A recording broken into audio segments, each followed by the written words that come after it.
And please don't forget to subscribe and like to support the channel. Your presence here helps these quiet explorations of wisdom reach others seeking understanding in the stillness of evening. Picture, if you will, the southern coast of England in the spring of 1588. The Spanish Armada approaches across dark waters, the greatest invasion fleet the world has ever seen. Rumours race through villages faster than horses can carry them. War is coming. Terror grips the hearts of common folk who know their homes lie in the path of empires at war. In a small parish near Malmesbury, a vicar's wife goes into labour 2 months early, her body responding to the fear that saturates the very air she breathes. The child born that April morning would later write about his own arrival with characteristic bluntness. "Fear and I," he said, "were born twins together." The boy was Thomas Hobbes, and he would grow to become one of the most brilliant, controversial, and misunderstood minds in the history of human thought. His enemies would call him the monster of Malmesbury. His books would be burned. Both sides of a civil war would despise him. Yet his ideas would change the world more profoundly than almost any philosopher before or since. Tonight, as you prepare for rest, we embark on a journey into the mind of a man who dared to ask the most uncomfortable questions about human nature, about power, about why we live together in societies at all. Hobbes witnessed his world tear itself apart in civil war. He watched a king lose his head on a scaffold. He lived through chaos that made him question everything people believed about government, about morality, about the very foundations of civilization. And from that darkness, he constructed a vision so stark, so unflinching, that it still has the power to disturb us more than 3 centuries after his death. But here's the mystery we'll unravel together as you drift towards sleep. Why would a philosopher who seemed to defend absolute monarchy actually plant the seeds of modern democracy? How could the man who wrote the most authoritarian-sounding political theory in Western philosophy also undermine every traditional justification for political power? And what did he see about human beings that was so terrible he believed only the most powerful authority could save us from ourselves? Settle in. Let your breathing slow. Tonight, we'll discover why Thomas Hobbes described human life without government in words that have echoed through history. We'll understand why he believed we needed what he called a leviathan, a great artificial monster of our own creation, to protect us from something even more terrifying. And perhaps, as you rest in the safety of your home tonight, doors locked, protected by laws you barely think about, you'll recognize that you're living proof of Hobbes's most controversial claim about what human beings truly need to survive. The story begins not with grand philosophy, but with disgrace and abandonment. Thomas Hobbes's father was a vicar, but not the sort of gentle shepherd of souls you might imagine. Thomas Hobbes Sr. was what people in Elizabethan England called a man of the cloth, only in the most technical sense. He was quick-tempered, uneducated beyond the basics required for his position, and apparently more comfortable with playing cards than with prayer. The biographical details that survive paint a portrait of a man fundamentally unsuited to the pastoral care of human souls. One Saturday night in 1604, after playing cards through the evening and into the early morning hours, the elder Hobbes stumbled into his church for Sunday services still half asleep. In the middle of the service, as parishioners bowed their heads in solemn devotion, the vicar's voice rang out clearly through the stone building. "Trafels is trumps! Clubs are trumps." He had cried out in his sleep, still lost in the card game that had occupied his Saturday night. If that had been the extent of his father's failures, young Thomas might have grown up in relative stability, the son of a merely incompetent clergyman in a small English town. But Thomas Hobbes Sr. had a temper to match his poor judgment. When another local clergyman, Richard Jean, criticised him, or perhaps simply crossed him in some way the details are lost to history, the vicar's response was not prayer or reasoned argument, but violence. In the churchyard itself, in sight of God and congregation, Thomas Hobbes Sr. struck Richard Jean, and then, realising the magnitude of what he had done, fled. He abandoned everything: his position, his home, his reputation, and most significantly, his 3 children. Thomas was 16 years old when his father disappeared from his life forever. The scandal, the whispers, the sudden poverty, the shame of being associated with a man who had brawled at the church door and then run away rather than face consequences, all of this marked young Thomas in ways that would echo through his later philosophy. But young Thomas was fortunate in one respect. His uncle, Francis Hobbes, was a wealthy glover in Malmesbury, a man who had done well in the emerging commercial economy of late Elizabethan England. Francis had no children of his own, and he recognized something in his disgraced brother's son: intelligence, a hunger for learning, a mind that could perhaps transcend the circumstances of birth and scandal.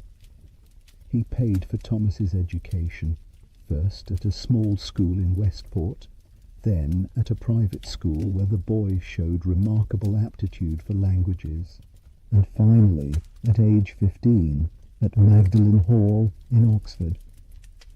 Oxford in the early 1600s was still dominated by scholastic philosophy, the elaborate system built over centuries by medieval thinkers who attempted to reconcile Aristotle's ancient wisdom with Christian theology.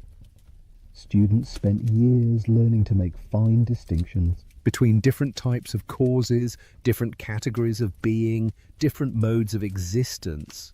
They memorized authorities and learned to cite them in disputes that often seemed to have little connection to the actual world beyond the university walls. Young Thomas Hobbes was brilliant at this game. He mastered Latin and Greek. He could pass arguments and spot logical fallacies.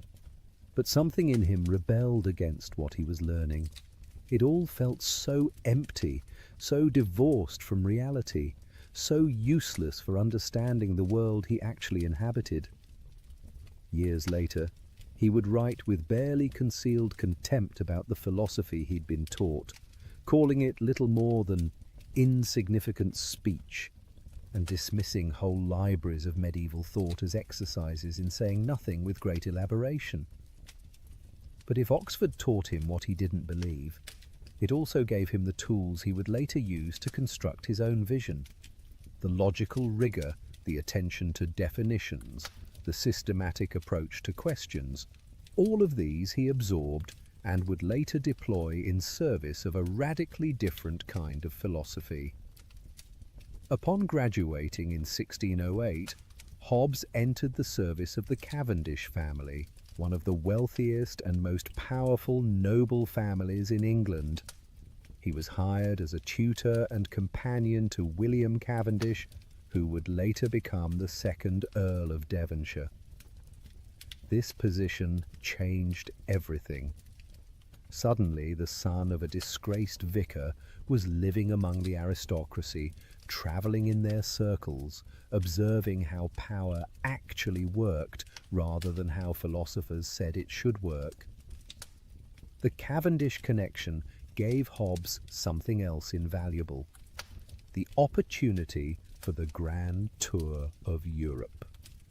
In the early 1600s, wealthy young Englishmen completed their education by travelling through France and Italy, visiting great cities, meeting scholars, seeing art and architecture that existed nowhere in England.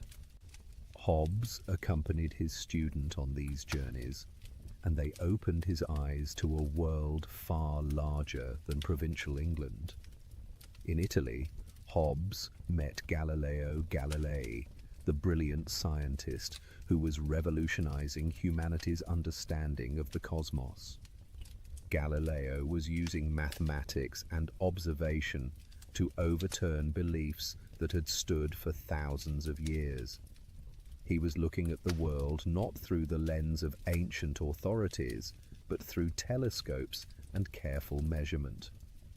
He was discovering that the universe operated according to laws, mathematical relationships, mechanical principles that could be understood if one simply looked carefully enough and thought clearly enough. This encounter planted a seed in Hobbes's mind. What if human society could be understood the same way?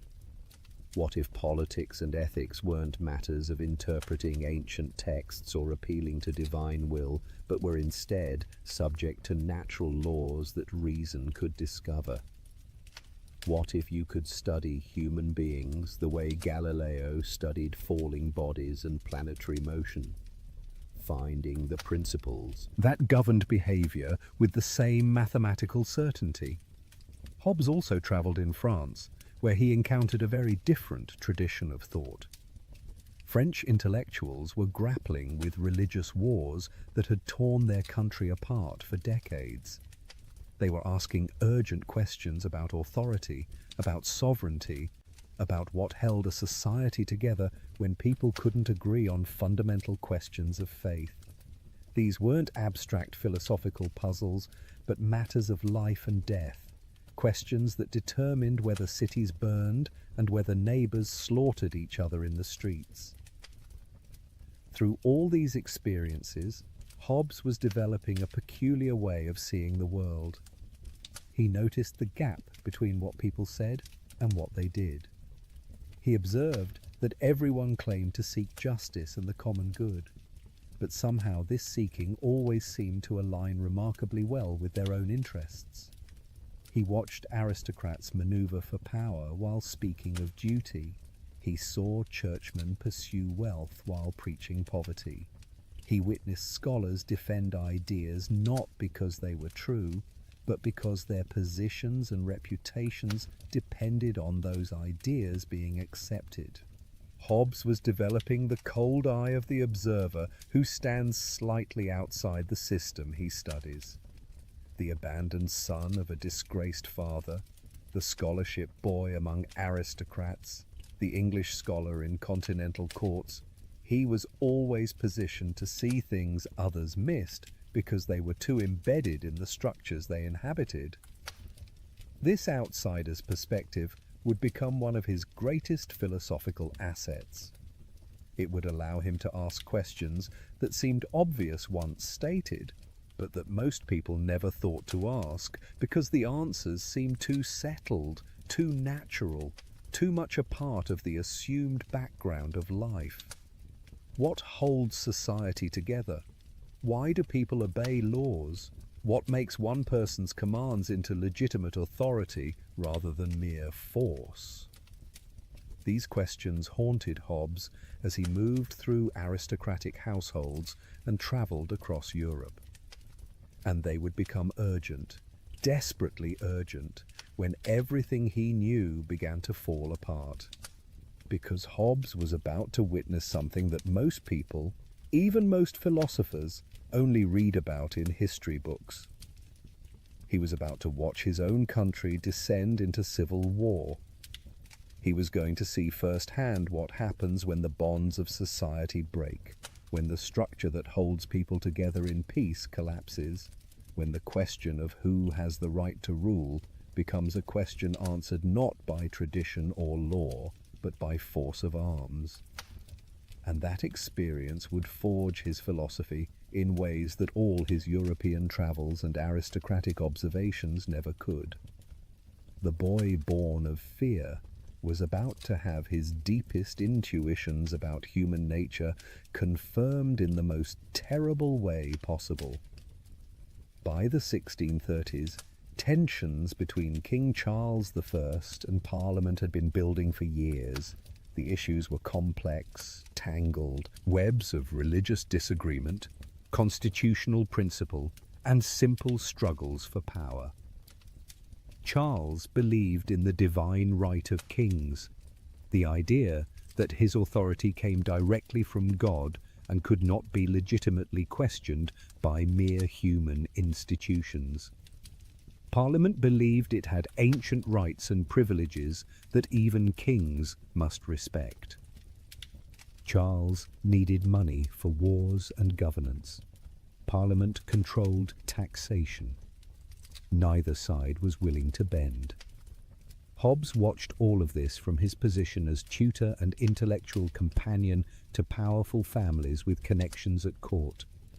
He could see the crisis approaching like a storm on the horizon, dark clouds gathering that everyone noticed but few took seriously until the thunder began. By 1640, the situation had deteriorated to the point that thoughtful observers knew some kind of rupture was inevitable. The only questions were when it would come and how terrible it would be. In that year of 1640, Hobbes did something that would embarrass him for the rest of his life, but that also revealed his deepest instincts about political order. He fled. Before actual fighting began, before it was clear that England would descend into full civil war, Hobbes left for Paris. He would later be mocked as the first of all that fled, a philosopher whose theories about courage and fear were rather undermined by his own quick departure at the first sign of danger. But Hobbes was 52 years old, not a young man by the standards of the 17th century. He had no military training, no relevant skills for the conflict that was coming. And he understood something that many of his contemporaries did not yet grasp. Once civil war begins, there is no safe position, no neutral ground. The violence that follows the breakdown of political authority doesn't confine itself to battlefields. It spreads through society like a disease, destroying the innocent along with the guilty, consuming everything in its path. From his exile in Paris, Hobbes watched his country tear itself apart. The reports that reached France painted a picture of escalating horror. Neighbor turned against neighbor. Ancient loyalties dissolved. Men who had served together in peacetime found themselves facing each other across battle lines, each convinced that God and right were on their side. Towns declared for king or parliament, and then were besieged, starved, sometimes sacked. The ordinary business of life, the farming and trading and travelling that allowed people to live, all of it became impossible as armies marched back and forth across England, consuming resources, disrupting markets, turning productive land into battlegrounds.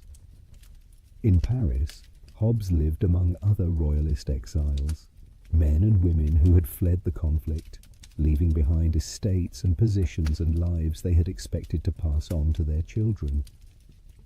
These were people who had never imagined that their world could collapse. They came from families that had held land for centuries, from positions that seemed as permanent as the stones of England itself. Now they were refugees, dependent on the hospitality of the French court, watching from across the Channel as everything they had known burned. Hobbes used these years in exile to write. In 1642, he published De Quive, which translates as On the Citizen. It was his first systematic treatment of political philosophy, written in Latin for an educated European audience. In this work, Hobbes began to develop the ideas that would later shock England and Europe. He argued that political authority doesn't come from God or from ancient tradition, but from the consent of the governed. He suggested that without government, human life would be unbearable, a condition of constant warfare. and he concluded that only absolute sovereignty could maintain peace. But De Quive was just a preliminary sketch. As the English Civil War ground on, as reports of new battles and atrocities reached Paris, as the initial shock gave way to the grim realization that this conflict would not be resolved quickly, Hobbes worked on something more comprehensive, more systematic, more radical. He was writing Leviathan. Then came January 30th, 1649. King Charles I was led to a scaffold in London. In front of a crowd of thousands, the king who claimed to rule by divine right was executed by his own subjects. His head was severed from his body with a single blow of the axe. The monarchy, the institution that had ruled England for as long as anyone could remember, was abolished. England became a commonwealth, a republic led by Parliament, and increasingly by one man, Oliver Cromwell. For Hobbes, the king's execution must have been a moment of pure horror. Not because he particularly loved Charles, not because he believed in divine right, but because it represented the ultimate failure of political order. The thing that should be impossible, the event that the entire system of government existed to prevent, had happened. The sovereign had been killed by his subjects. The centre had not held. Everything had proven as fragile as Hobbes suspected, but the execution also confirmed something else for Hobbes. It proved that all the traditional justifications for political authority were hollow. If a king could rule by divine right, if his authority came from God, then how could mere humans have the power to execute him? If tradition and ancient custom determined who should rule, how could those same customs be set aside when it became convenient? The old answers no longer worked. A new foundation for politics was needed, one that didn't rely on myths about divine appointment or appeals to ancient precedent that could be interpreted or ignored when pressure came. In Paris, Hobbes had an unusual position. He had fled England before the war began, so he wasn't tainted by participation in the conflict. He had royalist sympathies and connections, which gave him access to the exiled court. But he also had a mind too independent, too philosophical, too committed to following arguments wherever they led, to simply parrot royalist ideology. And this independence gave him something valuable: the freedom to think about politics without being trapped in the partisan categories of either side. During these Paris years, Hobbes took on a prestigious position. He became the mathematics tutor to the young Prince of Wales, the future Charles II, who was living in exile with his mother's court. This connection would later prove valuable when the monarchy was restored. But in the moment, it meant that Hobbes spent time teaching geometry to a teenage prince who would have preferred to be doing almost anything else, trying to convey the beauty of mathematical certainty to a student whose world had been defined by his father's execution and his own powerless exile. Hobbes also had a famous confrontation during these years.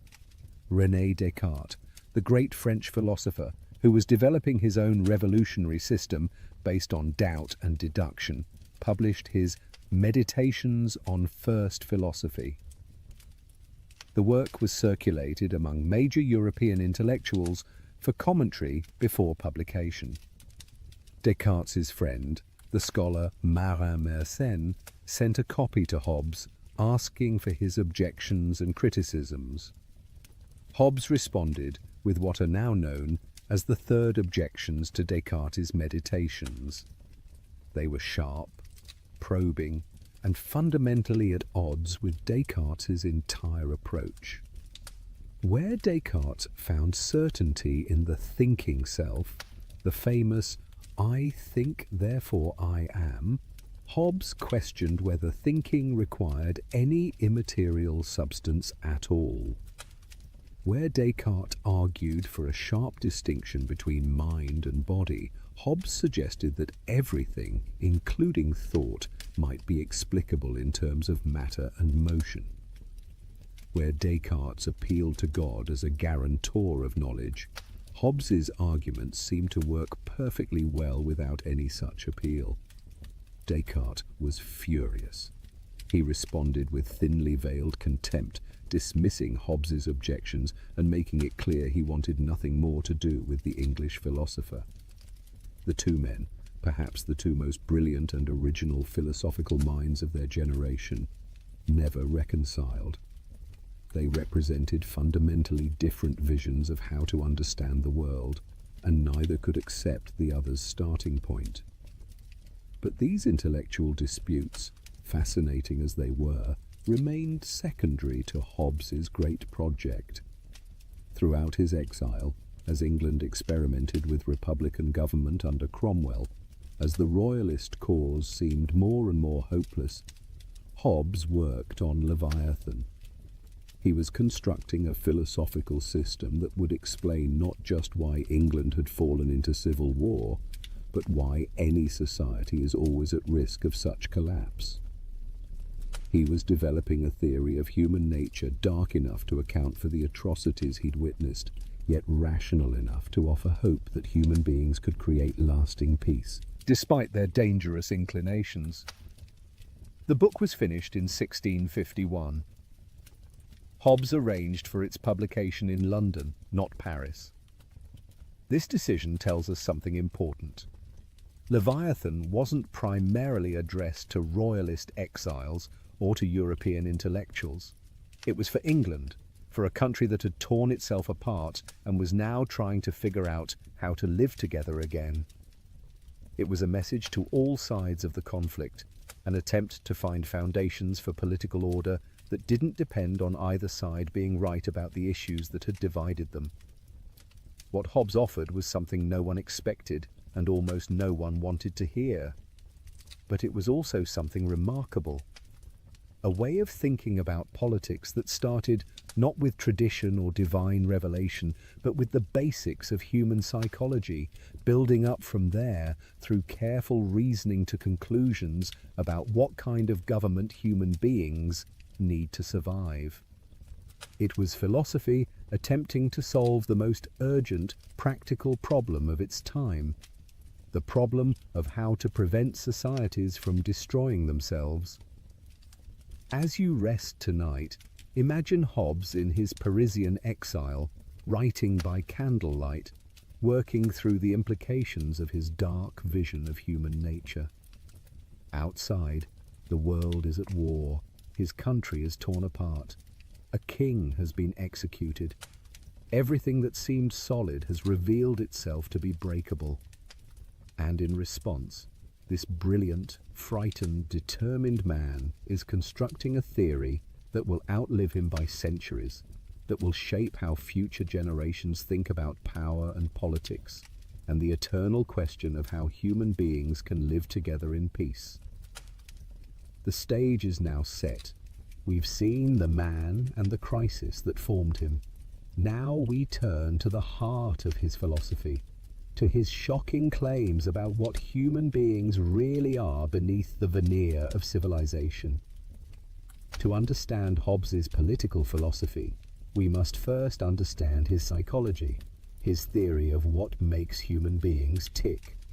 And that understanding begins with a radical claim that offended almost everyone who read it. Everything is matter in motion. That's it. The entire universe, including human beings, including human minds, can be understood in terms of physical objects moving according to natural laws. This was not what people in the 17th century wanted to hear.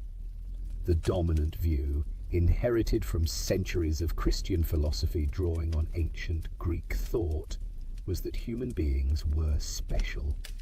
We had immortal souls, immaterial minds that transcended the merely physical world. Our ability to reason, to choose freely, to know truth and pursue goodness, all of this seemed to require something more than just matter pushing against matter. We weren't machines. We weren't just complex animals. We were created in God's image, rational souls inhabiting physical bodies, but not reducible to them. Hobbes rejected all of this. Not out of atheism exactly, though many accused him of it, but out of his conviction that philosophy must build on the same foundations as the new science he'd encountered in Galileo and others. If we want to understand the world, we should look at what we can actually observe, not at what ancient authorities tell us must be true. And what we observe, Hobbes argued, is matter and motion. Consider what happens when you see something. Light, which is matter in motion, strikes an object. That creates more motion that travels to your eye. This motion affects the organs of sight, which are themselves just complex arrangements of matter. The motion is transmitted through nerves, which are physical structures, to the brain, which is a physical organ. All of this is just matter moving according to physical laws. Where in this process do we need to invoke an immaterial soul? Where does the physical chain of causation require something non-physical to intervene? Hobbes pushed this analysis to its radical conclusion. Sensations are just motions in our bodies caused by external objects. Thoughts are patterns of these motions. Imagination is what happens when the motions continue, even after the external stimulus is gone, like ripples continuing in water after the stone that caused them has sunk. Memory is just persistence of these internal motions, fading over time as all motions naturally dissipate unless renewed. Even reasoning, that ability that philosophers had always held up as evidence of humanity's special status, even reasoning could be understood mechanistically. Reasoning, Hobbes suggested, is really just a kind of computation. We add and subtract concepts the way we add and subtract numbers. When we reason that all humans are mortal, Socrates is human, therefore Socrates is mortal, we're really just performing operations on definitions. It's calculation, not mystical access to transcendent truth. This philosophical move, reducing everything to matter in motion, allowed Hobbes to claim he was doing something that philosophy had never successfully done before. He was putting the study of human nature on a scientific foundation, making it as rigorous as geometry, as demonstrable as physics. Whether he succeeded is debatable, but the ambition itself was revolutionary, and it shaped everything that followed in his political philosophy. Now, if humans are just complex physical systems, what drives human behavior? Hobbes's answer was startlingly simple: appetite and aversion. We're attracted to some things and repelled by others. We move toward what we desire and away from what we fear. That's the basic mechanism underlying all human action. But notice what's missing from this account. There's no built-in purpose, no natural end toward which human beings should aim. For Aristotle and the whole tradition of philosophy, Hobbes was rejecting. Everything in nature had a telos, a goal, a proper function. Humans were naturally aimed at happiness, at the good life, at flourishing in communities.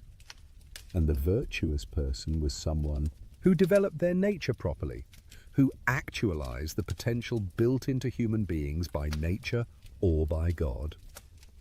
Hobbes dismissed all of this. There is no final goal of human life, no ultimate satisfaction, no point at which we can say, I have achieved my purpose and can now rest. Instead, there is only what Hobbes called felicity, which he defined as continual progress of the desire from one object to another. We get one thing we want, and immediately we want something else. We achieve one goal, and that achievement becomes the basis for setting a new goal. Desire is endless. Satisfaction is always temporary. Rest is impossible until death. Think about this for a moment. In your own life, have you ever reached a point where you wanted nothing more? Where you were completely satisfied and could imagine wanting nothing that you didn't already have? Perhaps for brief moments, but not as a stable condition. Achieving one thing opens up new possibilities, new desires, new goals. The person who gets the job they wanted starts wanting promotion. The person who buys the house starts thinking about renovation. The person who achieves fame starts worrying about maintaining it. We are, as Hobbes saw us, creatures of perpetual striving. But if desire is endless, if satisfaction is always temporary, then we need a constant supply of the things we desire. We need not just food for today, but the assurance of food tomorrow. Not just safety in this moment, but reliable security over time. Not just current satisfaction, but the means to future satisfaction. And that's where power comes in. Hobbes defined power as present means to obtain some future apparent good. Power is what enables us to satisfy future desires. Money is power because it can be exchanged for things we'll want. Strength is power because it lets us take or defend things. Intelligence is power because it helps us achieve goals. Friends are power because they can help us. Reputation is power because it makes others more likely to cooperate with us. And here Hobbes made the observation that would become one of his most famous and most disturbing lines. I put for a general inclination of all mankind a perpetual and restless desire of power after power that ceaseth only in death. Read that again slowly. Not some people, not the ambitious or the greedy, but all of mankind, a perpetual and restless desire for power, after power, more and more, never enough, ceasing only in death. This sounds like a condemnation of human greed, but Hobbes didn't mean it that way. He wasn't making a moral judgment. He was making what he thought was a simple observation about the logic of the human situation. If you can never be finally satisfied, if desire is endless, then you can never have enough power, because you can never be certain that your current power will be sufficient for all your future needs. The person who has a lot today might face unexpected challenges tomorrow. The person who is strong now will grow old and weak. The person with many friends today might find them gone when crisis comes. So the rational response is always to seek more power, more security, more assurance of future satisfaction. Not because we're evil, but because we're mortal, vulnerable, future-oriented beings who can never know for certain what we'll need or want tomorrow. The desire for power is just the flip side of perpetual desire itself, combined with the rational recognition of our own vulnerability.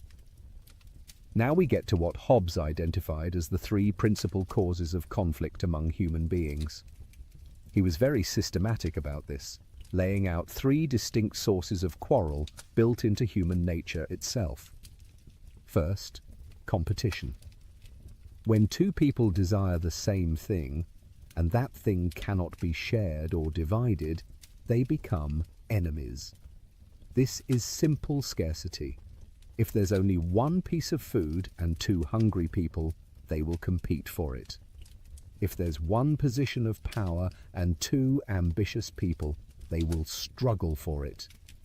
Competition is the most obvious source of conflict, the one that anyone can recognize. Second, diffidence. Hobbes's word for what we might call distrust or insecurity. Even if there's no immediate competition over resources, people have reason to fear each other. If I have something valuable, I must worry that you might try to take it.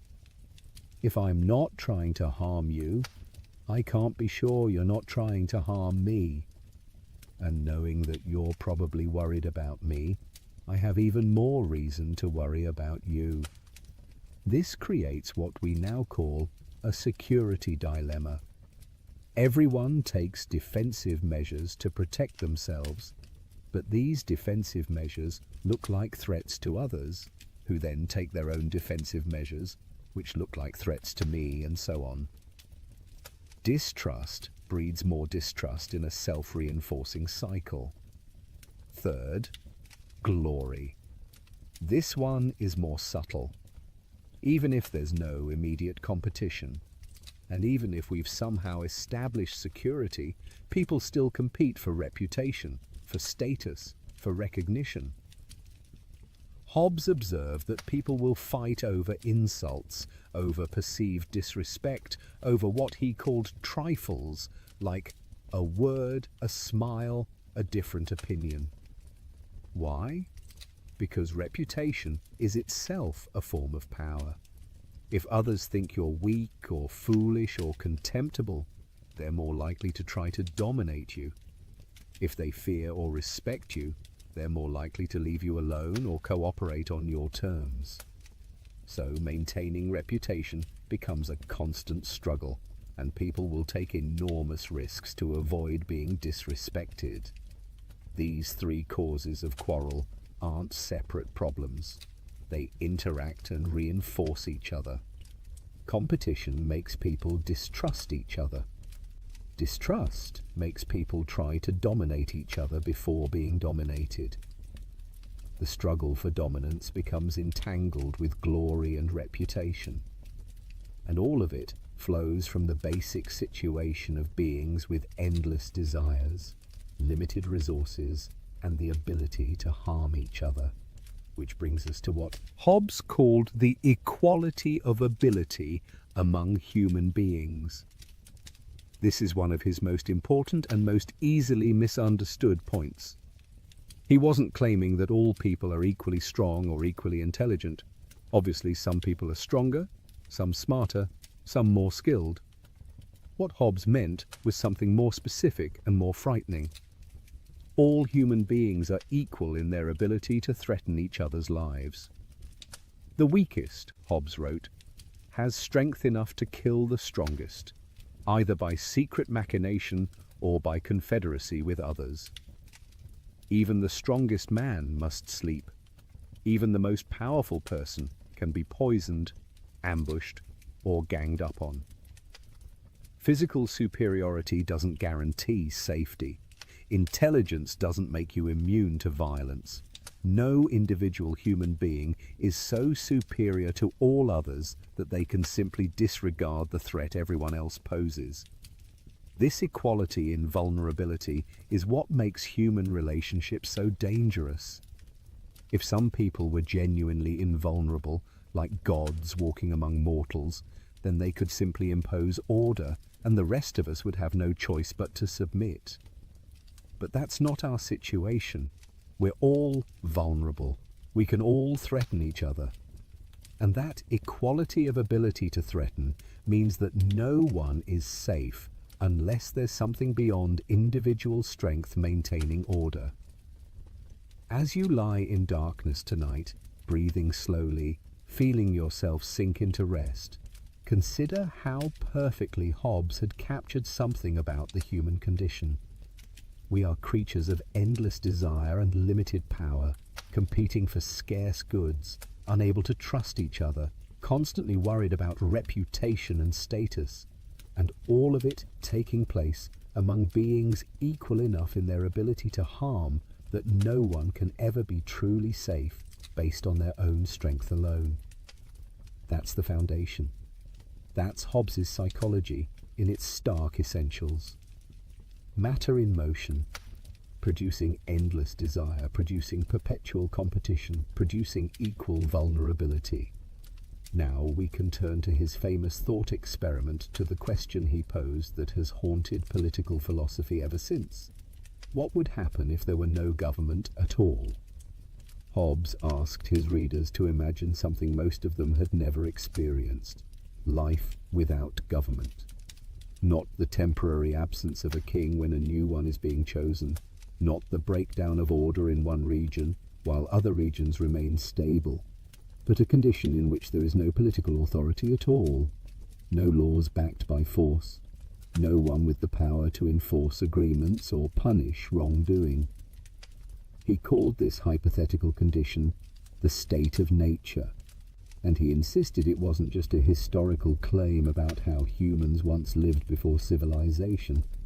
It was a thought experiment, a way of asking what human life would be like if you stripped away all the structures of law and authority we take for granted. What's left when you remove government? What are humans like without the artificial order that political authority creates? This was a brilliant philosophical move. Rather than arguing about which form of government is best or which laws are most just, Hobbes was asking a more fundamental question. Why do we need government at all? What problem does political authority solve? And the answer to that question, he argued, would show us what government must be like if it's going to solve the problem it exists to address. So, let's follow Hobbes's reasoning step by step, building the argument the way he did, watching how each piece follows from the last with a kind of terrible logic. We start with the psychology we've already established. Humans have endless desires. We seek power after power. We compete for scarce resources. We distrust each other. We fight over glory and reputation. And we're all equal enough in our ability to harm each other that no one is naturally safe. Now imagine that situation without any authority to enforce rules, without any laws that actually constrain behavior, without any punishment for violence or theft or breach of contract. What would rational people do in that situation? Hobbes's answer was chilling.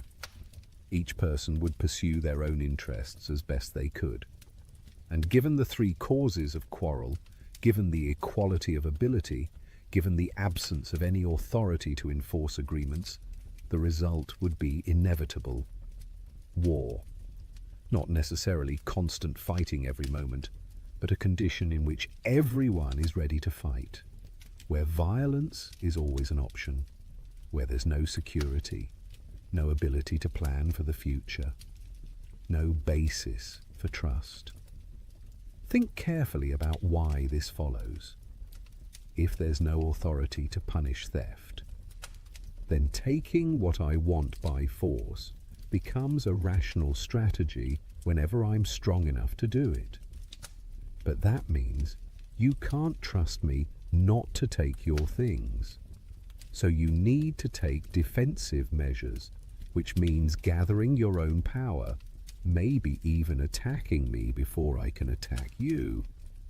But now I see you gathering power and I have to worry that you're about to attack, so I need to attack first. Or maybe I just need to attack to take your resources before you can use them against me. The logic pushes toward constant conflict. What about agreements?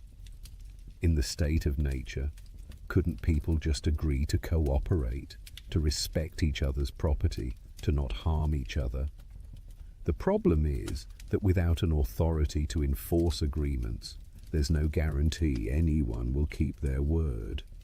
If I agree not to harm you, and you agree not to harm me, but then you see an opportunity to benefit by breaking that agreement, what's to stop you? Your conscience? Your sense of honor? Perhaps. But can I rely on that? Can I stake my life on your virtue when breaking the agreement might save your life or make you rich? And knowing that you're thinking the same way about me, Knowing that you can't fully trust me to keep my word, why wouldn't you break the agreement first when it's convenient? The rational thing, in the absence of enforcement, is to break agreements whenever keeping them becomes costly and you think you can get away with it. But that means no agreements can be trusted, which means no cooperation is possible, which means everyone is thrown back on their own strength and cunning to survive. Hobbes anticipated that many readers would find this argument exaggerated. Surely people aren't that bad. Surely we're capable of cooperation without some powerful authority forcing us to behave. So he offered an empirical test, a way to check his reasoning against actual behavior. "Do you lock your doors when you go to sleep at night?" he asked. "When you travel, do you arm yourself or travel in groups?" Of course you do. Even though you live under a government, even though there are laws against theft and assault, even though there are police you can call, you still take these precautions. Why? Because you don't fully trust your neighbors. You know that even with law and authority present, there's some risk of violence or theft. You act as if others might harm you if they had the opportunity.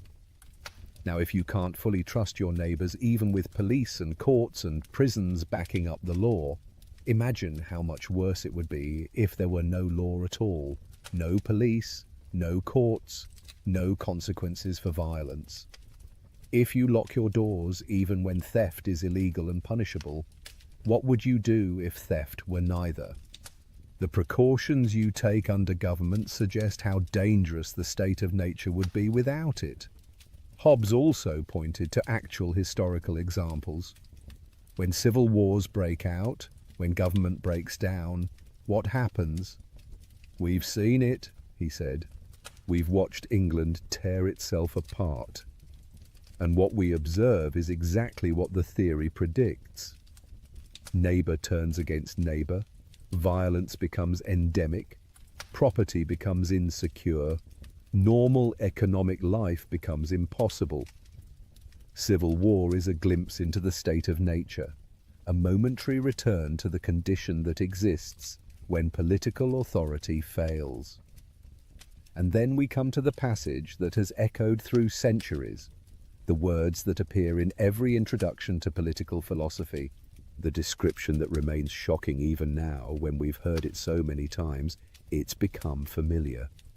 In such condition there is no place for industry because the fruit thereof is uncertain, and consequently no culture of the earth, no navigation, nor use of the commodities that may be imported by sea, no commodious building, no instruments of moving and removing such things as require much force, no knowledge of the face of the earth, no account of time, no arts, no letters, no society, and which is worst of all, continual fear and danger of violent death, and the life of man, solitary, poor, nasty, brutish, and short." Let those words settle into your consciousness as you rest. Solitary, poor, nasty, brutish, and short. Why no industry? Because if you can't be sure you'll reap what you sow, why plant? If someone stronger might just take the crops you've grown, why bother growing them? Without security of property, without some guarantee that your labor will benefit you rather than whoever can take it by force, there's no incentive to produce anything beyond immediate consumption. Why no navigation or trade? Because you can't trust agreements with strangers. You can't enter into contracts that will be honored. You can't send goods on a ship and trust they'll be paid for on the other end. Trade requires trust, and trust requires enforcement, and enforcement requires authority. Why no building, no tools, no technology?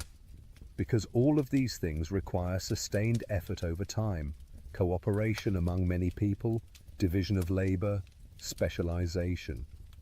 You need to be able to plan for the future, to invest current effort in things that will pay off later. But in a condition of constant insecurity, where violence is always imminent, you can't plan. You can only react, defend, survive from moment to moment. Why no knowledge, no arts, no letters? Because these refined activities require leisure, security, institutions that preserve and transmit learning over generations. A person constantly worried about violent death has no time for philosophy or poetry. A society that cannot maintain order, cannot maintain universities or libraries or any of the infrastructure that makes intellectual and artistic life possible. And notice Hobbes's phrase, no society. In the state of nature, there aren't even stable social relationships. You can't have families that last, communities that endure, friendships that transcend immediate advantage. Everything is provisional, temporary, always ready to dissolve when interests diverge. The word solitary is key. We are, each of us, alone in the state of nature, unable to form genuine bonds with others because we can never fully trust them and they can never fully trust us. This is Hobbes's vision of freedom without government, of the natural condition of humankind when stripped of political authority. And it's important to understand what he's not saying. He's not saying that human beings are naturally evil. He's not claiming that we enjoy violence or take pleasure in others' suffering. Some people might, but that's not necessary for his argument. What Hobbes is saying is that the situation itself, the structure of interaction among beings with our characteristics, necessarily produces conflict. Put self-interested creatures with endless desires and limited power together in a condition where there's no authority to enforce rules, and they will come into conflict regardless of whether they're virtuous or vicious. The problem isn't human nature in a moral sense. The problem is the logic of the situation. This is actually a strange kind of optimism buried within the pessimism. If the problem is structural rather than moral, then changing the structure can solve the problem without requiring people to become better than they are. We don't need saints to have peace. We just need the right institutions. But before we get to the solution, let's sit with the problem a moment longer. Hobbes has shown us, or tried to show us, that total freedom is total insecurity. That natural liberty, the right to do whatever we think necessary for our survival, becomes the right to nothing because everyone else has the same right and will exercise it against us. That equality of power among vulnerable beings creates not mutual respect, but mutual threat. The state of nature is Hobbes's answer to anyone who romanticizes the past, who imagines that humans were once free and happy before governments constrained them. He's also answering anyone who thinks we could just dispense with political authority and live by voluntary cooperation alone. The state of nature is what happens when there's no Leviathan, no common power to keep everyone in awe, and it's unbearable. As you sink deeper into rest tonight, protected by walls and locks and laws you barely think about, consider how radical Hobbes's insight was. He saw that the freedom to do anything is the freedom to be secure in nothing. He understood that rights without enforcement are just words. He grasped that the absence of authority doesn't produce liberty, but chaos. And from that dark vision, he was going to construct an argument for political obligation that would change how we think about government forever. But that comes next. For now, rest with the problem clearly in view. Humans, as Hobbes described them, rational enough to see what they need, but not powerful enough to secure it alone, social enough to benefit from cooperation, but self-interested enough to betray it. equal enough to threaten each other, but not equal enough to trust. In the state of nature, there is no peace, only fear, only insecurity, only the grim struggle for survival that consumes everything human beings might otherwise be or create. And the question that will occupy us next is this: how do we escape? What could possibly convince rational, self-interested people to give up their natural liberty and accept constraints on their behavior?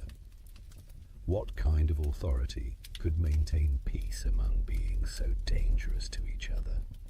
Hobbes has shown us the disease. Now we'll examine his cure, which many have found as disturbing as the disease itself. Hobbes has painted a grim picture.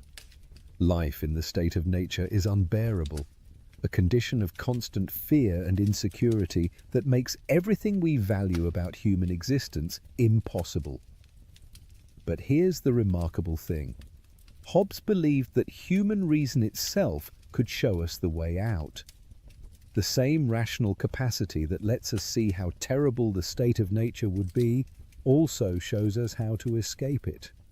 He called these rational principles the laws of nature, though it's crucial to understand what he meant by that phrase.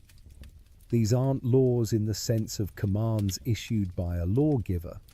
They're not moral obligations in any traditional sense. They're what Hobbes called theorems, or precepts of reason, rational conclusions about what conduces to self-preservation. They're discovered by thinking clearly about what rational self-interest requires in the human situation. The first law of nature is the most fundamental. Seek peace, if you have hope of obtaining it. If you can't obtain peace, then you may use all the advantages of war to defend yourself. This makes perfect sense once you understand the state of nature. War is terrible, as we've seen. It makes all human achievement impossible. So if there's any way to secure peace, any possibility of escaping the state of nature's violence, reason tells us to pursue it. But reason also tells us not to be naive. If others aren't willing to pursue peace, if we're stuck in the state of nature whether we like it or not, then we need to do whatever it takes to survive. The second law of nature follows from the first. Be willing to lay down your right to all things when others are willing to do the same, to the degree necessary for peace. This is the key move, the beginning of the escape from natural liberty into civil society. In the state of nature, everyone has a right to everything. I have a right to take your food if I need it to survive. You have a right to kill me if you perceive me as a threat. These unlimited rights make peace impossible because my exercising my rights threatens you, and your exercising your rights threatens me. But what if we could make a deal? What if I agreed to give up my unlimited right to harm you, and you agreed to give up your unlimited right to harm me? Then we'd both be safer. We'd both gain security by mutually limiting our freedom. The second law of nature tells us that this trade is rational, that giving up dangerous liberties in exchange for security is the smart move, as long as, and this is crucial, others are making the same trade. Notice that qualification, when others are willing to do the same. This is naive pacifism. Hobbes isn't saying you should unilaterally disarm, should give up your rights while others keep theirs. That would be suicide, not wisdom. The law of nature tells you to lay down your rights only when doing so is mutual, when everyone is giving up the same dangerous freedoms together. It's a collective solution to a collective problem. Third law of nature makes this even clearer. Keep covenants that you've made. A covenant is an agreement to do something in the future. I promise to deliver goods next week. You promise to pay when you receive them. This kind of agreement is essential for cooperation. But as we've seen, in the state of nature, covenants are just words. There's no guarantee anyone will keep their promise when the time comes. Hobbes saw this as the fundamental problem. Even if people rationally understand that mutual cooperation would benefit everyone, even if they're willing in principle to constrain their behavior for mutual advantage, they can't trust each other to actually follow through. And without trust, no cooperation is possible. Each person knows that if they keep their promise while others break theirs, they'll be exploited. So the rational thing seems to be to break promises whenever convenient. But if everyone reasons that way, no promises are credible, and we're stuck in the state of nature, despite everyone being worse off for it. This is what we now call a collective action problem, or a prisoner's dilemma. Everyone can see that cooperation would benefit all, but individual rationality pushes toward defection, toward breaking agreements. And because everyone knows everyone else is tempted to defect, no one trusts the agreements, and cooperation collapses before it begins. Hobbes's solution to this problem is both brilliant and disturbing. If the difficulty is that agreements aren't trustworthy because there's no enforcement, then create an enforcement mechanism. If the problem is that everyone is tempted to break covenants when convenient, then create a power that makes breaking covenants inconvenient. Make someone or some group strong enough to punish covenant breakers so effectively that keeping promises becomes the rational choice even for selfish people. This is where the social contract comes in, though it's important to understand that Hobbes's version is quite different from what many later philosophers would develop. The contract isn't between rulers and ruled. It's not an agreement where the sovereign promises to rule well in exchange for obedience.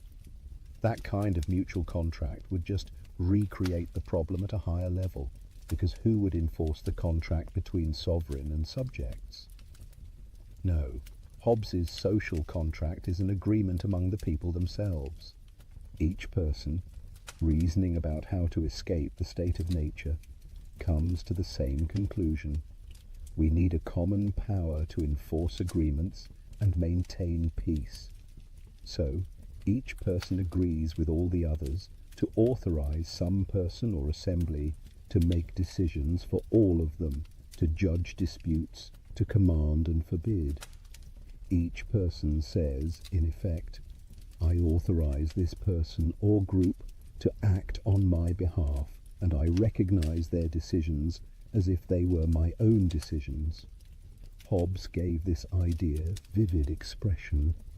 Imagine each person saying to all the others, I authorize and give up my right of governing myself to this man or to this assembly of men on this condition that you give up your right to him and authorize all his actions in like manner.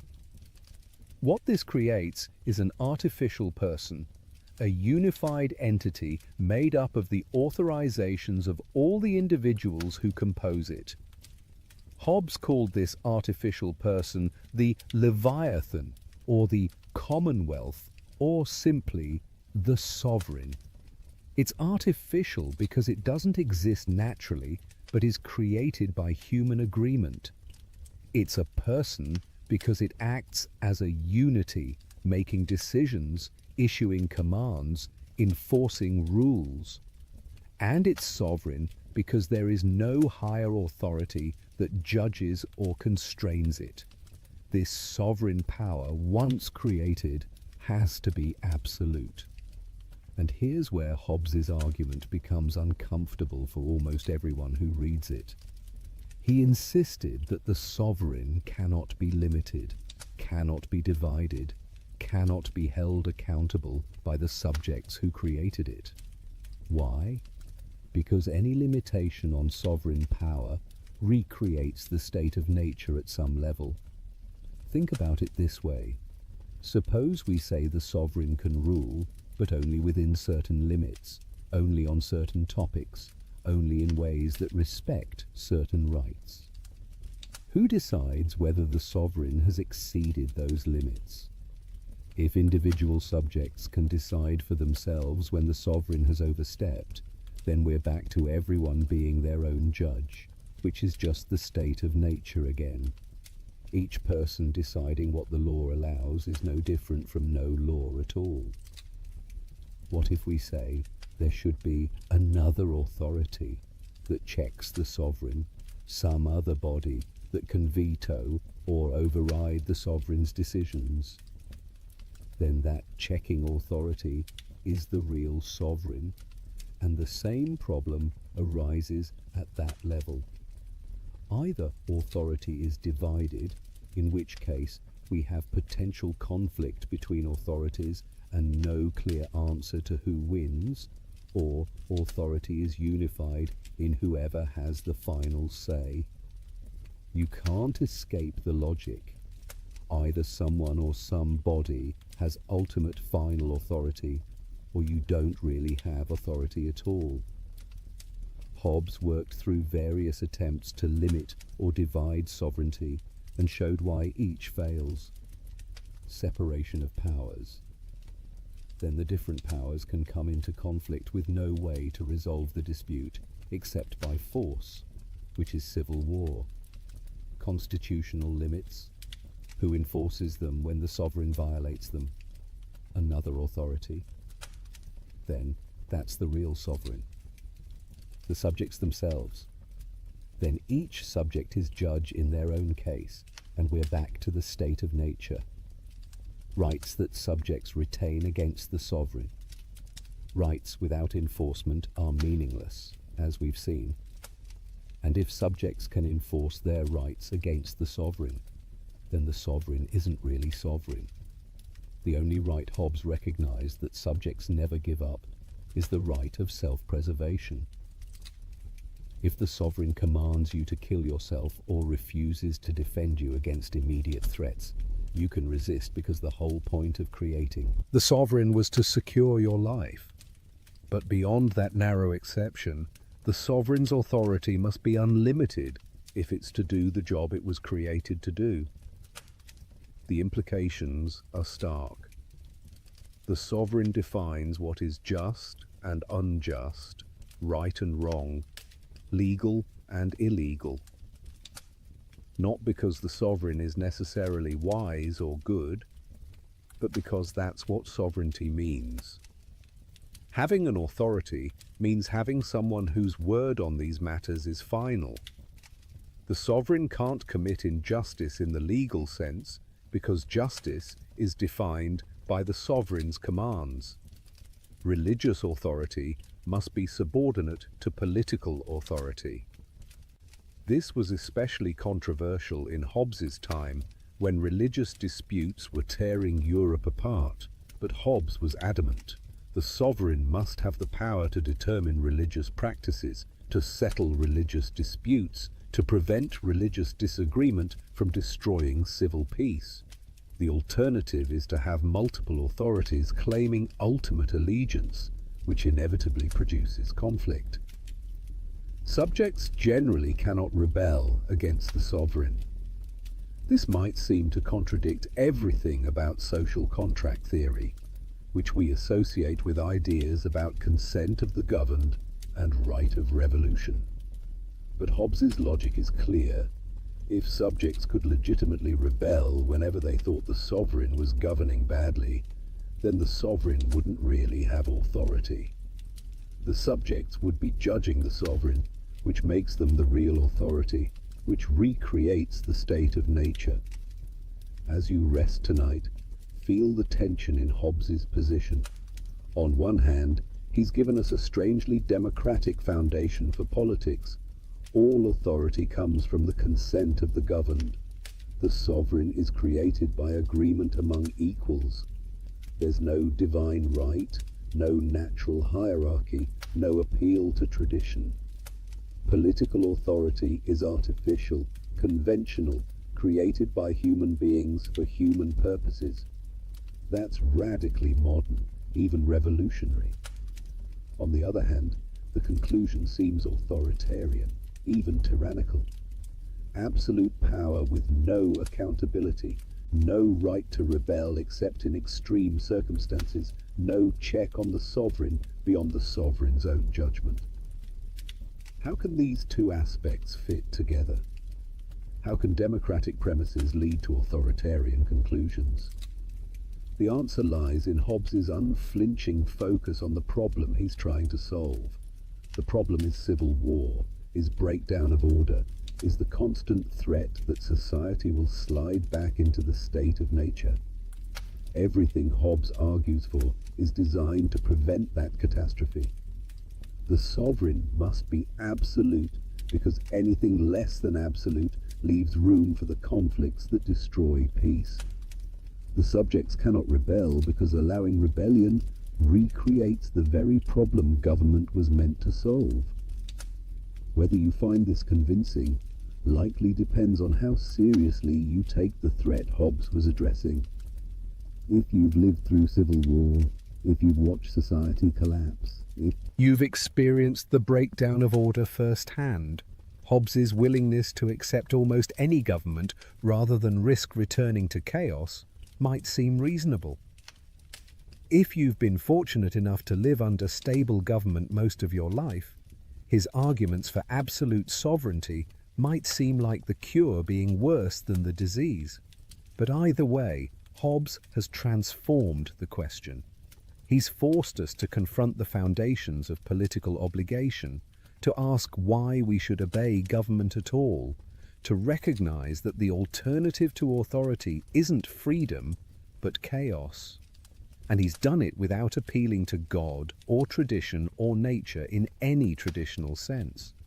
He's built a theory of politics on the minimal foundations of rational self-interest and mutual agreement. That achievement alone makes him one of the pivotal figures in political thought. The escape from the state of nature requires creating a leviathan, an artificial monster of our own making, powerful enough to keep us in awe, to make us keep our covenants, to maintain the peace without which human life remains solitary, poor, nasty, brutish, and short. It's not a comfortable solution. But Hobbes never promised comfort. He promised security, order, the possibility of civilization. Whether the price he demanded was worth paying remains one of the great questions in political philosophy. In 1651, while England was still trying to figure out how to govern itself after executing its king, while Oliver Cromwell was consolidating power as Lord Protector, while royalists in exile still hoped for restoration of the monarchy, Thomas Hobbes published a book with an audacious title, Leviathan, or The Matter, Form and Power of a Commonwealth Ecclesiastical and Civil. The title itself was provocative. Leviathan appears in the Bible as a terrifying sea monster, a creature of chaos that only God can tame.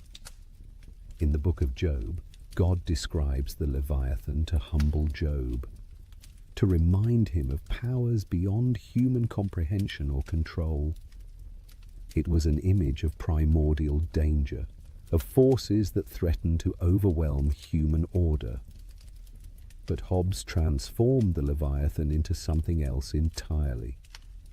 Look at the famous frontispiece of the book, the illustration that appeared on early editions. You see a giant crowned figure rising above a landscape, towering over cities and countryside. The figure holds a sword in one hand and a bishop's crozier in the other, symbolizing both civil and ecclesiastical authority. But look closer at the giant's body. It's not solid. It's composed of hundreds of tiny human figures, all facing the crowned head, all part of the larger whole. This is Hobbes's Leviathan. Not a natural monster, but an artificial one, not chaos but order. The multitude of individuals unified into a single corporate body through their mutual covenant. The sovereign as the authorized representative of all, wielding power not against the people but as the people, or at least as the artificial person created by their agreement. The monster is us, or rather, it's what we become when we successfully escape the state of nature by creating common power. The book itself was a masterpiece of systematic thinking, laying out Hobbes's entire philosophy from his materialism through human psychology, to the state of nature, to the social contract, to the powers of the sovereign, to the relationship between church and state, to the nature of Christian commonwealth. It was comprehensive, rigorous, and written in English prose that was alternately elegant and brutally direct. This last point mattered enormously. Hobbes's earlier work, Deceive, had been written in Latin for an educated European audience. Leviathan was written in English, for English readers, in language that, while sophisticated, was accessible to anyone with basic literacy. Hobbes wanted his ideas to reach not just scholars, but parliamentarians, merchants, anyone involved in the political life of his country. He was intervening in a live political crisis, not just engaging in academic philosophy. And intervene he did, though probably not in the way he intended. Leviathan offended almost everyone. Royalists were horrified by Hobbes's denial of divine right. If the king's authority comes from the people's consent rather than from God, if sovereignty is conventional rather than natural, then what makes monarchy special? Why should Charles II be restored rather than some other form of government being chosen? Hobbes had provided a rational argument for absolute sovereignty, but he'd undermined the traditional foundations of monarchical legitimacy in the process. Republicans and parliamentarians were equally horrified, but for different reasons. Hobbes had argued for absolute, undivided sovereignty. No separation of powers, no right of resistance, no accountability of rulers to ruled beyond the narrow case of self-preservation. This seemed to justify tyranny, to leave subjects helpless before arbitrary power.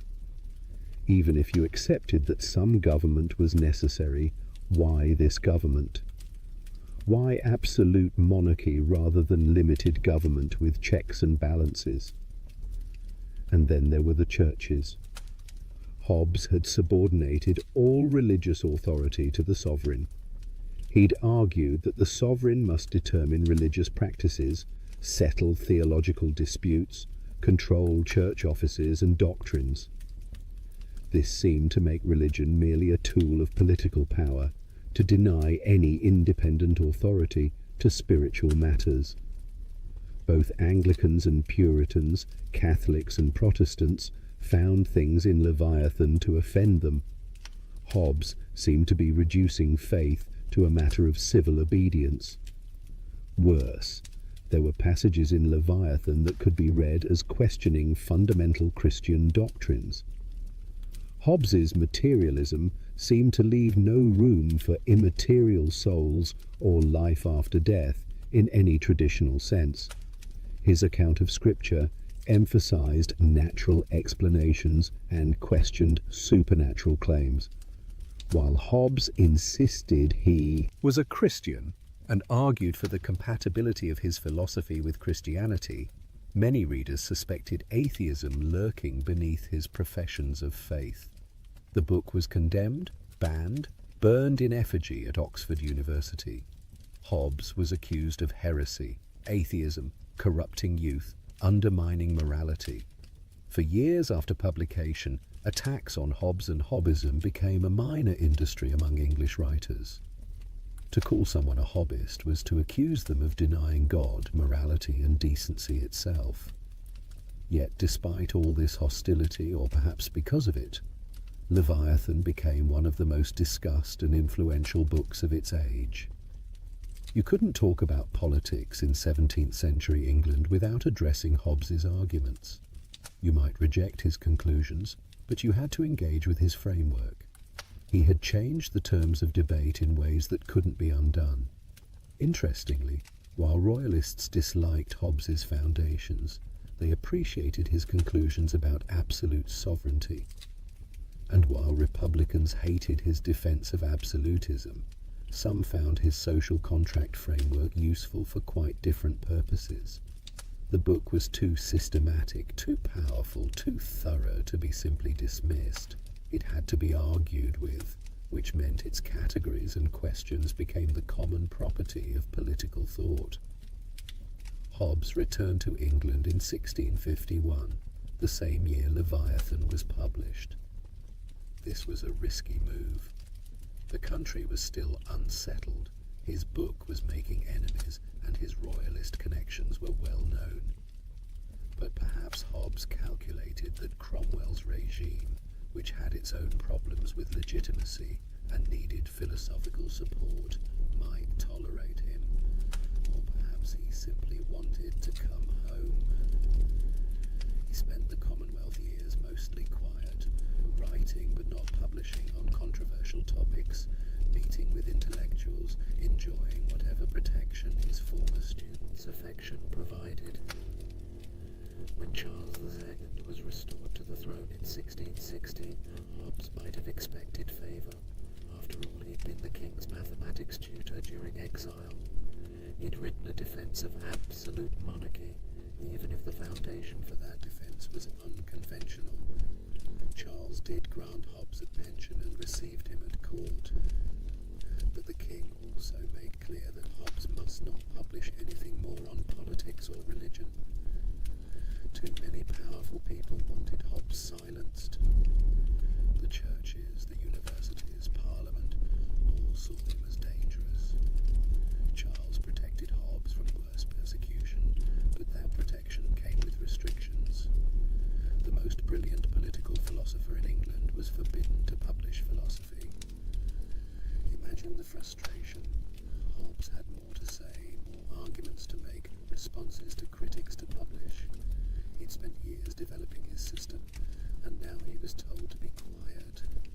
He did write more, including Behemoth, a history of the English Civil War that applied his political philosophy to recent events, but it couldn't be published during his lifetime.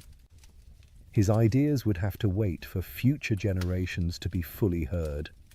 The irony is rich. Hobbes wrote Leviathan to prevent civil war, to provide a rational foundation for stable government, to show why absolute sovereignty was necessary for peace. The book succeeded in changing how people thought about politics, but it also made its author too dangerous to be fully heard. The monster of Malmesbury had created a monster of a book, and both were too threatening to be tolerated by the authorities whose power they theoretically defended. As you drift towards sleep tonight, consider how ideas can be more dangerous than armies. Hobbes never led soldiers or held political office. He was a scholar, a tutor, a writer.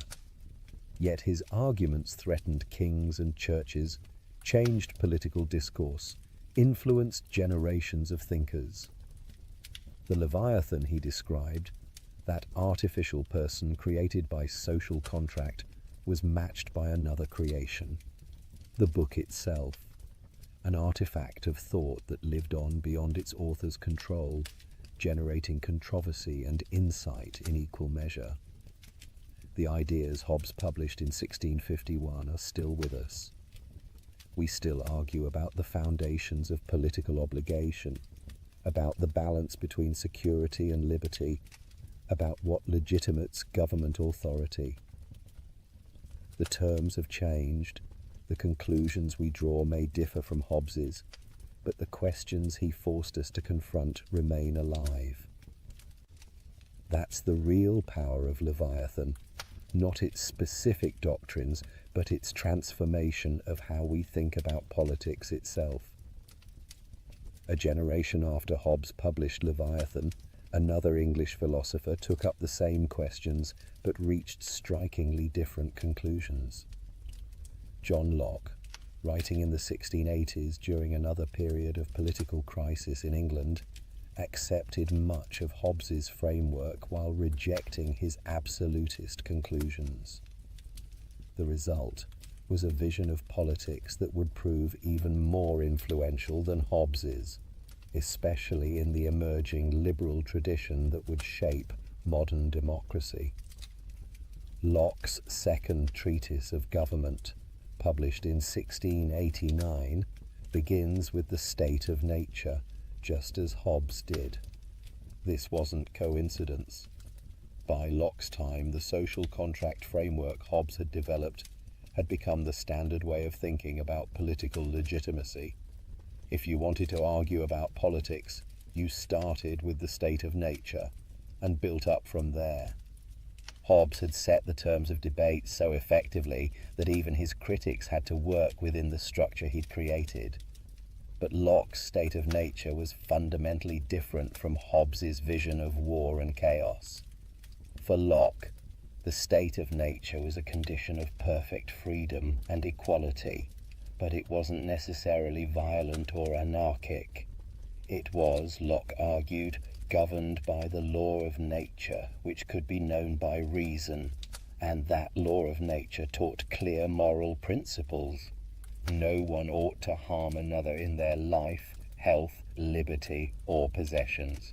This makes an enormous difference. For Hobbes, there were no moral constraints in the state of nature, no genuine right and wrong beyond what conduces to self-preservation. Rights were just liberties, permissions to do whatever you thought necessary. For Locke, the state of nature already contained moral law. People already had genuine rights to life, liberty, and property, rights that existed before any government and that government must respect. Where did these natural rights come from? Locke's answer was theological. God created human beings and gave them the world to use. We have a right to self-preservation because we're God's property, and it would be wrong to destroy what belongs to God. We have property rights because we mix our labor with natural resources, and our labor is our own, so what we create through labor becomes ours. The moral structure of reality, grounded in divine creation, gives content to natural law and natural rights. Now, if the state of nature already has moral law and natural rights, why do we need government? Locke's answer was more modest than Hobbes's. We need government not because the state of nature is unbearable, but because it has inconveniences. Without a common authority, disputes about rights are hard to resolve. Everyone is judge in their own case, which leads to bias. Enforcement of natural law is uncertain. Some people will violate others' rights, and while those people can be punished, there's no systematic, reliable mechanism for doing so. So people form civil society through consent to create institutions that will protect their natural rights more effectively. Notice what's different here. For Hobbes, government creates order where there was only chaos.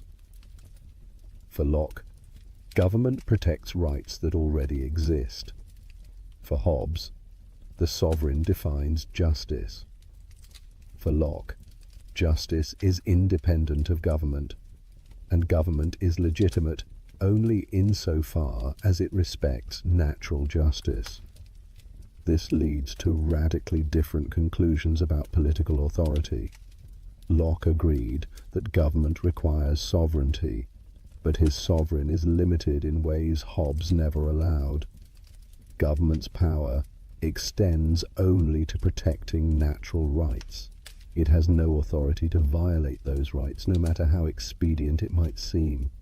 The power to make laws is limited by the requirement that those laws serve the public good and respect individual rights. Moreover, political power can be divided. Locke distinguished between legislative, executive, and what he called federative powers, the power to conduct foreign relations. These could be held by different bodies or persons creating checks and balances. This division of powers wouldn't recreate the state of nature as Hobbes feared, because all the powers remain bound by natural law and by their common purpose of protecting rights. Most dramatically, Locke argued that people retain the right to revolution. If government systematically violates the rights it's supposed to protect, if it acts against the public good, if it becomes tyrannical, then the people can dissolve it and create new government. The social contract isn't irrevocable as Hobbes insisted. It's conditional on government doing its job. And when government fails badly enough, the contract is broken and people return to their natural liberty to form new political arrangements.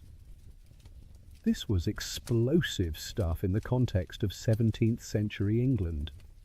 Locke was writing around the time of the Glorious Revolution, when Parliament invited William of Orange to take the throne from James II. His second treatise was essentially a justification for that revolution, an argument that deposing a king could be legitimate if that king violated his trust.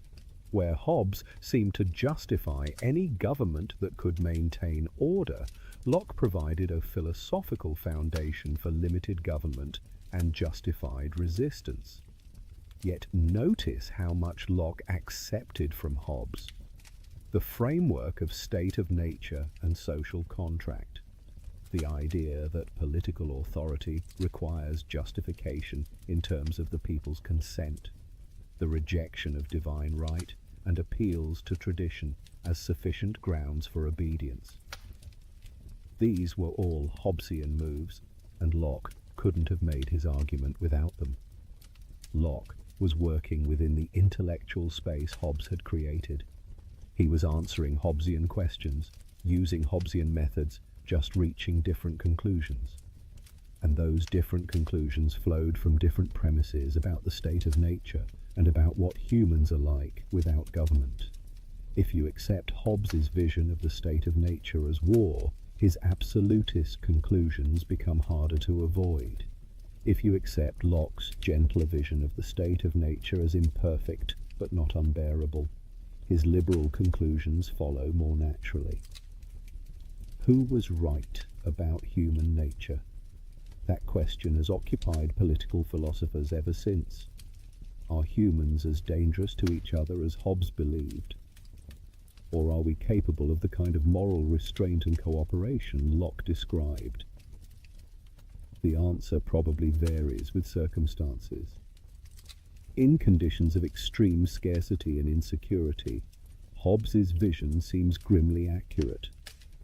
In conditions of relative abundance and security, Locke's optimism seems more justified. Neither captured the whole truth, but together they mapped the space within which much later political thought would develop. The American founders wrestled with exactly this tension. Thomas Jefferson's famous phrase in the Declaration of Independence, "Life, liberty, and the pursuit of happiness," echoes Locke's trinity of life, liberty, and property. The idea that governments derive their just powers from the consent of the governed is pure social contract theory, developed by Hobbes and Locke. The right to revolution when government becomes destructive of these ends is Lockean. But the American Constitution also reflects Hobbesian concerns. The separation of powers that Locke endorsed is built into the structure, but so is the creation of a strong central government powerful enough to maintain order. The Federalist Papers, written to support ratification of the Constitution, often sound Hobbesian themes about the dangers of faction and the need for effective authority. The founders were trying to balance Lockean liberty with Hobbesian security, and the American experiment can be seen as an attempt to synthesize these rival visions. as you settle deeper into rest, consider how these old debates remain alive. When we argue about how much power government should have, whether authority should be centralized or divided, when we can legitimately resist or disobey laws, we are still working through questions Hobbes and Locke posed. Their specific answers may not satisfy us, but their questions endure because they're asking about permanent features of political life. How to balance order and liberty, security and freedom, common good and individual rights. Hobbes saw the danger of chaos and prioritized order above almost everything else. Locke saw the danger of tyranny and prioritized liberty and rights. Both dangers are real. Both concerns are legitimate. And no political system has perfectly solved the problem of achieving security without sacrificing too much freedom or protecting liberty without risking too much instability. We're still, in a sense, trying to navigate between Hobbes and Locke, trying to get enough of each without the excesses of either. The conversation they began continues, and that, perhaps more than any specific doctrine either taught, is their greatest legacy. Transforming political philosophy into a systematic inquiry into the foundations of legitimate authority, an inquiry that takes seriously both the necessity and the dangers of power. Throughout his life, Hobbes held a peculiar conviction. Philosophy could be made as certain as mathematics. If we could just define our terms precisely enough, reason carefully enough, follow arguments rigorously enough, we could achieve in moral and political philosophy the same kind of demonstrative certainty that mathematicians achieved in geometry. This belief shaped how Hobbes approached philosophy and led him into both brilliant insights and embarrassing failures. Hobbes first encountered Euclidean geometry in his 40s, relatively late in life for a scholar. The story goes that he was in a gentleman's library and saw a copy of Euclid's Elements lying open. His eye fell on a proposition, a theorem about triangles. At first, he couldn't believe it. He looked at the proof, which referred back to earlier propositions. He looked at those propositions and their proofs, which referred to still earlier ones. Eventually, he worked his way back to the definitions and axioms that began the whole system. And he was amazed. From a handful of simple definitions and self-evident principles, Euclid had constructed an entire edifice of geometric knowledge, each theorem following necessarily from what came before. There was no appeal to authority, no reliance on observation, just pure reason working out the implications of clear concepts. This was certainty, real knowledge, not the endless disputation of traditional philosophy that never seemed to settle anything. Hobbes became convinced that this method could be applied to philosophy.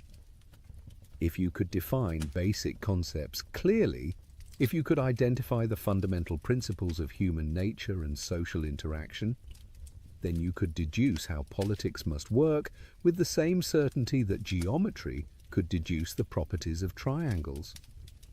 This is why Leviathan begins with meticulous definitions of sensation, imagination, memory, reason.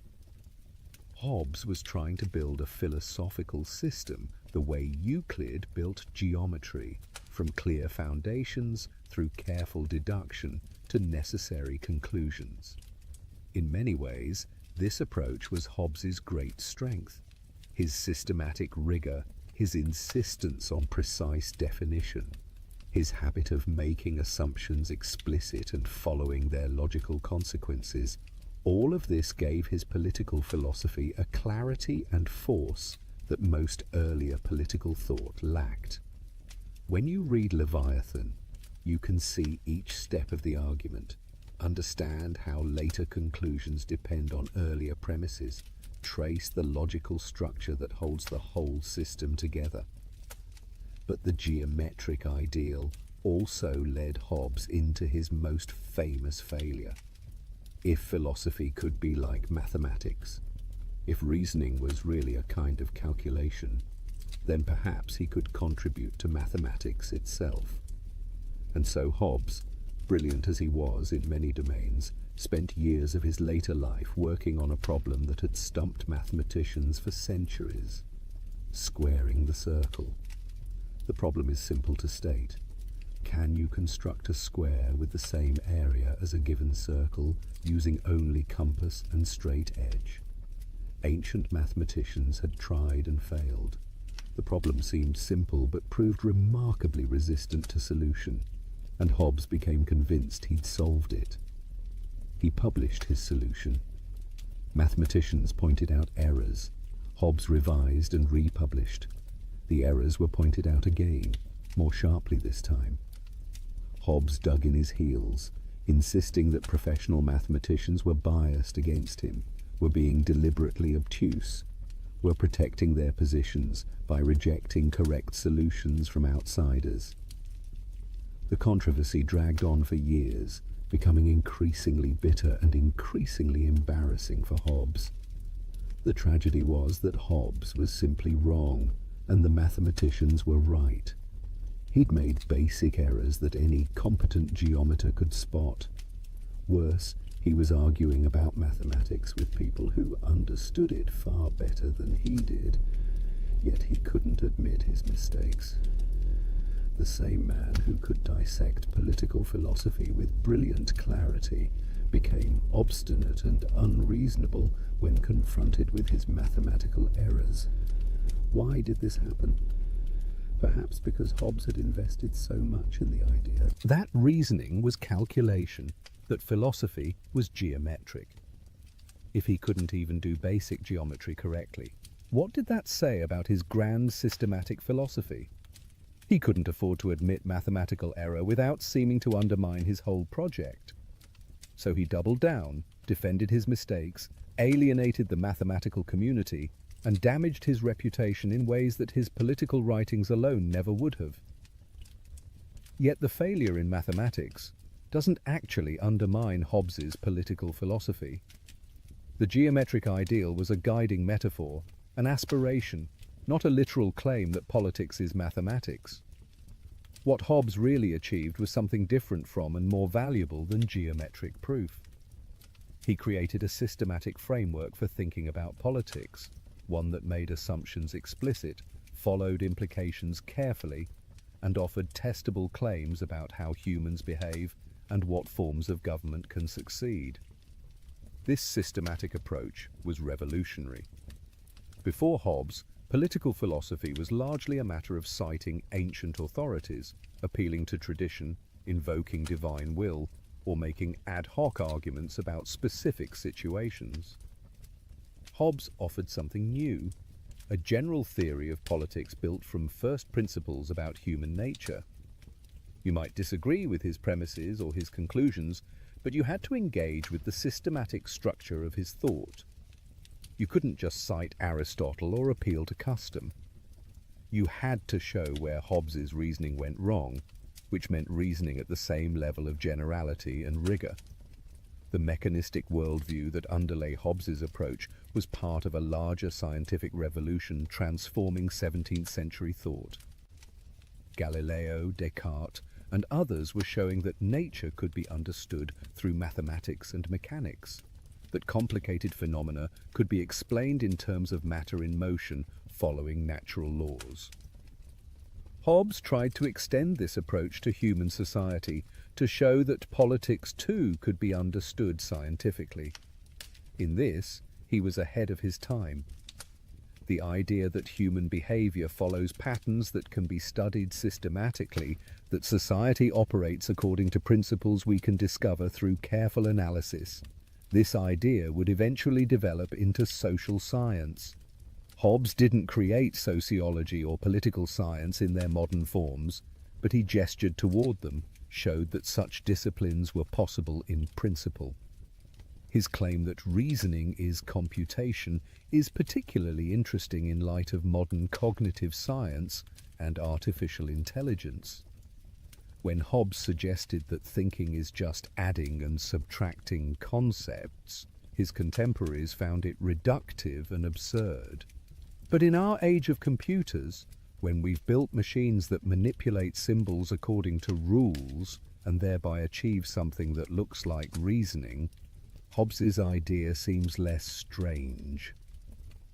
We still debate whether artificial intelligence really thinks or just simulates thinking. But the very fact that the question arises shows that Hobbes touched on something deep about the nature of cognition. As you drift toward sleep tonight, consider the beautiful ambition in Hobbes's geometric ideal, even if the ideal was never fully realized. He wanted certainty in a domain where certainty seems impossible. He wanted to find principles of politics as clear and compelling as the Pythagorean theorem. He wanted to lift political discourse out of partisan squabbling and into the realm of demonstrative knowledge where rational people would have to agree. He failed, of course. Politics remains contested, uncertain, irreducibly plural in ways that geometry is not.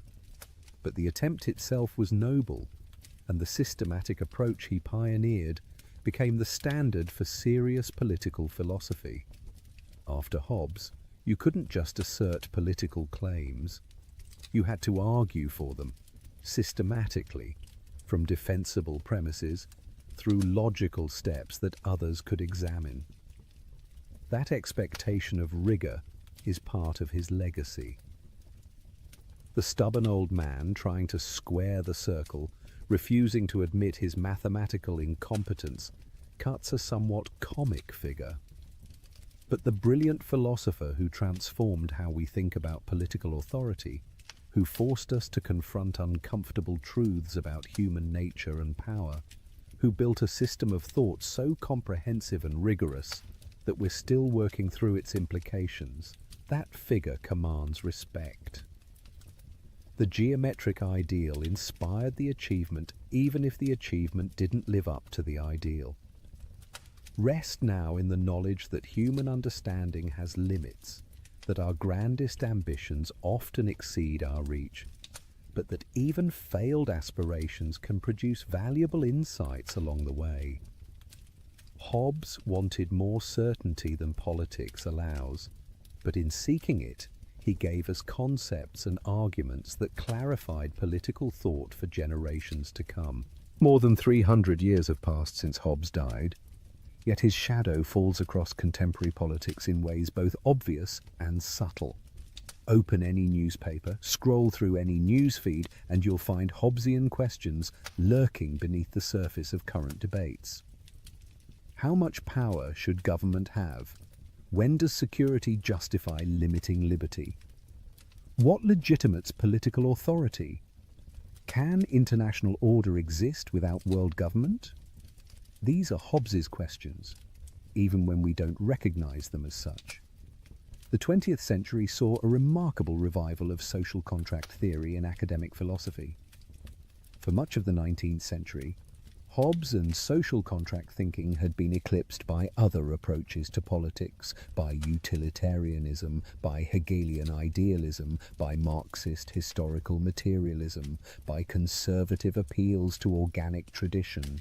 But in 1971, John Rawls published A Theory of Justice, and suddenly social contract theory was at the center of political philosophy again. Rawls's approach was explicitly Hobbesian in structure, even while reaching conclusions Hobbes would never have endorsed. Rawls asked readers to imagine people in an original position, choosing principles of justice behind a veil of ignorance that prevented them from knowing their own position in society. This was a thought experiment directly descended from Hobbes's state of nature, a way of using hypothetical reasoning to discover what rational agreement could establish about legitimate political arrangements. Rawls concluded that people in the original position would choose principles guaranteeing equal basic liberties and allowing inequalities only when they benefit the worst off. These liberal egalitarian conclusions are far from Hobbes's absolutism, but the method is recognizably Hobbesian. We're still using variations on the social contract framework to argue about justice, still imagining what rational people would agree to under certain conditions, still deriving political principles from hypothetical consent. Game theory, developed in the mid-20th century to analyze strategic interaction, gave Hobbes's insights mathematical precision. The prisoner's dilemma, perhaps the most famous concept in game theory, is essentially the Hobbesian problem in formal terms. Two prisoners are separately offered deals. If both stay silent, both get light sentences. If one betrays the other while the other stays silent, the betrayer goes free while the silent one gets a harsh sentence. If both betray, both get moderate sentences. The rational choice for each prisoner, considered individually, is to betray, because betrayal yields a better outcome regardless of what the other prisoner does. But if both reason this way, both end up worse off than if they'd both stayed silent. This is exactly Hobbes's covenant problem. Individual rationality undermines collective good unless there's an enforcement mechanism that changes the incentive structure. Game. Theorists have used this framework to analyze everything from nuclear deterrence to environmental policy to the evolution of cooperation. And in doing so, they're working through Hobbesian logic, showing how the structure of strategic interaction creates problems that individual rationality alone cannot solve. Hobbes didn't have the mathematical tools of modern game theory, but he grasped the essential logic 3 centuries earlier. Contemporary debates about security and liberty constantly replay Hobbesian themes. After terrorist attacks, governments claim emergency powers, expand surveillance, limit civil liberties, all in the name of protecting citizens. Critics respond that security purchased at the cost of freedom isn't worth having, that we're betraying our values by the very measures meant to protect them. But notice that both sides accept the Hobbesian framing. Security and liberty are being traded against each other, and the question is where to strike the balance. The COVID-19 pandemic brought Hobbesian questions into sharp relief. Governments imposed lockdowns, restricted movement, mandated vaccines or masks, closed businesses. Some people accepted these measures as necessary to protect public health, as the kind of collective action problem that only government authority could solve. Others resisted as violations of liberty, as government overreach, as tyranny disguised as public health policy. The debate divided along lines that would have been familiar to Hobbes. How much authority should government have in emergencies? When does protecting life justify restricting liberty? In international relations, Hobbes's vision of the state of nature describes relations among sovereign states better than it ever described relations among individuals. There is no world government, no authority above nations that can enforce international law. Countries exist in something like a state of nature with respect to each other, each pursuing its own interests, each potentially in conflict with others, each relying ultimately on its own power to secure its position. This produces what political scientists call the security dilemma at the international level. When one country builds up its military for defensive purposes, neighboring countries perceive a threat and build up their own militaries in response, which makes the first country feel less secure, so it builds up even more, and the cycle continues. Everyone acts defensively. Everyone becomes less secure. It's Hobbes's dynamic of diffidence playing out among nations. Realism in international relations theory is explicitly Hobbesian. Realists argue that moral considerations matter little in relations among states, that power and security are what drive international politics, that cooperation is always fragile because there's no enforcement mechanism that can reliably constrain sovereign states. They don't necessarily endorse this situation, but they claim to describe how international politics actually works, given the anarchic structure of the international system. Technology has created new forms of power that Hobbes never imagined, but that raise thoroughly Hobbesian questions. Surveillance states can monitor citizens with unprecedented thoroughness, tracking movements, reading communications, predicting behavior. Governments justify this surveillance with Hobbesian logic. We need these powers to protect you from terrorism, from crime, from disorder. But the result is a kind of leviathan that can see everything, know everything about its subjects in ways that would have seemed like godlike power in Hobbes's time. Corporate power raises similar issues. Large technology companies control platforms that shape political discourse, influence elections, determine what information billions of people see. They're not governments in the traditional sense, but they exercise forms of power that look increasingly sovereign. Do we need a leviathan to control these corporate leviathans? Or are we creating new forms of authority that don't fit Hobbes's categories? Climate change presents perhaps the most purely Hobbesian problem of our era. Every nation benefits if all nations reduce emissions, but each nation has an incentive to let others bear the cost of reduction while continuing to emit itself. This is a global collective action problem, a tragedy of the commons on a planetary scale. The Hobbesian solution would be world government powerful enough to enforce emissions limits. But creating such government seems impossible, so we're stuck trying to solve a Hobbesian problem without Hobbesian solutions. The rise of authoritarian leaders around the world often comes wrapped in Hobbesian rhetoric. Strongmen promise order, security, protection from chaos. They ask citizens to accept concentrated power in exchange for stability. They justify limiting dissent, suppressing opposition, consolidating authority by pointing to threats, real or imagined. The implicit bargain is Hobbesian. Give me absolute power and I'll protect you. Whether citizens are actually safer under such arrangements is questionable, but the rhetorical appeal remains powerful.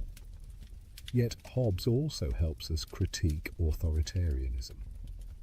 Remember that Hobbes's sovereign gains authority through consent of the governed, through the rational agreement of equals who create common power for their mutual benefit.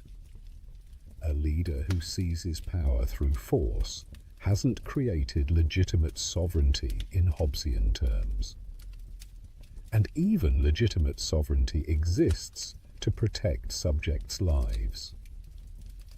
When government becomes the main threat to life rather than the protector of life, Hobbes's own logic suggests subjects can resist. Feminist philosophers have offered important critiques of social contract theory that expose blind spots in Hobbes and the tradition he founded.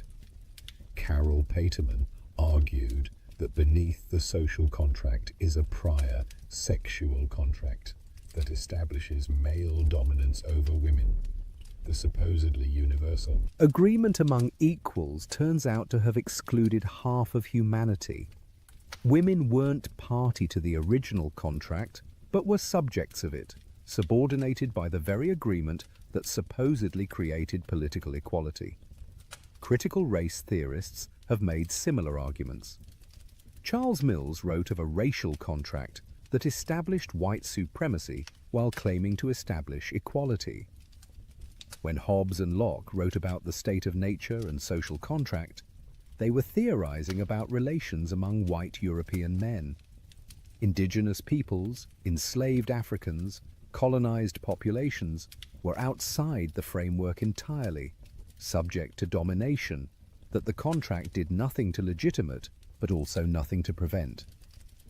These critiques don't simply reject social contract theory, but force us to confront who was included and excluded in the original formulations. They show that supposedly universal theories of politics were partial, limited to certain groups, while claiming universal applicability.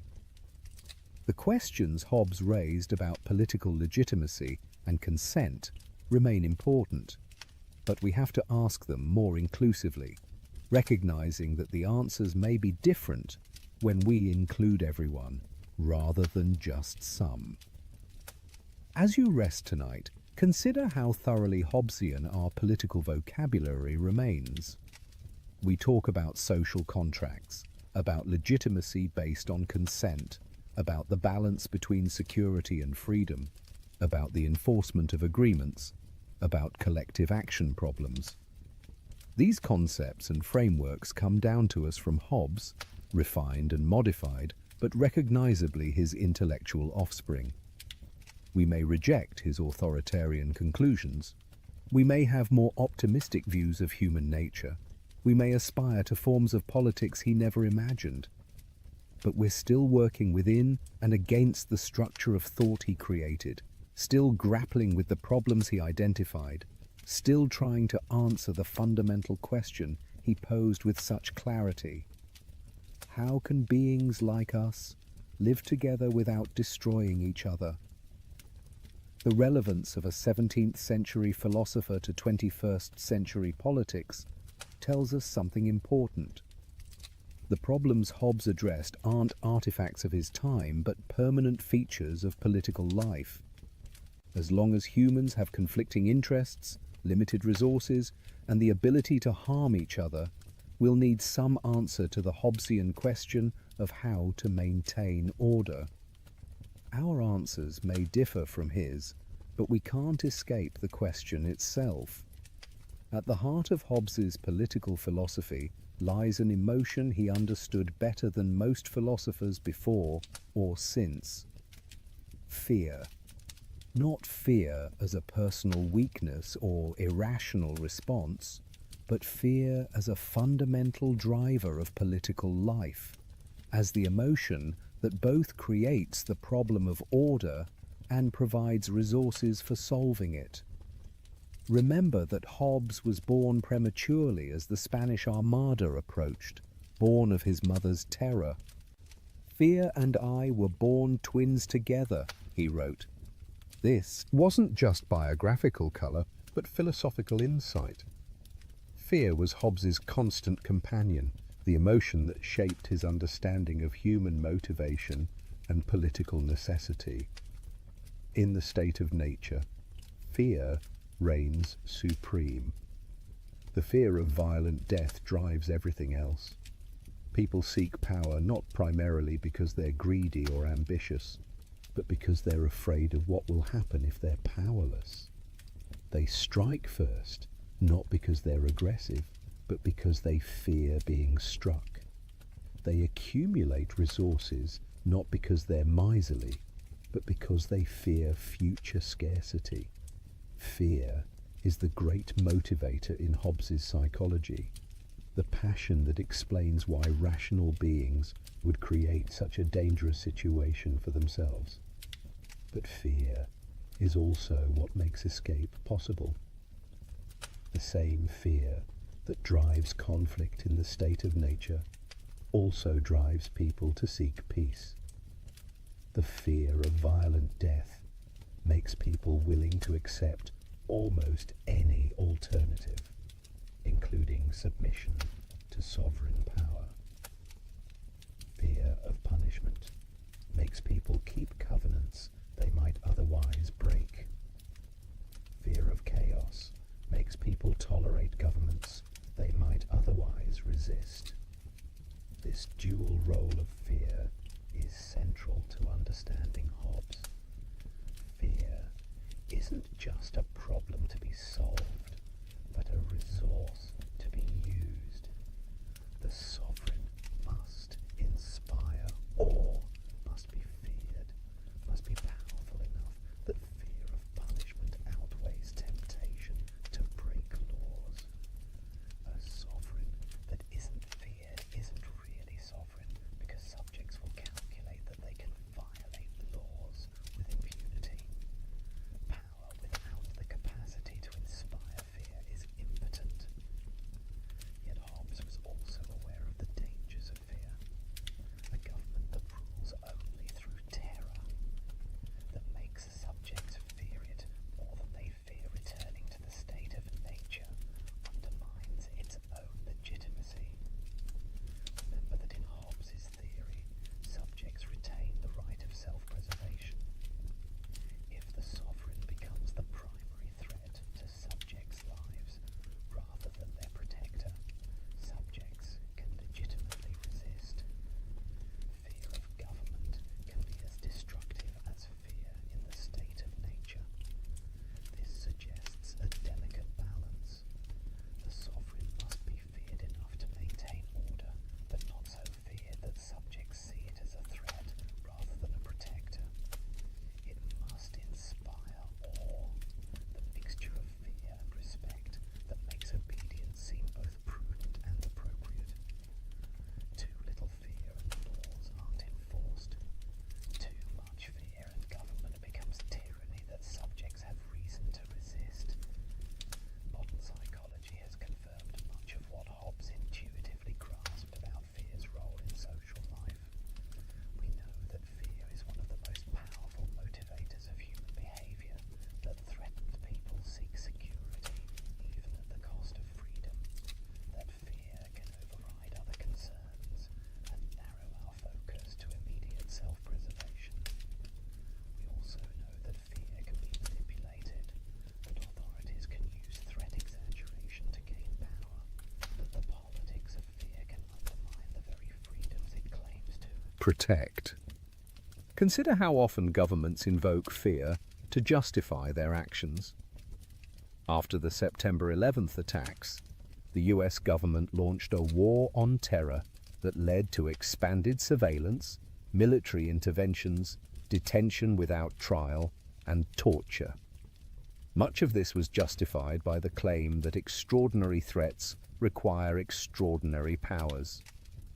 Fear of terrorism made citizens willing to accept measures they would have rejected in calmer times. Was this Hobbesian sovereignty in action? Government doing what's necessary to protect subjects from violent death? Or was it manipulation of fear to accumulate power beyond what's actually needed for security? Hobbes would say that depends on whether the measures genuinely served the purpose of protection or whether they served other interests under cover of necessity. But he'd also recognize that making this judgment is difficult, that subjects aren't always in a position to know what's genuinely necessary, and that government has both motive and opportunity to exaggerate threats. The politics of fear isn't unique to our time. Hobbes lived through an era when religious fear was used to justify persecution, when fear of heresy and witchcraft led to torture and execution, when fear of political disorder was invoked to suppress dissent. He recognized that fear could be instrumentalized, used by those in power to maintain control. Yet he also believed that some fear was appropriate, that recognizing our vulnerability and the dangers around us was rational rather than paranoid. This raises profound questions about how we should respond to fear in political life. Should we resist fear, refuse to let it guide our decisions, insist on maintaining liberty even when threatened? That's one response, the one that says, those who would give up essential liberty to purchase a little temporary safety deserve neither. It's a noble sentiment, But Hobbes would ask whether it's realistic. Can people really maintain their commitment to liberty when they're genuinely terrified? And if fear does drive political decisions, shouldn't we think carefully about how to channel it productively rather than simply declaring it inadmissible? Or should we accept fear as a legitimate factor in political reasoning, acknowledge that security is a genuine good that sometimes requires limiting freedom? That's closer to Hobbes's position, but it opens the door to the very manipulation he worried about. Once we accept that fear justifies expanded power, authorities have strong incentives to keep us afraid, to magnify threats, to ensure that the emergency never quite ends. Perhaps the wisest response is neither to reject fear entirely, nor to let it dominate, but to think carefully about what we're afraid of and whether proposed responses genuinely address those fears. Hobbes would approve of this approach. He valued reason precisely because it could discipline passion, including fear. The fear that drives us to seek security should be guided by rational calculation about what genuinely serves self-preservation, not by panic or manipulation. One of Hobbes's most interesting observations about fear concerns its relationship to freedom. He defined liberty as absence of external impediments to motion. When you're free to do something, nothing external is preventing you from doing it. But notice that this definition is compatible with being motivated by fear. If you obey the law because you fear punishment, you're still acting freely in Hobbes's sense, because the law doesn't physically prevent your action. It just gives you a reason not to act. This might seem like a verbal trick, but there's something important here. For Hobbes, the opposite of freedom isn't being influenced by fear, but being physically constrained or unable to act. And this suggests that a society where people obey laws out of fear of punishment can still be a free society, as long as the laws leave people space to make their own choices about how to live within legal constraints. He makes this point explicitly when talking about liberty under sovereignty. He says that liberty depends on the silence of the laws. Where the law doesn't speak, you're free to act as you choose. The sovereign needn't regulate everything, needn't control every aspect of life. There can be wide areas of liberty even under absolute sovereignty, as long as the sovereign chooses not to fill those spaces with commands. This is a thin conception of freedom by many standards, but it has a certain realism. Perfect freedom from all influence, from all pressure, from all consequences of our choices is impossible. We are always constrained by circumstances, influenced by consequences, responding to incentives and disincentives. The question isn't whether we're influenced, but whether we retain choice within the structure of influences that shape our decisions. As you drift deeper into rest, reflect on the role fear plays in your own life. The locks on your doors, the passwords on your accounts, the insurance policies you maintain, all reflect reasonable fear of potential harms. You take precautions not because you're paranoid, but because you're realistically aware of risks. This is Hobbesian fear at work, the rational recognition of vulnerability that leads to protective measures. But also notice that you're able to rest precisely because those protective measures work. The government maintains order, police deter crime, social norms constrain most people's behavior most of the time. You can be vulnerable in sleep because you trust, usually without thinking about it, that the structures of order will hold through the night. Fear has been channeled into institutions that make security possible, which in turn makes the vulnerability of rest possible. Hobbes understood this paradox. We need fear to motivate the creation of order, but successful order lets us mostly forget our fear. A well-functioning Leviathan fades into the background. Its Power so reliable that we rarely think about the violence it prevents or the chaos it holds at bay.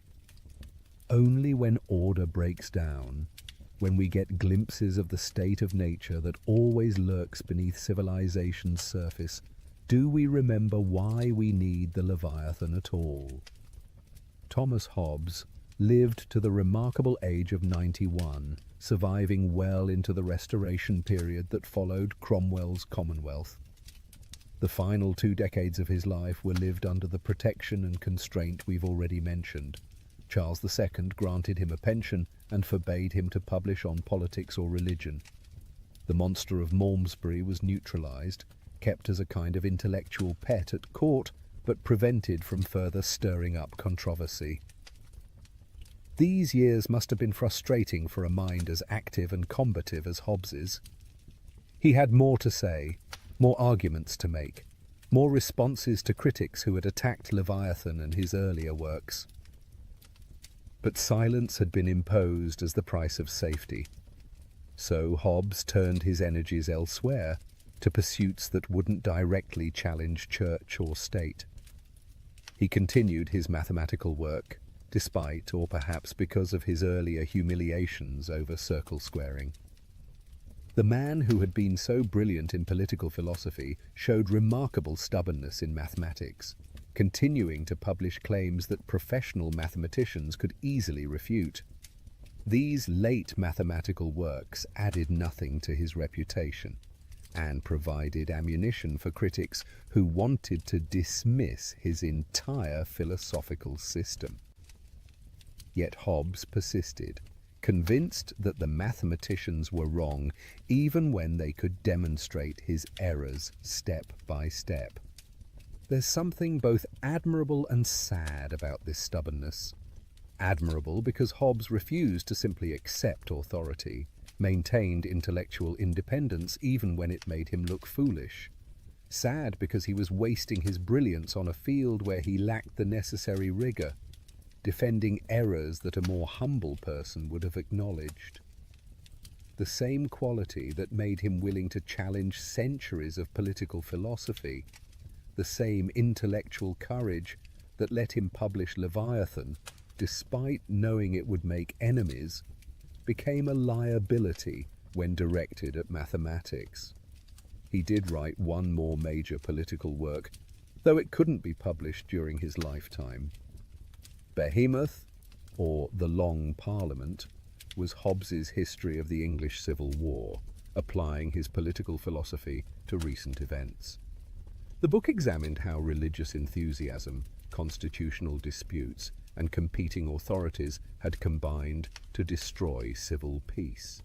It was, in effect, a sustained argument that everything Leviathan had warned against had happened in England, proving the necessity of the absolute sovereignty Hobbes had defended. Charles II read Behemoth in manuscript and forbade its publication. Even a historical analysis of the Civil War was too controversial, too likely to reopen wounds that the Restoration was trying to heal. The book circulated in manuscript among scholars and was only published after Hobbes's death, when it could no longer cause immediate political problems. Hobbes also produced translations in his final years, rendering Homer's Iliad and Odyssey into English verse. This was work he'd loved as a young scholar, returning to the classics that had first inspired his intellectual life. The translations were competent but not brilliant, the work of an old man staying active rather than breaking new ground. But they gave Hobbes satisfaction and kept his mind engaged when he could no longer pursue philosophy directly. In 1675, at age 87, Hobbes left London for the last time. He moved to the countryside, to estates owned by his longtime patrons, the Cavendish family. He'd served them for most of his adult life, first as tutor to William Cavendish, then in various capacities to different branches of the family. Now, In his final years, they provided him refuge and support. He spent his last years at Hardwick Hall in Derbyshire, living quietly, writing occasionally, receiving visitors who wanted to meet the famous philosopher. He composed an autobiography in Latin verse, looking back over his long life and the turbulent century he'd witnessed. Born under the shadow of the Spanish Armada, living through civil war and revolution, surviving into the Restoration, he'd seen England transform repeatedly, seen his philosophical landscape shift from scholasticism to early modern rationalism. In December 1679, Hobbes suffered a stroke. He became paralyzed and died within days. He was buried in the churchyard at St. John the Baptist Church in Alt Hucknall, a quiet country church far from the controversies and disputes that had marked his intellectual life. His grave was simple, marked with a Latin inscription that identified him as Thomas Hobbes of Malmesbury and noted his philosophical reputation. His death was little noted beyond the circles of scholars and former associates. He'd been controversial enough that many were relieved to see him go. His books remained on lists of prohibited works. Universities warned students against Hobbesism as dangerous to morality and religion. For decades after his death, Hobbesian was a term of abuse, suggesting atheism, materialism, moral corruption. Yet his ideas survived suppression and slowly transformed how people thought about politics. The social contract framework became standard in political philosophy, even among those who rejected Hobbes's absolutist conclusions. The questions he'd posed about political legitimacy, about the relationship between security and liberty, about the foundations of political obligation, these couldn't be unasked, and the clarity with which he'd posed them set the agenda for political philosophy in ways that outlasted the controversies over his specific doctrines. John Locke built on Hobbesian foundations to reach liberal conclusions. Rousseau transformed the social contract into a theory of popular sovereignty. Kant developed social contract ideas into sophisticated moral and political philosophy. The American and French revolutions were fought with concepts and arguments that Hobbes had helped create, even though the revolutionaries would have rejected his monarchism. The very idea that government requires consent of the governed, that political authority needs rational justification, that we should think about politics in terms of what rational people would agree to, all of this bears Hobbes's influence. In the 19th century, as political philosophy moved away from social contract theory temporarily, Hobbes was remembered mostly as a historical figure, important but superseded. But the 20th century brought renewed appreciation for his systematic approach and his unflinching realism about power and conflict. After 2 world wars and countless revolutions, after witnessing how quickly civilization could collapse into barbarism, Hobbes's dark vision of human nature seemed less like pessimistic exaggeration and more like cold-eyed truth. Contemporary political philosophers might reject Hobbes's absolutism, but they recognize his genius in framing questions. When we argue about justice, about rights, about legitimate authority, we're working within intellectual space that Hobbes helped create. He made political philosophy systematic, rigorous, focused on fundamental questions rather than surface disputes. That methodological achievement matters as much as any specific doctrine he taught. As you rest tonight, imagine Hobbes in his final years at Hardwick Hall, an old man looking back over 9 decades of life. He'd been present at the birth of modern political philosophy. He'd witnessed the collapse of the old certainties about authority and tradition. He'd tried to build new foundations, to show how rational beings could create order without appealing to divine right or ancient custom. He'd made enemies, been condemned and banned and burned in effigy, and he'd survived it all, outliving most critics, seeing his ideas spread despite opposition. There's a certain peace in that image.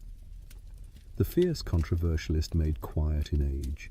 The bold, systematic thinker returned to classical translation, the man who'd tried to reduce human nature to geometry, finally accepting the limits of his ambitions. He'd done what he set out to do, changed how we think about politics. Whether people accepted his conclusions mattered less than that they had to engage with his arguments. The Leviathan he'd described lived on in the institutions and concepts that structured political life. And the book called Leviathan lived on to be read, argued with, and built upon by generation after generation. As we near the end of our journey through Hobbes's thought, it's worth stepping back to ask what he ultimately teaches us. Not whether his specific conclusions are correct, not whether we should accept absolute sovereignty or reject it, but what we learn about ourselves and political life from engaging seriously with his arguments. First, Hobbes teaches us to look unflinchingly at the foundations of social order. We live in societies held together by laws and institutions that we largely take for granted. Most of the time, we don't think about why people obey laws or what prevents society from dissolving into chaos.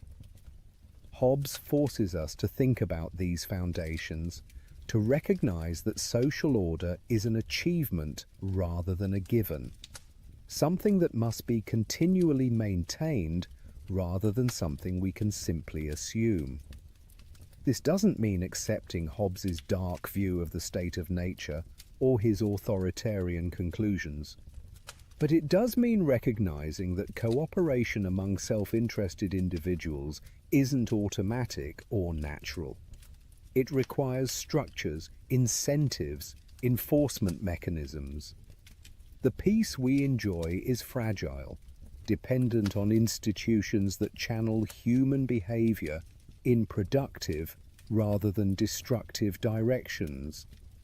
Second, Hobbes teaches us about the relationship between structure and agency in shaping human behavior. He's often accused of having a dim view of human nature, of thinking people are inherently selfish or vicious, but that misreads him. Hobbes's point is more subtle.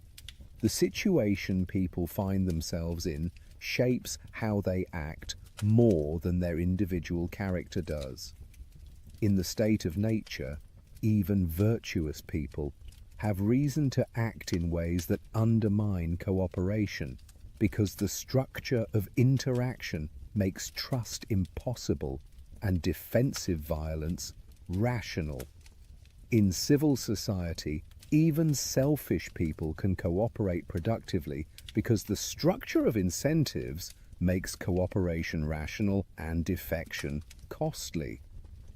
Change the situation and you change behavior without requiring people to become morally better or worse than they are. This is a profoundly important insight for thinking about social problems. It suggests that we should focus less on trying to make people more virtuous and more on creating structures that make virtuous behavior rational. We can't eliminate human selfishness, but we can channel it in ways that serve common good. We can't guarantee that everyone will keep promises, but we can create enforcement mechanisms that make promise breaking costly enough that most people keep their word most of the time. Third, Hobbes teaches us to think clearly about the distinction between what we'd like to be true and what actually is true. He was willing to follow arguments wherever they led, even when the conclusions were uncomfortable. He didn't let wishful thinking about human nature, or appeals to what would be nice cloud his analysis of what human beings are actually like and how they actually behave. This kind of realism is rare and valuable. Most of us prefer comforting illusions to harsh truths. We like to think that people are basically good, that cooperation comes naturally, that we could get along fine without coercive authority, if only we tried harder. Hobbes asks whether these beliefs can withstand scrutiny, whether they accurately describe how people behave when structures of authority break down. Fourth, Hobbes teaches us about the necessity of power. Many strands of political thought try to imagine politics without power, or at least try to minimize power's role. Anarchist traditions dream of societies with no coercive authority. Liberal traditions try to constrain and limit power. But Hobbes insists that power is necessary, that without it we cannot have rights or justice or any of the things we value about civilized life. This doesn't mean celebrating power or accepting its abuse. It means recognizing that rights without enforcement are just words, that agreements without sanctions are unreliable, that order requires authority. The question isn't whether to have power, but how to structure it, how to ensure it serves the purposes for which it exists, rather than becoming an end in itself. Fifth, Hobbes teaches us to think about legitimacy in terms of purpose and consent rather than tradition or divine right.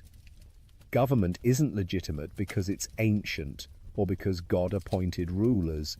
It's legitimate to the extent that it serves the purpose for which rational people would create government, protecting life, securing peace, enabling cooperation. This is a revolutionary idea, even if we've become so used to it that we don't recognize its radicalism. It makes all political authority conditional, subject to justification in terms of human purposes. It denies that anyone has a natural right to rule others.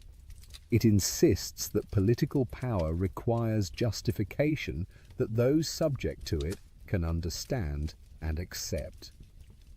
Sixth, Hobbes teaches us about the permanent tension between security and liberty. We want both, but they can conflict. More security often means more constraint, more surveillance, more power given to authorities. More liberty means less security, more risk, more uncertainty about how others will behave. This tension can't be perfectly resolved, only navigated with constant attention to how much of each we're getting and whether the balance is right. Different people will strike this balance differently, depending on their circumstances and values. Those who've lived through chaos will prioritize order. Those who've lived under tyranny will prioritize freedom. Hobbes reminds us that both are real goods, that neither can be fully sacrificed without terrible cost, and that we're always trading them against each other, whether we acknowledge it or not. Finally, Hobbes teaches us about the role of reason in human life. He believed passionately that reason could guide us toward peace, could show us how to escape the trap of the state of nature, could establish principles of political life on firm foundations. He had perhaps too much faith in reason's power, certainly too much confidence in his own reasoning abilities. But the faith itself is admirable. We live in an age of deep polarization where political disputes seem increasingly driven by passion rather than argument, where people retreat into echo chambers that reinforce their prejudices rather than challenging them. Hobbes would despair at this. He believed that rational people, thinking clearly about their situation and interests, could reach agreement on fundamental political principles even if they disagreed about many specifics. Was he right? Can reason bridge our political divides? Can careful argument convince people to change their minds about fundamental questions? The answers aren't obvious. But Hobbes's faith that the attempt is worthwhile remains inspiring. If we give up on reason's ability to resolve disputes, if we accept that politics is just a clash of wills with no hope of rational resolution, then we're left with nothing but power against power, which is just the state of nature by another name. As you settle into the final stages of rest, consider what it means to live in a civilization shaped by Hobbesian questions and insights. The social contract isn't just a philosophical concept, but describes something real about how we live together. We have collectively created structures of authority that make cooperation possible, that protect rights, that enable us to plan for the future without constant fear. These structures are imperfect. They sometimes fail. They can be abused. They don't solve every problem or prevent every injustice. But they're better than the alternative, better than the state of nature that would emerge if they collapsed. And recognizing their necessity, understanding why we need them even when they constrain us, is part of what it means to be politically mature. Hobbes doesn't give us easy answers or comfortable reassurances. He confronts us with difficult truths about power, about human nature, about the price of peace. But in doing so, he helps us think more clearly about the political world we actually inhabit, rather than the one we wish existed. And that clarity, uncomfortable as it sometimes is a gift that continues to illuminate 3.5 centuries after he first offered it. We've travelled a long way tonight, from the premature birth during the Spanish Armada to the quiet death in a Derbyshire churchyard. We followed Thomas Hobbes through civil war and exile, through mathematical embarrassments and philosophical triumphs, through the creation of a book that would transform political thought. And we've grappled with the ideas that made him both famous and infamous. The state of nature as war of all against all, the social contract as escape from chaos, the Leviathan as necessary monster we create to save ourselves. What are we to make of this strange, brilliant, difficult man and his unsettling philosophy? The easy response is to reject him, to insist that people are better than he believed, that we don't need absolute sovereignty, that his cure is worse than the disease, and there's truth in these objections. Hobbes did underestimate human capacity for cooperation. He did overestimate the necessity of absolute power. His political philosophy, if implemented literally, would produce tyranny. But easy rejection misses what's valuable in Hobbes. He forced us to confront questions we'd rather avoid. Why should I obey? What makes political authority legitimate? How do we create order among beings capable of harming each other? What's the alternative to government? These questions don't have comfortable answers, but they're important questions, perhaps the most important questions in political philosophy. The enduring value of Hobbes lies not in his specific answers, but in how he transformed political thinking. Before Hobbes, political philosophy was largely about interpreting traditions, citing authorities, applying religious principles to governance. After Hobbes, political philosophy became systematic inquiry into foundations, rigorous argument from first principles, careful analysis of concepts like sovereignty, rights, obligation, justice. He made us think about politics scientifically, not in the sense of using mathematics or experiments, but in the sense of seeking general theories that could explain and predict. He showed that political philosophy could be as rigorous as any other intellectual discipline, that questions about how we should live together could be approached with the same systematic care that mathematicians bring to geometry or physicists bring to motion. The irony we noted earlier remains striking. Hobbes seemed to defend absolute monarchy, yet he undermined traditional monarchism. He appeared authoritarian, yet he planted seeds of democracy. He argued for unconditional obedience, yet he based it on consent. These tensions aren't contradictions, but mark the transitional nature of his thought. He was working out implications of modern ideas about equality and consent and rational justification, even though those implications would eventually lead away from his monarchist conclusions. Later thinkers like Locke and Rousseau could reach liberal and democratic conclusions precisely because Hobbes had established the framework.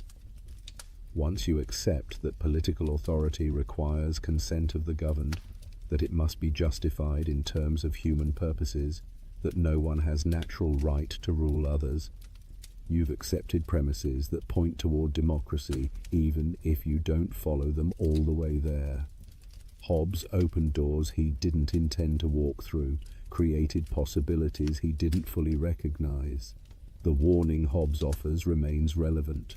Civilization is fragile. Order is not guaranteed. The peace and security we enjoy depend on institutions and practices that must be maintained.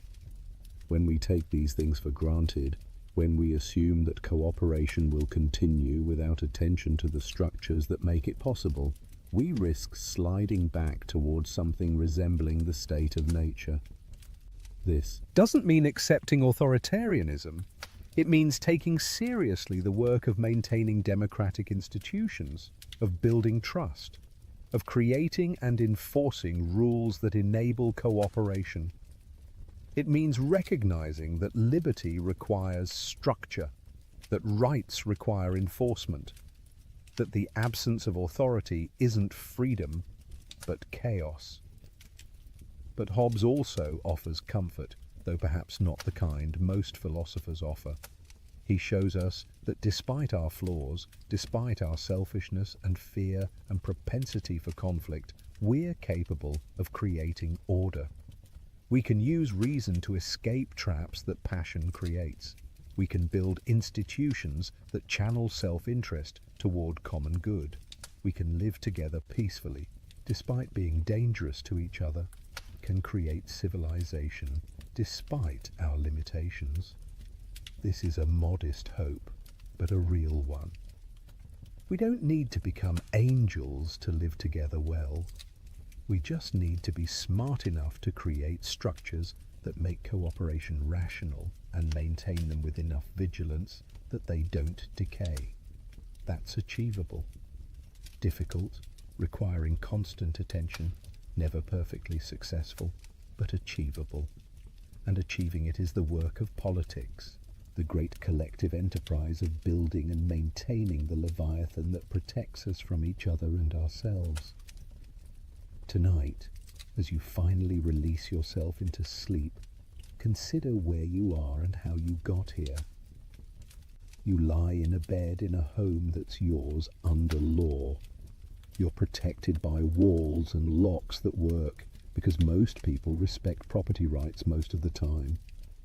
You're surrounded by a society that functions because people generally follow rules, keep agreements, refrain from violence.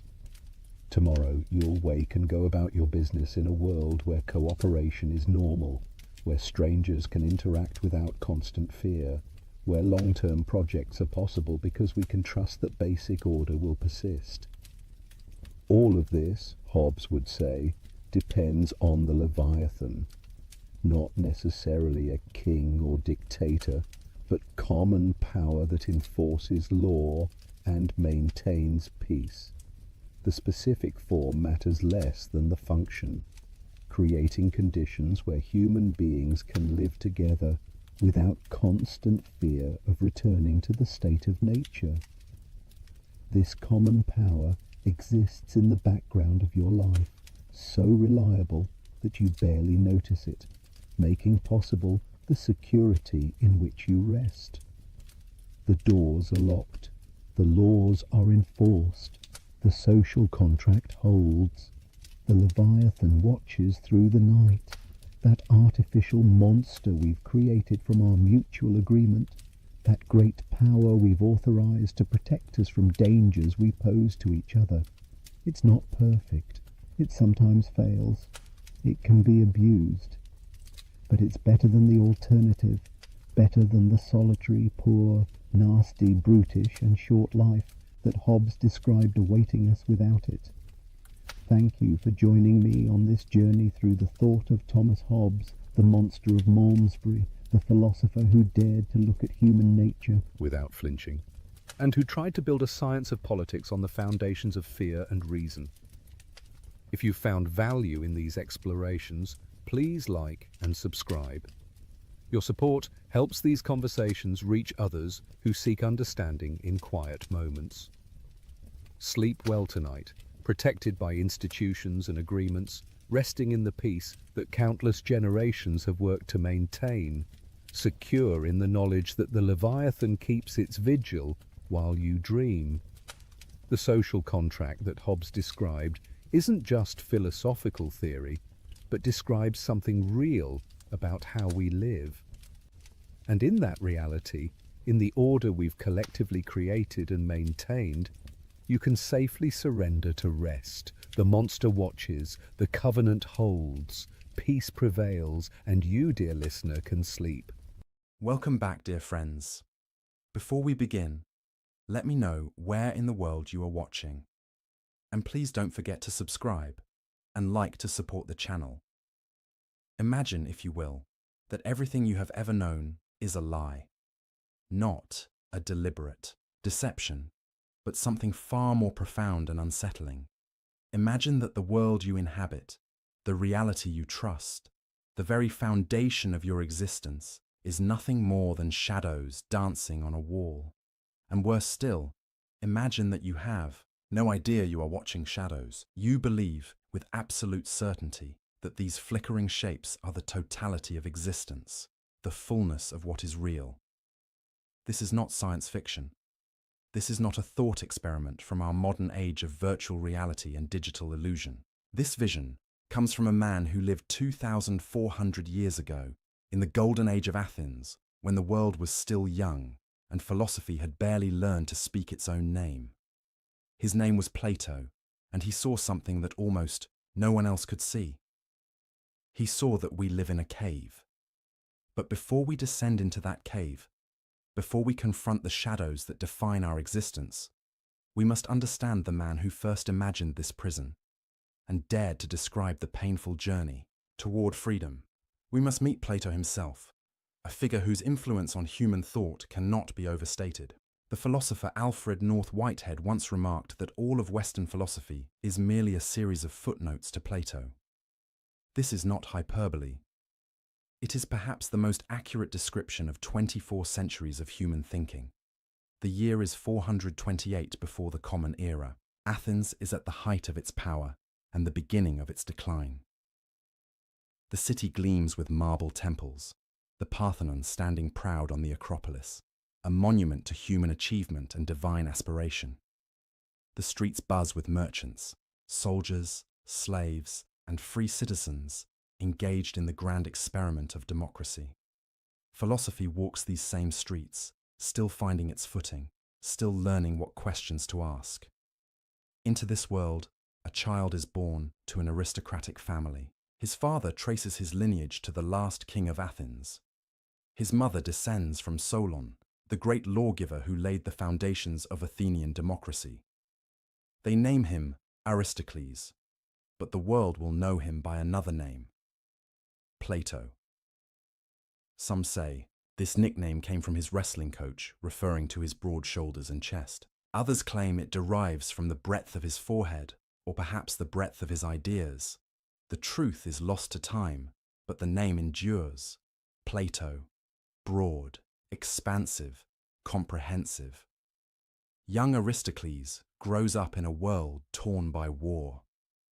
The Peloponnesian War between Athens and Sparta defines his childhood, a conflict that will ultimately humble Athens and shatter its dreams of empire. He receives the education befitting his station, studying music and poetry, mathematics and gymnastics. He writes tragic dramas, they say, and shows promise as a poet. But then something happens that changes everything. He meets a man who will alter not only his life but the entire trajectory of human thought. The man is Socrates, ugly, pug-nosed, with bulging eyes and a protruding belly. He wanders the marketplace barefoot, engaging anyone who will listen in conversation. But these are not ordinary conversations. Socrates asks questions. Simple questions, or so they seem. At first, what is justice? What is virtue? What is knowledge? And then he listens as his conversation partners attempt to answer. And then he asks more questions, and more, and slowly, methodically, gently. He reveals that no one actually knows what they claim to know. The confident sophist is reduced to confusion. The self-assured politician admits his ignorance. The respected craftsman realizes he cannot define his own craft. This is what Socrates does. He exposes ignorance disguised as wisdom. And he does it not out of malice, but out of a genuine love of truth and a belief that wisdom begins only when we admit we know nothing. When young Plato encounters Socrates, something fundamental shifts in his soul. The poetry he has been writing suddenly seems hollow. The political career his family envisions for him seems pointless. He burns his tragic dramas, according to legend, and becomes a devoted follower of this strange, questioning man. For 8 years, perhaps longer, Plato learns at the feet of Socrates. He learns to question, to probe, to never accept easy answers. He learns that the unexamined life is not worth living. He learns that true knowledge is not accumulated facts, but the understanding of eternal truths that exist beyond the flux of daily experience. And then, in 399 BCE, Athens makes a terrible mistake. The democracy that Socrates has questioned, the citizens he has challenged, turn against him. They charge him with impiety and corrupting the youth. The charges are transparently political, a way to silence a voice that has become too uncomfortable, too probing, too honest. Socrates is convicted. He is sentenced to death. Plato is there or nearby as his teacher faces this injustice with perfect calm. Socrates refuses to flee, though his friends arrange his escape. He refuses to compromise his principles, though compromise might save his life. Instead, he spends his final hours discussing the immortality of the soul with his friends, comforting them rather than seeking comfort for himself. And then he drinks the hemlock poison, the execution method prescribed by Athenian law, and dies with the same composure he showed in life. This event traumatizes Plato. How could the city that gave birth to philosophy murder the greatest philosopher? How could democracy, ruled by the people, result in such profound injustice? These questions haunt him. They drive him. They become the engine of his philosophical project. In the years following Socrates' death, Plato travels. He visits Egypt, studying the ancient wisdom preserved in that timeless land. He journeys to southern Italy and Sicily, encountering the Pythagoreans with their mystical mathematics and their belief in the transmigration of souls. He observes different forms of government, different ways of organizing human society, different answers to the question of how we should live. And then he returns to Athens. He is approximately 40 years old. He purchases a piece of land in a grove sacred to the hero Academus, outside the city walls. There, in 387 BCE, he establishes a school. He calls it simply the Academy. It is not the first school in Athens, but it will become the most important. It will operate continuously for 900 years until the Christian Roman Emperor Justinian closes it in 529 CE, believing it a threat to the new faith. But those 9 centuries will change the world. At the Academy, Plato teaches. But more importantly, he writes. Over the next 4 decades, he composes dialogues, dramatic conversations that bring philosophy to life. Most feature Socrates as the main character, engaging in the kinds of discussions that so fascinated young Plato. But these are not transcripts of actual conversations. Plato is not recording history. He is doing philosophy, exploring ideas, testing arguments, following truth wherever it leads. Through these dialogues, Plato constructs a comprehensive philosophical system that addresses every major question humans can ask. What is reality? What can we know? How should we live? What happens when we die? What is justice? What is beauty? What is love? The breadth of his thought is staggering. No area of human concern escapes his attention. But at the center of everything, underlying all his specific arguments and proposals, stands one fundamental insight, one vision that makes sense of all the rest. It is the insight that gave birth to the allegory we are about to explore, the vision that explains why we live in a cave and what we must do to escape it. Plato sees that the world we experience through our senses, the world of particular things that come into being and pass away, is not the deepest level of reality. There is something beyond, something more real than the physical objects we touch and see. There are eternal, unchanging forms or ideas that exist in a realm beyond space and time.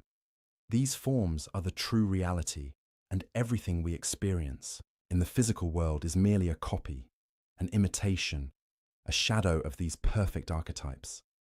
This might sound abstract, even mystical, but Plato is not being vague or mystical. He is being precise. He is observing that we recognize instances of things, equality or justice or beauty, only because we have some prior knowledge of equality itself, justice itself, beauty itself. We judge particular just acts by reference to justice. We recognize beautiful things by reference to beauty. These universal standards cannot come from our experience of imperfect particulars. They must come from somewhere else. They must exist somewhere else. And if they exist somewhere else, then that somewhere else must be more real, more fundamental than the world of our sensory experience. This is the foundation. This is the insight that makes everything else make sense. And it is this insight that gives birth to the most famous, most influential, most profound allegory in the history of philosophy. The allegory that begins now as we descend together into the cave where humanity has always dwelt, where we have always been prisoners, and where most of us will remain for our entire lives unless something miraculous happens. So settle in. Let your breathing slow. Prepare yourself for a journey from darkness to light, from ignorance to knowledge, from comfortable illusion to painful truth. Prepare yourself to discover that you have been living in a cave. And more than that, prepare yourself to discover what it might mean to climb toward the light. There is a cave, deep underground, a vast cavern carved from living rock. The entrance lies far above, so distant that its light barely penetrates the depths below. And in this cave, in the deepest, darkest section, there are prisoners. These prisoners have been here since childhood. Some were born here. They have never known anything else. They sit in a row, facing a blank stone wall, their necks shackled so they cannot turn their heads. Their legs are bound so they cannot walk. They cannot move. They cannot look away from the wall before them. This wall is their entire world. Behind the prisoners, perhaps 30 feet back, a fire burns. Its flames cast light and heat, providing the only illumination in this underground darkness. Between the fire and the prisoners runs a low wall, like a puppet theatre screen, about waist high. And along this wall, other people, free people, carry objects back and forth. Statues of animals, models of trees, representations of people, all manner of carved figures. These puppet masters hold their objects above the wall as they walk, casting shadows from the fire onto the wall that the prisoners face. The prisoners see these shadows. They see the silhouettes of animals moving across the stone. They see the outlines of trees and people. They hear echoes bouncing off the walls, the voices of the puppet masters behind them, though they believe these sounds come from the shadows themselves. And because the prisoners have never seen anything else, because they have no other reference point, no other experience to compare this to. They believe the shadows are real. They believe the shadows are the totality of existence. Imagine their world for a moment. Imagine knowing nothing but these shifting shapes on a wall. You would develop an entire understanding of reality based on shadows. You would become expert at predicting which shadow would appear next. You would notice patterns, regularities. You might even develop a primitive science of shadows, creating theories about why they behave as they do. The prisoner who could best predict the shadows would be honored as wise. The one who understood shadow patterns most deeply would be considered the greatest thinker in your community. And you would never, could never suspect that these shadows are merely representations of representations. That the carved figures casting the shadows are themselves imitations of real objects. That the entire reality you know is third-hand at best, removed by multiple layers from true being. You would have no vocabulary for truth, no concept of reality beyond the shadows. The shadows would be your truth. The shadows would be your reality. This is Plato's vision of the human condition. This is how he sees us, not metaphorically, not as mere illustration. He genuinely believes that most of humanity lives exactly like these prisoners, convinced that the shifting appearances we perceive through our senses represent ultimate reality, unaware that there is something more real, more true, more fundamental than anything we can see or touch. The cave is not just ancient Athens. The cave is not just the historical moment Plato inhabited. The cave is the world. The cave is now. The cave is always. The cave is the condition of embodied existence, of souls trapped in physical form, perceiving shadows and mistaking them for substance. But then something extraordinary happens. One prisoner is freed. We are not told how. Perhaps the chains simply break. Perhaps a liberator comes from outside. Perhaps the prisoner somehow works himself free through years of patient effort. The how does not matter. What matters is the moment of freedom and what follows. The freed prisoner turns his head. For the first time in his life, he can look away from the wall. And immediately he is confused.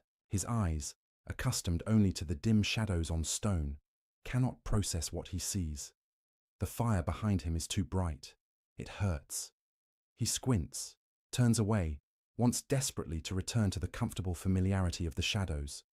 But something, curiosity perhaps, or fate, or the hand of a guide, compels him to keep looking. Gradually, painfully, his eyes adjust. He begins to see the fire clearly.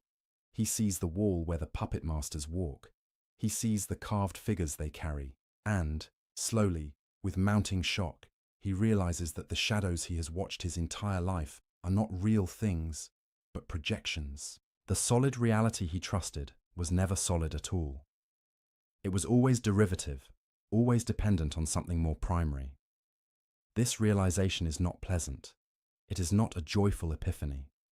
It is disorienting, frightening, threatening to every assumption he has ever held. The entire structure of his understanding collapses. Everything he thought he knew reveals itself as ignorance. And the natural response, the human response, is to reject this knowledge, to turn back toward the shadows, to cling to the comfortable lie rather than embrace the painful truth. But something prevents him from turning back.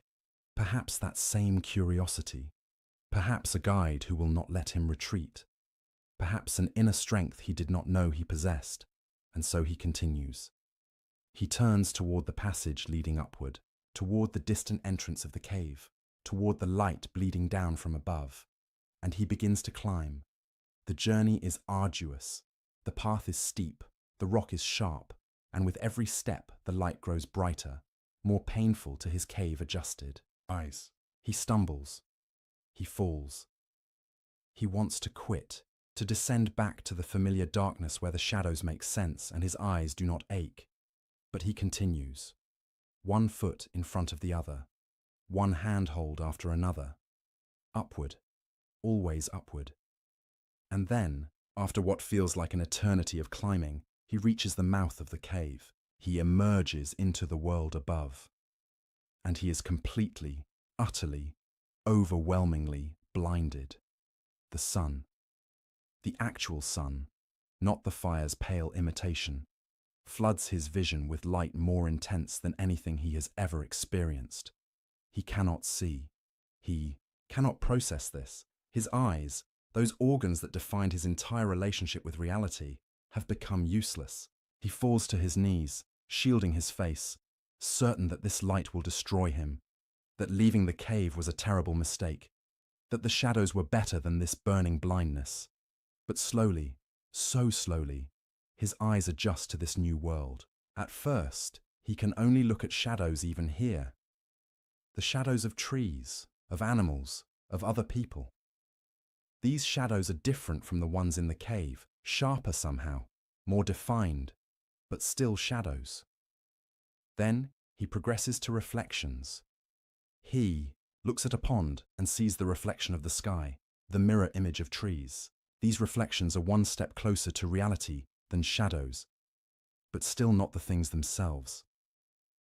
Gradually, as day follows day, and his eyes grow stronger, he can look at actual objects in the light of day. He sees a real tree, not its shadow or reflection, but the tree itself. He sees an actual animal, flesh and blood and movement. He sees other human beings, not silhouettes on a wall, but living, breathing people. And each sight fills him with wonder and also with horror. Wonder at the richness and complexity of true reality. Horror at how impoverished his previous understanding was, how much he mistook shadows for substance. Finally, after weeks or months of gradual adjustment, he can look at the sky in daytime. He sees the sun itself, the source of all light, the power that illuminates everything else and makes vision possible. And in seeing the sun, he understands. He understands that this is the ultimate reality, the final source, the thing that makes everything else visible and comprehensible. Without the sun, nothing could be seen. Without this light, no truth could be known. The sun is to the visible world what the form of the good is to the intelligible realm. It is the source and standard of everything. This freed prisoner has completed a philosophical journey. He has ascended from ignorance to knowledge, from opinion to understanding, from the many changing particulars to the one eternal truth. He has become a philosopher in the truest sense, a lover of wisdom who has actually attained the wisdom he loves. He has seen reality as it is, not as it appears. He has escaped the cave. And now comes the most important question, the question that defines not just this allegory, but the entire purpose of philosophy and the entire responsibility of those who attain truth. What should he do? Should he remain in the sunlight, basking in his knowledge, enjoying the blessed vision of reality, denied to those still in chains below? Should he spend his days contemplating the sun and the truth it represents, living in perfect understanding while his former fellow prisoners remain in darkness? No, this is not what he does. This is not what he should do. Because knowledge without compassion is empty. Truth without love is sterile. Understanding that does not attempt to liberate others is a form of selfishness disguised as wisdom.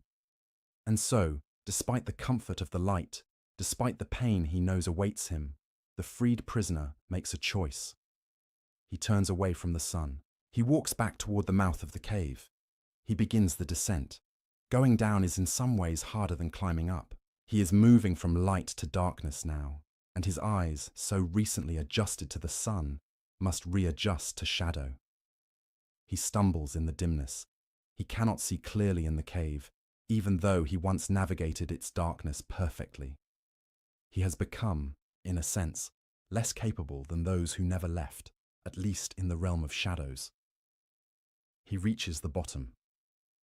He approaches his former fellow prisoners, still chained, still watching the wall, still utterly convinced that shadows are reality, and with great excitement, with joy at the truth he has discovered, and eagerness to share this gift, he tells them what he has seen. He describes the fire, the carved figures, the passage upward, the world outside, the actual trees and animals, the sun itself. He explains that the shadows are not real, that true reality exists beyond this cave, that they are prisoners who could be free. And the prisoners laugh at him. They mock him. They call him mad. Look at his eyes, they say. He went away and came back damaged. He can barely see the shadows now. He who once was honored as wise among us can no longer even predict which shadow will appear next. He trips over stones in plain sight. He cannot function in the real world, the world of shadows that we all know is reality. Whatever he experienced, outside has ruined him. It has made him useless, and if any of us were to follow him, we would be similarly destroyed. More than mockery, there is anger. His words threaten their entire understanding of reality. If he is right, then everything they believe is wrong. If he is right, then their lives are based on illusion, their honors are meaningless, their wisdom is ignorance. This is not a comfortable thought. This is not something they can easily accept. And so they reject it. They reject him. And Plato tells us that if they could get their hands on him, if they could reach him with their chained limbs, they would kill him. They would murder the one who tried to free them, the one who offered them truth, because the truth is more threatening than any lie, and liberation is more terrifying than any chain. This is the allegory. This is Plato's vision of the human condition and the philosopher's mission. We are the prisoners. The cave is the physical world, the realm of sensory experience, the domain of changing, temporal, imperfect particulars. The shadows are the objects we perceive through our senses, things that seem real but are actually images of something more fundamental. The fire is the sun in the physical world, providing the limited light by which we perceive shadows. The sea, ascent from the cave, is the journey of the soul toward true knowledge. The world outside is the realm of forms, the domain of eternal, unchanging, perfect reality. And the sun itself is the form of the good, the ultimate reality that makes all other knowledge possible. The freed prisoner is the philosopher, the rare individual who breaks free from conventional opinion and sensory illusion to attain genuine understanding. And his return to the cave is the philosopher's duty to attempt, however futilely, however dangerously, to liberate others from the chains of ignorance. Plato is not being poetic here. He is not speaking metaphorically. He genuinely believes that most humans live their entire lives in a state comparable to those prisoners, perceiving only shadows, believing only in the evidence of their senses, never questioning whether there might be something more real beyond their immediate experience. We mistake the changing flux of particulars for reality. We believe that what we see with our eyes and hear with our ears and touch with our hands is the fullness of what exists. We honor those who are best at navigating the world of shadows, the successful business people, the clever politicians, the skilled craftspeople.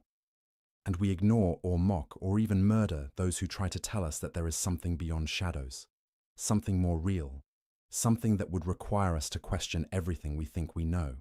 But Plato's allegory does not end in despair. It ends with a mission. The philosopher must return to the cave, not because it is easy, not because it is safe, not because it will be appreciated, but because it is right, because knowledge creates responsibility, because those who see the truth are obligated to attempt, however imperfectly, to help others see it too. This is the essence of Plato's vision. This is the heart of his philosophy, and every argument he makes, every proposal he offers, every dialogue he writes, flows from this central insight. We live in a cave. Most of us will remain in the cave, but some can escape, and those who escape must try to free the others, even knowing that the attempt will likely fail, even knowing that it might cost them everything. Now, as you rest in the darkness behind your closed eyes, consider this. What are the shadows on your personal wall? What comfortable illusions define your understanding of reality? What would it mean for you to turn away from the wall, to face the fire, to climb toward the light? What truths have you been avoiding because accepting them would require you to abandon everything you think you know. These are not easy questions. They are not meant to be. The allegory of the cave is not meant to comfort. It is meant to challenge, to disturb, to awaken. It is meant to make you wonder whether you are living in truth or merely in the most convincing lies you have ever encountered. But there is hope in this vision too. The chains can be broken. The ascent is possible. The sun can be seen. Reality can be known. And once known, that knowledge changes everything. It makes the shadows lose their power. It makes the cave less confining. It makes the truth, however painful, preferable to the most comfortable lie. This is Plato's gift. Not easy answers, not simple solutions, but a vision of human possibility that refuses to accept that shadows are all we can know, that the cave is all we can inhabit, that ignorance is the natural and permanent condition of humanity. The cave has an exit. The question is whether we have the courage to find it.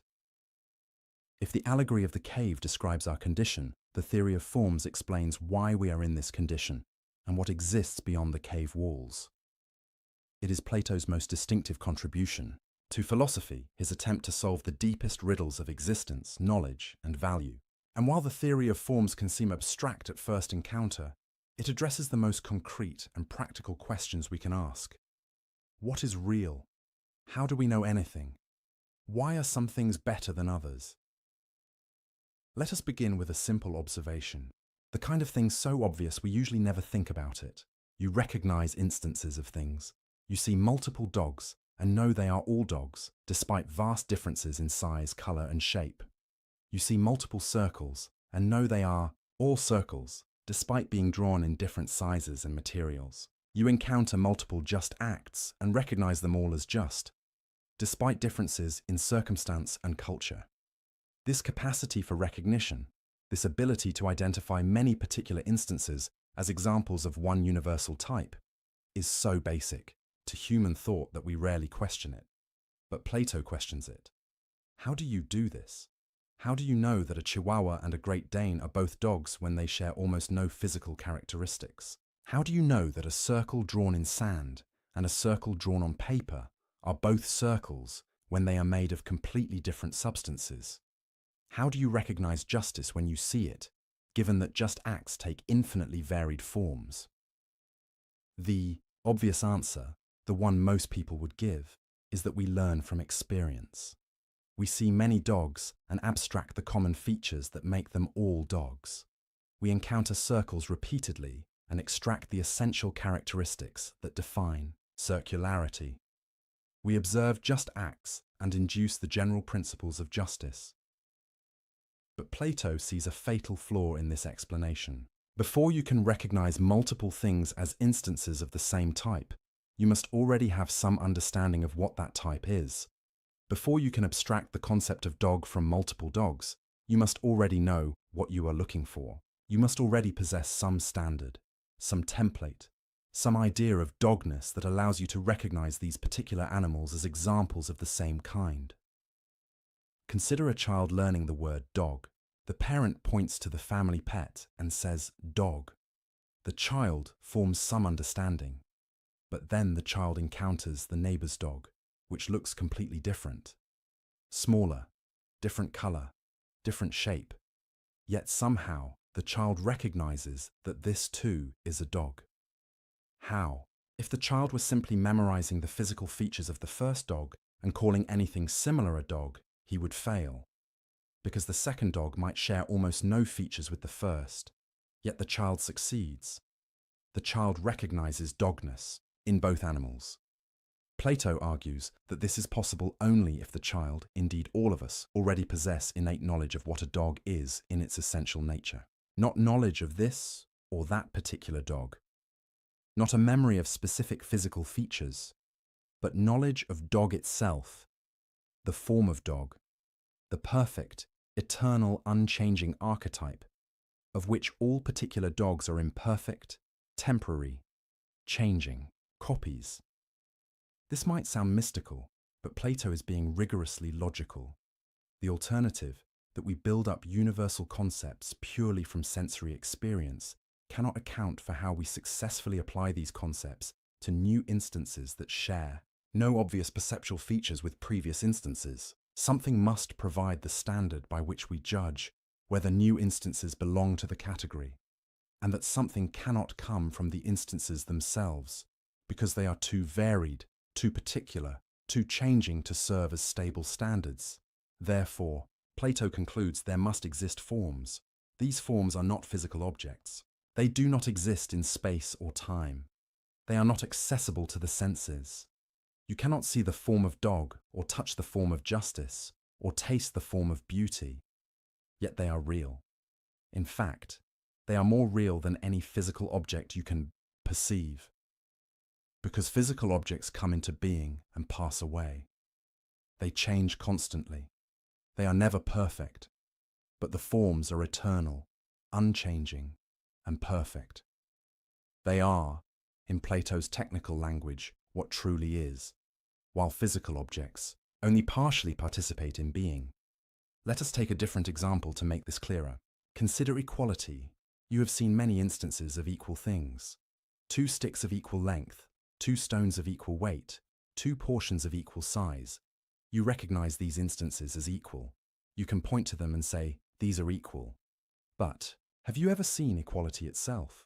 Have you ever encountered perfect, absolute equality in the physical world? Plato would say no. Every instance of equality you perceive through your senses is imperfect, approximate. 2 sticks that appear equal always differ at some microscopic level. 2 stones that feel equal on a rough scale show differences on a precise balance. Every physical instance of equality is, upon close enough examination, not quite equal. And yet you possess a concept of perfect equality, a standard by which you judge these imperfect instances and find them wanting. Where does this standard come from? Not from sensory experience, because sensory experience only gives you imperfect examples. It must come from somewhere else. There must exist equality itself, the form of equality, the perfect standard that particular equal things strive toward, but never fully achieve. And you must have some innate knowledge of this form, some pre-existing acquaintance with perfect equality, that allows you to recognize imperfect instances and understand them as attempts, however inadequate, to embody the form. This is true not just for geometric or mathematical concepts, though those provide the clearest examples. It is true for all the fundamental categories that structure our understanding of reality. There is a form of beauty, and all beautiful. Things are beautiful only insofar as they participate in this form. There is a form of justice, and all just acts are just only to the degree they approximate this eternal standard. There is a form of goodness, and all good things derive whatever goodness they possess from their relationship to the form of the good. These forms exist in their own realm, what Plato sometimes calls the intelligible world, to distinguish it from the sensible world of physical objects. The forms are not scattered throughout space, competing for room with tables and trees. They exist in a different mode entirely, accessible not to the eyes of the body, but to the eyes of the soul, to reason, to intellect. And here we come to the crucial point, the insight that makes the theory of forms not just an abstract metaphysical doctrine, but a practical guide to living. If the forms are more real than physical objects, and if true knowledge is knowledge of what is most real, then true knowledge is knowledge of forms, not of particulars. The person who has perfect perception of the physical world, but no understanding of forms is less knowledgeable than the person who understands forms, but cannot perceive the physical world clearly. The blind mathematician who understands the form of circle knows more about reality than the sighted person who has seen 10,000 circles, but understands nothing of what makes them circular. This explains the ascent from the cave. The prisoner chained before shadows is perceiving images of physical objects.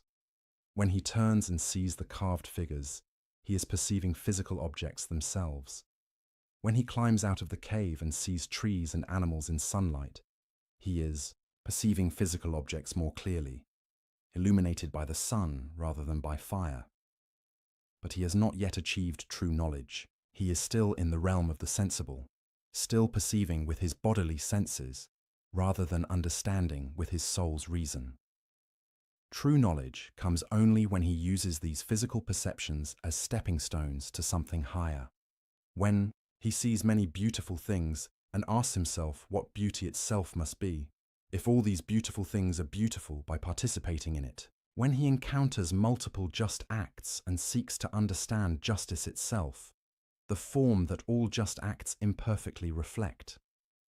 This movement from particulars to universals, from instances to forms, from the many to the one, is the essence of philosophical thinking. It is the path from opinion to knowledge, from belief to understanding.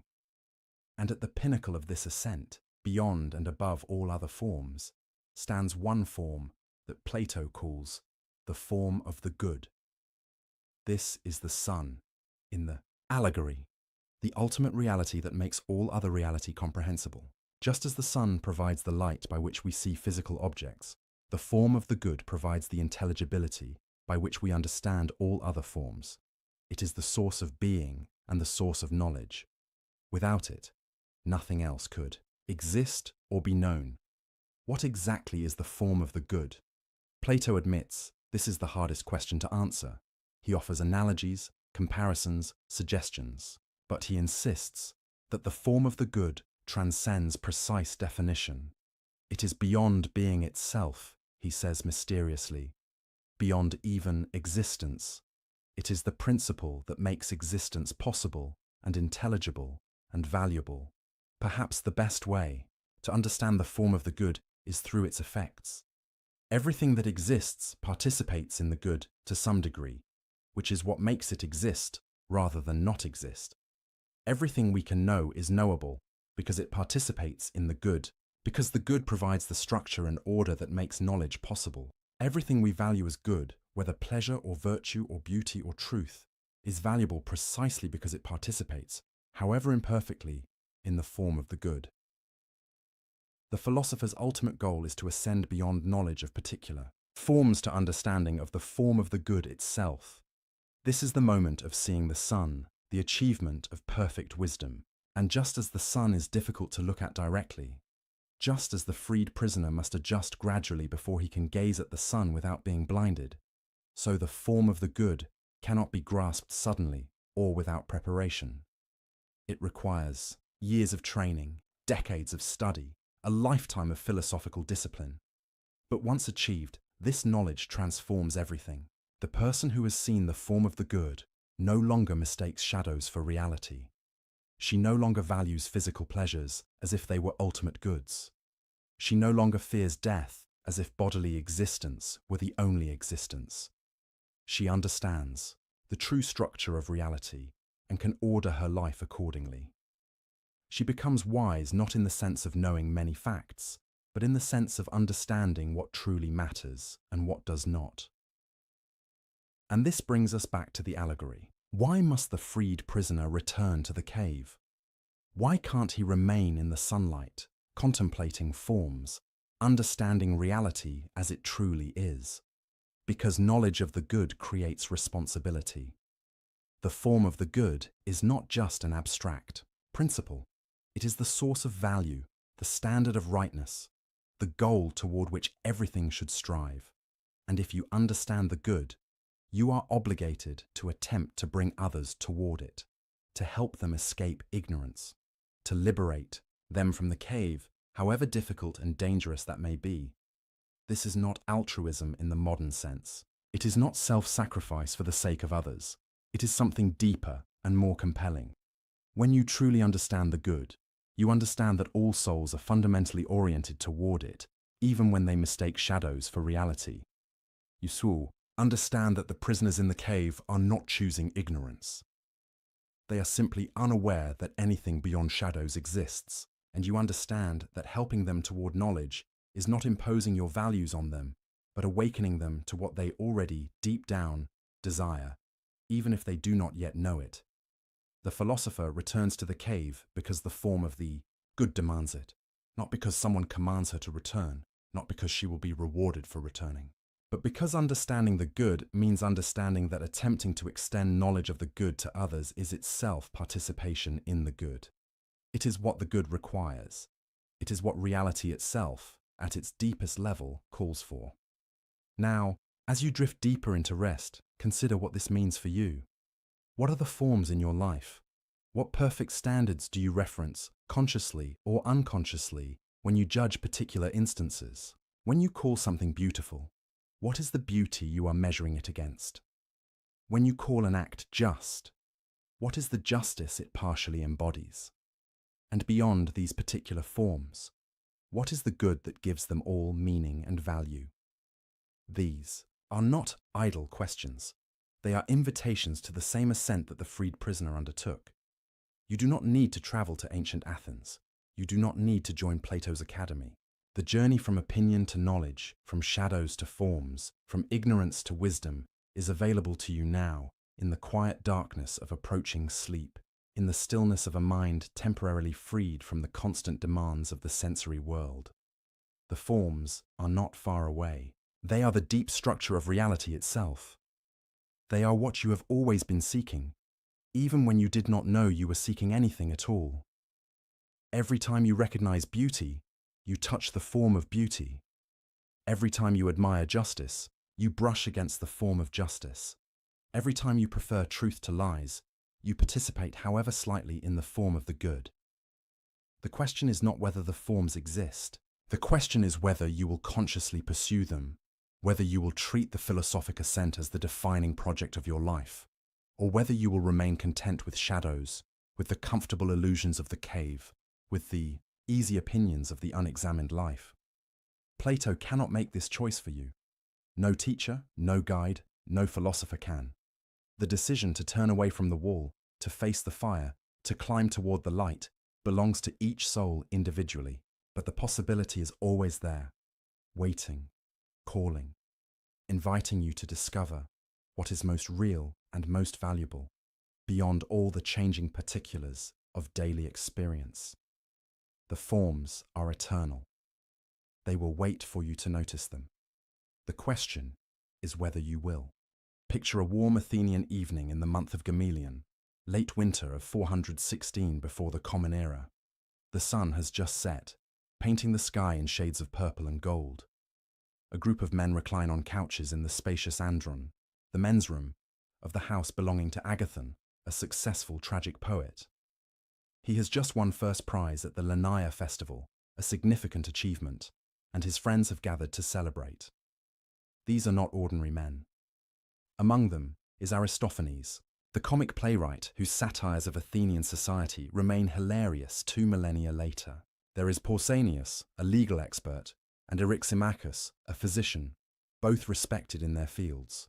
And there, reclining somewhat awkwardly because he is perpetually uncomfortable with material comforts, is Socrates. He arrived late, as is his habit, having stopped in a neighbour's porch to think, standing motionless for who knows how long, lost in philosophical contemplation. They have eaten well. The servants have cleared away the dishes. Wine has been poured, mixed with water in the Greek custom. Normally this would be the time for serious drinking, for the symposium proper, the drinking party that follows the deepen or dinner. But Eryximachus makes a suggestion. They are all still recovering from yesterday's celebration, he points out. Perhaps instead of drinking to excess tonight, they should entertain themselves with speeches. Agathon agrees, and a topic is chosen.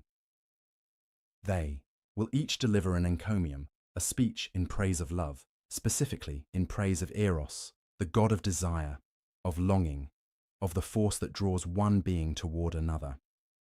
What follows is one of the most remarkable conversations in philosophical literature. Each speaker offers a different perspective on love, and together these perspectives build toward a vision of love that is profound, challenging, and ultimately transformative. It is a vision that has shaped Western understanding of love for 24 centuries, a vision that remains as relevant today as it was in that Athenian andron all those years ago.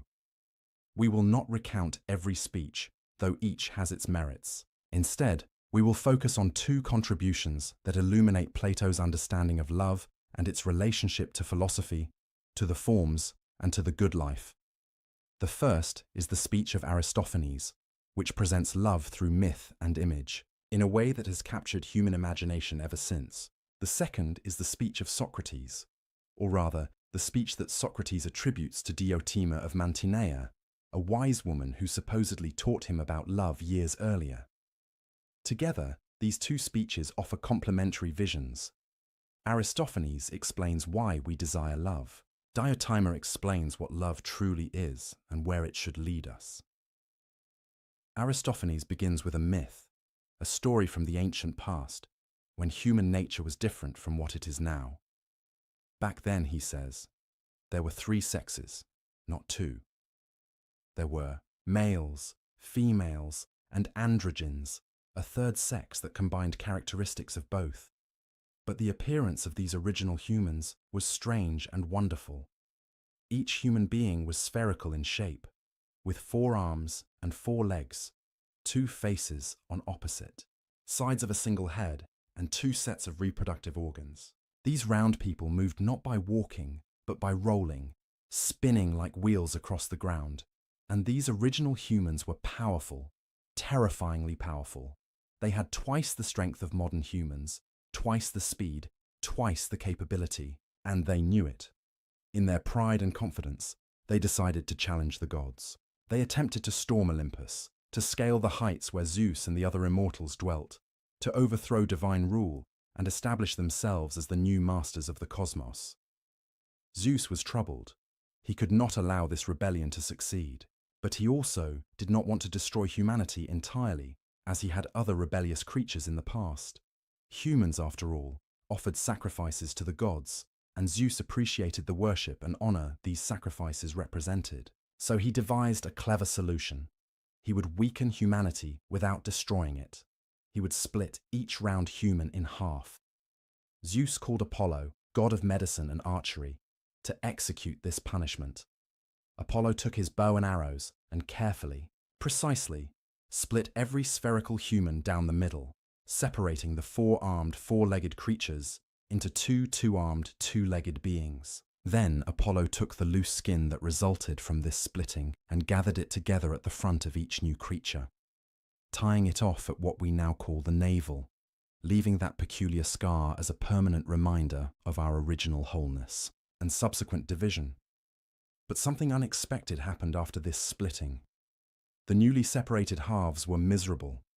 Each half wandered the earth seeking its other half, the piece of itself that had been torn away. When 2 halves found each other, they would throw their arms around each other and cling together, refusing to separate even to eat or drink, content to starve to death if only they could remain united. They were dying of longing, dying of incompleteness. Zeus took pity on them. He moved the genitals around to the front of the body, allowing the halves to come together in sexual union. This provided some temporary relief, some momentary sense of completion, even though it could never fully restore the original unity. And from that day to this, Aristophanes concludes, love is the name we give to the desire and pursuit of wholeness. We are all seeking our other half, the piece of ourselves from which we were severed. And when we find it, or find someone who resembles it closely enough, we experience the overwhelming desire to unite with them, to become whole again, to overcome the separation that defines our existence. This is why love feels like recognition, Aristophanes explains. When you meet the right person, you feel like you have known them forever, like you are reuniting rather than meeting for the first time. This is why love creates such intense longing. You are not simply attracted to another person, you are reaching for the part of yourself that was taken away. This is why nothing else satisfies when you are in love. No amount of success or wealth or honor can fill the void left by separation from your other half. Only reunion can ease that primal pain. Aristophanes' myth is charming, humorous in its imagery of round people rolling across the ground, yet deeply serious in what it says about human nature. We are fundamentally incomplete. We are defined by lack, by absence, by the sense that something essential is missing. and we spend our lives seeking to overcome this incompleteness through connection with another. The myth of the soulmate, the idea that somewhere out there is the one person perfectly suited to us, the other half of our soul, originates here in Aristophanes' speech. But is this really what love is? Is it fundamentally about overcoming personal incompleteness? Is the goal of love to find someone who makes us whole? Socrates, speaking last among the symposiasts, offers a very different vision. He does so not in his own voice, but by recounting a conversation he once had with Diotima, a priestess from Mantinea, who initiated him into the mysteries of love. Socrates begins by challenging some assumptions made by earlier speakers. They have all praised love, as if love were a beautiful, perfect God. But Diotima asks, if love desires beauty and goodness, can love himself possess these qualities? We only desire what we lack. The hungry person desires food precisely because they do not have it. The poor person desires wealth precisely because they lack it. If love desires beauty, then love must not possess beauty. If love desires goodness, then love must not be good. So what is love then? Not a god, Diotima explains, but a daemon, a spirit intermediate between divine and mortal, between immortal and mortal, between wise and ignorant. Love was conceived, she tells Socrates, on the day of Aphrodite's birth. Poros, the god of resource, and Plenty, attended the feast celebrating the goddess's arrival. He drank too much nectar and fell asleep in Zeus's garden.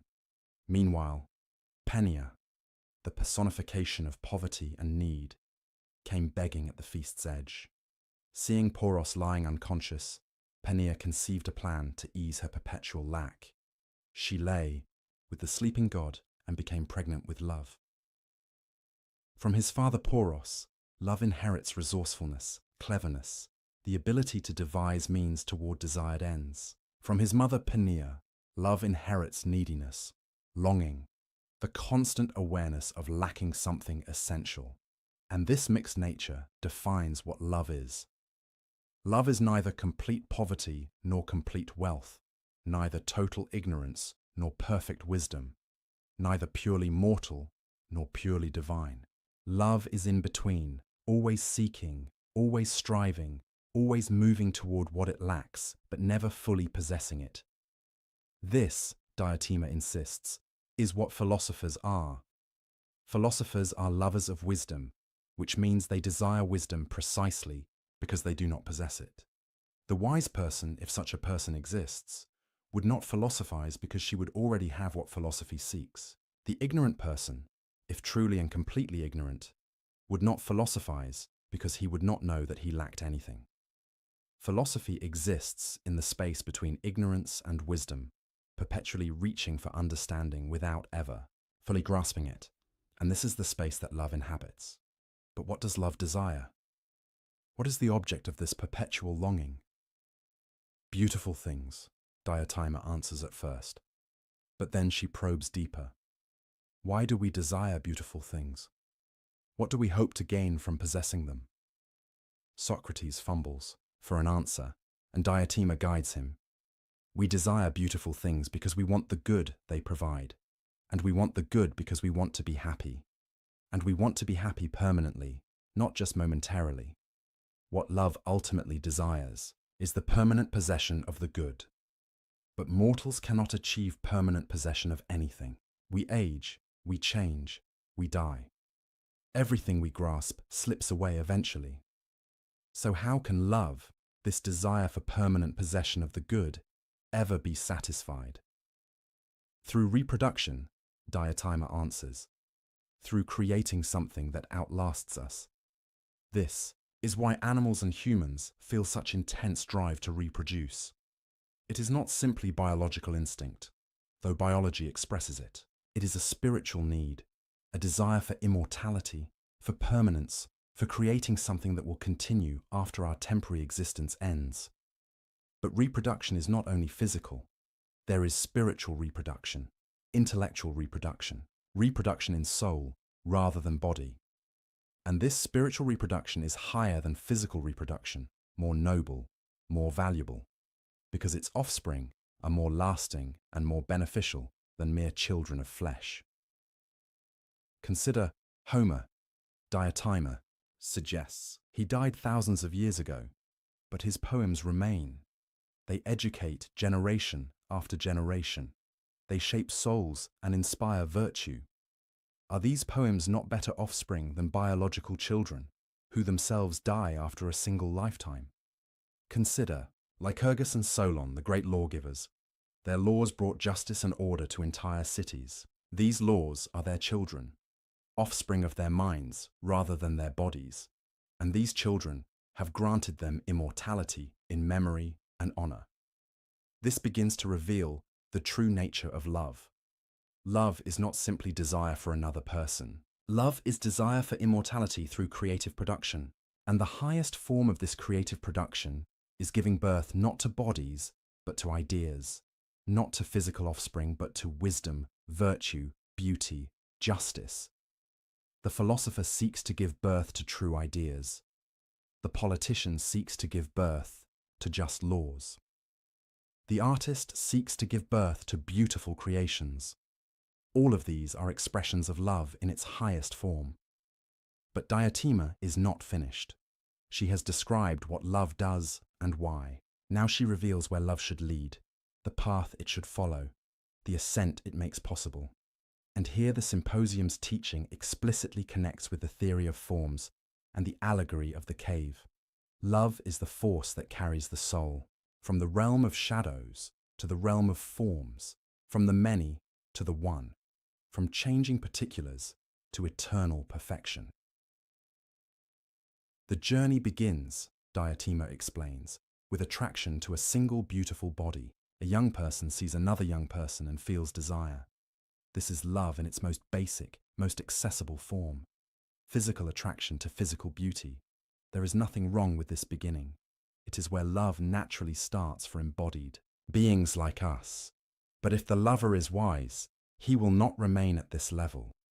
He will notice that the beauty in this one body is similar to the beauty in other bodies. He will realize that beauty itself, the thing he responds to, is not unique to this one person, but appears in many persons.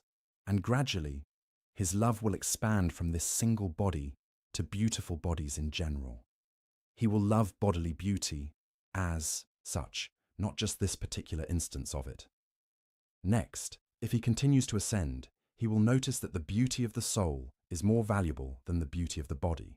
A person with a beautiful character, someone virtuous and wise, is more genuinely beautiful than a person with an attractive physique.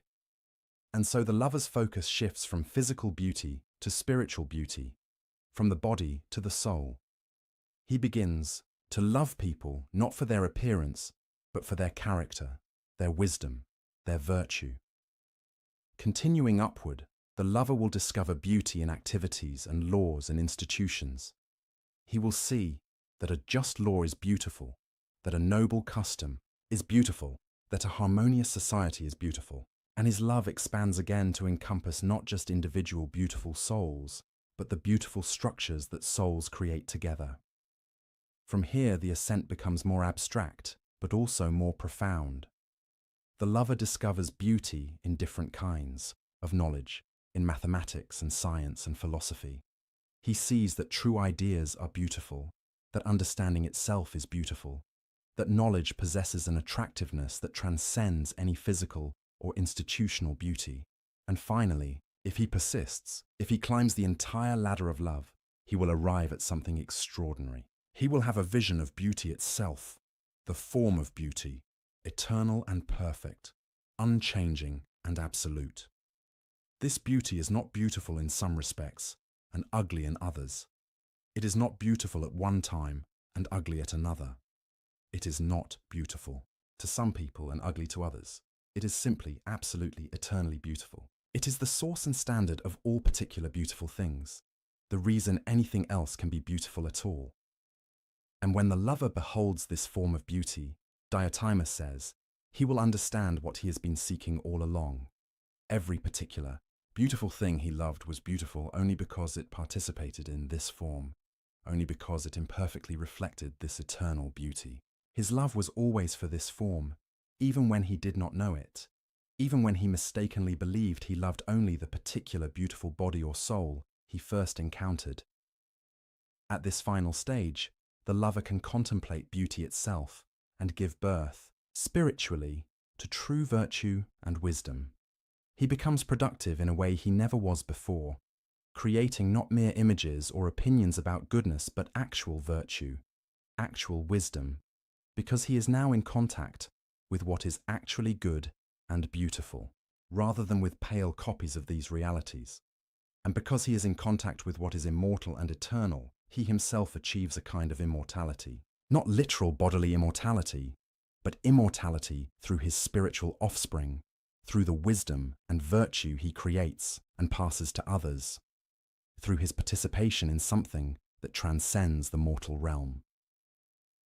This is love according to Plato, according to Diotima, according to the vision presented in the symposium. Love is not fundamentally about finding someone to complete you. It is not about overcoming personal inadequacy through union with another. It is about ascent. It is about using the natural human capacity for desire, for longing, for reaching beyond oneself, as a ladder that leads from the physical to the spiritual, from the particular to the universal, from the temporal to the eternal. Love begins with physical attraction, yes, but it should not end there. The lover who remains fixated on a single beautiful body is like the prisoner who remains focused on one particular shadow. He has mistaken the first step for the destination. He has stopped climbing when the ladder still stretches infinitely above him. The truly philosophical lover uses each level of beauty as a stepping stone to the next, never resting, always ascending, always seeking the beauty that lies beyond all particular beautiful things. And this explains the connection between love and philosophy. Philosophy is love of wisdom. Wisdom is knowledge of what is truly good and truly beautiful. Knowledge of what is truly good and beautiful requires ascending from particulars to forms, from the many to the one, from the physical realm to the intelligible realm. Love provides the motivation, the energy, the driving force for this ascent. Without love, without desire, without longing for something beyond what we currently possess, we would have no reason to climb, no motivation to question, no drive to seek truth. Philosophy is love directed toward its highest object, and love is philosophy's engine, the power that moves souls from ignorance toward knowledge, from the cave into the light, from shadows to reality. Now, as sleep begins to pull you under, consider your own loves. What do you desire? What attracts you? What do you long for with the intensity that defines genuine love? And more importantly, are you using these desires as a ladder, or have you mistaken the lowest rung for the top? Are you climbing toward beauty itself, toward goodness itself, toward the forms that give all particular things whatever beauty and goodness they possess? Or are you clinging to one particular beautiful thing, refusing to see that its beauty points beyond itself, refusing to climb higher? The ladder is always there. Diotima's teaching, Plato's vision, remains available to anyone willing to ascend. You do not need to abandon earthly loves. You do not need to reject physical beauty or deny your attraction to particular people. But you can learn to see these loves as beginnings rather than endings, as invitations to climb rather than destinations at which to stop. Love begins in the body. Love ends in eternity. The question is whether you will make the journey, whether you will trust love enough to carry you beyond the comfortable and familiar into the vast and frightening realm of perfect beauty that exists beyond all changing, dying, imperfect, beautiful things. The ladder stands before you.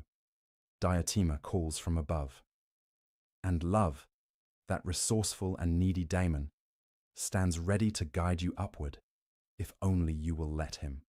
Welcome back, dear friends. Before we begin, let me know where in the world you are watching, and please don't forget to subscribe and like to support the channel.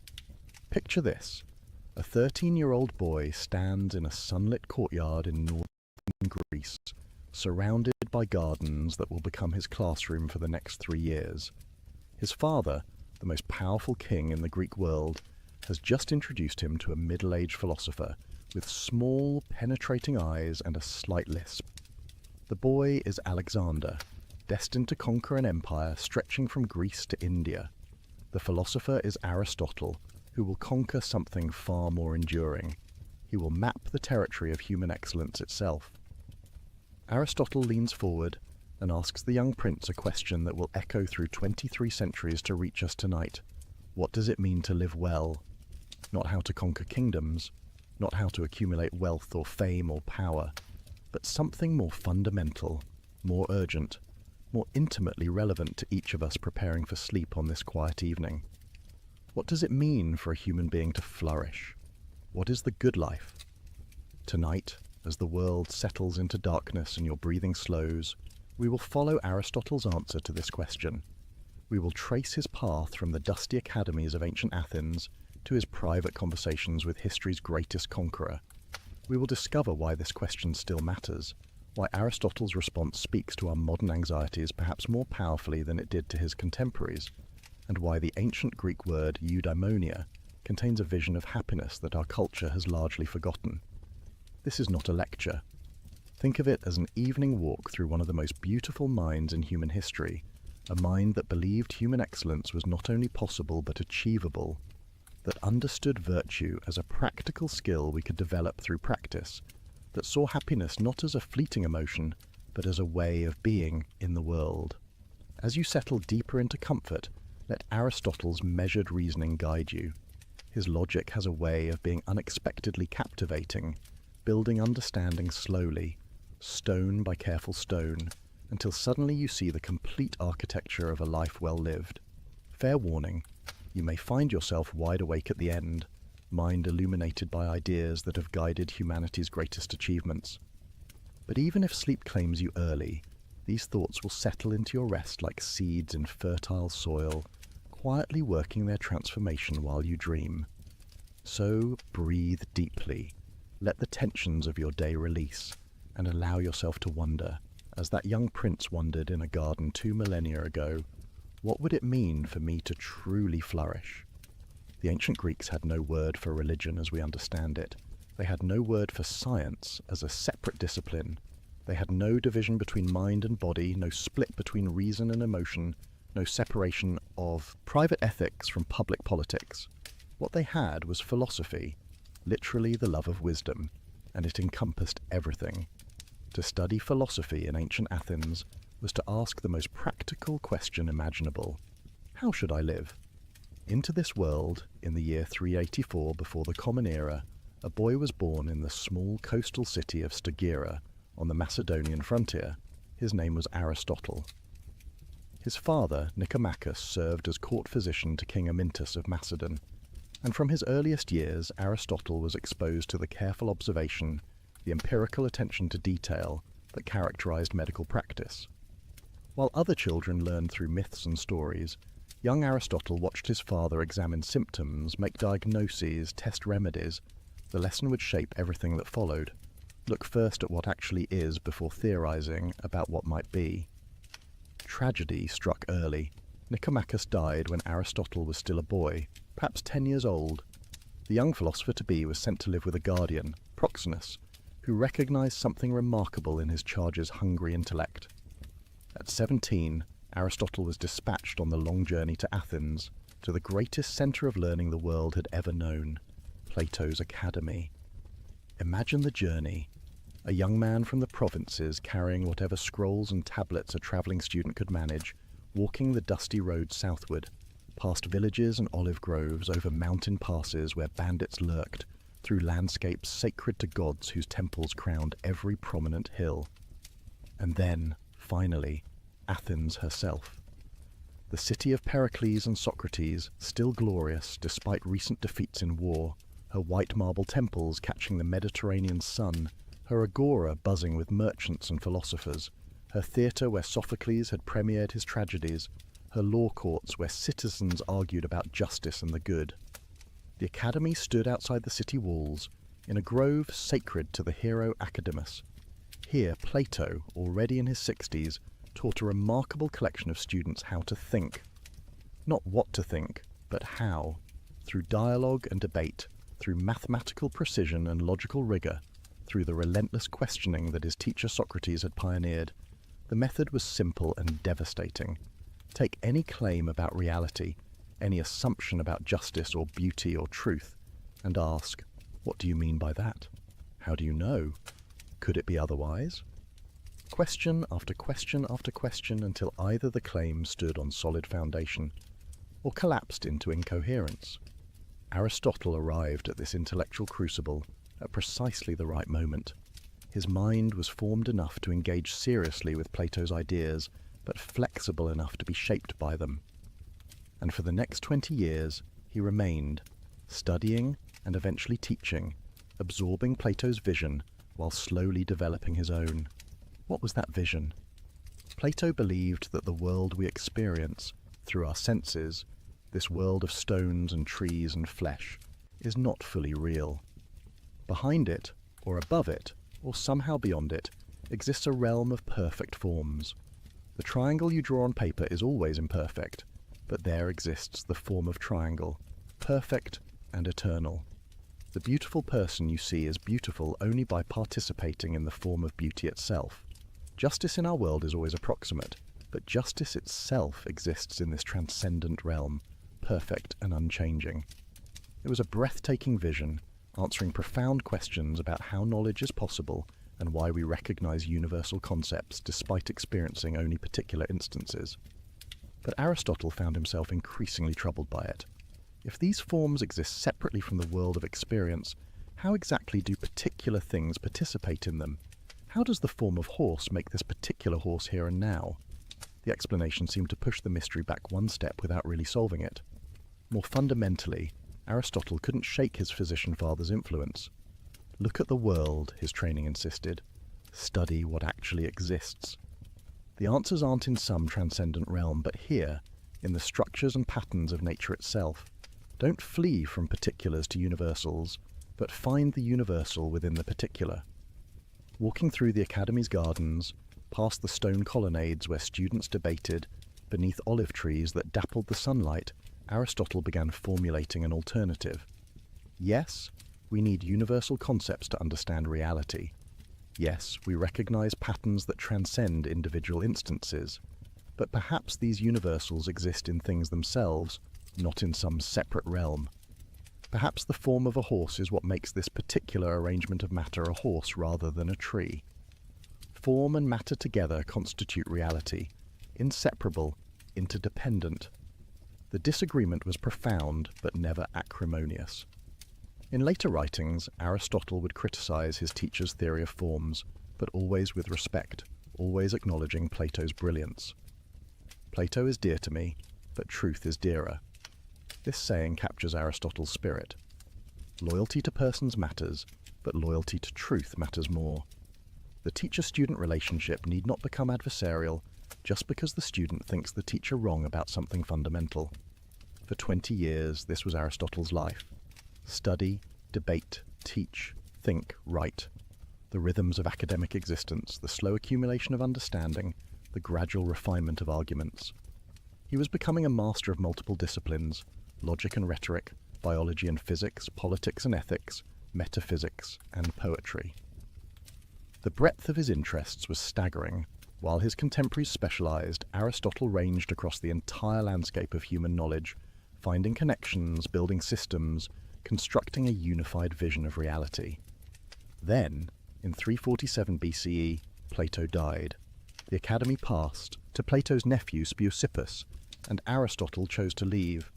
The reasons remain debated. Was it disappointment at not being chosen to lead? Was it time for the student to step out of his master's shadow? Or was it simply that Aristotle's intellectual project required independence? Whatever the reason, Aristotle departed Athens. He travelled first to Asia Minor, to the court of Hermias in Atanius, where he continued his research and married Pythias, Hermias's adopted daughter. He spent time on the island of Lesbos, studying marine biology, wading through tide pools, dissecting sea creatures, observing with the meticulous attention to detail that would characterize all his work.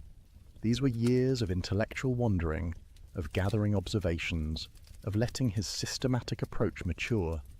He studied how baby squids develop inside their eggs. He examined the hearts of different animals, noting structural variations. He watched the migration patterns of birds and wondered what internal mechanism drove them. In all of this, he was developing a method. Observe first, observe carefully, observe repeatedly. Record what you find. Notice patterns. Form hypotheses. Test them. Build explanations from the ground up. This was radically different from the prevailing approach to natural philosophy, which tended towards speculation from first principles. Aristotle was teaching himself to be empirical, to trust experience, to build theory on the foundation of observed fact. The lessons learned watching his father practice medicine were flowering into a comprehensive scientific method. His personal life in these years remains shadowy to us. We know he married Pythias and loved her. We know they had a daughter together. We know that when Pythias died, Aristotle grieved deeply. Later he would form a relationship with Herpyllis, with whom he had a son, Nicomachus. But Aristotle rarely wrote about his private emotions. His work focused outward, on the structures of reality, on the patterns of nature, on the principles of living well. Then, around 343 BCE, an invitation arrived that would change everything. King Philip of Macedon, who was transforming his kingdom into the dominant military power in Greece, wanted a tutor for his 13-year-old son. And he wanted that tutor to be Aristotle. Why? Perhaps because Aristotle's father had served Philip's own father as court physician, creating a family connection. Perhaps because Aristotle, though not yet famous, had already acquired a reputation for brilliance. Perhaps because Philip, in his ambition to unite Greece under Macedonian leadership, wanted his heir educated in the finest Greek traditions. Whatever the reason, the offer came with considerable inducements. Philip promised to rebuild Stagira, Aristotle's home city, which he himself had destroyed in an earlier campaign. The payment would be generous, the position would be prestigious. But most importantly, Aristotle would have the opportunity to shape the mind of a future king, to plant ideas of justice and virtue and excellence in a boy who would wield tremendous power, to perhaps create through education a ruler who would govern wisely and well, for a philosopher who believed that ethics and politics were inseparable, that the good life required a good community. This opportunity must have been irresistible.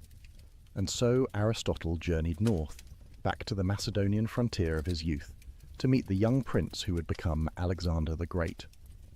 The teaching took place at Mieza, a small village in the verdant countryside outside the Macedonian capital. Here, in or near a temple dedicated to the nymphs, surrounded by forests and streams, Aristotle established what amounted to a private academy for Alexander and a select group of other young Macedonian nobles. Among these students were Hephaestion, who would become Alexander's closest companion, and Ptolemy, who would eventually rule Egypt. The future masters of the Hellenistic world all sat at Aristotle's feet, learning how to think. What did they learn? Not a catechism, but a method.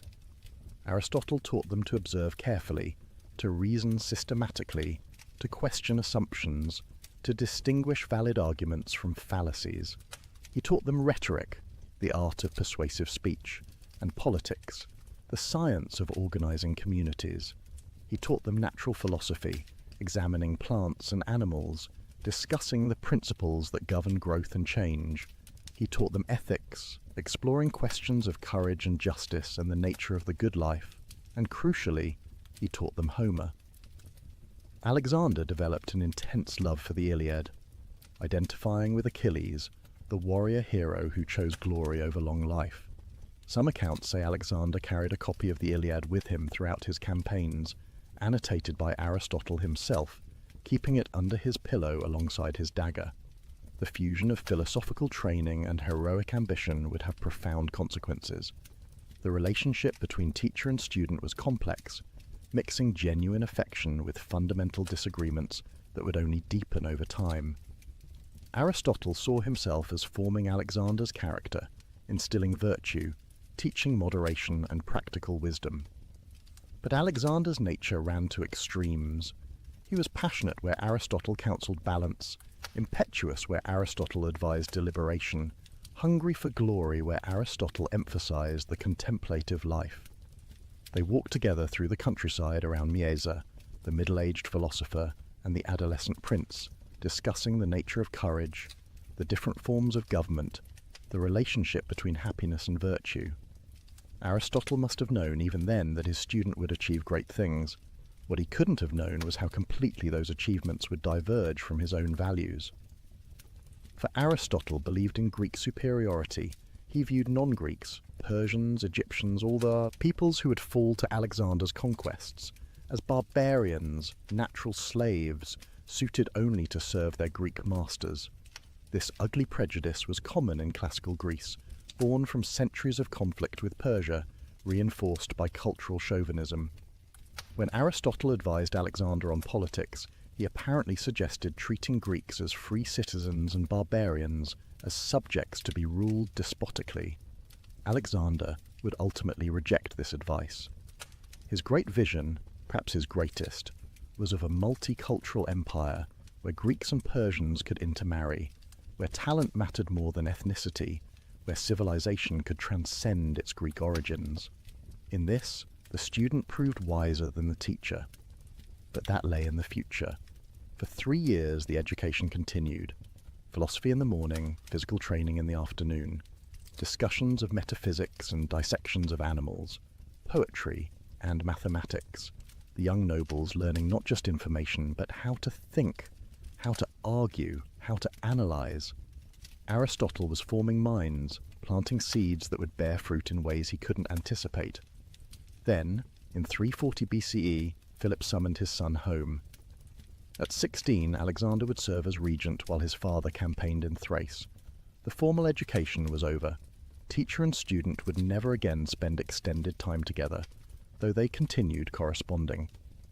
Alexander sent back specimens and observations from his conquests, plants and animals unknown to Greek science, reports of distant lands, puzzles for his old teacher to study. But the intellectual relationship was ending, and philosophical differences were hardening into ideological opposition. When Alexander began integrating Persians into his administration, adopting Persian customs, even demanding prostration from Greek visitors, Aristotle was appalled. This violated everything he believed about Greek superiority and proper political order. The student had moved beyond the teacher's wisdom, making his own path through history. There is a poignant tragedy here. Aristotle had tried to form Alexander's character according to philosophical principles, to create a king who would embody virtue and govern with practical wisdom. But character, as Aristotle himself taught, comes from habituation, from repeated practice, from the slow shaping of desires and responses. 3 years of philosophical instruction couldn't overcome Alexander's fundamental nature. Brilliant, passionate, ambitious beyond measure, unable to recognize limits, the greatest philosopher of antiquity and the greatest conqueror of antiquity touched each other's lives profoundly. Each would achieve immortality in his own sphere, but they remained, in the end, fundamentally different kinds of men. One conquered through thought, the other through the sword. One believed in moderation and the contemplative life, the other in glory and endless achievement. One stayed mostly in Athens, thinking and writing. The other marched to the edges of the known world, never content, never stopping. When Alexander departed for his Asian campaigns in 335 BCE, Aristotle was 50 years old. He returned to Athens, to the city of his intellectual formation, ready at last to establish his own school, to develop his own systematic philosophy, to offer his answer to the question he had posed to young Alexander so many years before. What does it mean to live well? Athens in 335 BCE had changed since Aristotle first arrived as a 17-year-old student. Philip's victory at Chaeronea had ended the era of independent Greek city-states. The Macedonian king now dominated Greece, and after Philip's assassination, his son Alexander ruled. For Athenians who treasured their democratic traditions, this new reality was bitter. They lived under the shadow of Macedonian power. Technically independent, but actually subject. Into this politically complex situation, Aristotle returned. His connections to the Macedonian court made some Athenians suspicious, but his reputation as a philosopher, his years at the academy, and his undeniable brilliance earned him respect. He established his school in the Lyceum, a gymnasium dedicated to Apollo Lysias, located just outside the city walls. The Lyceum became Aristotle's base for the next 12 years, the period of his greatest productivity. Here he developed the systematic philosophy that would influence human thought for 2 millennia. Here he gathered around him the brightest students Athens could offer, and here he perfected his distinctive method of teaching. Unlike Plato's Academy, which focused on mathematics and abstract reasoning, the Lyceum was organized around empirical research. Aristotle collected specimens, plants, animals, minerals. He gathered maps and documents. He compiled observations sent by correspondents throughout the Greek world, including, remarkably, from Alexander's campaigns. The Lyceum was part school, part research institute, part museum. It was the first institution of its kind, and it set a pattern that universities would follow for centuries. The physical layout encouraged Aristotle's teaching style. The Lyceum had a covered walkway called a peripatos, where Aristotle liked to walk while lecturing. This habit gave his school its name, the Peripatetics, the walkers. Picture him there, in his 50s now, walking slowly along the colonnade, a small group of advanced students following, discussing the nature of causation or the structure of logical argument or the relationship between soul and body. His lectures came in 2 types. In the morning, he offered esoteric teachings for advanced students, dense technical discussions requiring philosophical background. These were the lectures that would eventually be compiled into the treatises we possess: the Physics, the Metaphysics, the Nicomachean Ethics. In the afternoon, he gave public lectures on more accessible topics: rhetoric, politics, ethics. These were polished presentations, carefully crafted for general audiences. The evenings he spent writing, organizing his thoughts, revising his treatises. By lamplight in his study, scrolls spread around him. Aristotle worked to systematize human knowledge. He was attempting something unprecedented, a comprehensive account of reality, from the principles of logic that govern all reasoning, through the structures of the natural world, to the best way for human beings to live. His method was distinctive. Where Plato had begun with ideal forms and tried to explain how particulars participate in them, Aristotle began with the world of experience and tried to understand its inherent structures. Look first, theorize second. Observe the patterns in nature, then explain what makes those patterns possible. This empirical orientation appeared in all his work. His biological writings describe hundreds of animal species with careful attention to anatomy and behavior. His meteorology examines weather patterns, winds, rain, thunder. His politics analyzes 158 different constitutions of Greek city-states, comparing their structures and outcomes. Even his ethics, as we will see, begins with observed facts about human nature and behavior rather than abstract principles. But Aristotle was no mere compiler of facts. What made him revolutionary was his ability to organize observations into systematic understanding. He developed logic as a formal discipline, creating tools for rigorous reasoning. He pioneered the study of causation, distinguishing 4 different ways we can answer why questions. He analyzed motion, change, time, place, infinity. He investigated language, categorizing different types of statements and studying how meaning works. And running through all of this was a deep conviction that the universe makes sense. Reality is not chaos but cosmos, not random but ordered. Natural things have purposes, built-in tendencies, characteristic activities.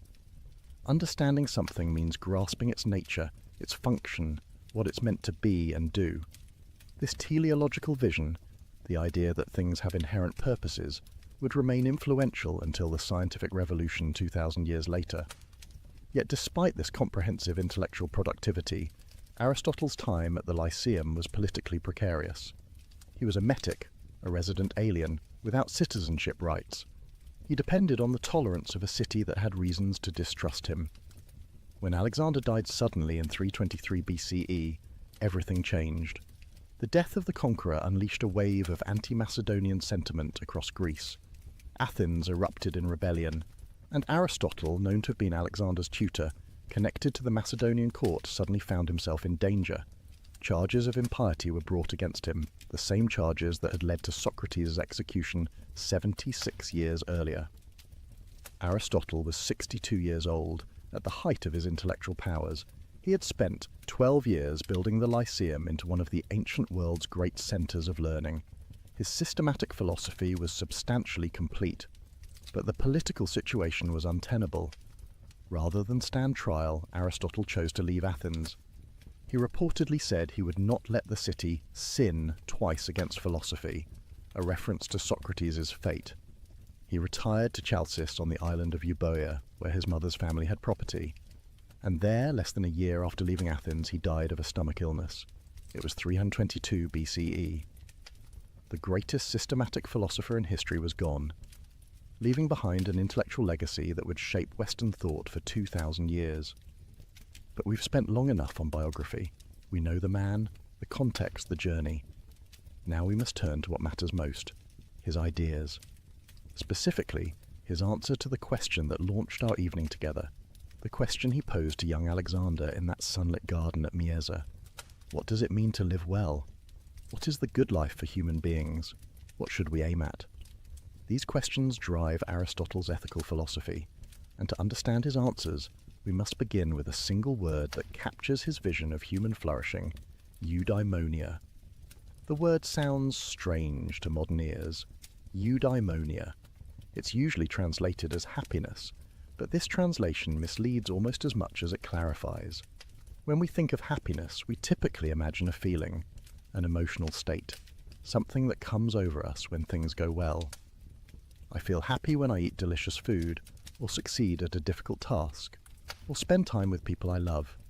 Happiness, in our common usage, is something that happens to us, a pleasant sensation we experience. But this is not what Aristotle means by eudaimonia at all. The word itself gives us a hint. It combines eu, meaning good or well, with daimon, meaning spirit or divinity. Literally, eudaimonia means something like having a good spirit, being well-spirited, having your inner nature in good condition. It suggests not a temporary feeling, but a state of being, not an episode, but a way of existing. Perhaps the best translation is flourishing, or living well, or faring well. Think of a plant. What does it mean for an oak tree to flourish? Not that it feels happy, plants don't have feelings, but that it's achieving what it's meant to achieve, developing according to its nature, becoming an excellent specimen of oak tree. It has good soil, adequate water, proper sunlight. Its roots run deep, its trunk grows strong, its branches spread wide, its leaves are full and green. The acorns it produces are healthy. This is oak tree eudaimonia, being a thriving, excellent oak. Now ask the parallel question. What does it mean for a human being to flourish? What is human eudaimonia? This is Aristotle's central question, and answering it requires understanding human nature itself. But before we get to Aristotle's answer, we need to understand why he thinks this question matters so much. Here's where his thinking becomes both elegant and persuasive. Every action we take aims at some good, Aristotle observes. When you eat, you aim at satisfying hunger or maintaining health or enjoying flavour. When you work, you aim at earning money or accomplishing something or serving others. When you exercise, you aim at fitness or stress relief or the pleasure of physical exertion. All human action is goal-directed. Notice what follows from this.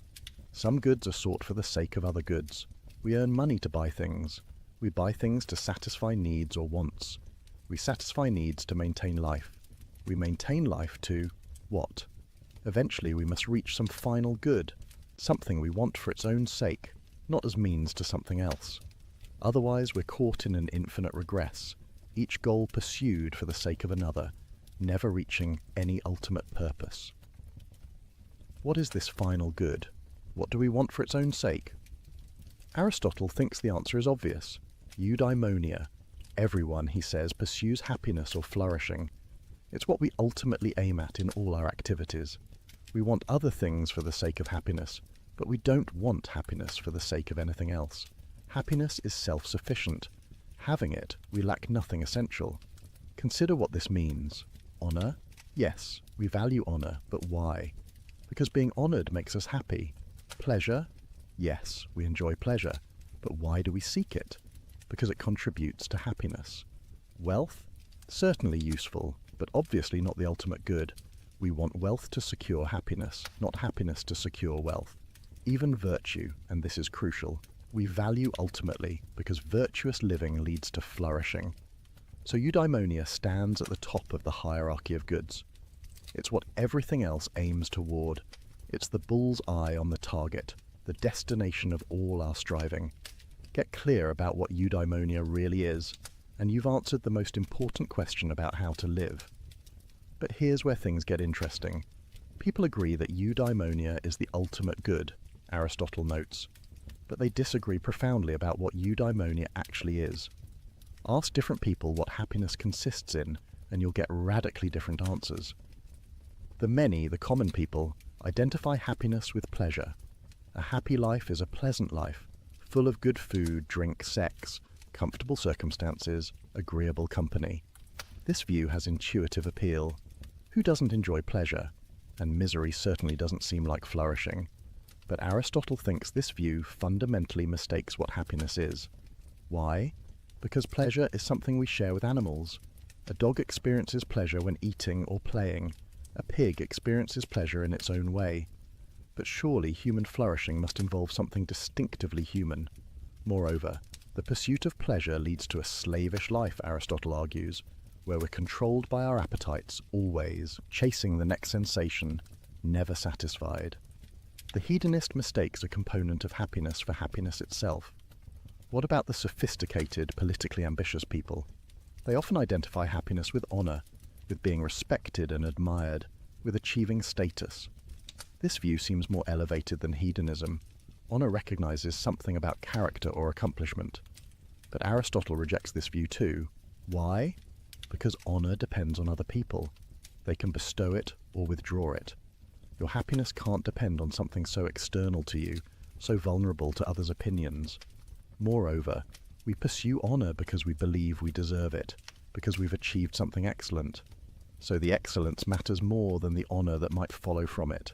Again, the mistake is identifying a byproduct of flourishing with flourishing itself. What about wealth? Some people devote their lives to accumulating money and possessions, but Aristotle barely pauses to refute this view. Wealth is obviously instrumental, obviously pursued for the sake of something else. The miser who hoards wealth without using it for any purpose hasn't achieved happiness. Wealth is like a tool, valuable for what it enables, worthless as an end in itself. So if happiness isn't pleasure or honor or wealth, what is it? Aristotle's answer emerges from his distinctive method, examining the function of human beings. Here's the reasoning. Everything has a characteristic activity, a function, something it does that makes it the kind of thing it is. The function of the eye is to see. A good eye sees well, a bad eye sees poorly. The function of a knife is to cut. A good knife cuts cleanly and holds its edge. For any tool or organ or creature with a function, excellence consists in performing that function well. Does a human being have a function? Not in the sense of being a tool for some external purpose, but in the sense of having a characteristic activity, something that defines what we distinctively are. Aristotle thinks yes. What is our function? It can't be merely living, growing and maintaining ourselves. We share that with plants. It can't be sensing and responding to our environment. We share that with all animals. The distinctive human function must involve our unique capacity, reason. This doesn't mean our function is to sit around thinking all day, disconnected from the world. Reason permeates all distinctively human activities. When we deliberate about what to do, we're exercising reason. When we form friendships based on mutual respect rather than mere pleasure or utility, reason guides those relationships. When we appreciate beauty, when we understand truth, when we act courageously in the face of fear, when we judge fairly between competing claims, we're exercising rational capacities that animals lack. Human flourishing, then, consists in exercising these rational capacities excellently. It's not passive, but active. Not a state we fall into, but an activity we perform. Not something that happens to us, but something we do. Aristotle's famous formulation? Eudaimonia is activity of soul in accordance with virtue. Let that sink in for a moment. Happiness is activity. Not feeling but doing, not possessing but acting. The happy person isn't someone who has achieved a comfortable state and now simply maintains it. The happy person is actively engaged in excellent activity. Flourishing is a verb, not a noun, and this activity must be excellent in accordance with virtue. Here we need to understand what Aristotle means by virtue, a topic we'll explore thoroughly. For now, note simply that virtue means excellence of character and intellect, the qualities that enable us to perform our function well. Just as a good knife has the virtues of sharpness and durability, a good human has virtues like courage, wisdom, justice, and temperance. One more crucial qualification: eudaimonia requires a complete life. One swallow doesn't make a spring, Aristotle says, and one day or brief period doesn't make someone happy. Flourishing is assessed over a lifetime. The young can't yet be called happy because their lives remain unfinished. Only from the perspective of a complete life can we judge whether someone achieved eudaimonia. So, here's Aristotle's answer to his own question, the answer that took him decades to develop, that emerged from observing human nature, analysing human action, studying political communities, thinking carefully about what makes human life distinctively human. To flourish, to achieve eudaimonia, to live well, engage in excellent rational activity over a complete life, in accordance with virtue, with adequate external goods to support that activity. Each element matters. Activity, not passive enjoyment. Rational activity, using our distinctive human capacity. Excellent activity, performing it well, in accordance with virtue, the settled dispositions that enable excellence, over a complete life, not just moments or episodes, with adequate external goods, acknowledging we need certain material conditions. This is what the greatest philosopher in antiquity concluded about how we should live.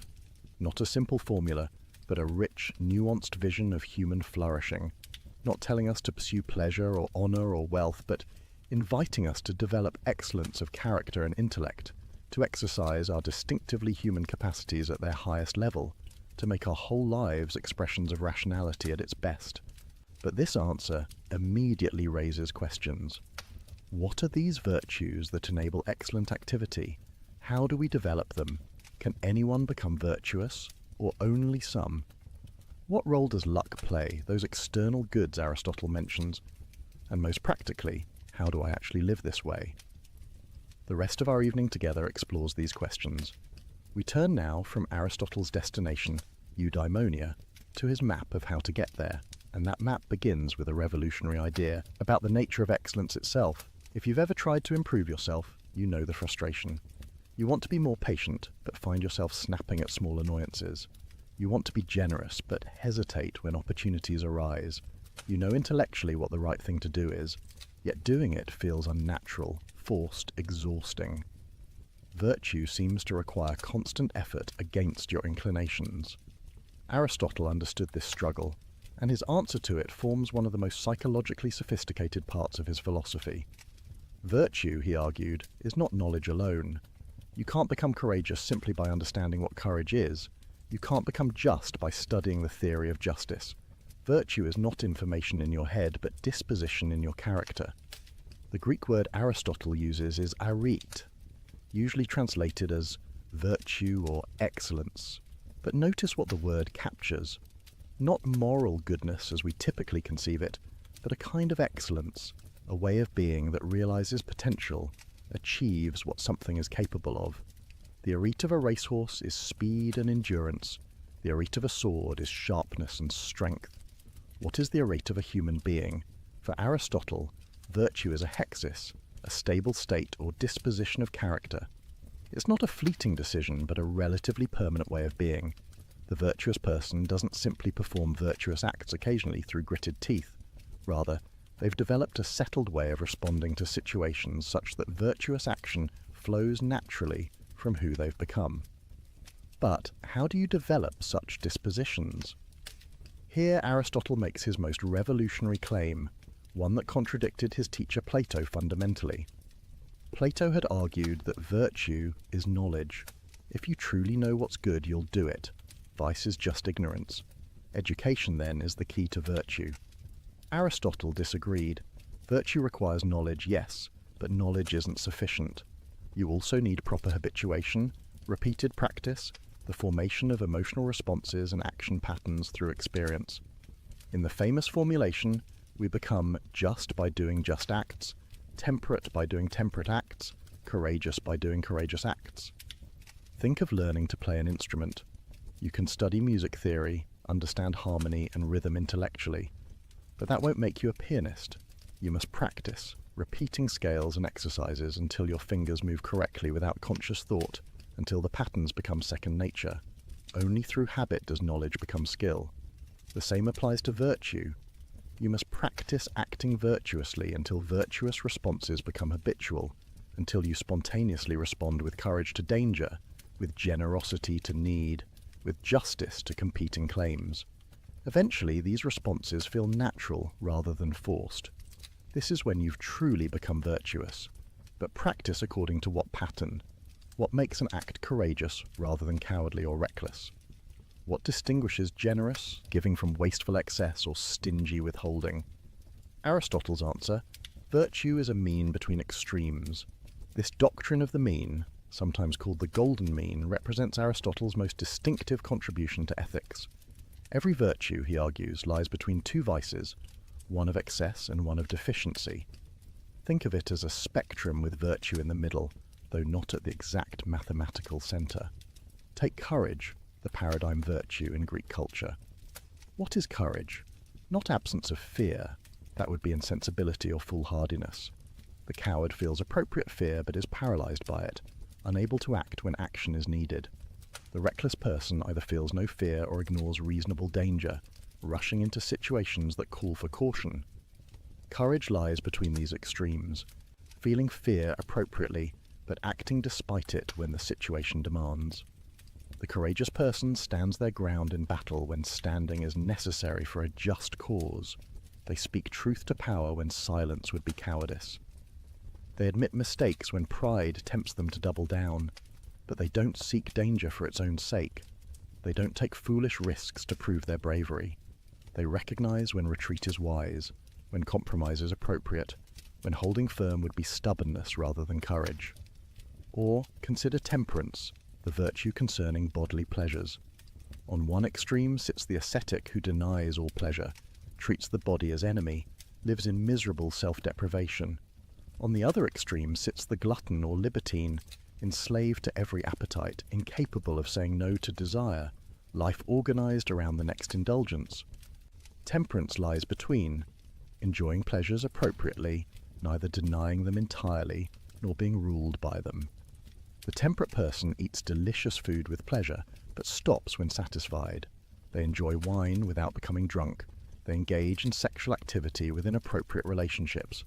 They find entertainment refreshing without becoming addicted to constant stimulation. Their pleasures enhance life rather than dominating it. Generosity provides another example. The stingy person hoards resources, gives nothing or gives only reluctantly, values possessions over relationships. They're incapable of sharing, trapped in scarcity mentality, even when they have plenty. On the opposite extreme, the wasteful person gives indiscriminately, spends recklessly, depletes resources that should be conserved. They might enjoy a reputation for generosity, but ultimately can't sustain it. True generosity lies between these, giving appropriately to the right people, at the right time, in the right way, for the right reasons. The generous person gives freely because they recognize resources as means to good ends, not ends in themselves. But they give thoughtfully, considering whether their giving truly helps. They balance present generosity with future capacity. They give neither too much nor too little, but what the situation requires.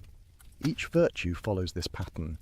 Patience lies between apathy, caring about nothing, and explosive anger, losing control over trivialities. The patient person feels anger at genuine injustice, but remains calm in the face of minor annoyances. They know when anger is appropriate and when it's destructive. Truthfulness lies between self-deprecation, underselling yourself, and boastfulness, inflating your accomplishments. The truthful person represents themselves accurately, neither falsely modest nor arrogantly exaggerating. Even wit is a virtue for Aristotle.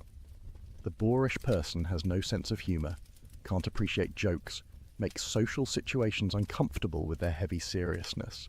The buffoon jokes constantly, unable to be serious when situations demand it, offends others with inappropriate humour. Wittiness lies between having a sense of humour, knowing when levity is appropriate, making others comfortable without descending into mockery or constant joking. Aristotle identifies many virtues, each with its characteristic pattern of mean between extremes. But several things about this doctrine need emphasis. First, the mean is not mathematical. Virtue doesn't lie at the exact midpoint between extremes. Rather, it's relative to the person and circumstances. The amount of food that's moderate for an athlete differs from what's moderate for a sedentary person.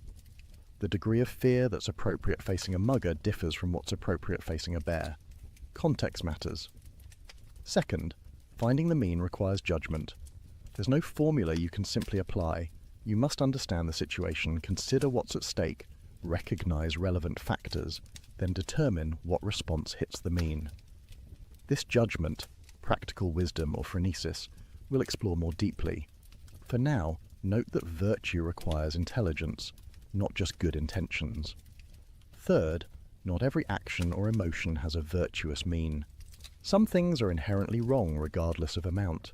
Murder isn't excessive killing with moderate killing as virtue. Adultery isn't excessive love. Theft isn't excessive taking. Some acts violate virtue by their very nature. Fourth, the mean is difficult to achieve. The extremes are easier. It's relatively simple to never give anything, stinginess, or to give everything away, wastefulness. Finding the generous mean requires sensitivity to circumstances, understanding of consequences, practical wisdom about what's truly helpful. This is why virtue is rare, and why becoming virtuous requires sustained effort. Finally, and most importantly, the doctrine of the mean reveals something profound about human psychology. Most vices aren't entirely evil impulses we must suppress. Rather, they're good impulses taken too far or not far enough. Fear is appropriate, sometimes. Anger has its place, occasionally. Even the desire for pleasure isn't wrong within limits. This means the path to virtue isn't destroying natural responses, but properly ordering them. Not eliminating fear, but feeling it appropriately. Not suppressing anger, but expressing it rightly. Not denying pleasure, but enjoying it well. Virtue cultivates nature rather than fighting it. Develops our capacities rather than destroying them. Achieves harmony rather than conflict within the soul. Think about what this means practically. You're trying to become more patient. The Aristotelian approach isn't to suppress all irritation, to pretend nothing bothers you, to become some sort of unfeeling automaton. Rather, it's to develop the ability to distinguish genuine wrongs, deserving anger, from minor inconveniences deserving forbearance, to feel proportionate responses to situations, to recognize when your irritation serves no good purpose and let it go, or you're trying to be more confident without becoming arrogant. The Aristotelian approach isn't to split the difference mathematically between self-hatred and narcissism. It's to develop an accurate understanding of your genuine abilities, to present yourself truthfully, to claim credit you deserve without exaggerating, to acknowledge limitations without false modesty. It's complex, nuanced, requiring self-knowledge and situational awareness. This is why virtue takes time. You can't just decide to be virtuous and have it done. You must practice repeatedly in various situations, gradually developing the sensitivity and judgment that enables hitting the mean reliably. Like any skill, it improves with experience and deteriorates without practice. But the doctrine of the mean, elegant as it is, raises a crucial question. How do you develop the judgment to find the mean? How do you know what courage requires in this particular situation? How do you determine where generosity lies between stinginess and wastefulness right now with this person? Aristotle's answer: practical wisdom, phronesis, the intellectual virtue that enables all the moral virtues. If virtue is the destination, practical wisdom is the compass. Without it, even the best intentions lead astray. You might want to be generous, but give in ways that harm rather than help. You might aim at courage, but misjudge what the situation demands. You might pursue the mean, but lack the perception to find it. Practical wisdom is hard to define precisely because it's fundamentally practical rather than theoretical. It's not knowledge of universal principles that can be stated in abstract formulas. It's the ability to see what's required in particular situations, to recognize what action would hit the mean, to understand how general principles apply in specific contexts. Think of an expert chef. They know recipes, understand cooking techniques, can explain why certain ingredients work together. But their expertise goes beyond this theoretical knowledge. When actually cooking, they adjust by taste, compensate for ingredient variations, improvise when something goes wrong. They see what the dish needs, right now, not just what recipes generally recommend. This is practical wisdom applied to cooking. Or consider a skilled therapist. They understand psychological theory, know research about what treatments work. But with any particular client, they must perceive that person's specific needs, recognize what approach will help them, adjust strategies when initial attempts don't work. They exercise judgment that goes beyond applying rules, wisdom that emerges from experience with particulars. Practical wisdom works similarly in ethics. The person with phronesis perceives what situations truly demand. They see that this apparent conflict between friendship and honesty actually requires tactful truth-telling. They recognize that this request for help, though sincere, would enable destructive behavior. They understand that standing firm here would be courage, but standing firm there would be stubbornness. How do they see these things? Through experience, primarily. Practical wisdom develops over time as you face various situations. Try different responses, observe consequences, learn from mistakes. You can't acquire it from books alone, any more than you can become a chef or therapist purely through reading. You must practice repeatedly in the messiness of actual circumstances. But experience alone isn't sufficient. You need to experience situations with the right orientation, paying attention to what's morally relevant, trying to hit the mean, caring about doing the right thing. Bad people accumulate experience without developing practical wisdom because they're paying attention to the wrong things, pursuing the wrong goals, developing skill at vice rather than virtue. This creates a puzzle Aristotle recognizes. You need virtue to develop practical wisdom, because only the virtuous person perceives situations correctly, judges what's truly good, aims at the right target. But you need practical wisdom to exercise virtue, because without it, you can't determine what the virtuous response requires. They seem to depend on each other, creating a circle. Aristotle's answer: they develop together in a spiral. You start with basic good habits instilled in childhood, following rules your parents teach, imitating people you respect. This isn't yet true virtue, because you're following external guidance rather than your own practical wisdom. But it starts forming your character, shaping your emotional responses, giving you some initial grasp of what virtue looks like. As your rational capacities mature, you begin understanding why these rules exist, what purposes they serve, how to apply them in new situations. Your practical wisdom develops as you reason about what to do, learn from experience, refine your judgment. And as your practical wisdom grows, your virtue becomes more complete, more flexible, more reliably excellent. Eventually, you reach the mature state where virtue and practical wisdom fully interpenetrate. You spontaneously perceive what situations demand. You respond appropriately without laborious deliberation. You hit the mean naturally because your character, emotions, and reason are all aligned. This is the person Aristotle calls spoudios, the excellent person, the one who serves as standard for ethical judgment. But what does practical wisdom actually look like in operation? Consider an extended example. A friend asks you to lie for them to protect them from consequences of their own mistake. You care about your friend and want to help, but you also value honesty and worry about enabling irresponsibility. What should you do? Practical wisdom begins by recognizing the genuine complexity.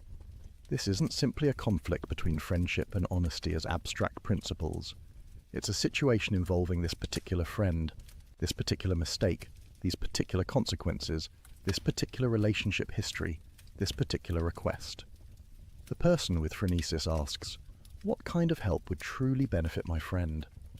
Sometimes protection from consequences enables continued bad behavior. Sometimes harsh lessons are exactly what someone needs. but sometimes consequences are disproportionate to mistakes, and a friend should offer shelter, which is this. They consider, what does my friend need to hear right now? A refusal to lie might communicate respect for their ability to handle difficulty, or it might feel like abandonment when they're vulnerable. How strong is our friendship? Can it bear the strain of my refusing? Would refusing strengthen or damage it? They weigh. What are the actual stakes? Will this lie enable serious harm to my friend or others? Will the truth lead to catastrophic consequences? Or are the stakes relatively minor, more about comfort than genuine well-being? They think through, what are the alternatives? Maybe there's a way to help without lying, to support while still being honest, to stand beside my friend without endorsing their evasion. Notice what's happening here. Practical wisdom doesn't consult some ethical decision procedure, doesn't apply an algorithm, doesn't reduce the situation to a simple case of conflicting principles. It perceives the situation in all its particularity, brings various considerations to bear, exercises judgment about what would be good here and now. And crucially, it does this quickly. The person with developed phronesis doesn't labour through all these considerations explicitly. They see what's required almost immediately, the way an expert chef tastes a dish and knows what it needs. The deliberation I've spelled out happens rapidly, often non-consciously, leading to a clear sense of the right course of action. This is why practical wisdom is an intellectual virtue, but one closely connected to moral virtue. It's not purely cognitive, not simply a matter of clever reasoning. Your emotions, desires, character all influence how you perceive situations and what responses seem reasonable. The vicious person lacks practical wisdom, not because they're stupid, but because their distorted character makes them perceive situations wrongly, see apparent goods as real goods, miss what's truly important. Take the same situation with someone lacking practical wisdom. They might not even recognize the ethical complexity, might think it's simply about whether they're willing to inconvenience themselves for their friend. Or they might see the ethical dimension but reason poorly about it, either thinking loyalty always trumps honesty, or thinking honesty always requires blunt truth-telling regardless of circumstances. They lack the nuanced perception and judgment that practical wisdom provides. Or consider someone with practical wisdom navigating a different challenge. You're in a meeting where a colleague takes credit for your work. What does virtue require? Practical wisdom helps you see this clearly. First, assess the stakes. Is this a pattern or an isolated incident? Did your colleague do this maliciously or through genuine confusion about contributions? Will this significantly harm your career or reputation, or is it relatively minor? Then consider responses. You could publicly correct the record, but is this the right forum? Would doing so create unnecessary conflict? Or would silence enable ongoing injustice? You could address it privately with your colleague, but will that be effective, or do you need to involve others? Think about your relationship with this colleague. Is there a history of mutual respect that makes a gentle private conversation likely to work? Or is this part of a pattern requiring stronger action? Consider the organizational culture. Will speaking up be respected or seen as petty? Does the organization value truth-telling or smooth relationships? Weigh your own emotional state. Are you angry in a way that will make you respond more harshly than the situation warrants? Or is your anger appropriate, giving you the energy to address genuine injustice? Practical wisdom synthesizes all this into a clear sense of what to do. Maybe it says, address it privately first, calmly but directly, giving your colleague a chance to correct it themselves, but be prepared to escalate if they don't. Or maybe it says, this is minor, let it go, not every battle needs fighting. Or maybe it says, this requires immediate public correction because silence would mislead important people. There's no formula that determines the answer. Two people with practical wisdom might reach different conclusions depending on their particular knowledge of the people and context involved, but both would be exercising genuine practical wisdom in their perception and reasoning. Now notice something important about the relationship between practical wisdom and happiness. Remember, eudaimonia is activity in accordance with virtue, but you can't reliably act in accordance with virtue without practical wisdom. The well-intentioned person who lacks phronesis will frequently choose wrongly, missing the mean pursuing apparent goods rather than real ones, causing harm despite good intentions. So practical wisdom is essential for flourishing. It's the intellectual virtue that enables all the moral virtues to operate correctly. Without it, courage becomes recklessness or cowardice, generosity becomes wastefulness or stinginess, honesty becomes brutal tactlessness or deceptive flattery. Practical wisdom is what transforms good intentions into good actions, moral principles into ethical life. But Aristotle recognizes something else. Practical wisdom can't be taught directly. You can teach someone geometry by proving theorems, you can teach them physics by explaining laws of nature, but you can't teach them practical wisdom the same way. Why? Because practical wisdom is about particulars, and particulars can't be captured in universal rules. Instead, practical wisdom is cultivated through three methods. First, experience. Face many situations, try various responses, observe what works, learn from mistakes. The person with practical wisdom has seen enough cases to recognize patterns, understand consequences, predict outcomes. Second, imitation. Learn from people who already have practical wisdom. Watch how they handle difficult situations.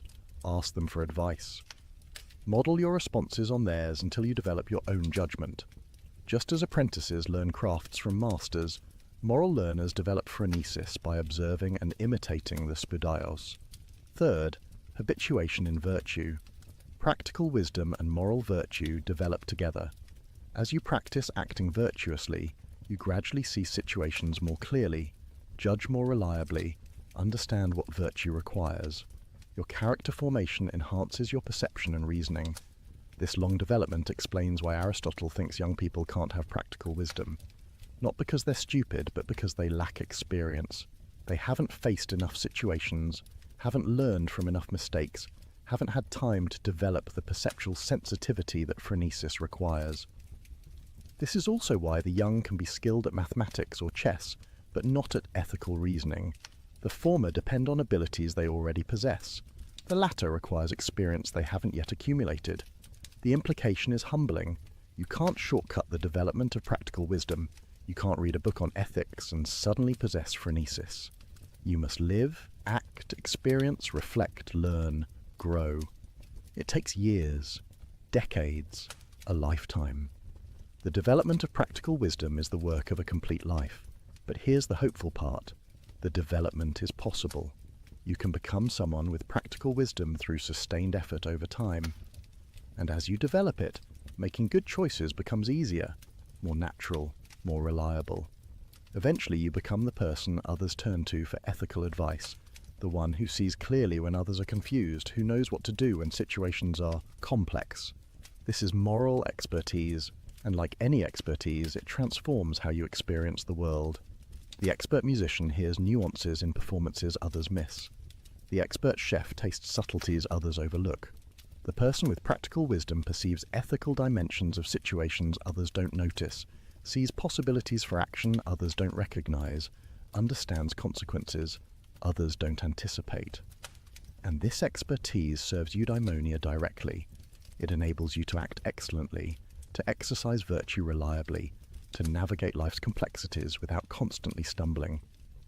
Practical wisdom makes flourishing possible by giving you the tools to live well consistently over time.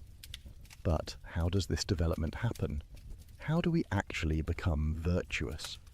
This brings us to one of Aristotle's most important psychological insights. We are not born virtuous or vicious.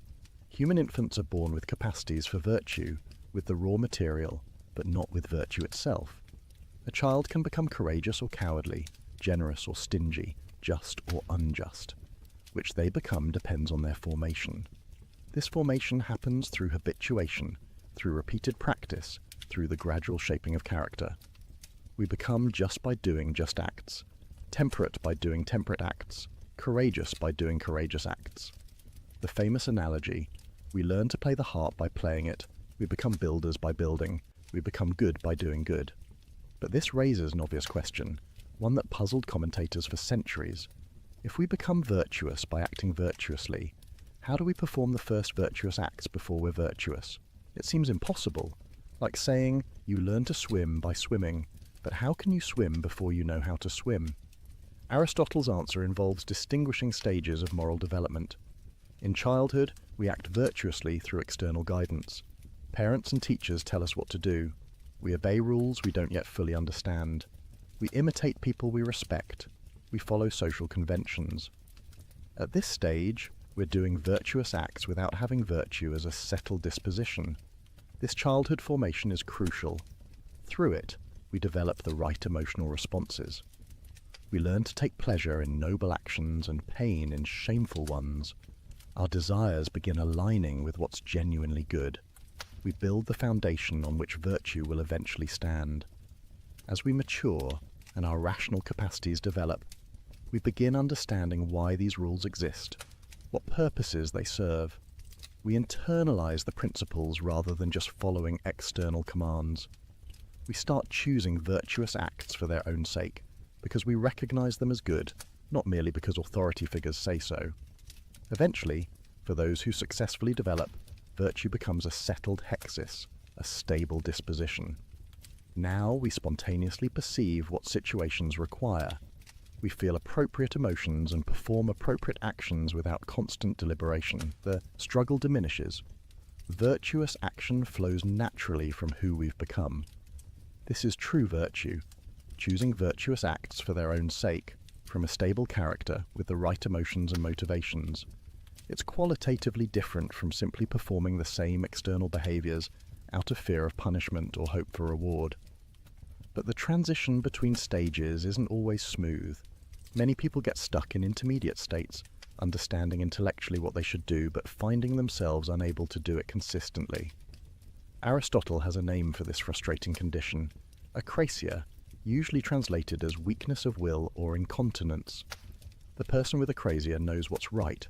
They genuinely believe they should exercise, control their temper, resist the extra dessert, do the work they've been avoiding. But when the moment comes, they act against their better judgment. They do what they know they shouldn't and immediately regret it. This phenomenon puzzled Greek philosophers. How is acrasia possible? If you truly know what's good, why would you choose what's bad? Socrates had argued that acrasia is impossible. If you choose badly, you must not really know what's good. What looks like choosing bad while knowing good is actually not knowing at all. Aristotle disagrees. Acrasia is real. People genuinely do act against their knowledge. But how? His explanation involves distinguishing different ways of having knowledge. You can know something in an abstract, theoretical way without that knowledge being active and operative in your current situation. Like the drunk person who can recite moral principles but can't apply them to their own behavior right now. When desire overwhelms reason, your knowledge becomes merely potential rather than actual. You have the information stored somewhere, but can't access it effectively. Your emotions or appetites override your rational judgment in the moment. Afterwards, when desire subsides, your knowledge becomes active again, and you wonder how you could have acted so foolishly. The person with complete virtue doesn't face this problem because their emotions and reason are aligned. They don't just know intellectually what's good, they desire it emotionally. Their appetites have been shaped through habituation to want what's genuinely worth wanting, so they don't experience the internal conflict that characterizes acrasia. This explains why moral formation must start young, before reason fully develops. If you wait until someone is an adult to start instilling virtue, their emotional responses are already set. They can understand intellectually why virtue matters, but their desires pull in opposite directions. Achieving virtue becomes much harder, maybe impossible. But this raises troubling questions. If character formation depends on childhood habituation, does that mean people who had bad upbringings are doomed? Can someone with vicious character ever reform? Or is virtue available only to those lucky enough to receive proper early training? Aristotle is somewhat pessimistic here. He thinks character change is very difficult once dispositions are set. The person whose appetites were poorly formed in youth will struggle to achieve virtue later. Not impossible, but requiring tremendous sustained effort, working against ingrained patterns, fighting one's own habituated responses. This is one reason why Aristotle emphasizes the importance of good laws and proper education. Society has responsibility to raise children well, to instill virtue in the young, to create conditions that enable character formation. The person with proper upbringing has a massive advantage in achieving eudaimonia. Those denied this advantage face much steeper paths, but even with good upbringing, moral development continues throughout life.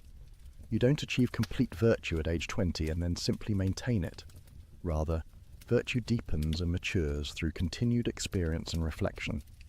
The courage of a young soldier differs from the courage of a seasoned leader. The justice of an apprentice judge differs from the justice of a wise elder. Practical wisdom develops gradually as you face new situations, learn from mistakes, refine your judgment. This means moral development is lifelong work. You never reach a point where you can relax, where virtue is so secure you need not attend to it anymore.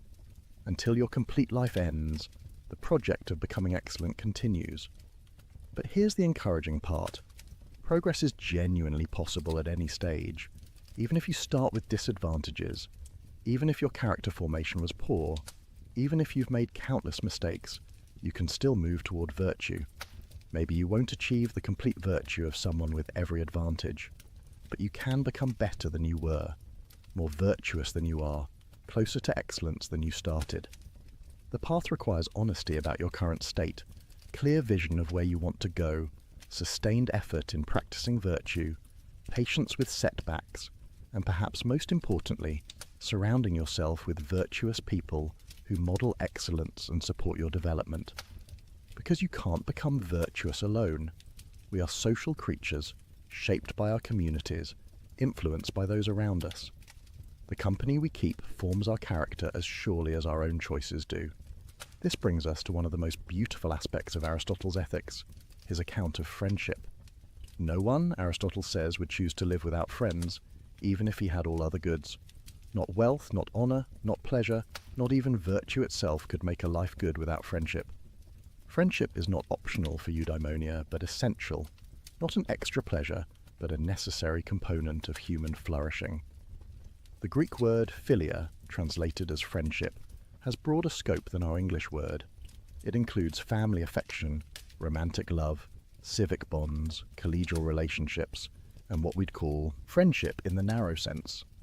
Aristotle examines all these forms, but he's most interested in what he calls complete or perfect friendship, the highest form of human relationship. To understand complete friendship, we must distinguish it from two lesser forms. First, friendships of utility. These relationships exist because each person is useful to the other. Business partners, professional networks, neighbors who help each other, colleagues who collaborate, all exemplify friendships of utility. Nothing wrong with such relationships, but they're inherently fragile. When the usefulness ends, the friendship dissolves. Second, friendships of pleasure. These relationships exist because each person enjoys the other's company. Drinking buddies, hobby companions, people you have fun with, romantic relationships based primarily on physical attraction, all exemplify friendships of pleasure. Again, nothing wrong with them, but they're conditional. When you no longer find each other pleasant, when tastes change or circumstances shift, the friendship fades. Both utility friendships and pleasure friendships are real friendships in Aristotle's view. They involve genuine affection, though in a qualified way. But they're incomplete, instrumental, based on what each person gets from the other rather than on who the other person is. Complete friendship is different. It exists between good people who are similar in virtue. Each loves the other for who they are, not for what they provide. Each wishes good for the other's sake, not as means to their own benefit. The foundation is mutual recognition of each other's excellence of character. Such friendship requires several conditions. First, both people must be virtuous. Complete friendship can exist only between good people because only good people can consistently will genuine good for others. The vicious person is too focused on their own gratification to truly care about another's well-being as an end in itself. Second, they must recognize each other's virtue. You can't be friends with someone you don't know well enough to appreciate their character. Complete friendship requires intimacy, time spent together, shared experiences that reveal who each person truly is. Third, they must wish each other well for each other's sake, not for what the friendship does for themselves. This is the hardest condition to understand, because good friends do benefit from friendship. But in complete friendship, You care about your friend's good as an end, not merely as means to your own happiness. This creates an interesting philosophical puzzle. Aristotle says, the friend is another self. In loving your friend, you extend to them the appropriate self-love you have for yourself. But how is this possible? How can I love another person's good as much as my own? Doesn't this violate basic egoism? Aristotle's answer reveals something profound about human identity. We are not atomic individuals sealed off from others, fundamentally separate. Rather, our good is essentially social. When my friend flourishes, my own life is enriched. When they suffer, I am diminished. Not because I'm using them for my benefit, but because our lives are genuinely interconnected. Their eudaimonia becomes part of my eudaimonia. Think of what this means. Complete friendship isn't an addition to an already complete life, a nice bonus if you can get it. It's constitutive of eudaimonia itself. The solitary person, no matter how virtuous or intelligent or accomplished, cannot achieve complete flourishing. We need friends not as instruments for other goods, but as essential components of living well. Why? Several reasons. First, friends enable our own virtue. We become better people through association with good people. Their example inspires us. Their feedback corrects us. Their expectations hold us accountable. Trying to become virtuous alone is extraordinarily difficult. With virtuous friends, the path becomes clearer and more achievable. Second, friends provide the context for exercising many virtues. Justice finds its highest expression in relationships between equals. Generosity manifests most beautifully in giving to friends. Even courage and temperance are strengthened by acting together with others who share our commitment to excellence. Virtue practiced with friends becomes more complete than virtue practiced alone. Third, friends enhance our understanding. Through conversation, we clarify our thoughts, test our ideas, see things from new perspectives. The friend acts as mirror and lens, reflecting back to us aspects of ourselves we might not perceive, focusing our attention on truths we might overlook. Philosophical understanding deepens through dialogue with friends. Fourth, friends multiply our joys and divide our sorrows. Achievements feel more meaningful when celebrated together. Difficulties seem more bearable when faced with support. This isn't merely psychological comfort, though it's that too. It's about the amplification of good and the distribution of burden that complete friendship provides. Fifth, and perhaps most profoundly, friends provide someone to be excellent for. The virtuous person wants to act excellently, but excellence requires context, requires others who recognize and appreciate it, requires shared commitment to what's genuinely good. Friends create the space where virtue can be fully expressed and appropriately valued, but complete friendship is rare. Why? Because it requires virtue in both parties, and virtue itself is rare, because it requires time and intimacy, and most people lack the opportunity for deep connection with many others, because it requires reciprocity of affection and recognition, and finding someone who both appreciates your virtue and whom you appreciate is uncommon. Aristotle thinks you can have only a few complete friendships, not because you should limit them artificially, but because the conditions make having many impossible. You simply don't have time for intimate relationship with dozens of people. You can't share life deeply enough with large numbers to achieve the recognition and reciprocity that complete friendship requires. This doesn't mean you shouldn't have utility friendships or pleasure friendships with many people. Those relationships serve important functions and enrich life. But the deepest form of friendship, the kind that's essential to eudaimonia, can exist with only a handful of people at most. What do friends do together? Share virtuous activities, Aristotle says, not merely spend time in each other's presence, but engage in excellent activity together, study philosophy together, work for justice together, pursue understanding together, raise children together, build communities together. The content matters less than the shared commitment to excellence. This is why Aristotle emphasizes that friends must spend time together. Friendship isn't maintained by goodwill from a distance. You must actually live significant parts of your life with your friends, engaging in shared activity, creating common history. The modern challenge of maintaining friendships across great distances would have seemed to Aristotle to threaten friendship's very possibility. But what about relationships where one person is clearly superior in virtue or wisdom or social position? Can friendship exist between unequals?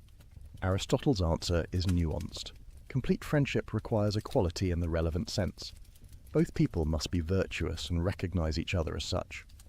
But this doesn't mean equality in every respect. The philosopher can be friends with the student if the student has enough virtue to appreciate excellence and enough wisdom to recognize it in the teacher. The parent can be friends with the adult child if mutual respect and recognition exist.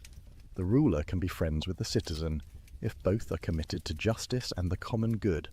What matters is that each receives from the relationship in proportion to what they contribute.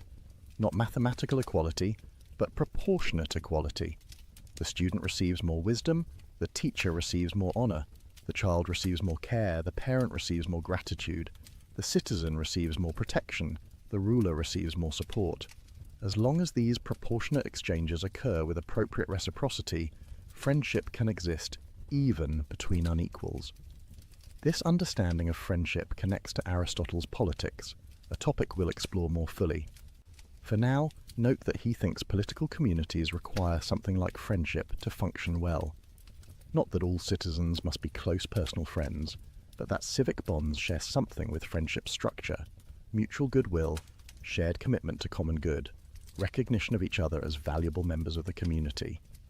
The best city-states, Aristotle argues, cultivate this civic friendship or concord.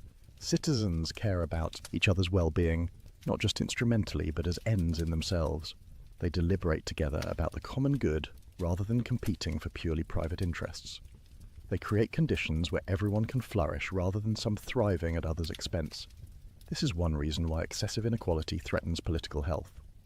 When gaps between rich and poor become too wide, civic friendship becomes impossible. The rich can't see the poor as similar in virtue because the poor lack opportunities to develop virtue. The poor can't recognize themselves in the rich because their lives are too different. Political conflict replaces mutual goodwill, but we're getting ahead of ourselves. Before exploring politics, we need to complete our understanding of Aristotle's account of eudaimonia. Because there's one more component we haven't yet addressed, one that complicates everything we've said so far.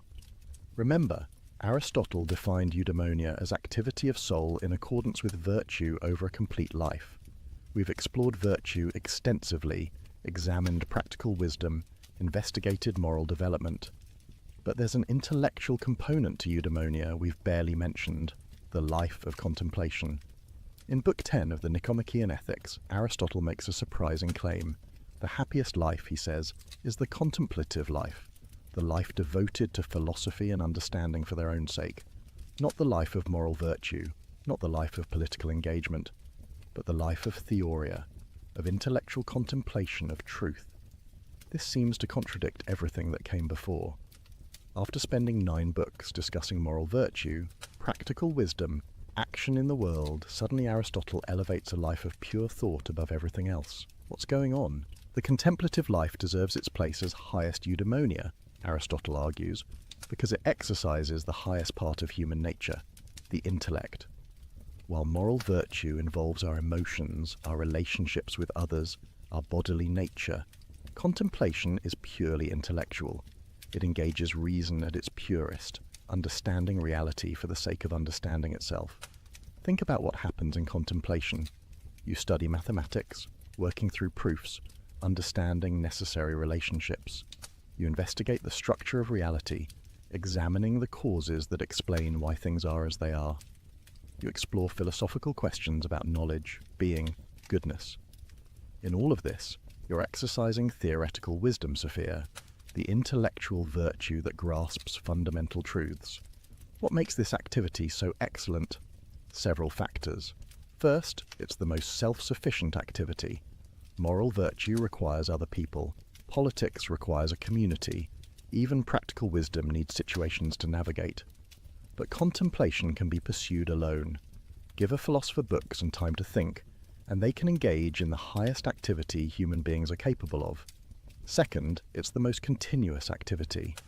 You can't be courageous all the time, because danger doesn't always threaten. You can't be generous constantly because opportunities for giving are limited. But you can contemplate for extended periods, hours on end, returning to it day after day. The contemplative life can fill your waking hours in a way the active life cannot. Third, it's the most pleasant activity, at least for those capable of it. The pleasures of understanding, of intellectual discovery, of grasping truth surpass bodily pleasures in intensity and duration. They don't depend on external circumstances or physical conditions. They don't lead to satiety or regret. Once you've tasted the pleasure of philosophical understanding, other pleasures pale by comparison. Fourth, contemplation is loved for itself, not for any consequence. We contemplate because understanding is intrinsically worthwhile, not because it leads to something else. This makes it the most final activity, the one that best fits the definition of ultimate good pursued for its own sake. Finally, and most importantly, contemplation is the most godlike activity available to humans. The gods, Aristotle argues, engage in eternal contemplation. They think about thinking itself, understanding the highest truths in perfect actuality. They don't need moral virtue because they face no challenges requiring courage, no appetites requiring temperance, no others requiring justice. Their activity is pure contemplation. When we contemplate, we participate in divine activity. We transcend, however briefly, our animal nature. We rise above the bodily and emotional aspects of human life to engage in the purely intellectual activity that constitutes divine existence. In contemplation, we become most truly ourselves precisely by becoming most like God. This vision of the contemplative life raises many questions. Is Aristotle suggesting we should all become philosophers, abandoning practical life for pure study? Is he contradicting his earlier emphasis on moral virtue and political engagement? Or is there a way to integrate contemplation with the active life? Aristotle is aware of these tensions. He acknowledges that the contemplative life is too high for man. We're not pure intellects, but embodied creatures with physical needs, emotional nature, social dependencies. We can't sustain contemplation continuously. We need food, sleep, relationships, engagement with the world. The purely contemplative life is an ideal we can approximate but never fully achieve. Moreover, contemplation requires favorable external conditions. You need leisure, freedom from pressing material concerns, education, books, perhaps colleagues to discuss ideas with. The philosopher needs a supportive community that allows them to withdraw from practical affairs. Not everyone has access to these conditions. The contemplative life, like all forms of eudaimonia, requires good fortune. But here's Aristotle's nuanced position. The contemplative life is the highest form of eudaimonia, the most divine, the most complete expression of human nature at its best.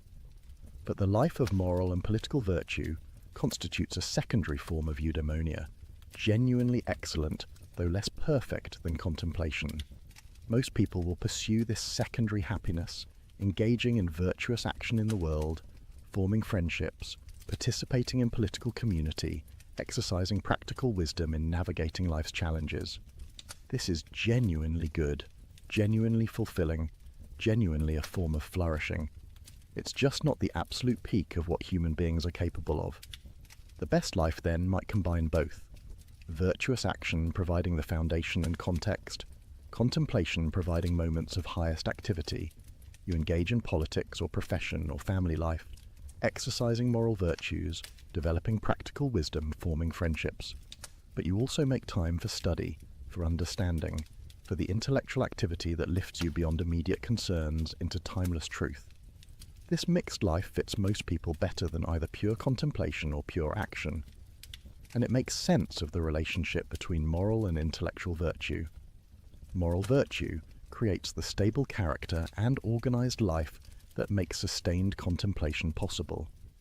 Practical wisdom ensures you exercise moral virtue correctly. Contemplation, in turn, enriches your active life with perspective, meaning, connection to what's eternal. For someone living in the modern world, far from ancient Athens, what does this mean practically? How do we cultivate the contemplative dimension of flourishing alongside the active dimension? Perhaps it means reading philosophy, engaging seriously with ideas, thinking about fundamental questions rather than only immediate concerns. Perhaps it means studying mathematics, science, history, any discipline that expands understanding. Perhaps it means appreciating art, music, literature, the cultural achievements that invite contemplation of beauty and meaning.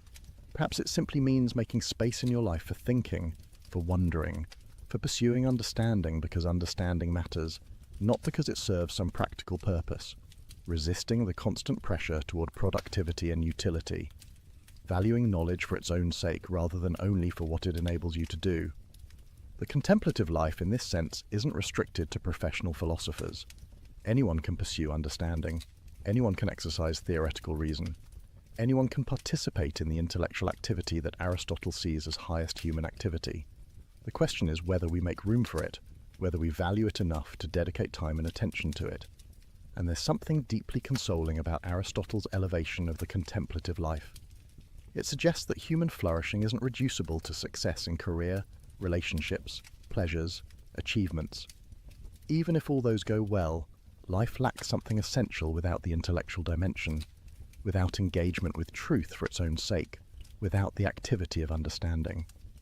Conversely, even if practical life is frustrating, even if your circumstances limit your ability to exercise moral virtue fully, even if illness or poverty or bad fortune constrain your options, you can still engage in contemplation.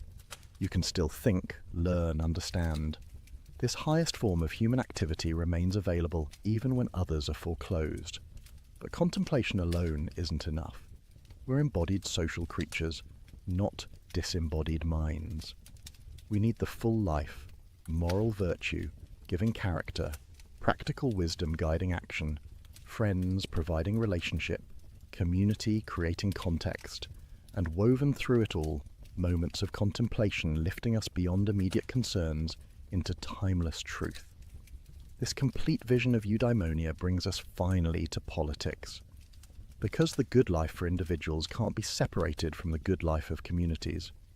We are political animals, Aristotle famously says. Our nature is to live in cities, to participate in collective self-governance, to pursue common goods together. Understanding human flourishing requires understanding political community. The phrase political animal needs careful interpretation. Aristotle doesn't just mean we happen to live in groups, or that political organization is useful. He means we're naturally, essentially, political. Our distinctive human capacity for reason manifests not just in individual thought, but in collective deliberation about justice and the good. Speech isn't merely for indicating pleasure and pain like animal sounds. It's for discussing what's advantageous and just, examining together what we should do and how we should live. The city-state, the polis, exists for the sake of eudaimonia, not merely for survival, though it provides security, not merely for prosperity, though it enables economic exchange.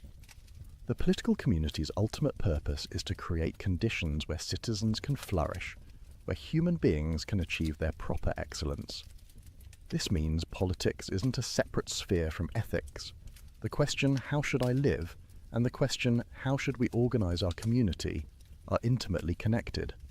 My ability to develop virtue depends partly on the laws and institutions of my community. The city's success depends partly on the character of its citizens. Ethics and politics form one continuous inquiry into human good. What makes a political community good? Aristotle's answer, one that promotes the common good rather than serving the private interests of rulers. The good forms of government, whether monarchy or aristocracy or polity, aim at what benefits all citizens. The corrupted forms, whether tyranny or oligarchy or democracy in the negative sense, serve only those who rule. But what is the common good? Not just aggregate private goods, not simply the sum of individual interests. The common good is the shared conditions that enable all citizens to flourish, good laws that habituate virtue, just institutions that treat citizens fairly, educational systems that develop character and intellect, economic arrangements that provide necessary material conditions, the entire social architecture that makes eudaimonia possible. This is why Aristotle emphasizes the importance of law. Laws aren't merely coercive restrictions on freedom. Properly crafted, they're instruments of moral education, habituating citizens to virtue from youth. The child who grows up in a well-governed city learns to act justly through following just laws, develops courage through proper military training, cultivates temperance through social norms around pleasure and self-control. Bad laws have the opposite effect. They corrupt character, teach vice, make virtue difficult or impossible. The city with unjust institutions forms unjust citizens. The community organized around private gain breeds selfish individuals. This is why choosing good government matters so much. It determines not just material prosperity, but the character of those who live under it. Aristotle's analysis of constitutions examines how different political arrangements promote or undermine eudaimonia. Monarchy, ruled by one excellent person, can be excellent if that ruler possesses virtue and practical wisdom and genuinely cares about the common good. But it easily corrupts into tyranny when the ruler pursues private interest. Aristocracy, ruled by the few best, works well when those few are truly virtuous and wise, but it degenerates into oligarchy when the few wealthy rule for their own benefit rather than the common good. Polity, ruled by the many, succeeds when citizens are educated, virtuous, and deliberate together about what's just. But it becomes mere democracy in Aristotle's negative sense when the poor many pursue their class interest against the wealthy few. Which constitution is best? Aristotle is pragmatic. The best in theory is ruled by the perfectly virtuous person or persons, but such people are rare. In practice, a mixed constitution that combines elements of oligarchy and democracy, that gives both wealthy and poor a voice while preventing either from dominating, tends to be most stable and most conducive to the common good. This mixed constitution, polity, works best in cities with a large middle class. Why? Because the middle class moderates between extremes. Not so wealthy, they become arrogant and disconnected from common concerns. Not so poor, they become envious and desperate. They have enough to live decently, but not enough to corrupt. They're invested in stability, but open to gradual improvement. The vision is remarkably democratic for its time, though still limited by Greek prejudices. Aristotle thinks citizenship should be relatively widespread, that many should participate in deliberation about the common good, that rotation in offices prevents concentration of power. The good city encourages active participation rather than passive subjection. But his vision remains exclusionary in ways we must reject. He defended slavery as natural, argued that some humans are suited only to serve others, justified exploitation of those he considered inferior. This is morally abhorrent, contradicted by what we now know about human equality and universal dignity. Similarly, Aristotle excluded women from citizenship, considered them naturally subordinate to men, denied them the opportunity for full development of rational capacities. Again, this is indefensible, rooted in the prejudices of his culture rather than sound reasoning. And his view that Greeks were naturally superior to barbarians, that non-Greeks existed to be ruled by Greeks, reflects a cultural chauvinism we must unequivocally reject. These errors matter. They're not incidental features we can ignore while accepting the rest of Aristotle's politics. They reveal how even brilliant philosophers can be limited by their historical circumstances, how unquestioned assumptions can corrupt otherwise sound reasoning, how we must always read critically rather than accepting authority blindly. But we can learn from Aristotle's political insights while rejecting his prejudices. The core idea remains valuable. Political communities exist to enable human flourishing. Good government creates conditions for citizens to develop virtue and exercise it excellently. Justice requires distributing benefits and burdens fairly. Citizens should participate actively in collective self-governance. Applied to contemporary politics, these principles suggest questions we should ask about any society. Do our laws and institutions promote character development? Do economic arrangements enable most people to acquire the education and resources necessary for flourishing? Do political structures encourage active participation or create apathy? Does the distribution of wealth and power allow for civic friendship? Or does excessive inequality fracture community? Aristotle would likely critique contemporary democracies for failing to educate citizens in virtue, for allowing wealth to corrupt political processes, for fragmenting civic identity through excessive individualism. But he would also recognize the expansion of citizenship beyond his limited vision, the rejection of slavery and subjugation, the opportunity for more people to develop their capacities. The task in any era is to structure communities to promote eudaimonia as widely as possible, not to guarantee happiness, which depends partly on individual effort and choice, but to create conditions where pursuing excellence is possible, where virtue is encouraged, where people have genuine opportunities to flourish. This requires attention to multiple dimensions: material, adequate resources, economic opportunity, security from violence and deprivation, educational, schools that develop both moral and intellectual virtues prepare people for active citizenship. Social, institutions that bring people together across differences, create opportunities for civic friendship. Legal, just laws that treat people fairly, habituate virtue, protect rights. No society perfectly achieves these conditions. But the question isn't perfection, but direction.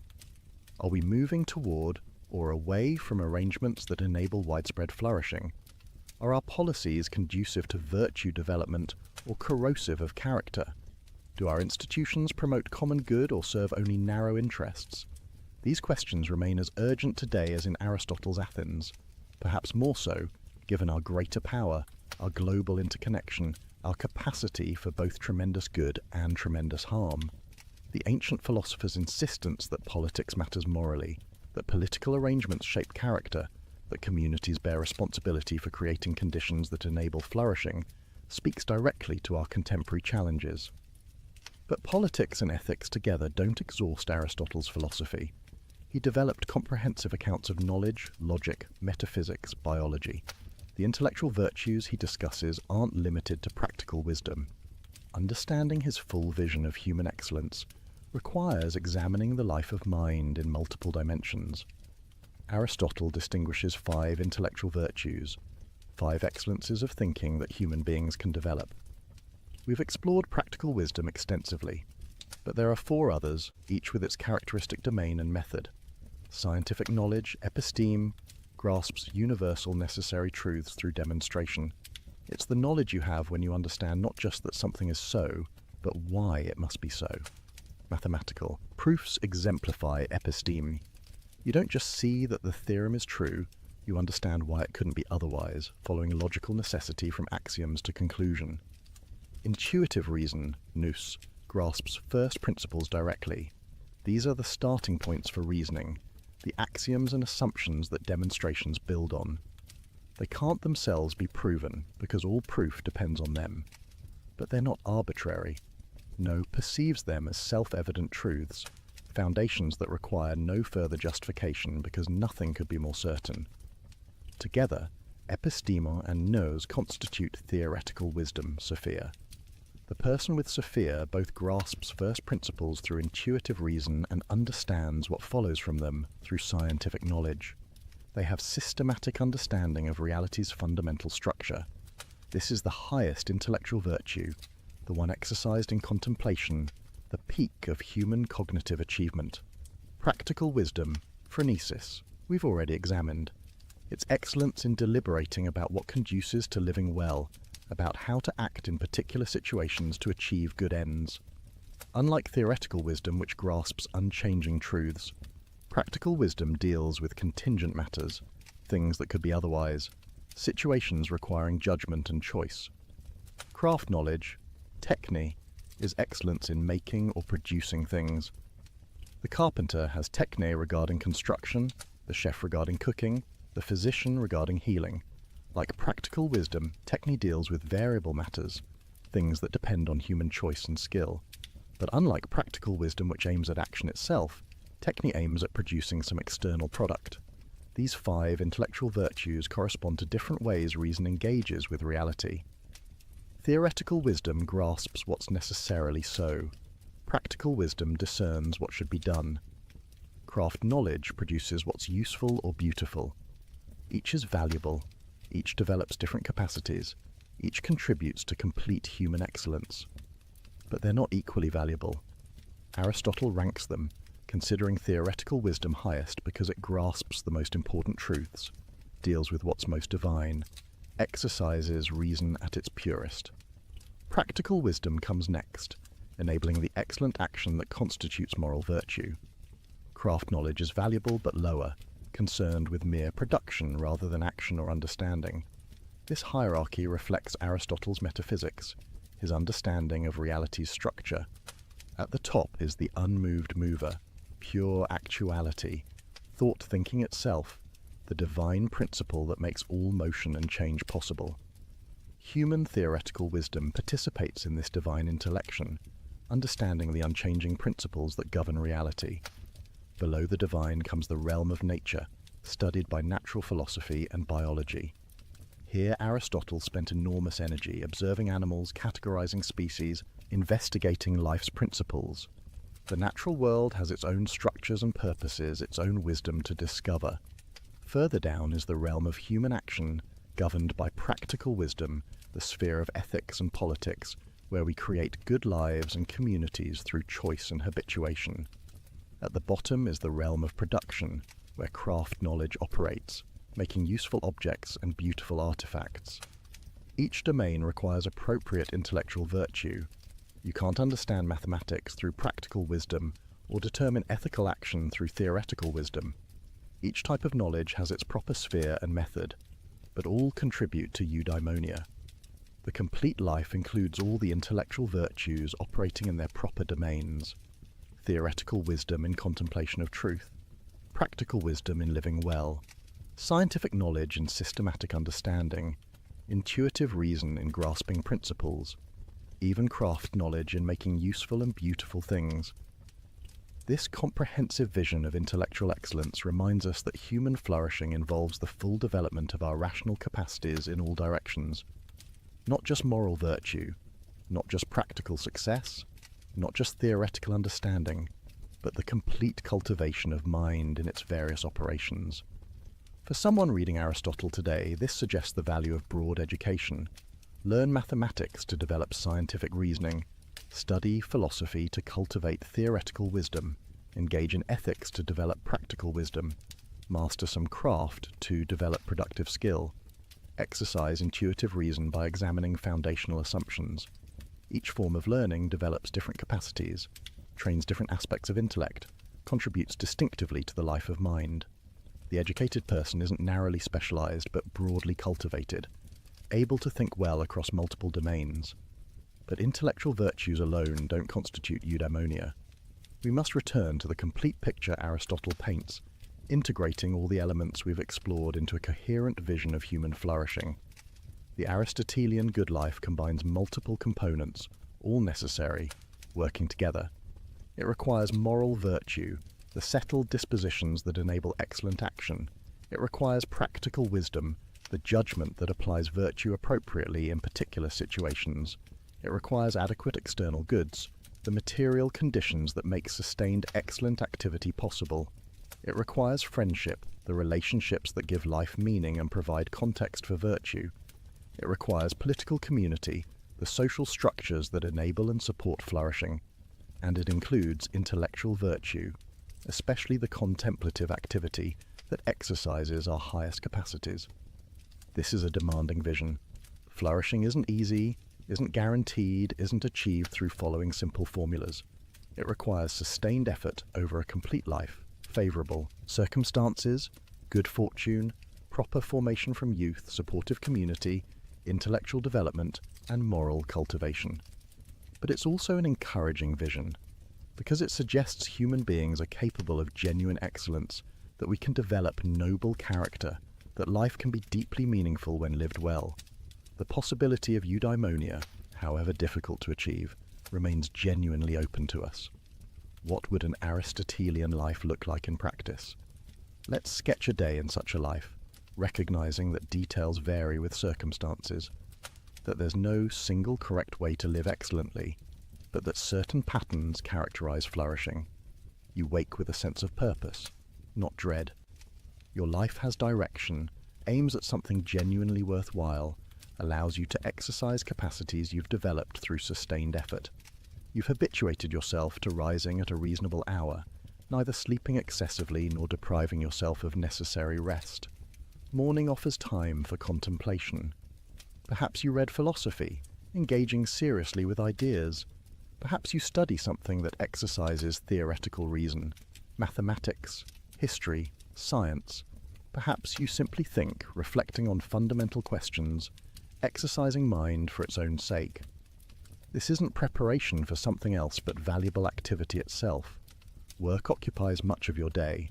Not any work, but work that allows exercise of excellence. If you're fortunate, you've found a role that uses your distinctive abilities, contributes to common good, allows you to develop craft or intellectual or leadership skills. If not, you're working to change circumstances, or at least finding ways to exercise virtue within constraints. You approach work with practical wisdom, discerning what each situation requires, finding the mean between extremes, acting virtuously even in difficult circumstances, courage when confronting problems, temperance in managing success, justice in dealing with colleagues, generosity in helping others. Meals are occasions for both nourishment and social connection. You eat with temperance, enjoying food without excess. If possible, you share meals with friends or family, the conversation enriching the physical sustenance. You're present to those you're with, not distracted, not checking devices, but engaged in genuine human interaction. Afternoon continues productive activity, whether work or household responsibilities or civic engagement.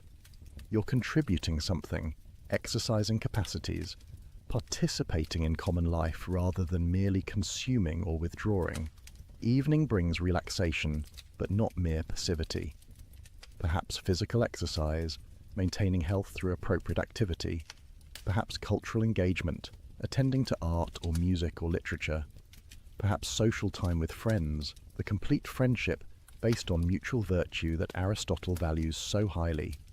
Some evenings involve civic participation. You attend community meetings, engage in local politics, contribute to collective deliberation about common good. Not because it's always pleasant, but because political engagement is part of human excellence, part of our nature as political animals. Before sleep, time for reflection. You review the day, considering where you acted well and where you fell short, learning from mistakes, resolving to do better tomorrow. Not harsh self-criticism, but honest assessment aimed at continued growth in virtue. Throughout all this, your emotions are properly ordered. You feel fear when danger genuinely threatens but aren't paralyzed by anxiety. You experience anger at real injustice but aren't ruled by rage. You enjoy pleasures appropriately but aren't enslaved by appetites. Your emotional responses have been shaped through habituation to align with reason. Your relationships are structured appropriately. Family bonds combining natural affection with justice. Friendships of different types. Utility friendships with colleagues, pleasure friendships with companions, complete friendships with virtuous equals, all maintained through attention, time, reciprocal goodwill. You live in a community that enables your flourishing, laws that promote virtue, institutions that provide opportunities, economic arrangements that allow for decent material conditions, political structures that invite participation. Or if your community fails in these ways, you're working for improvement while doing your best under current circumstances. Your character is relatively stable. The virtues you've developed through years of habituation have become second nature. You spontaneously respond appropriately to situations. This doesn't mean you never struggle, never face temptation, never make mistakes. But the overall pattern is one of excellent activity flowing naturally from excellent character. This is what eudaimonia looks like in daily life. Not constant ecstasy, not freedom from all problems, not perfect circumstances, but meaningful activity, virtuous character, genuine relationships, intellectual engagement, political participation, proper emotional responses, all working together over time to constitute a flourishing human life. Of course, real life is messier than this sketch. External circumstances constrain us. Bad fortune strikes. We face situations where no clearly virtuous response exists. We make mistakes, harm people we care about, fall short of our ideals. We experience periods of despair, doubt, confusion. Aristotle acknowledges all this. His vision of eudaimonia is realistic, not utopian. He knows flourishing is vulnerable to fortune, that tragedy can strike even the virtuous, that maintaining excellence over a complete life is extremely difficult. But the vision remains worth pursuing. even if we never perfectly achieve it, even if circumstances prevent full flourishing, we can still move in that direction. We can still develop virtue, cultivate practical wisdom, form genuine friendships, engage in contemplation, participate in political community. We can still live better than we currently do, more excellently than we have been. And there's something deeply hopeful about Aristotle's insistence that eudaimonia depends primarily on what's within our control. Not entirely, not exclusively, but primarily. We can't control whether we're born into wealth or poverty, whether we're naturally intelligent or beautiful, whether fortune smiles or frowns, but we can control to a significant extent the development of our character. We can practice virtue, we can cultivate practical wisdom, we can choose friends wisely, we can engage seriously with ideas. These choices, repeated over years, compound into character. And character, more than circumstances, determines whether we flourish. The person with excellent character bears misfortune nobly. The person with vicious character squanders good fortune. External goods matter, but character matters more. This is why Aristotle's ethics remains relevant 23 centuries after he first lectured in the Lyceum. The question he posed to young Alexander, what does it mean to live well, remains our question. The answer he developed through decades of observation, analysis and reflection, excellence of character and intellect exercised over a complete life, still illuminates the path toward human flourishing. We can reject his prejudices, update his science, question his metaphysics, but his core psychological insights, his analysis of virtue and practical wisdom, his understanding of friendship and community, his vision of happiness as activity rather than feeling, all remain profoundly true to human experience. And there's something uniquely valuable about Aristotle's approach. Unlike moralists who offer rigid rules, he acknowledges the flexibility required for ethical living. Unlike relativists who claim there are no objective standards, he identifies genuine excellences rooted in human nature. Unlike abstract theorists who ignore psychology, he attends carefully to how character actually forms. Unlike pessimists who see virtue as impossible, he insists it's achievable though difficult. His philosophy is at once demanding and encouraging, realistic and idealistic, rigorous and humane. It challenges us to become better while acknowledging our limitations. It sets a high standard while insisting the standard is achievable. It takes human excellence seriously while recognizing we're complex creatures with bodies, emotions, relationships, not just pure intellects. As you settle into sleep, consider what Aristotle offers you. Not a simple formula for happiness, not a guarantee of success, not an easy path, but a comprehensive vision of human flourishing, a map of the territory you must cross, a companion for the journey toward excellence. He reminds you that happiness is something you do, not something that happens to you. That virtue is achievable through practice, not an inborn trait. That wisdom develops through experience, not just study. That friendship is essential, not optional. That community matters, not just individual achievement. That contemplation enriches life, not just practical success. He invites you to ask, what virtues am I cultivating? What habits am I forming? What is my character becoming through my repeated choices? Do I act courageously when courage is needed? Do I moderate pleasures appropriately? Do I give generously but wisely? Do I develop practical wisdom through attention to experience? He challenges you to examine, who are my friends? Do I have genuine friendships based on mutual recognition of virtue, or only relationships of utility and pleasure? Am I the kind of person capable of complete friendship? Am I someone others would want as a friend? He questions you. How do I spend my time? Is my life filled with excellent activity? Do I exercise my rational capacities? Do I engage in contemplation, pursuing understanding for its own sake? Or do I merely follow pleasures, pursue wealth, seek honours that ring hollow? He asks you, what kind of community do I help create? Do I participate in political life? Do I work for justice and the common good? Do I contribute to conditions that enable others to flourish? Or do I withdraw into private concerns, ignoring civic responsibilities? Most fundamentally, he poses the question that started our evening together. What does it mean for me to live well? What would flourishing look like for someone with my capacities, circumstances, opportunities. How do I move from where I am toward genuine excellence? These are not questions to answer tonight, here in the quiet dark. They're questions for a lifetime. Questions that each day presents anew. Questions that require continuous attention and reflection and choice. But asking them, taking them seriously, letting them guide your decisions, this itself moves you toward the eudaimonia Aristotle describes. The ancient world Aristotle inhabited is long gone. The city-states have fallen. The gods he referenced no longer command worship. The scientific theories he proposed have been superseded. The social structures he took for granted have collapsed. But the questions remain. The capacity for virtue persists. The possibility of practical wisdom endures. The need for friendship continues. The desire for understanding burns as bright. The project of becoming excellent, of living well, of achieving eudaimonia, this remains the human project, as urgent now as when Aristotle walked through the Lyceum's covered pathways discussing it with his students. His answers aren't final. Each generation must adapt his insights to new circumstances, reject his errors, develop his principles in new directions. But his approach, beginning with human nature, examining actual experience, building systematic understanding, connecting ethics to politics, integrating thought and action, this remains a model for thinking seriously about how to live. And his conclusion, that human beings are capable of genuine excellence, that flourishing is possible through cultivation of virtue and wisdom, that happiness consists in excellent rational activity over a complete life.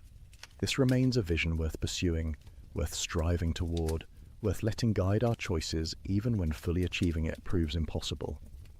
As sleep approaches, carrying you from conscious thought into the mysterious realm of dreams, let these ideas settle into that deeper part of yourself where wisdom takes root.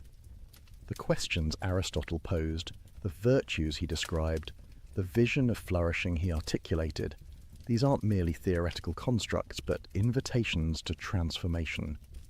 Tomorrow, when you wake, the same choice will face you that faces everyone every day. What kind of person will I become through my choices today? Will I move toward virtue or away from it? Will I exercise practical wisdom or act thoughtlessly? Will I engage in excellent activity or merely pass time? The Aristotelian path doesn't promise ease. It demands sustained effort, patient practice, honest self-examination, courage to change. But it promises something more valuable than ease, the possibility of living excellently, of developing genuine virtue, of achieving the kind of flourishing that makes life deeply meaningful. You are not doomed to remain as you are. Character can be reformed, though with difficulty. Practical wisdom can be cultivated, though it takes years. Virtue can be achieved, though it requires practice. Eudaimonia is possible, though it demands everything. The philosopher who taught the greatest conqueror, who founded the systematic study of virtue, who mapped the territory of human excellence with unprecedented precision, offers you the same challenge he offered young Alexander in that sunlit garden at Mieza. Choose to live well, develop your capacities, cultivate virtue, exercise practical wisdom, form genuine friendships, engage in contemplation, participate in community, make your life an expression of excellence. This is what it means to flourish as a human being. This is the path to eudaimonia. This is Aristotle's answer to the question of how we should live.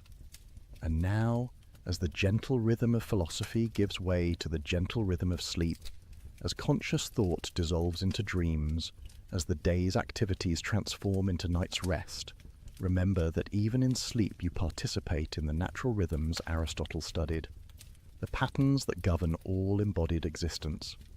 Your body repairs itself while you rest, following principles Aristotle investigated in his biological works.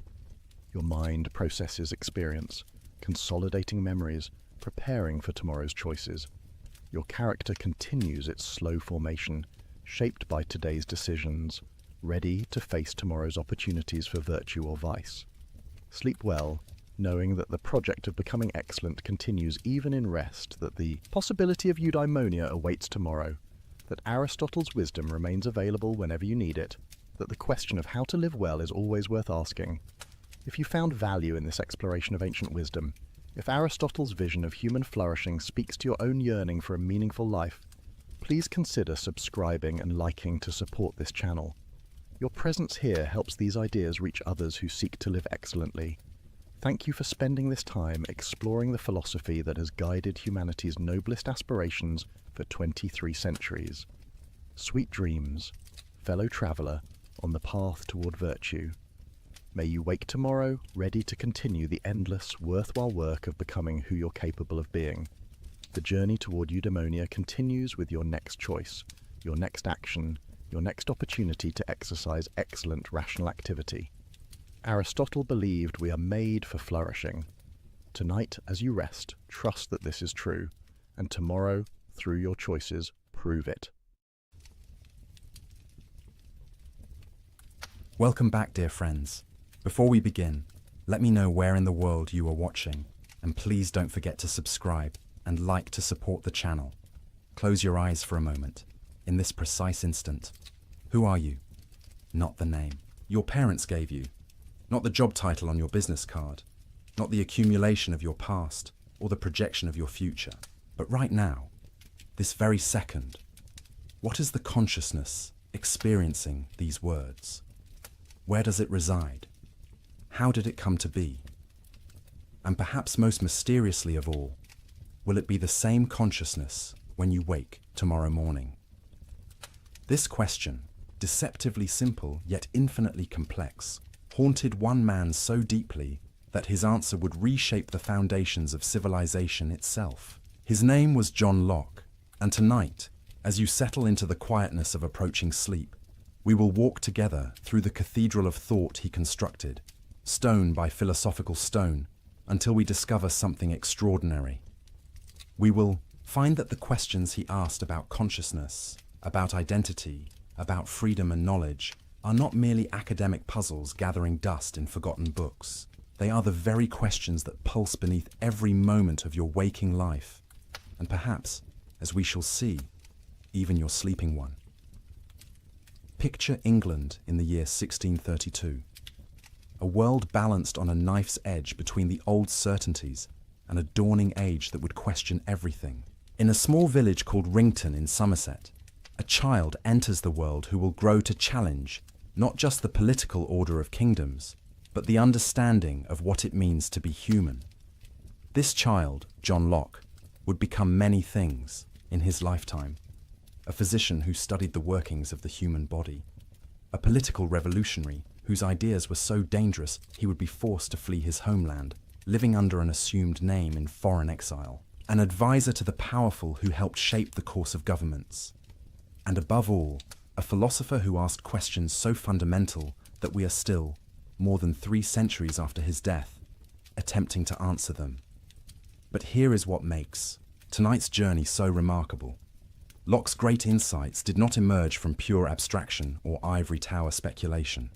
They grew from careful observation, from watching patients as a physician and noting how the mind emerged from the fog of fever, from experiencing firsthand the tyranny of absolute power and wondering what made any government legitimate, from studying his own consciousness as it woke each morning and asking what connected yesterday's self to today's, from noticing how children learned and questioning whether we truly arrive in this world with knowledge already inscribed upon our souls.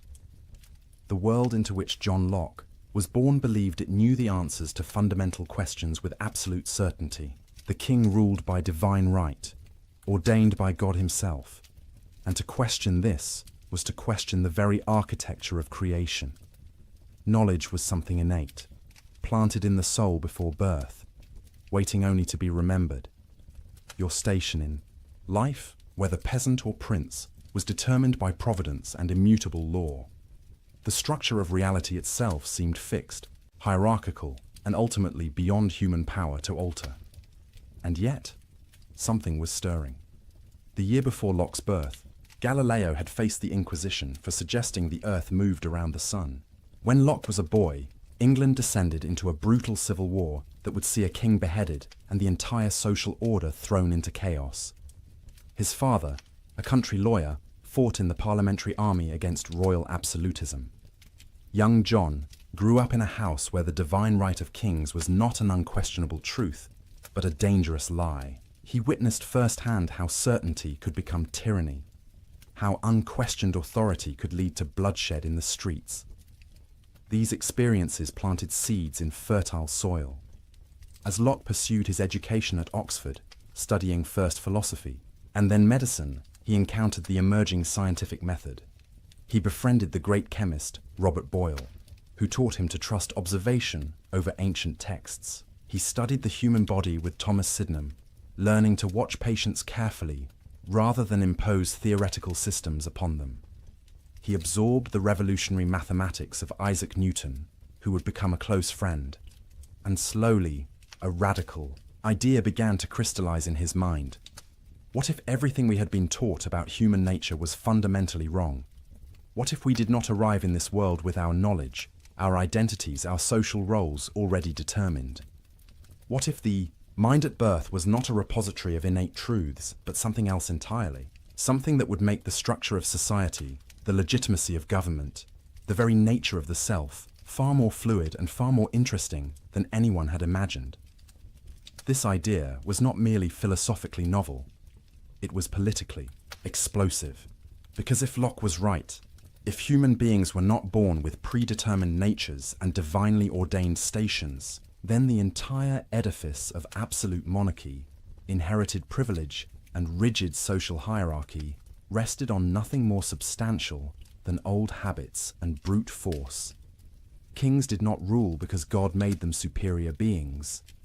Nobles were not naturally fitted to command peasants. Knowledge was not the exclusive province of the learned elite who claimed to possess truths ordinary people could never grasp. The implications were breathtaking and terrifying, and they would eventually force Locke into exile. Suspected of treason, living under the constant threat of assassination, his books published anonymously lest they trace back to him. But tonight, as you rest, we are safe to explore these dangerous ideas together. We can follow Locke's reasoning wherever it leads, watching as a new understanding of human consciousness, identity, and freedom emerges from his careful observations and bold conclusions.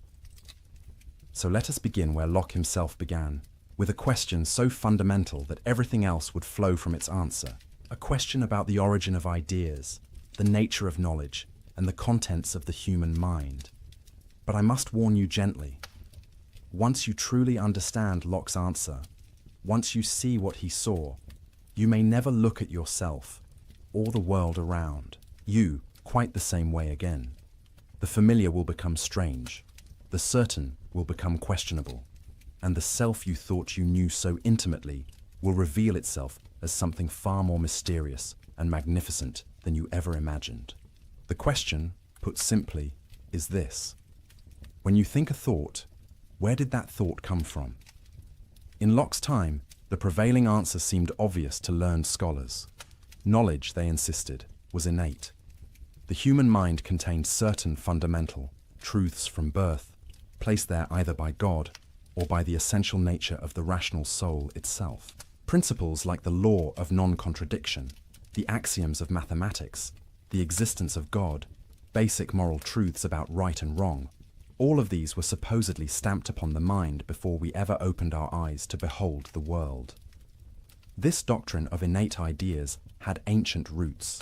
Plato had taught that learning was really remembering, that the soul possessed knowledge from before its embodiment, and that education merely awakened these dormant truths. The medieval scholastics had integrated this with Christian theology, and in Locke's own century, the great French philosopher René Descartes had argued that certain clear and distinct ideas, the cogito itself, the existence of God, the principles of geometry, were known with absolute certainty precisely because they were innate to rational minds. It was an elegant theory. It explained how we could have knowledge that seemed universal, transcending the accidents of individual experience. It grounded morality in something deeper than mere convention, and it supported a hierarchical view of society. Some souls possess these innate truths more clearly than others, the philosopher more than the peasant, the civilized European more than the savage. the man more than the woman.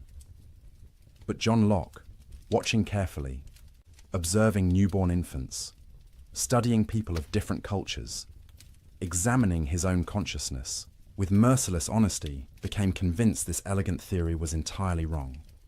Consider a newborn child, he suggested. Observe this tiny being with clear eyes, without preconception. Do you see a mind stocked with innate knowledge? Do you see a creature contemplating the law of non-contradiction or the existence of God? Or do you see something else entirely? A mind that seems almost perfectly receptive, open, unformed, responding to sensations, beginning to organize the raw data of experience into something coherent, but starting, it would appear, from nothing. Locke pressed the point. If there truly were innate ideas, propositions that all minds possessed from birth, then we should find universal agreement on these principles. But where is this agreement? Travel the world, he observed, and you will find tremendous diversity in beliefs about God, about morality, about the fundamental nature of reality. Some peoples worship one God, others many, still others none at all. Moral codes vary dramatically. Even seemingly obvious logical principles are not grasped by children or those without education. The defenders of innate ideas had a response. These truths are innate, they said, but they require reason to uncover them, maturity to recognize them. They are like seeds planted in the soul, waiting for the right conditions to bloom. Locke found this answer unsatisfying.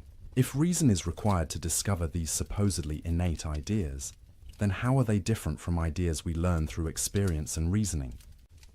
The word innate becomes meaningless. It is like saying hunger is innate, even though a person feels no hunger.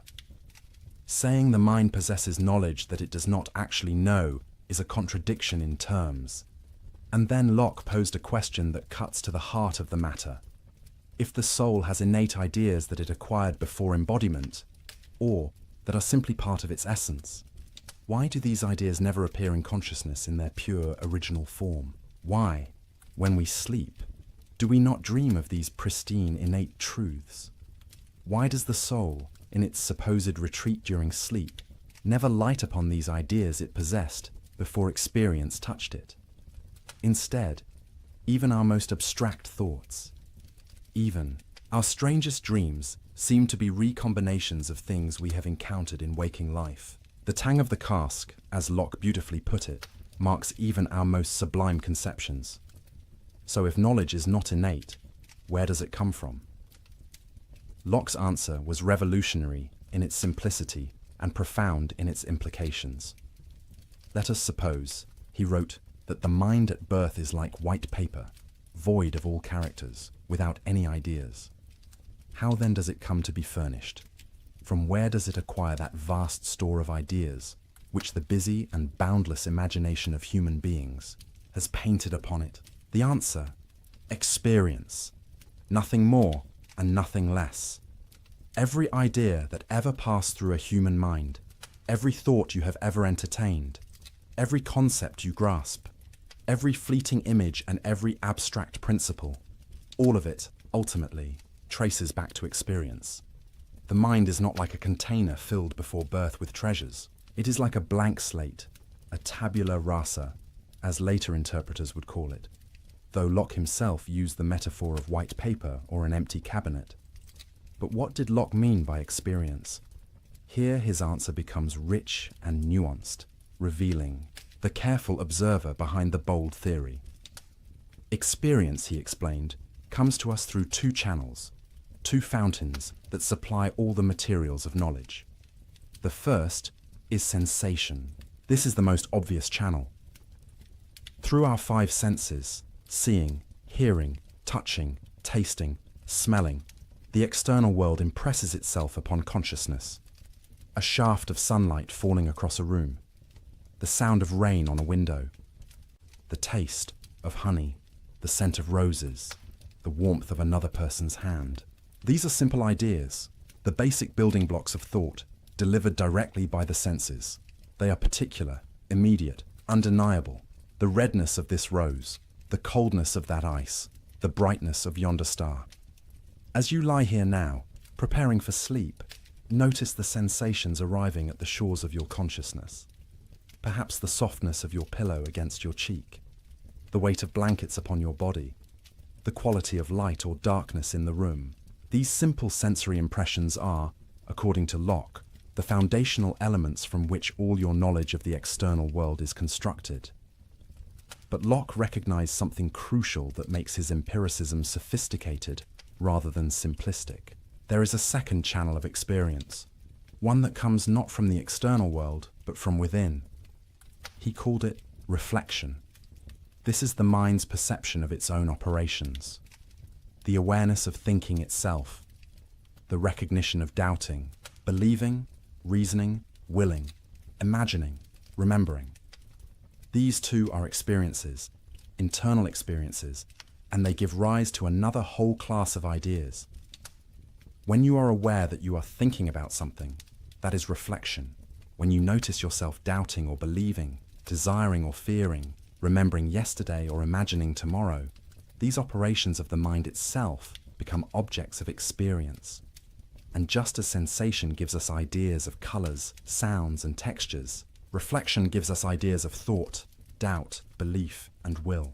This distinction is elegant and important. Locke is not claiming that the mind is purely passive, merely receiving impressions like wax receiving a seal. The mind has active powers.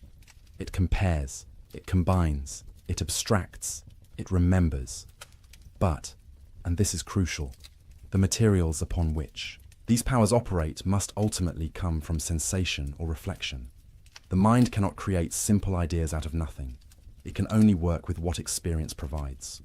Consider the idea of a golden mountain. You have never seen a golden mountain.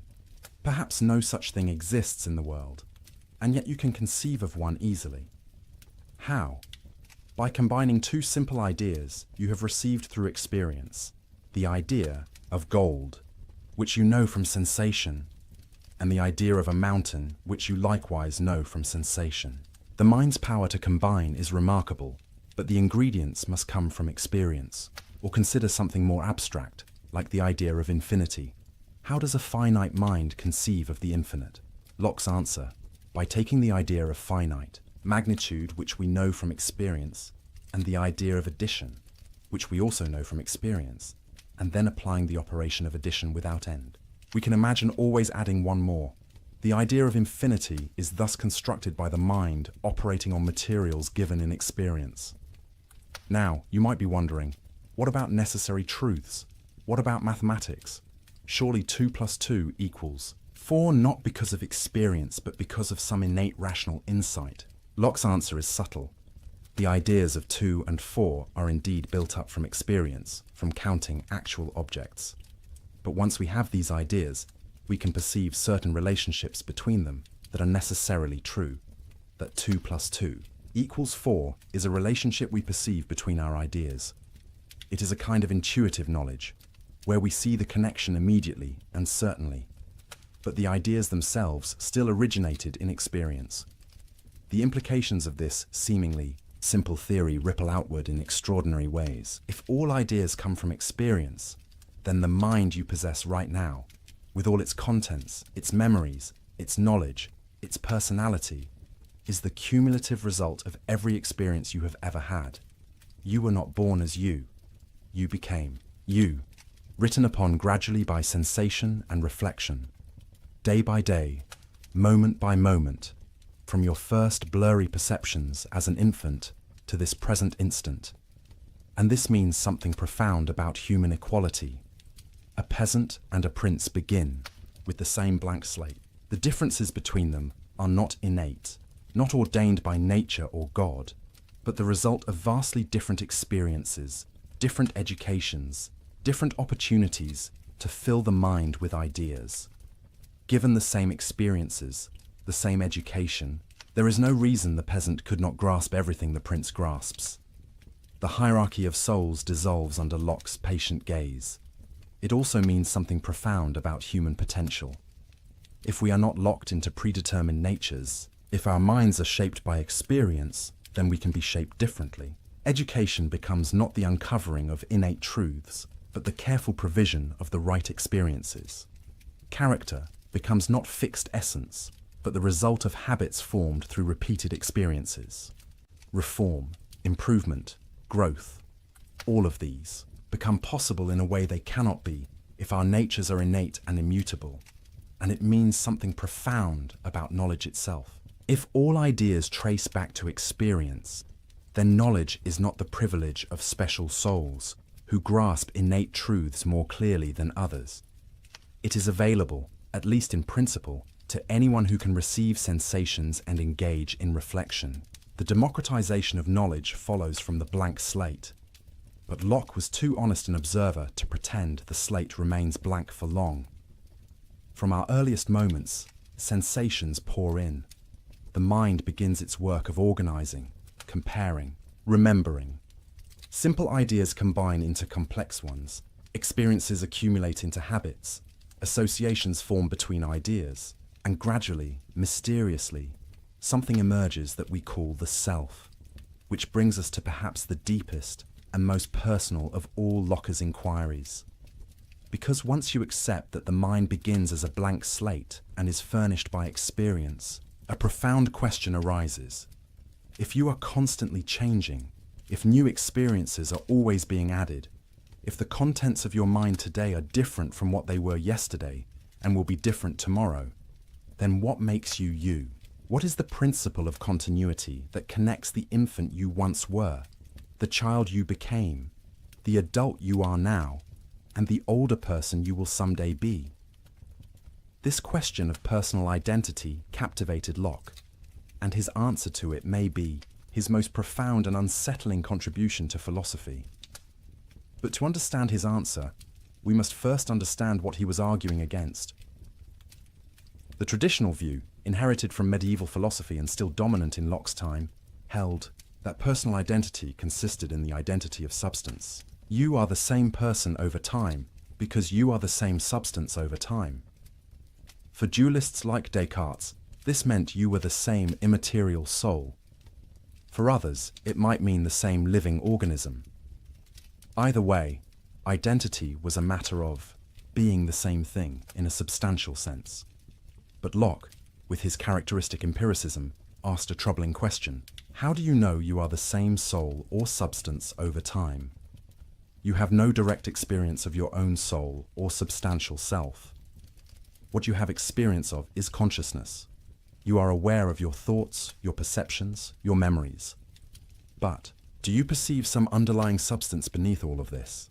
Locke suggested you do not, and indeed cannot. Consider dreamless sleep, that mysterious state you may soon enter. When you wake tomorrow morning, how will you know you are the same person who went to sleep tonight? Not because you perceive the same substance, whatever that would mean, but because you will remember going to sleep. Your consciousness tomorrow morning will encompass the memories of your consciousness tonight. This continuity of consciousness, Locke suggested, is what constitutes personal identity. He defined a person as a thinking, intelligent being that has reason and reflection and can consider itself as itself, the same thinking thing, in different times and places. And the key to this self-awareness across time is memory. Consciousness, he wrote, as far as it extends, makes the same person. To illustrate this radical idea, Locke proposed thought experiments that still provoke discussion 3 centuries later. Imagine, he suggested, that the soul of a prince, carrying all its memories and consciousness, were to enter the body of a cobbler, a humble shoemaker. Everyone looking at this person would see the cobbler's body. But suppose this body now contained all the memories, all the consciousness of the prince. Who would this person be? The prince or the cobbler? By the substance view, this person would be the cobbler, same body, perhaps same biological organism. But Locke insisted this person would actually be the prince, because personal identity follows consciousness, not substance. Wherever the prince's consciousness goes, there the prince is, regardless of what substance houses that consciousness. Now flip it around. Suppose the cobbler's soul entered the prince's body. Everyone at court would bow to the prince's body. But if this body now contained only the cobbler's memories and consciousness, this person would not be the prince. He would be the cobbler, despite appearances. These thought experiments seem fanciful, and Locke knew they were unlikely ever to occur, but they served a purpose. They clarified that when we care about personal identity, when we worry about whether someone will be held responsible for past actions or rewarded for past virtues, what matters is continuity of consciousness, not identity of substance. This becomes especially clear in cases of memory loss. Suppose a person commits a crime, but then suffers complete amnesia, genuinely losing all memory of the act, and indeed of their entire previous life. Are they still the same person who committed the crime? By the substance view, yes, same body or soul. But by Locke's consciousness view, no. This raises difficult questions about justice and responsibility, questions Locke acknowledged but did not fully resolve. The implications are both comforting and unsettling. Comforting because they suggest personal identity is not a mysterious, metaphysical fact about substances you cannot perceive, but something grounded in the very experience of consciousness you know intimately. Your identity is constituted by your memories, your sense of continuity, your ability to recognize yourself across time, but unsettling because this makes identity more fragile than we might like. What happens if memories are lost? What happens in cases of divided consciousness, like split-brain patients modern neuroscience has discovered? What about false memories, where you remember something that never actually happened? If identity is constituted by consciousness and memory, then identity can be disrupted, fragmented, even multiplied in ways the substance view never allowed. Locke also made a subtle but important distinction between the identity of a man and the identity of a person. The identity of a man, meaning the human organism, might continue even if personal identity is interrupted. Someone in a permanent coma is still the same living human organism, the same man, but perhaps not the same person if consciousness is utterly gone. And conversely, personal identity might in principle continue even if the underlying substance changed, as in the prince and cobbler example. This distinction has profound implications for questions about the afterlife, a topic of great concern in Locke's religious age. Many of his contemporaries worried, how can there be resurrection of the body if the body decays and its matter disperses? Locke's answer offered a kind of reassurance. What matters for the resurrection is not that the exact same matter be reassembled, but that the same consciousness continue. God could, in principle, provide a new body for the same person, as long as consciousness persists. But the deepest implication of Locke's view is this: you are not a thing that has experiences. You are, in some sense, the experiences themselves, or rather, the unity and continuity of consciousness that binds experiences together into a coherent perspective on the world. This consciousness, this awareness that can say I and recognize itself across time, this is the self, and it is built, moment by moment, from the stream of sensations, reflections, and memories that constitute your lived experience.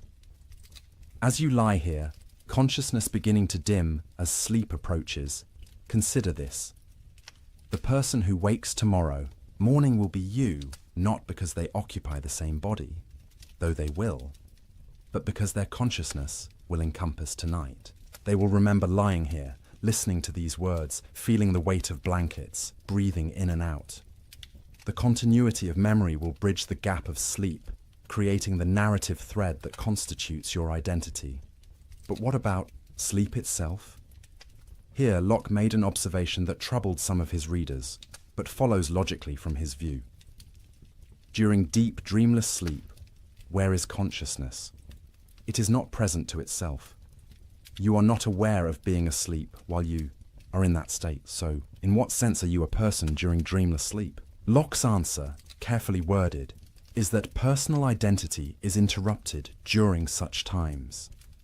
The sleeping person is the same man, the same human organism, but perhaps not in the fullest sense, the same person, since consciousness has ceased.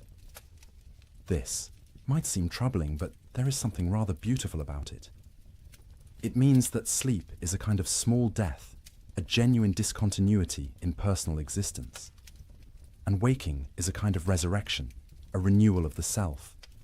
Every morning, consciousness returns, memory bridges the gap, and you become yourself again. The self is not a permanent, substantial thing, but an ongoing achievement, a continuity created by consciousness rather than a metaphysical given. And this brings us to Locke's political philosophy, because the same empiricist approach, the same careful observation of human nature, the same willingness to question received wisdom, led him to revolutionary conclusions about the legitimate basis of government, the nature of rights, and the proper relationship between individuals and authority. If Locke's epistemology erased the boundary between noble and common minds, his political philosophy erased the boundary between divine right and mere force.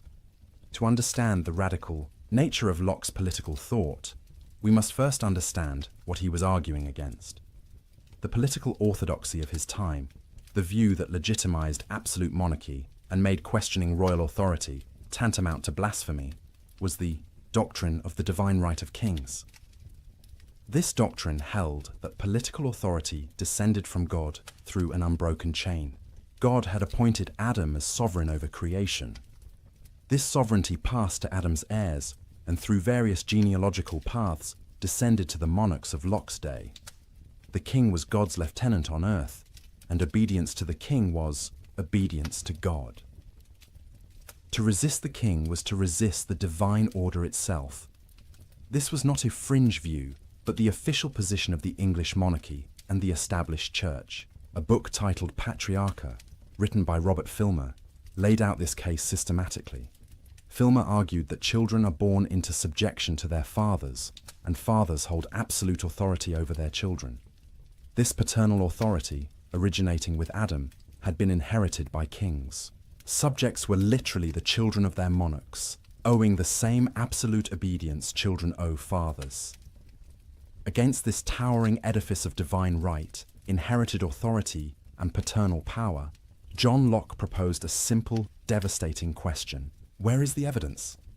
How do we know, he asked, that political authority descends from Adam? Even if we grant that Adam had some kind of dominion over the earth, a large concession, how do we trace this authority through all the generations to any particular living monarch?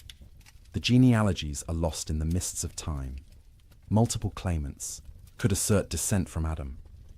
The whole system collapses into arbitrary assertion backed by nothing more than force. But Locke did not stop with this historical argument. He made a more fundamental point. Even if we could trace unbroken descent from Adam, even if we knew with certainty who Adam's rightful heir was, this would not establish political obligation.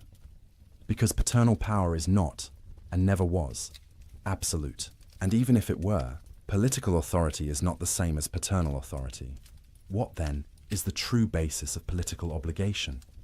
What makes a government legitimate? What gives anyone the right to command another person to obey?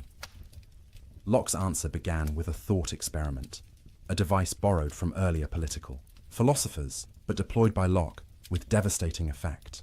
Imagine, he wrote, human beings in a state of nature before any government exists.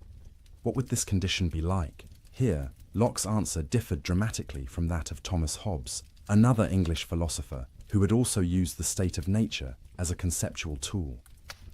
For Hobbes, writing during the chaos of civil war, the state of nature was a nightmare, a war of all against all, where life was solitary, poor, nasty, brutish, and short. Human beings in their natural condition, Hobbes thought, were so dangerous to one another that any government, even the most absolute and tyrannical, was preferable to the anarchy of nature.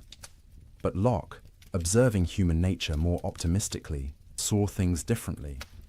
The state of nature, he argued, was not a state of war, but a state of perfect freedom and equality.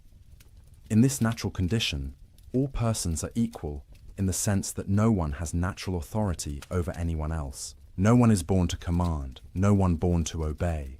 Each person has the right to order their own actions, dispose of their possessions, and live as they see fit, without asking permission from anyone. But, and this is crucial, the state of nature is not a state of license. Freedom does not mean you can do whatever you want. even in the absence of human government, Locke argued, there is law, natural law, which binds all rational beings.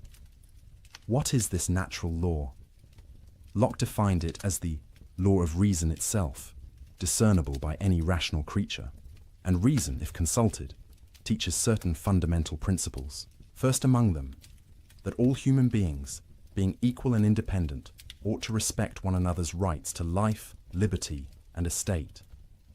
No one ought to harm another in these fundamental goods without cause, or, as Locke memorably put it, no, one ought to harm another in their life, health, liberty, or possessions. Why? Because we are all the workmanship of God, made to last during His pleasure, not one another's. Our bodies and lives are not our own property to dispose of as we please. They belong to God who made us. Therefore, we have no right to destroy ourselves or others. But everything else, our actions, our labor, the fruits of our labor, these we do own, and these no one may take from us without our consent. This introduces Locke's famous labor theory of property, an idea that would influence economic thought for centuries. How does private property arise in the state of nature? Locke's answer: through the mixing of labor with natural resources. Imagine the earth in its original state, held, in common by all humanity. No one owns any particular part of it. The apples on trees, the water in streams, the land itself, all are common. But suppose you pick an apple. By the act of picking, by mixing your labor with this natural object, you make it yours. The apple becomes your property because you expended effort to acquire it, and your labor is undeniably your own. The same principle applies to land. If you clear a section of wilderness, plow the soil, plant crops, you have mixed your labor with the earth. This land becomes yours, at least provisionally. You have a property right to the fruits of your labor. But Locke added a crucial limitation, what philosophers now call the Lockean proviso. Your appropriation is legitimate only if you leave enough and as good for others. You cannot take all the water from a stream, leaving others to die of thirst. You cannot fence off all available land, leaving others with no place to work. Property rights are real and important, but they are not unlimited. They exist within the constraint that others must also have the opportunity to sustain themselves. This theory of property had implications both radical and conservative. Radical because it suggested that property rights come not from social convention or royal grant, but from the natural right to the fruits of one's labor. A peasant who works land has more legitimate claim to it than a king who merely inherited title. Conservative because it provided a firm foundation for private property against those who might claim all things should be held in common. But Locke's state of nature, for all its freedom and equality, had problems. He called them inconveniences. Without an established legal system, disputes arose over who owned what. Without impartial judges, people judged their own cases, inevitably with bias. Without reliable enforcement, the strong could violate the weak with impunity. The state of nature was not a war of all against all, but it was insecure, uncertain, uncomfortable. So rational people, Locke argued, would choose to leave the state of nature. They would come together and establish civil society through a social contract. But, and here is where Locke's theory becomes revolutionary, this contract is not a surrender of rights to an absolute sovereign. It is a conditional grant of limited powers to a government whose sole purpose is to better secure the very rights people possessed in the state of nature. Think about what this means. Government exists to protect life, liberty, and property. These rights precede government. They are natural rights, possessed by virtue of being human, not granted by any political authority. Government is therefore a tool, a mechanism, for securing rights more effectively, and it is legitimate only insofar as it serves this purpose. The authority of government comes from the consent of the governed. This is the heart of the social contract. By consenting, explicitly or tacitly, to be part of a civil society, people agree to abide by the decisions of the majority, to follow established laws, to submit disputes to impartial judges, rather than taking justice into their own hands. But this consent is conditional. It assumes the government will fulfill its purpose of protecting rights. And here, Locke made an argument that would echo through history. When a government systematically violates the rights it was established to protect, when it becomes destructive of the ends for which it was formed, the people have a right to alter or abolish it. The right of revolution is not a lawless abandonment of order, but the ultimate safeguard of natural rights against governmental tyranny. This was not abstract theorizing. Locke wrote his 2 treatises on government during the crisis that would lead to the overthrow of King James II in 1688, the event known as the Glorious Revolution. His arguments provided intellectual justification for resisting a monarch who had overstepped his legitimate authority, and they would be taken up again nearly a century later by American colonists arguing that King George III had violated their natural rights, justifying revolution and the establishment of a new form of government. But Locke's political philosophy was not merely negative, not merely about limiting government and justifying resistance. He had positive things to say about how legitimate government should be structured. First, government should be divided into separate powers. The legislative power, the authority to make laws, should reside in a representative body, ideally elected by the people or at least by property-owning citizens. This legislature should be supreme, the voice of the people themselves establishing the rules under which society operates. But legislative power should be limited. It cannot be arbitrary. Laws must be general, known in advance, applied equally, to all.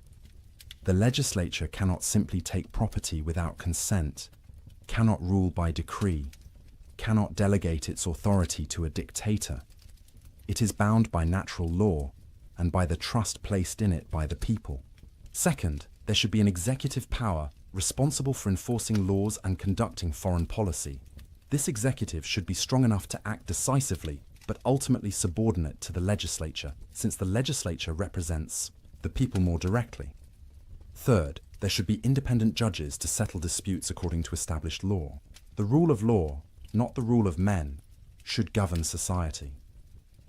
This separation and balancing of powers, this insistence on rule of law, this recognition that government authority is limited and conditional, these ideas would deeply influence the architects of the American Constitution. When James Madison designed a system of checks and balances, when Thomas Jefferson wrote that governments derive their just powers from the consent of the governed, when the Declaration of Independence asserted the right of revolution against tyranny, they were walking paths John Locke had blazed. But perhaps most revolutionary was Locke's argument for religious toleration. In an age when religious uniformity was enforced by law, when dissenters faced persecution, when wars were fought over questions of faith, Locke argued that government had no business dictating religious belief. Why? Because belief cannot be compelled. The mind cannot be forced to accept something as true merely because government commands it. Faith, if it is genuine, must be free. A coerced belief is no belief at all, merely an external conformity masking inner dissent. Moreover, the purpose of government is to protect life, liberty, and property in this world. The salvation of souls is not within its jurisdiction. Church and state have different domains and different means. The church operates through persuasion and teaching. The state operates through law and force. To mix these is to corrupt both. Therefore, Locke argued, civil authority should tolerate diverse religious beliefs. Let Catholics and Protestants, Anglicans and dissenters, Christians and Jews all worship according to their conscience, so long as they do not threaten civil peace. The state should enforce laws against theft and murder, not laws against heresy. Locke's toleration had limits.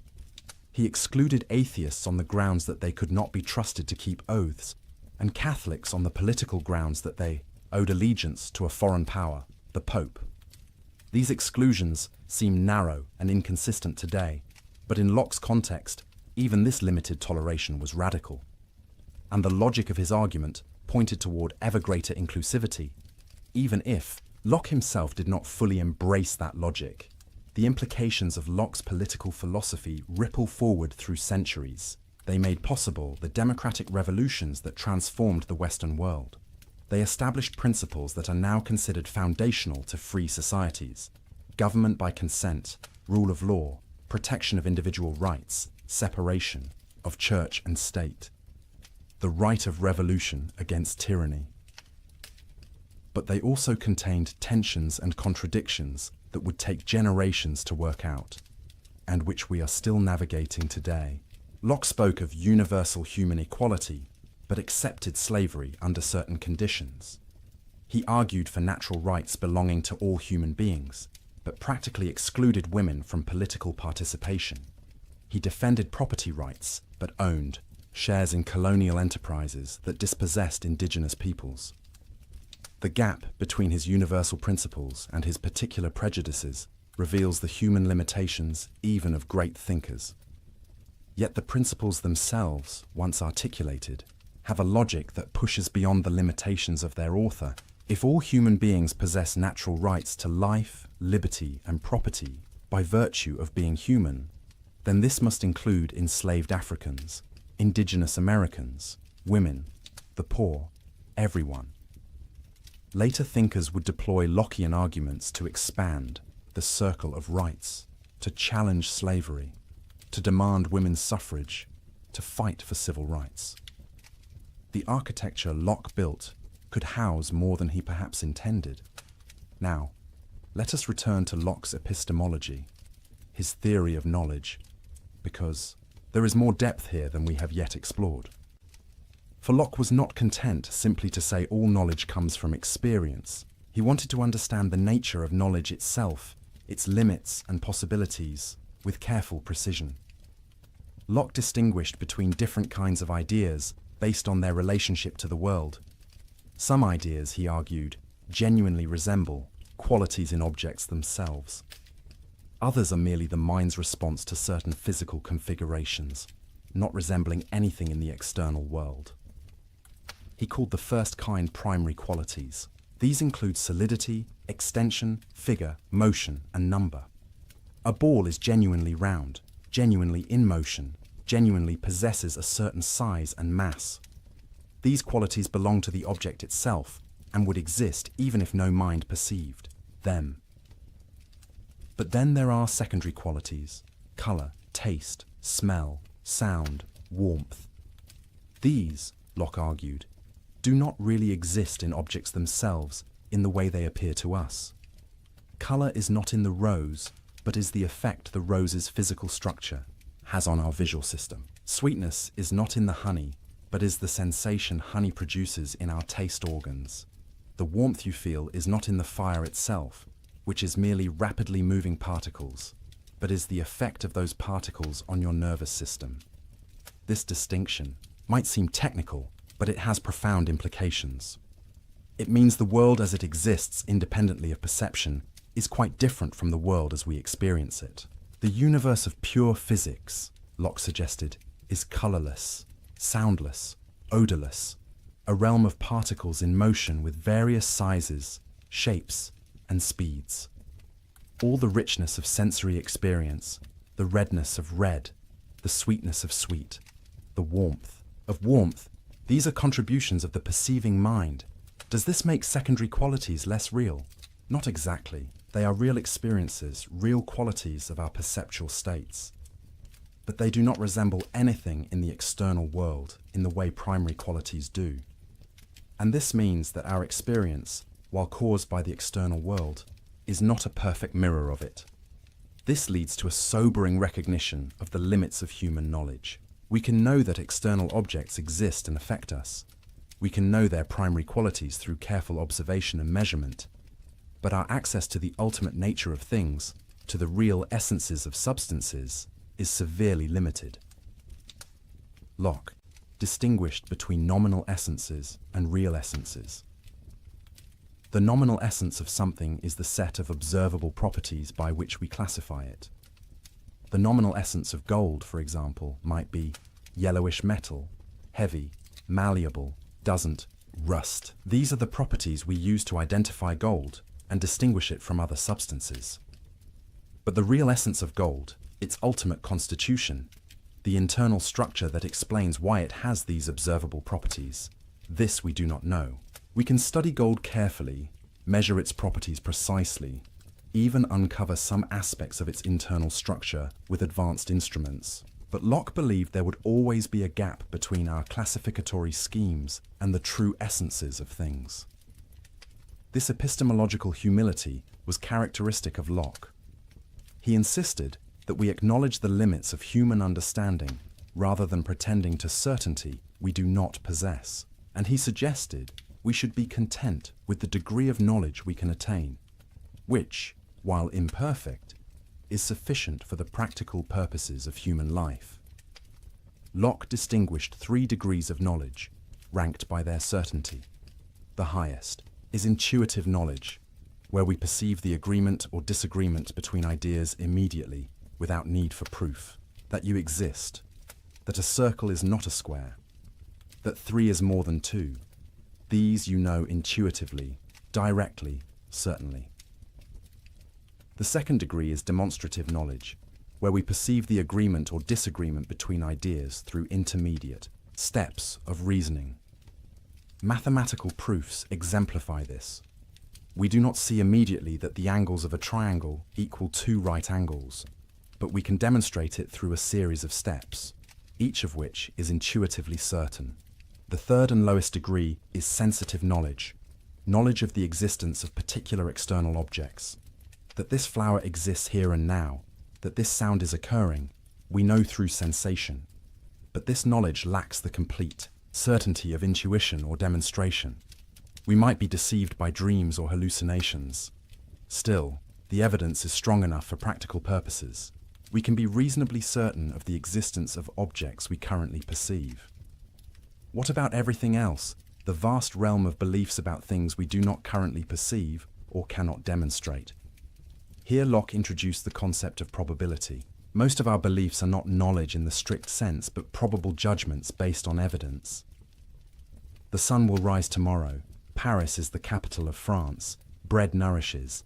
These are highly probable beliefs, but they lack the absolute certainty of intuition or demonstration. This means we should proportion our assent to the evidence. Where evidence is strong, believe strongly. Where evidence is weak, believe tentatively, and be willing to revise beliefs when new evidence emerges. This scientific attitude, this intellectual humility, combined with confidence in reason and observation, was central to Locke's vision of human knowledge. Locke also devoted considerable attention to language, recognizing that words are essential to thought, but also a frequent source of confusion and error. Words, he argued, stand for ideas in the mind of the person using them. Communication works when my words call up in your mind ideas similar to those in mine. But this process is imperfect. Words can be vague, ambiguous, used inconsistently. Much of human disagreement, Locke thought, stems from linguistic confusion rather than genuine differences of opinion. People use the same words to mean different things, or different words to mean the same thing, and waste time in fruitless debate. If we would only define our terms clearly, many disputes would dissolve. This concern with language led Locke to offer recommendations for clear thinking and communication. Define your terms explicitly. Use words consistently. Distinguish between different senses of the same word. Don't assume others mean by a word exactly what you mean. These may seem like common sense, but Locke observed that people violate these principles constantly, leading to endless confusion. As you settle deeper into rest, consider how Locke's epistemology offers a kind of peace. We need not pretend to certainty we do not possess. We need not claim knowledge of ultimate essences or absolute truths beyond our grasp. It is enough to observe carefully, reason honestly, proportion belief to evidence, and remain open to correction. This is intellectual humility, but it is also intellectual confidence. Confidence that this modest empirical approach can yield genuine knowledge, sufficient for human flourishing.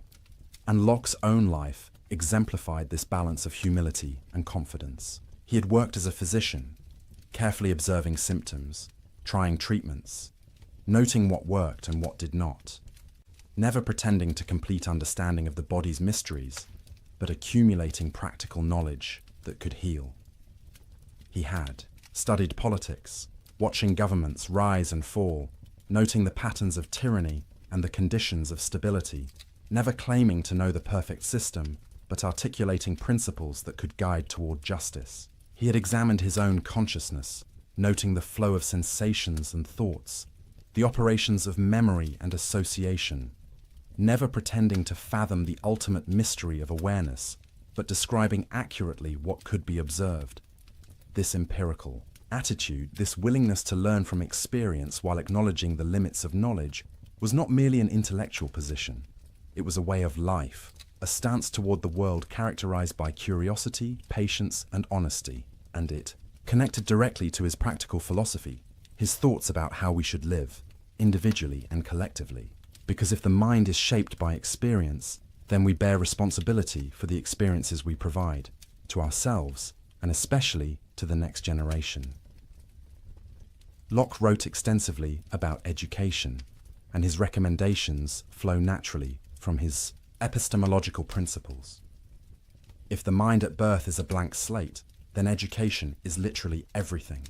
The child becomes what the child experiences. This is an awesome responsibility for parents and teachers. But Locke's educational philosophy was surprisingly humane and progressive for his time. He opposed the harsh physical discipline common in schools, arguing that beating children teaches them only fear and resentment. He recommended gentle guidance, the formation of good habits through positive example, the cultivation of reason rather than mere obedience. Play is important, he argued, because children learn through activity. Curiosity should be encouraged, not stifled. Education should be adapted to the child's individual temperament and abilities, not forced into a rigid mold. The goal is to form character, to develop judgment and self-discipline, to prepare the child for the responsibilities of adult life in a free society. Locke also emphasized physical education and health. A sound mind in a sound body, he believed. Children should spend time outdoors, should develop physical skills and stamina, should learn to endure some discomfort without complaint. But this toughening should be balanced with genuine care and affection, and education should be practical as well as theoretical. Learn useful skills.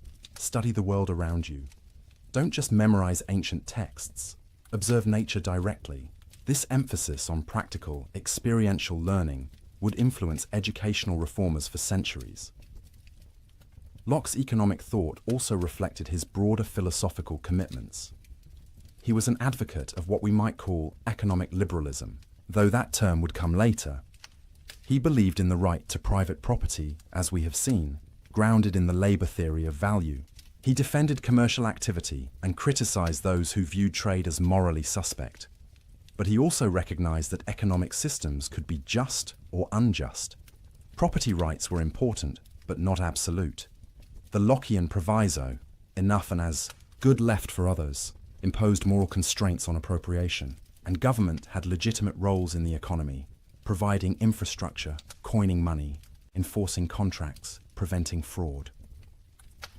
Locke served for several years on the Board of Trade in England, advising the government on economic policy. He wrote about monetary policy, interest rates, the relationship between trade and national prosperity.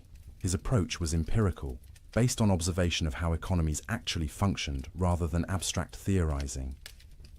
In all of this, we see the consistent application of Lockean principles. Freedom is valuable, both political and economic. But freedom exists within a framework of natural law, natural rights, and mutual obligation. The individual is important but not isolated. We are separate persons with our own rights, but we are also social beings who flourish only in community with others. Locke's relationship with religion is complex and fascinating, revealing both the depth of his faith and his willingness to subject even religious matters to rational scrutiny. He lived in an age when religious questions were literally matters of life and death, when people were executed for heresy, when nations went to war over theological disputes. Yet Locke sought a middle path between religious fanaticism and irreligious skepticism. He wrote a book titled The Reasonableness of Christianity, arguing that Christian faith was compatible with reason, indeed supported by it. The essential doctrines of Christianity, he claimed, were few and simple. Believe that Jesus is the Messiah. Live a moral life according to his teachings. The elaborate theological systems, the fine distinctions of doctrine, the complicated ceremonies, these were human additions, not part of the original simple message. This was a radical simplification, stripping away much that Catholic and Protestant churches considered essential. And it provoked criticism from Orthodox believers who saw Locke as dangerously heterodox, perhaps a secret Unitarian or Socinian, denying traditional doctrines of the Trinity and original sin. Locke also argued that reason could establish certain religious truths, that God exists could be demonstrated through rational argument. The order and design evident in nature pointed to an intelligent creator. Our own existence, our capacity for reason, suggested a rational source. These were proofs, Locke believed, available to anyone who thought carefully, regardless of scriptural revelation. But reason had limits. It could prove God exists, but could not reveal God's specific plans or purposes for humanity. It could establish moral law in general terms, but needed revelation to know the fullness of divine mercy and judgment. So faith and reason complemented each other. Reason established foundations, revelation built upon them. Most importantly for Locke, religious truth could not be imposed by force. Belief was a matter of inner conviction, not external conformity. The state had no right to dictate religious belief, only to maintain civil peace, and different religious communities should tolerate one another, recognizing that sincere people could interpret scripture differently, that God alone knew human hearts, that compulsion produced only hypocrisy, never genuine faith. This toleration, argument as we have seen, had limits Locke himself placed on it. But the logic pointed toward ever greater inclusivity, and it helped establish a framework for peaceful religious pluralism that has become essential to modern liberal democracies. Locke's own spiritual life seems to have been serious and sincere, if unconventional by the standards of his time. He read scripture carefully, took theology seriously, believed in providence and divine judgment. But he rejected claims to special revelation, miracles reported by others, any truth that contradicted reason. His religion was rational, moral, and intensely personal rather than institutional. As sleep draws nearer, consider this aspect of Locke's legacy. He showed that you could question authority, including religious authority, while maintaining faith. You could subject beliefs to rational scrutiny without abandoning the search for meaning and transcendence. You could live in a world of natural law without losing wonder at the mystery of existence. The last years of Locke's life bring our story full circle. After decades of danger, exile, and uncertainty, he finally saw his major works published and acknowledged. The essay concerning human understanding, the two treatises on government, the letter concerning toleration, all appeared in print, some anonymously, others with his name attached. He became a respected figure, sought out by younger thinkers, consulted by government officials. He lived quietly with friends, continuing to read and write despite declining health. He corresponded with Newton about philosophy and theology. He advised on economic policy. He watched as the political principles he had defended became reality in England's constitutional monarchy. But he never sought fame or power for themselves. His goal had always been truth, understanding, the careful examination of human nature and human institutions in hopes of making life better, freer, more reasonable. He had risked everything for these ideals, and he had lived to see them gain a foothold in the world. When Locke died in 1704, at the age of 72, he left behind a body of work that would shape the modern world. But he also left questions, tensions, incompleteness. His philosophy was not a finished system, but a beginning, an opening of pathways that others would walk. And they came, those others, building on Locke's foundations, criticizing his assumptions, developing his insights, pushing his principles to conclusions he had not reached. The Irish philosopher George Berkeley, a generation younger, accepted Locke's empiricism, but pushed it toward idealism. If we only know our ideas, never things themselves, perhaps only ideas exist. Matter itself might be a fiction. All that exists is minds and the ideas they perceive. This was not what Locke intended, but it showed the power and the danger of the empiricist approach.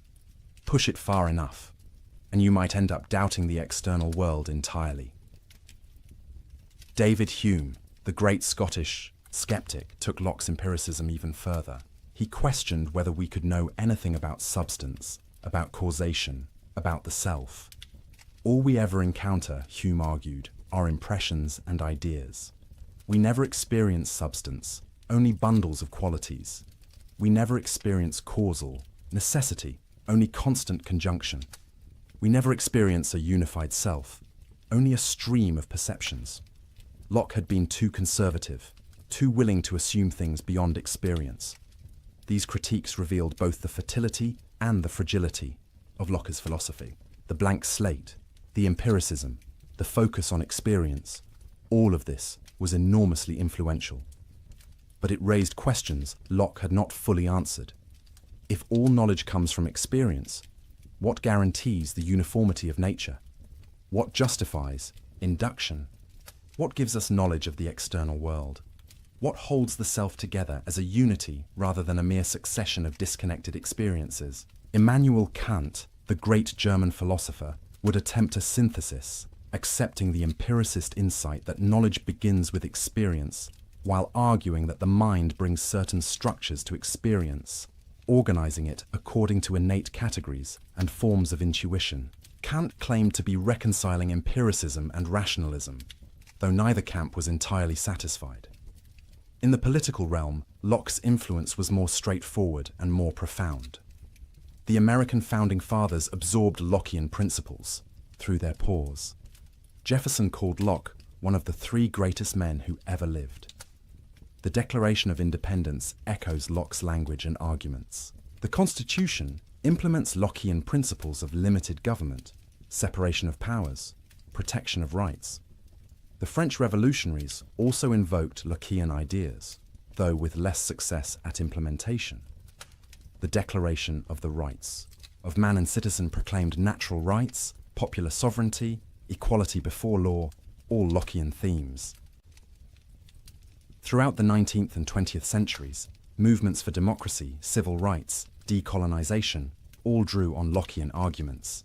The language of natural rights, human rights, inalienable rights, all stems from the tradition Locke helped establish. But Locke's legacy also includes darker elements.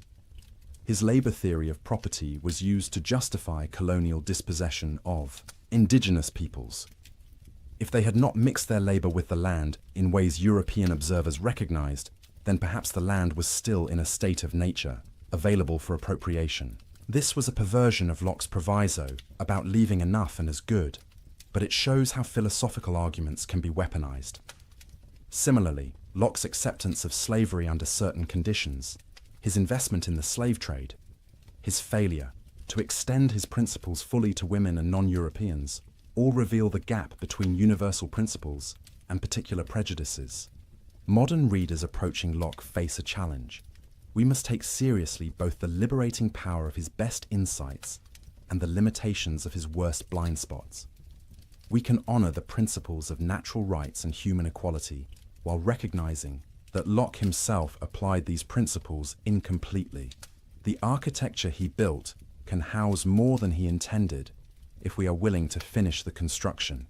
In epistemology, Locke's influence continues in psychology, cognitive science, and educational theory. The idea that the mind is shaped by experience, that nature and nurture both matter, that learning happens through engagement with the environment, all reflect Lockean insights, even if modern understanding is more nuanced than the blank slate. Metaphor suggests, we now know that human infants are not quite blank slates.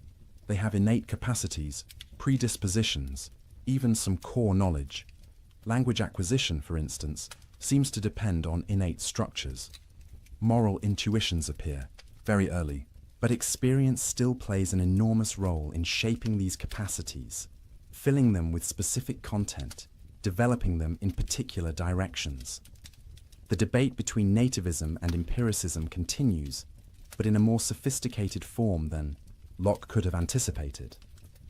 In political philosophy, Lockean liberalism remains a powerful tradition, though contested from multiple directions. Some argue it is too individualistic, neglecting community and solidarity. Others say it is not individualistic enough, that Locke's acceptance of majority rule threatens minority rights. Feminists point out its historical exclusion of women. Marxists criticize its defense of private property. Communitarians question its social contract framework. Yet Lockean principles continue to animate debates about justice, rights, democracy, tolerance. When we argue about the proper role of government, the limits of state power, the protection of individual liberty, the legitimacy of revolution, we are arguing within a framework Locke helped create. Perhaps most enduringly, Locke gave us a way of thinking about ourselves that combines empirical honesty with respect for human dignity.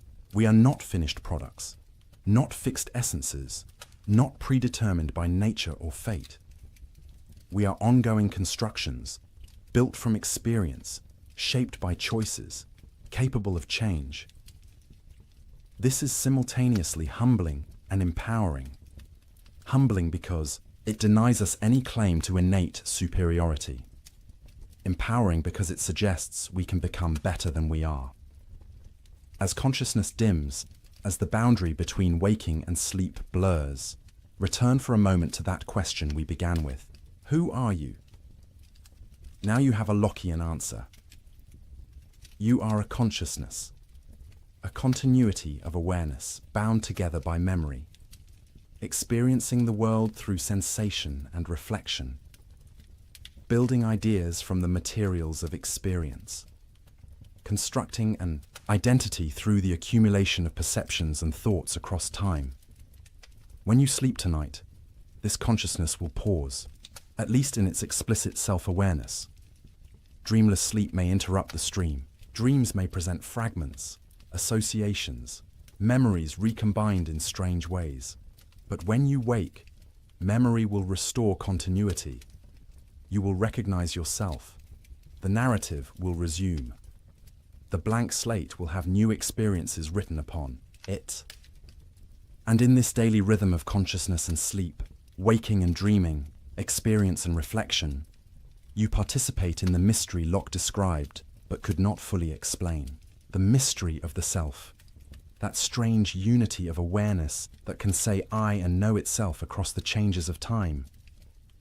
Locke's epistemology and his political philosophy come together here in a vision of human existence as fundamentally open to new experiences that can change us, open to new ideas that can reshape our understanding, open to new social arrangements that can better secure our rights and promote our flourishing. The blank slate is not a finished portrait but an invitation. Each day offers new experiences, new thoughts, new possibilities for growth. We are not trapped by innate natures or predetermined essences.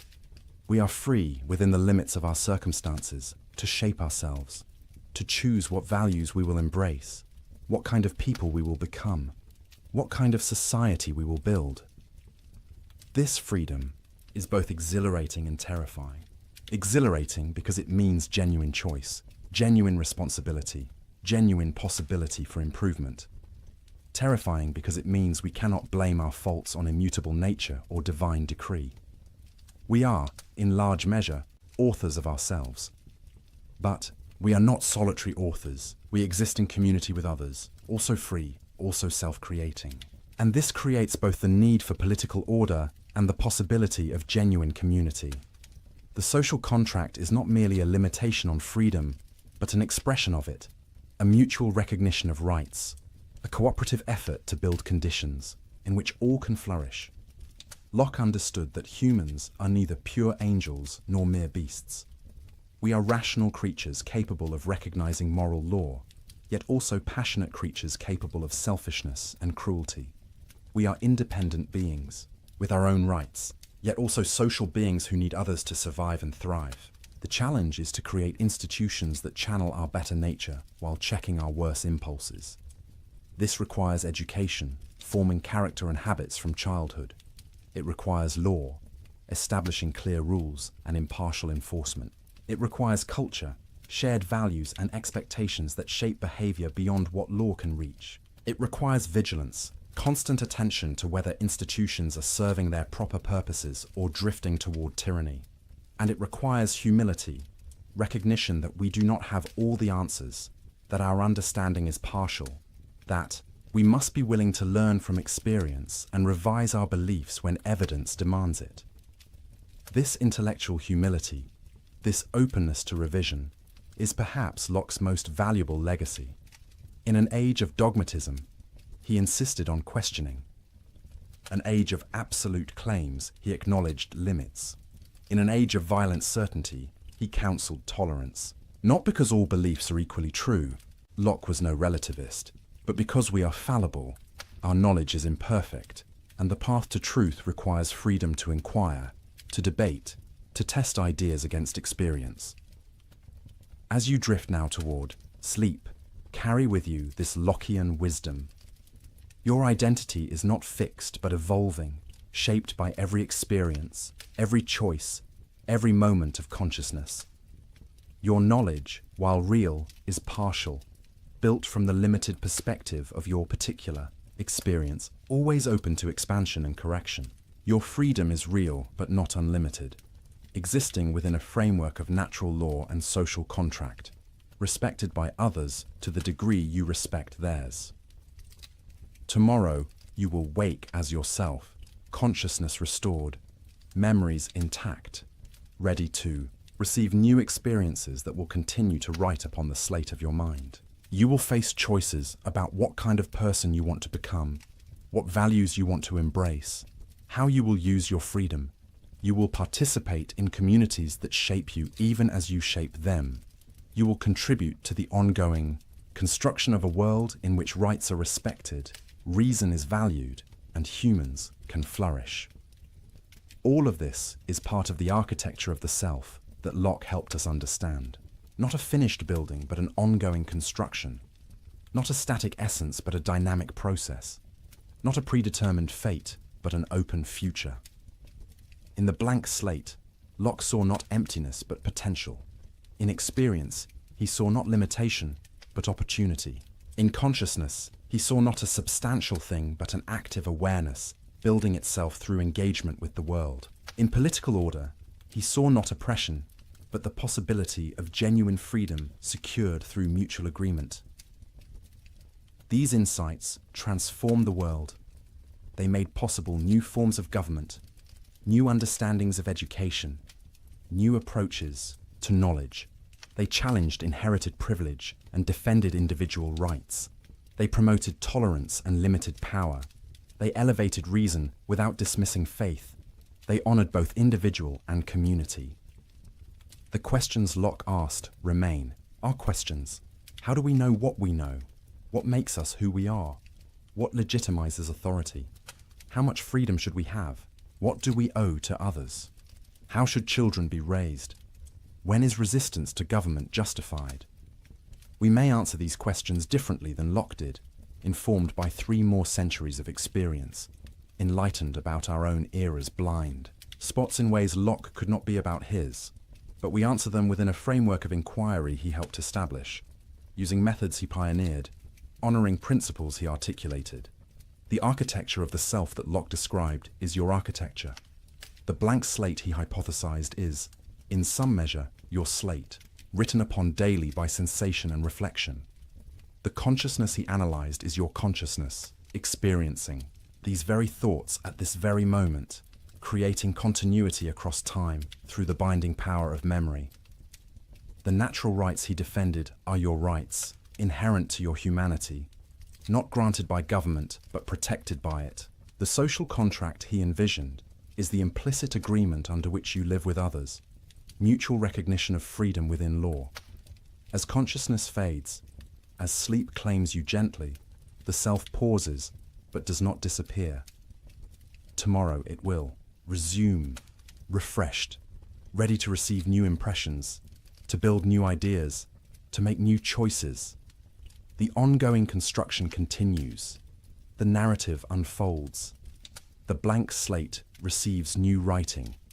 And in this daily rhythm of consciousness and rest, experience and reflection, freedom and order, you live out the philosophical insights John Locke articulated 3 centuries ago.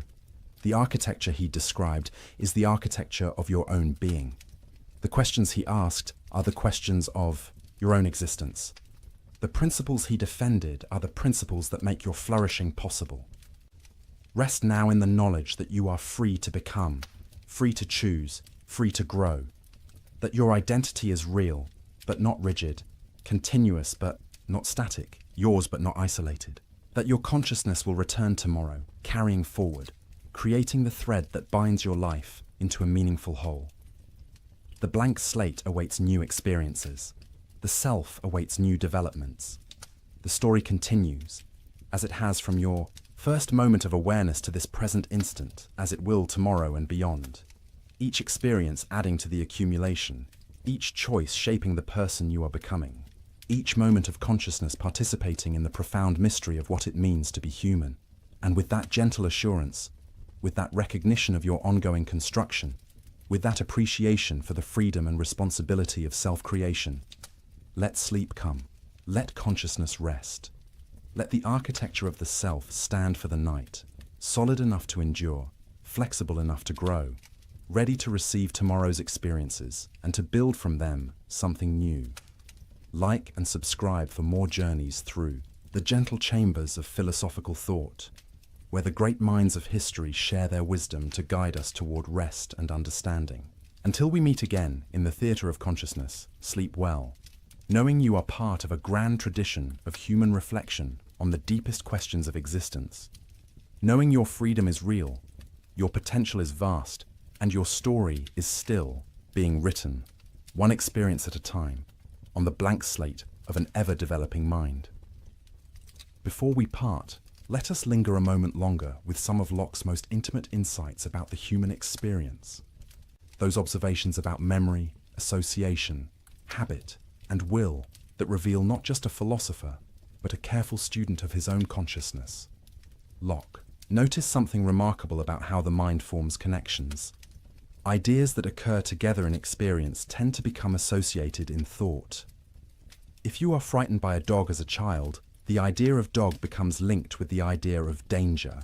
Years later, even though you know rationally that most dogs are harmless, the association persists. Your heart races when a dog approaches, not because you choose this reaction, but because experience has written this connection into your mind. This association of ideas, as Locke called it, operates beneath conscious awareness, shaping our responses, our preferences, our very personalities. A song heard during a happy moment becomes linked with happiness, so hearing it years later brings back that feeling. A place associated with grief carries sadness in its very appearance. The smell of bread baking might carry you back to childhood, to your grandmother's kitchen, to a sense of safety and warmth you had forgotten you possessed. These associations are powerful, and Locke warned they could be both beneficial and harmful. Good associations, formed through positive experiences, create healthy habits and pleasant emotions. But negative associations, especially those formed in childhood when the slate is freshest and impressions sink deepest, can haunt us for life. He told a story to illustrate this. A child, frightened by a foolish servant who connected darkness with tales of goblins and spirits, might develop a lifelong fear of the dark. Not because darkness is truly dangerous, but because the association between darkness and terror was formed so early and so strongly that it cannot be easily erased. The grown adult, knowing intellectually that no goblins lurk in shadows, still feels the childish dread, the racing heart, the irrational fear, because experience wrote this connection when the mind was most receptive. This insight about association had profound implications for education and child rearing. Parents and teachers must be careful about what associations they allow to form. Never frighten a child unnecessarily. Never associate learning with punishment, lest the child come to fear knowledge itself. Never link religion with harshness, lest faith become associated with cruelty rather than love. Instead, create positive associations. Let learning be pleasurable. Let virtue be rewarded. Let the child associate good behavior with parental approval, moral action with happiness, knowledge with power and freedom. These early associations, Locke emphasized, shape character more than any explicit instruction. Tell a child 1,000 times that learning is valuable, but if every encounter with books brings punishment for fidgeting or boredom from poor teaching, the child will associate books with unpleasantness. The association speaks louder than the lecture. This is why habit is so important in Locke's moral psychology. Habits are repeated associations, patterns written so deeply into the mind through repeated experience that they become nearly automatic. The virtuous person is not someone who constantly struggles against temptation through willpower alone. Rather, virtue becomes habitual, a pattern of association where right action feels natural, comfortable, even pleasurable. How do we form good habits? Through repeated practice, starting young. A child who learns to control impulses, to delay gratification, to consider others' feelings through countless small experiences, gradually develops self-discipline as a habit. An adult who repeatedly chooses honesty, even when lying would be easier, gradually finds that honesty becomes second nature, the automatic response, the expected behavior. But Locke also recognized that bad habits, once formed, are difficult to break. This is why early education is so crucial. It is far easier to form good habits from the beginning than to replace bad habits later. The associations written on a fresh slate sink deep. Those written over existing associations must compete with what was written before. Yet Locke was not a complete determinist about habit. He believed in the power of reason and will to reshape even deeply ingrained patterns. An adult who recognizes a harmful association can, through conscious effort and repeated contrary experiences, weaken the old connection and form new ones. It is difficult, but possible. The mind that was shaped by experience can be reshaped by new experience, guided by rational reflection. This brings us to Locke's thoughts about freedom and the will, a topic he wrestled with at length and revised multiple times in successive editions of his essay. The question, are we free? And if so, what does freedom mean? Locke argued that the question itself is often poorly formed. People ask, is the will free? But this, Locke suggested, is like asking whether sleep is swift or virtue square. It applies a property to a thing that cannot have that property. Will is not the kind of thing that can be free or unfree. The will is simply the power to choose, to direct action toward or away from something based on desire or aversion. The real question is, are persons free? And here, Locke's answer was nuanced. A person is free when they can do what they will to do, when their actions follow from their choices without external compulsion or internal incapacity. If you want to raise your arm, and you can raise your arm, you are free in that respect. If you want to raise your arm but cannot because someone holds it down, you are not free. If you want to raise your arm but cannot because of paralysis, you are not free. But what about the will itself? Are we free to will what we will? Can we choose our choices? Here, Locke's answer becomes more complex. We do not, he argued directly, choose what we desire. Desires arise from our nature, our experiences, our associations, our current state. You do not decide to be hungry. Hunger arises. You do not choose to desire happiness. You simply do desire it by your nature as a conscious being. What we can choose is which desires to act upon.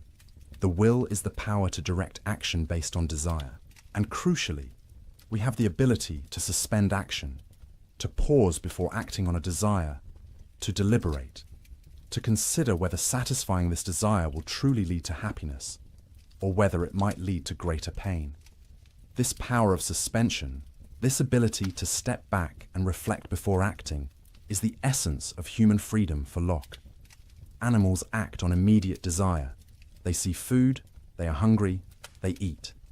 But humans can pause. They can ask, is this food good for me? Will eating it now prevent me from enjoying something better later? Does satisfying this appetite align with my long-term goals? This capacity for reflection and deliberation distinguishes human freedom from mere animal behavior. We are not simply driven by desires, but can evaluate desires, can choose which to pursue and which to resist based on rational judgment about what will truly promote our happiness. But Locke recognized a problem. Often we pursue things that do not actually make us happy. We know intellectually that certain pleasures lead to pain, yet we pursue them anyway. Why? Locke's answer involved a careful analysis of how we perceive good and evil, pleasure and pain, present and future. Present goods appear large, vivid, pressing. Future goods appear small, distant, uncertain. A pleasure available now exerts more motivational force than a greater pleasure available tomorrow. This is not because we choose to value the present more. It is how desire naturally operates, shaped by the immediacy of sensation versus the abstraction of imagination. To act rationally, we must correct for this bias. We must make future goods more vivid in imagination, must consider carefully the long-term consequences of present actions, must develop habits that resist immediate gratification in favor of lasting happiness. This requires education, practice, the formation of character through repeated choices that prioritize true good over apparent good. And this is where moral education becomes crucial for Locke. The goal is not to suppress desire, but to train desire, to develop associations between right action and pleasure, between virtue and happiness, so that doing the right thing becomes not a painful sacrifice, but a genuine satisfaction. The virtuous person is not someone who constantly struggles against their nature, but someone whose nature, shaped by experience and habit, inclines naturally toward good. They have formed associations where honesty brings pride, where generosity brings joy, where self-control brings dignity. Virtue is not contrary to happiness, but constitutive of it. As you rest here, consider how these insights apply to your own life. What associations has your experience formed? What habits shape your automatic responses? What desires drive your choices? And crucially, what power do you have to reflect on these patterns, to evaluate whether they truly serve your long-term flourishing, to reshape them through new experiences and conscious effort? Locke's vision is neither completely deterministic, nor completely voluntaristic. You are shaped by experience, yes, but you are also a rational agent capable of reflecting on experience, capable of choosing which desires to act upon, capable of forming new habits through deliberate practice. The blank slate has been written upon, but the writing is not indelible. New experiences can overlay old associations. Reflection can guide choice. Will can direct action. This is a liberating and challenging vision. Liberating because it suggests you are not trapped by your past or your nature, that change is possible, that you can become better than you are.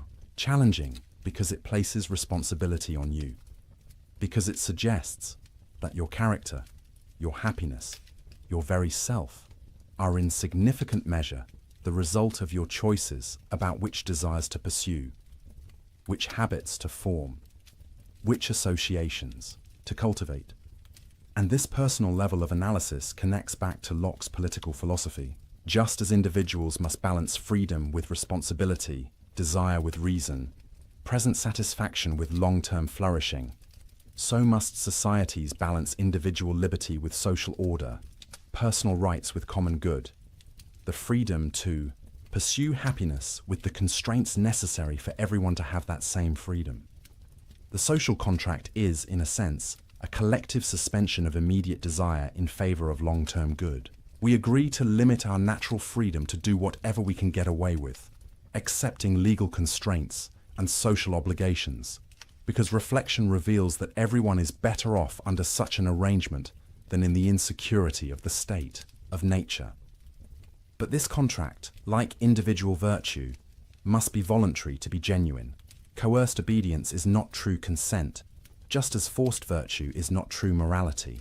The legitimacy of government rests on the ongoing consent of the governed, on their continued judgment that this political arrangement serves their genuine interests better than available alternatives. And just as individuals must periodically reflect on their habits and associations, asking whether these truly serve their flourishing, so must citizens periodically reflect on their government, asking whether it truly serves its proper purpose of protecting rights and promoting the common good. When it does not, when government becomes destructive of the ends for which it was established, Locke's theory justifies not just complaint, but resistance, even revolution. This right of revolution has been controversial since Locke first articulated it. Critics worry it invites anarchy, that it gives every discontented faction a justification for violence. But Locke was not counselling revolution lightly or for trivial causes. He specified that revolution is justified only when there is a long train of abuses, a systematic pattern of rights violations, a clear demonstration that government has abandoned its proper purpose. And he noted that people are naturally conservative, reluctant to overturn established order. Revolution happens not because philosophers write books justifying it, but because governments provoke it through persistent tyranny. The real danger is not that people will rebel too readily, but that they will endure oppression too long, that their habits of obedience and their fear of change will keep them submissive, even when justice demands resistance. This tension between order and liberty, between stability and change, between tradition and reform, runs through all political life. Locke did not resolve it definitively, but he provided principles for navigating it. Respect for natural rights, consent of the governed, rule of law, separation of powers, tolerance of diversity, willingness to reform unjust institutions. These principles have been tested across centuries and found both powerful and imperfect. Powerful because they have inspired movements for freedom, enabled peaceful transfers of power, protected individuals from tyranny, created space for human flourishing. Imperfect because they have been applied selectively, invoked to justify as well as to oppose oppression, interpreted in contradictory ways. The work of building just societies, like the work of forming virtuous character, is never complete. New challenges arise, old solutions prove inadequate, principles must be reinterpreted. For changed circumstances, the blank slate of each new generation must be written upon with the accumulated wisdom of the past, while remaining open to the new insights of the present. Locke himself, despite his profound contributions, had blind spots we now see clearly. His acceptance of slavery, his limited toleration, his assumptions about property and gender, all reflect the prejudices of his time. Later generations have had to extend his principles beyond where he took them, to include those he excluded, to recognize rights he did not acknowledge, to build the more complete and consistent liberalism his own logic implied, but his own practice failed to achieve. This is not a failure of Locke's philosophy, but rather evidence of its power. The principles are strong enough to be turned against their author's own inconsistencies. The logic of natural rights, once unleashed, pushes toward ever greater inclusivity. The commitment to reason and experience demands ongoing refinement of theory in light of observation. The emphasis on consent requires listening to voices previously silenced. In this way, Locke's philosophy is alive, growing, developing, not a dead monument, but a living tradition. Each generation writes its own experiences on the collective slate, forming new associations, developing new habits, creating new institutions, always building on what came before, while also revising, correcting, expanding.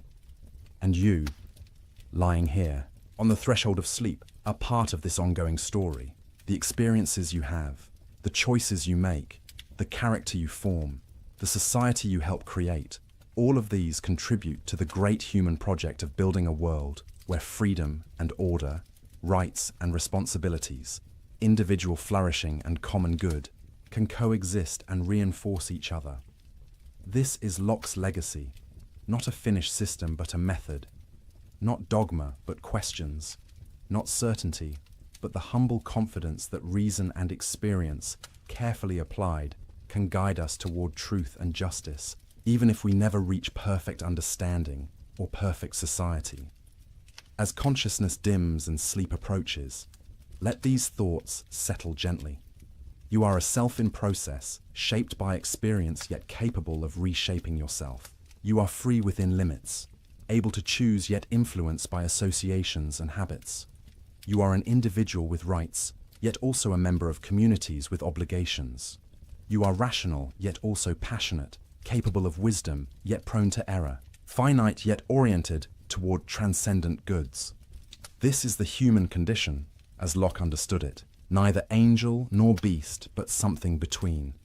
A rational animal, a political creature, a self-creating consciousness, an embodied soul, a bearer of rights and responsibilities, a blank slate being written upon by experience, even as you use reason, to guide which experiences you seek and how you interpret them. In sleep, this active process pauses, consciousness retreats, explicit self-awareness fades, the will relaxes its direction of attention. But the underlying continuity persists. The memories remain, ready to be accessed when consciousness returns. The habits endure, ready to shape tomorrow's choices. The associations sleep in the depths of mind, ready to influence perception and emotion when you wake. And in dreams, perhaps, the mind continues its work of association and reflection in different mode, freed from the constraints of waking logic, combining memories in novel ways, processing experiences, consolidating learning, perhaps even solving problems that baffled conscious deliberation.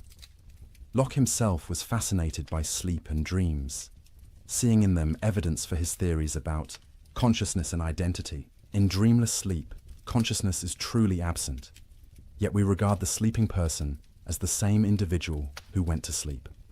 Why? Because we expect consciousness to return, because we anticipate that waking memory will bridge the gap, because personal identity consists in the continuity of consciousness across time, not in unbroken moment-to-moment awareness. And in dreams, consciousness is present but altered.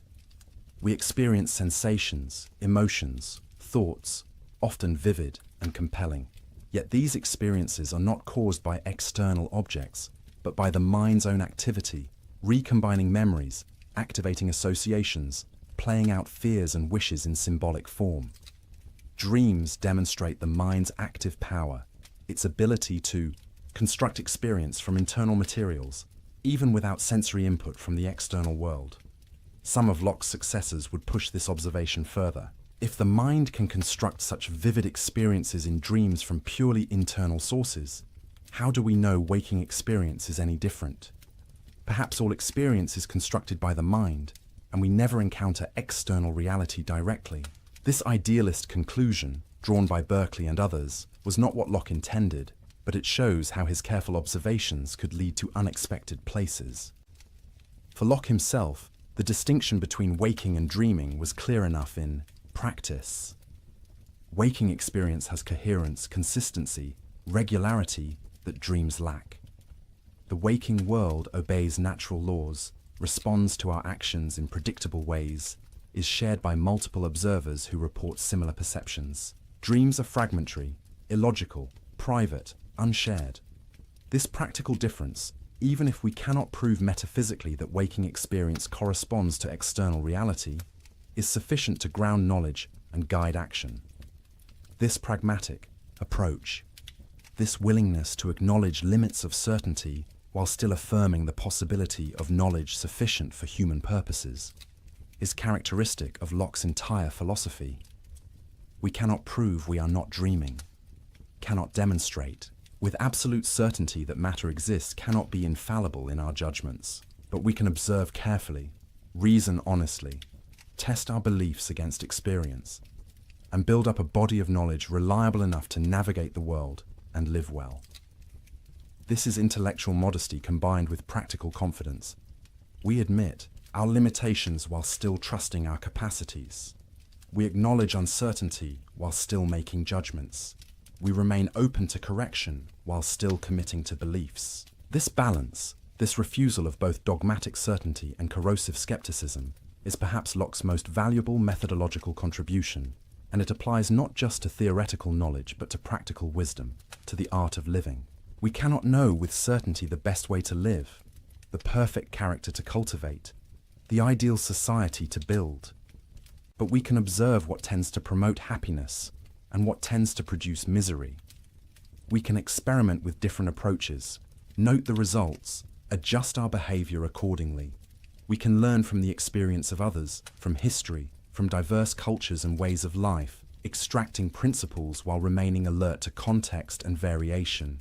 This experimental approach to ethics and politics, this willingness to treat human institutions not as sacred unchangeable structures, but as provisional arrangements subject to evaluation and reform, was radical in Locke's time and remains challenging today. It asks us to hold our convictions with what one modern philosopher called appropriate tentativeness, to be confident enough to act while remaining humble enough to learn. As the final veils of consciousness draw across awareness, as thought becomes dreamlike and dreamlike thought fades toward the darkness of deep sleep, carry with you this Lockean equanimity. You need not have all answers. You need not possess perfect certainty. You need not be finished becoming who you will be. It is enough to observe carefully, reflect honestly, choose consciously, and remain open to tomorrow's lessons. The self you are is not the self you will always be. The knowledge you possess is not all the knowledge available. The society you inhabit is not the only society possible. All is process, development, potential, possibility. The blank slate receives new writing daily. The architecture of the self rises higher, more complex, more beautiful, with each experience thoughtfully integrated, each choice consciously made, each habit deliberately cultivated. And in this process, you participate in something larger than yourself, the great human project of understanding and improvement that has continued across millennia and will continue long after you. Locke is one voice in this conversation, an important voice, a clarifying voice, but one among many. Others came before, building the foundations on which he stood. Others came after, developing his insights and correcting his errors. And still others will come, writing new chapters in the ongoing story of human self-understanding and self-creation. Your contribution to this story may seem small, private, insignificant. You are one person among billions, one consciousness among multitudes, one slate among countless others being written upon by experience. But Locke's philosophy suggests that each person matters, each consciousness is valuable, each bearer of natural rights has inherent dignity regardless of station or circumstance. In the leveling egalitarianism of the blank slate, in the universal accessibility of reason and experience, in the shared possession of natural rights, Locke found grounds for human equality that did not depend on pretending we are all the same or all equally developed. We are different in countless ways, shaped by different experiences, forming different associations, developing different characters. But we all began as blank slates. We all build knowledge from experience. We all possess the capacity for reason and reflection. We all have rights inherent to our humanity. We are all ends in ourselves, not merely means to others' purposes. This recognition of equal dignity combined with acknowledgement of actual differences remains politically and personally challenging. How do we honor both? How do we protect equal rights while also recognizing that people have different needs, different capacities, different contributions? How do we balance individual liberty with social responsibility? How do we preserve diversity while also maintaining shared commitments? Locke's answers to these questions were incomplete, as he acknowledged. He offered principles and methods rather than detailed blueprints. He trusted that rational people, observing carefully and reasoning honestly, would develop appropriate arrangements for their particular circumstances. What works in one context may not work in another. What serves one generation may need revision for the next. This trust in human reason and human learning this confidence that we can improve our condition through thought and experiment. This refusal of fatalism and fixed hierarchies, all of this flows from the blank slate empiricism that Locke articulated. If we are shaped by experience, then we can be reshaped by new experience. If knowledge comes from observation, then new observations can yield new knowledge. If governments rest on consent, then they can be reformed when they lose that consent. This is the radical hope at the heart of Locke's philosophy, the conviction that human life can be better, that reason and freedom are real possibilities, that the future is not determined by the past, that each blank slate can be written upon, with better experiences leading to better characters, creating better societies. As you finally release consciousness, as sleep claims you fully, let this hope be your last waking thought. Tomorrow brings new experiences, new choices, new opportunities. The slate that is you will receive new writing. The self that is you will continue its construction. The story that is your life will unfold new chapters. And in all of this, you carry forward the great human capacity for rational freedom that Locke so carefully described and so passionately defended.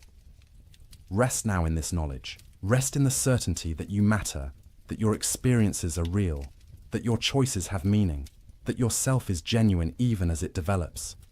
Rest in the freedom to become, the responsibility to choose, the possibility of growth. Rest in the community of rational beings, past and present and future, all engaged in the great work of understanding and improving the human condition. The consciousness that says, I will return tomorrow. Memory will bind the moments into continuity. The self will resume its ongoing construction. But for now, let go. Let sleep do its restorative work. Let dreams play their mysterious role. Let the mind rest from its labors of perception and reflection. And know that when you wake, you will be yourself, changed by sleep, yet continuous with what went before. A blank slate that has been written upon, but never completely filled. A story that continues. A self that evolves. A consciousness that returns from its nightly sojourn, ready to receive new experiences, and to continue the great work of being human. Thank you for joining this exploration of John Locke's philosophy, this journey through the architecture of the self, this meditation on consciousness and freedom, knowledge and rights, experience and identity. If you found peace in these reflections, please consider subscribing to support this channel, helping these gentle philosophical explorations reach others seeking wisdom in the quiet hours. And let me know in the comments where in the world you are resting tonight, adding your voice to this global community of nighttime philosophers. Until we meet again in the theatre of consciousness, until thought returns and reflection resumes, until tomorrow's blank slate awaits tomorrow's experiences, sleep well, knowing you are free, you are valuable, you are becoming, always becoming, moment by moment, experience by experience, choice by choice, in the ongoing adventure of creating yourself and contributing to the great human project of building a world where all can flourish in freedom, dignity, and mutual respect. Good night, fellow travelers. Good night, conscious beings. Good night, bearers of natural rights and rational capacities. Good night, blank slates being written upon by the infinite variety of human experience. May your sleep be deep, your dreams be gentle, and your waking be a joyful return to the precious gift of consciousness that makes you uniquely and wonderfully you. Good night. Greetings, friends. Please unwind, feel comfortable, and drift into the paradoxes of thought with me. Get ready to challenge your assumptions while exploring unraveling philosophy and psychology. Is it better to be loved or to be feared? This is the question that begins our journey. A question that has echoed for centuries. A question that seems simple at first, but grows heavier the longer we sit with it. Pause for a moment and reflect. If you were in a position of power, which would you choose? Love, with all its warmth and loyalty, or fear, with all its force and reliability? Niccolo Machiavelli forces us to face this dilemma without comfort. He does not allow us to hide behind ideals. He does not let us escape into fantasy. He pushes us to stare directly at the mechanics of power in all their beauty, in all their brutality. Who was Machiavelli? To many, he is a sinister name, a whisper in political history. To others, he is a genius, a man who saw the truth of politics more clearly than anyone before him. He was born in Florence in 1469, a city of art, ambition, and endless intrigue. He lived through wars, shifting alliances, and the fall of powerful families. For a time, he served as a diplomat, moving between the courts of kings and popes. He saw power up close. He studied how men rose and how they fell. But Machiavelli's life was not one of endless triumph. When the Medici family returned to power in Florence, he was cast out. He was accused of conspiracy, imprisoned, even tortured. When he was finally released, he was forced into exile. His career seemed broken, his influence gone. Yet it was in that exile, stripped of privilege and honor, that he wrote his most famous work, The Prince. Many read The Prince as a manual for tyranny, a book that teaches rulers how to deceive, manipulate, and control. Others see it as satire, perhaps a veiled attack on the very leaders it appears to praise. Some read it as a desperate plea from a man trying to win back his position. Whatever the case, it remains one of the most controversial books ever written. It is both admired and despised. It is quoted and condemned. And it is still alive in political thought today. But tonight, we are not here to simply read The Prince as a historical artifact. We are here to open Machiavelli's entire playbook, to move through his writings, his ideas, his warnings, to understand not only what he wrote, but why his words still matter. Machiavelli does not give us a clean theory of government. He does not build grand systems like Plato. He does not argue for natural law like Aristotle. Instead, he studies the battlefield of politics as it really is. He watches men seize power, and he asks why some succeed while others fail. He pulls apart the myths that rulers tell, and he exposes the machinery beneath. This is why he unsettles us. He reminds us that behind every ideal of justice, there is calculation. Behind every display of mercy, there is strategy. Behind every speech about unity or faith, there is ambition. Machiavelli is not interested in how things should be. He is interested in how they actually are. And so this lecture is not simply a reading of old texts.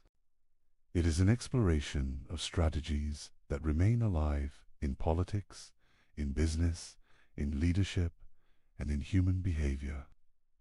Each section we will examine reveals another tool in Machiavelli's power playbook. Some tools are violent. Some are subtle. Some seem obvious, while others shock us with their coldness. Together, they form a portrait of power that is as fascinating as it is unsettling. We begin with questions, and we will not always end with answers. Because Machiavelli does not comfort us with certainty. He offers instead a mirror that reflects the ambition, the fear, the cunning, and the cruelty that drive human affairs.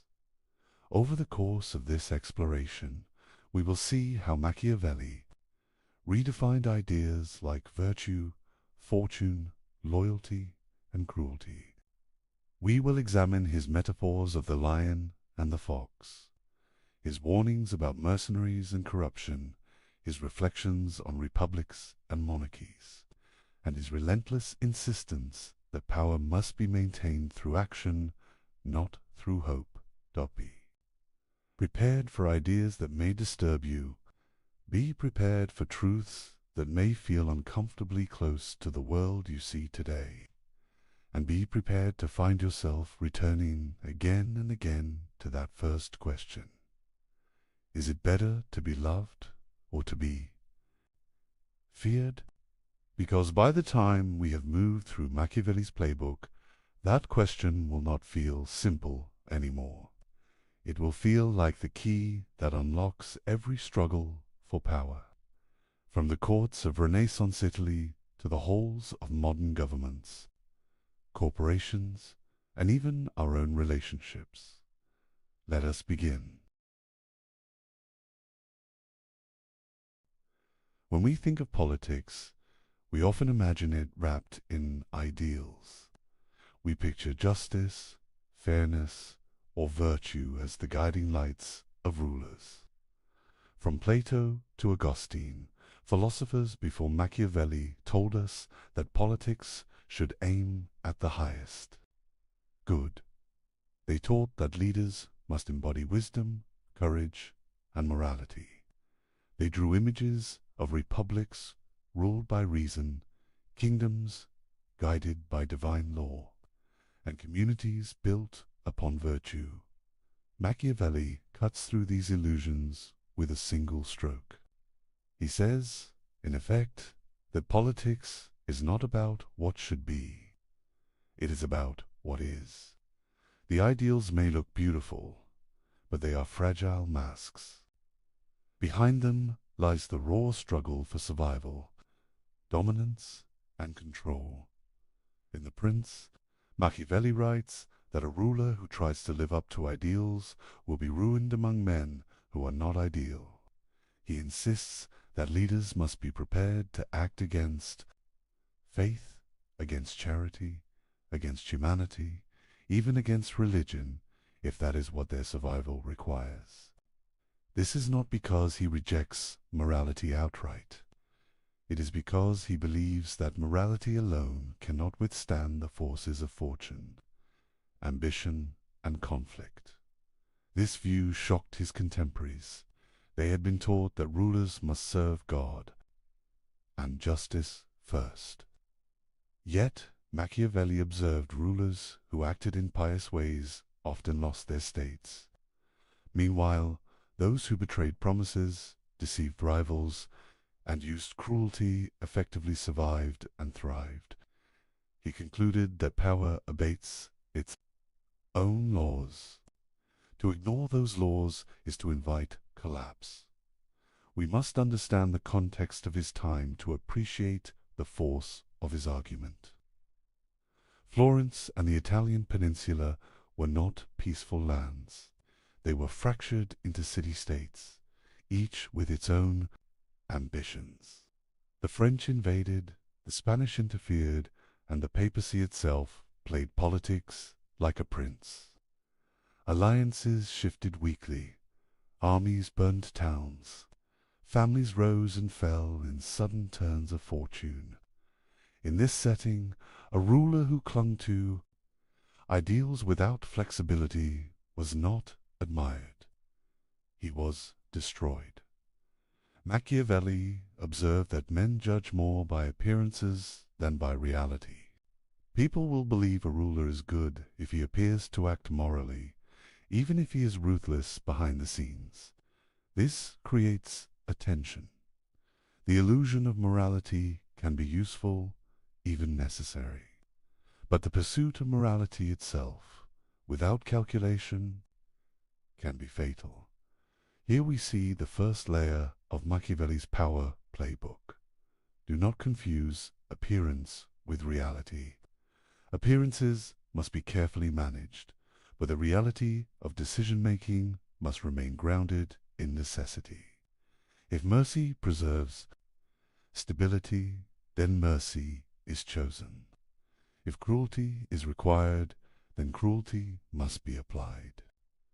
What matters is not whether an act is good or evil in the abstract, but whether it secures the state and preserves authority. This raises uncomfortable questions. Are moral systems then only tools of control if rulers pretend to be just, kind, or faithful while acting with cunning? Is morality anything more than theatre? Machiavelli does not answer directly. Instead, he turns the question back to us. Do we prefer a ruler who clings to ideals and loses the kingdom, or a ruler who bends morality and keeps the kingdom alive? He points to history for answers. Consider the Roman Republic, which he admired in his discourses on Livy. Rome expanded, not by living as a model of peace and charity, but through discipline, cunning, and often harsh measures. Its leaders pretended to honor traditions and gods, but behind that veil they made ruthless decisions for survival. Machiavelli's lesson is clear. Stability requires more than ideals. It requires cold, practical calculation. Let us pause and reflect.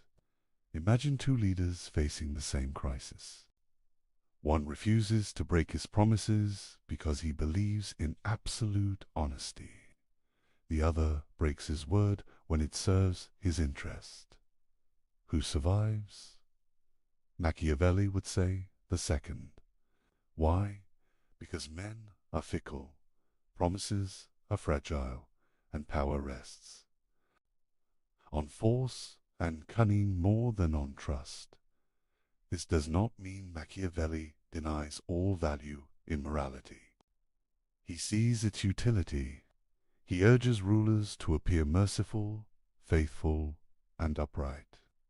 He insists that people must see their leader as virtuous, yet he separates this appearance from reality. A wise ruler is skilled in performance. He puts on the mask of virtue while keeping the hands of strategy free.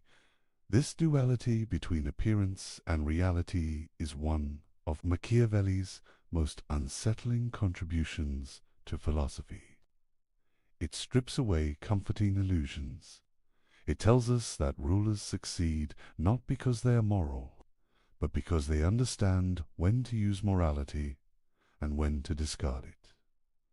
Think again of Plato.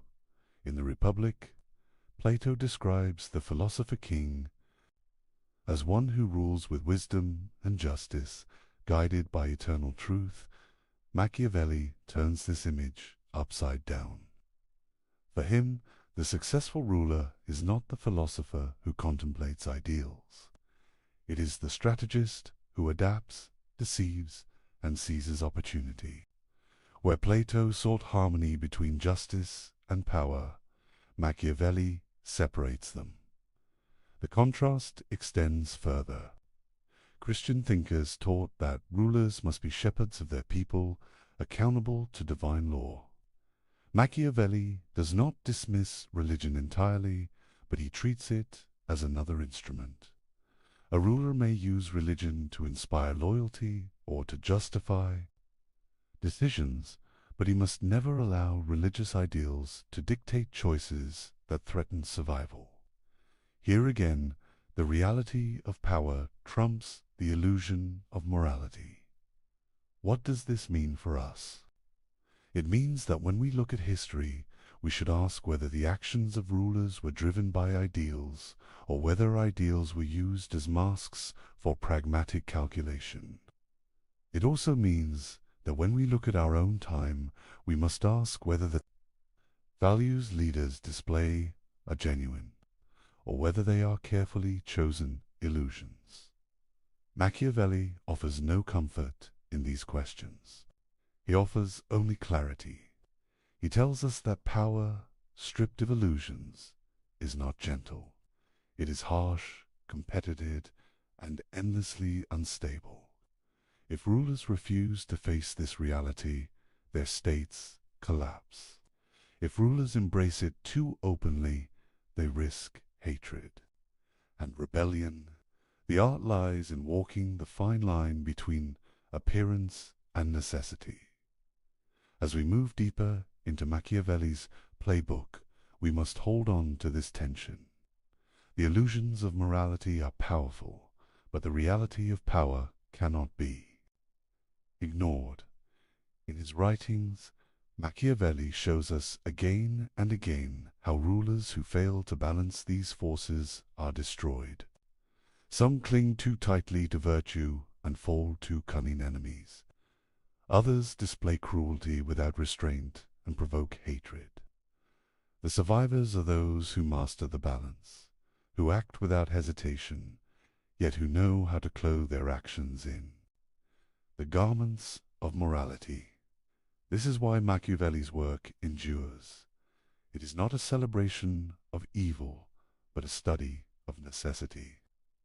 He strips away the comforting myths of political philosophy and forces us to confront the engine that drives human affairs.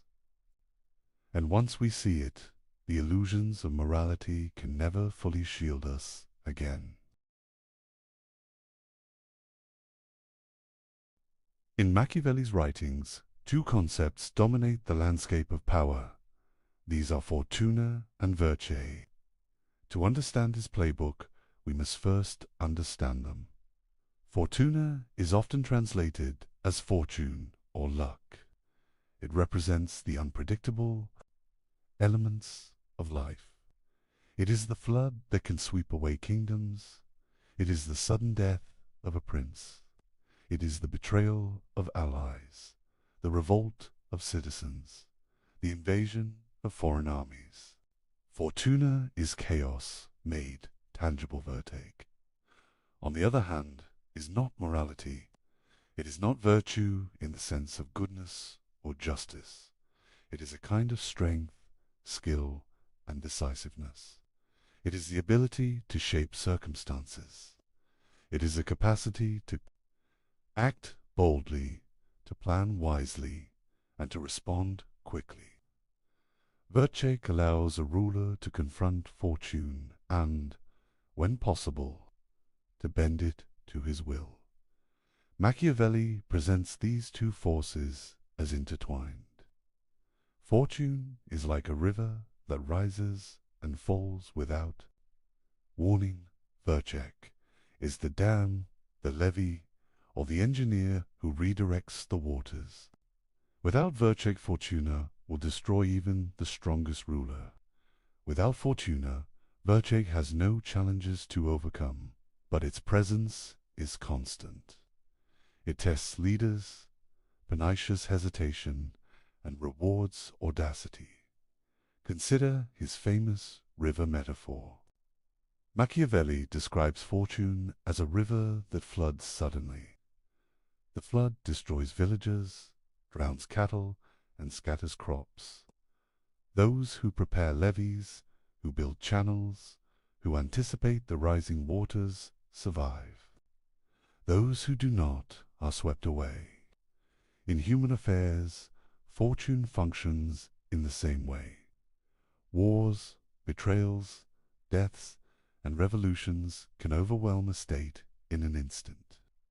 Virtue is the preparation, the adaptability, and the courage to confront these forces.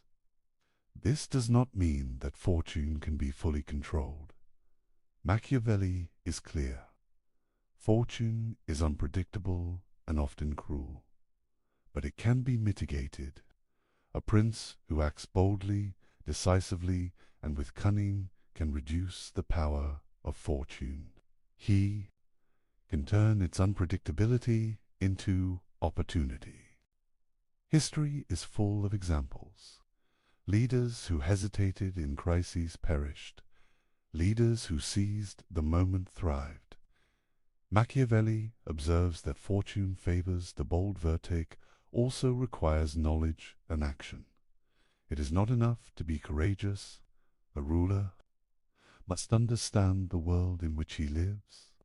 He must study the patterns of human behavior, the weaknesses of rivals, and the strengths of allies. Virtue is intelligence applied to power. It is flexibility combined with decisiveness. It is the ability to act swiftly when opportunity appears and to recover quickly when disaster strikes. Machiavelli repeatedly emphasizes that virtue must be practicable. A prince cannot rely on ideals alone. He must take risks, sometimes calculated, sometimes bold, to secure his position. He must not wait for luck or hope for fortune to protect him. Fortune may knock on the door, but only virtue can open it. The interplay of fortune and virtue appears in Machiavelli's historical examples. Consider Cesare Borgia. He inherited a position of power and expanded it through audacity and strategy. He knew when to use force, when to deceive, and when to negotiate. He acted decisively against enemies, and fortune, in some measure, favored him. Yet Borgia's success was not guaranteed. When his father, Pope Alexander VI, died, fortune turned. Borgia's enemies struck, and his state collapsed. This demonstrates the limits of virtue when fortune is overwhelming. Machiavelli also examines the role of timing in virtue. Acting too soon can provoke resistance before power is secure. Acting too late can allow enemies to consolidate their strength. A wise ruler observes carefully, prepares meticulously, and strikes with precision. Virtue is the skill of timing. It is the combination of preparation, courage, and intelligence. We must also consider the human dimension. Virtue is not only strategic, it is psychological. A ruler must inspire confidence, command respect, and manage fear. Virtue allows a leader to read the hearts of men, to discern who will betray, who will follow, and who will hesitate. It is the skill of understanding not just events, but people. Fortune tests the world. Virtue tests human nature. There is a deeper lesson here. Machiavelli does not glorify luck. He does not suggest that fortune alone creates great leaders. He insists that a ruler's success depends on his ability to seize opportunity, adapt to changing circumstances, and act decisively. Virtue is the engine that drives mastery over fortune. Without it, chaos reigns. With it, a skilled prince can turn crises into triumphs. This interplay explains why Machiavelli values preparation. A ruler must study war, politics, and human behavior. He must anticipate rebellion, treachery, and misfortune. Virtue is cultivated through experience, observation, and learning. A leader cannot rely on theory alone. Action, informed by knowledge, is the only path to stability. Yet Machiavelli warns against arrogance. Virtue is not omnipotence. It does not make a ruler invincible. Fortune will always remain partially beyond control. A wise leader recognizes this, adapts, and uses every opportunity to shape events. The balance of virtue and fortuna is delicate. Too much reliance on one without respect for the other leads to disaster.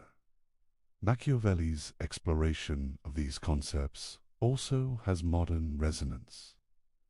In politics, business, and personal ambition, we see fortune as chance and circumstance. Virtue is preparation, strategy, and decisiveness. Those who succeed are rarely the luckiest. They are the most capable of turning opportunity into advantage and disaster into survival. Finally, it is essential to understand the moral neutrality of Machiavelli's framework. Virtue is not about ethics.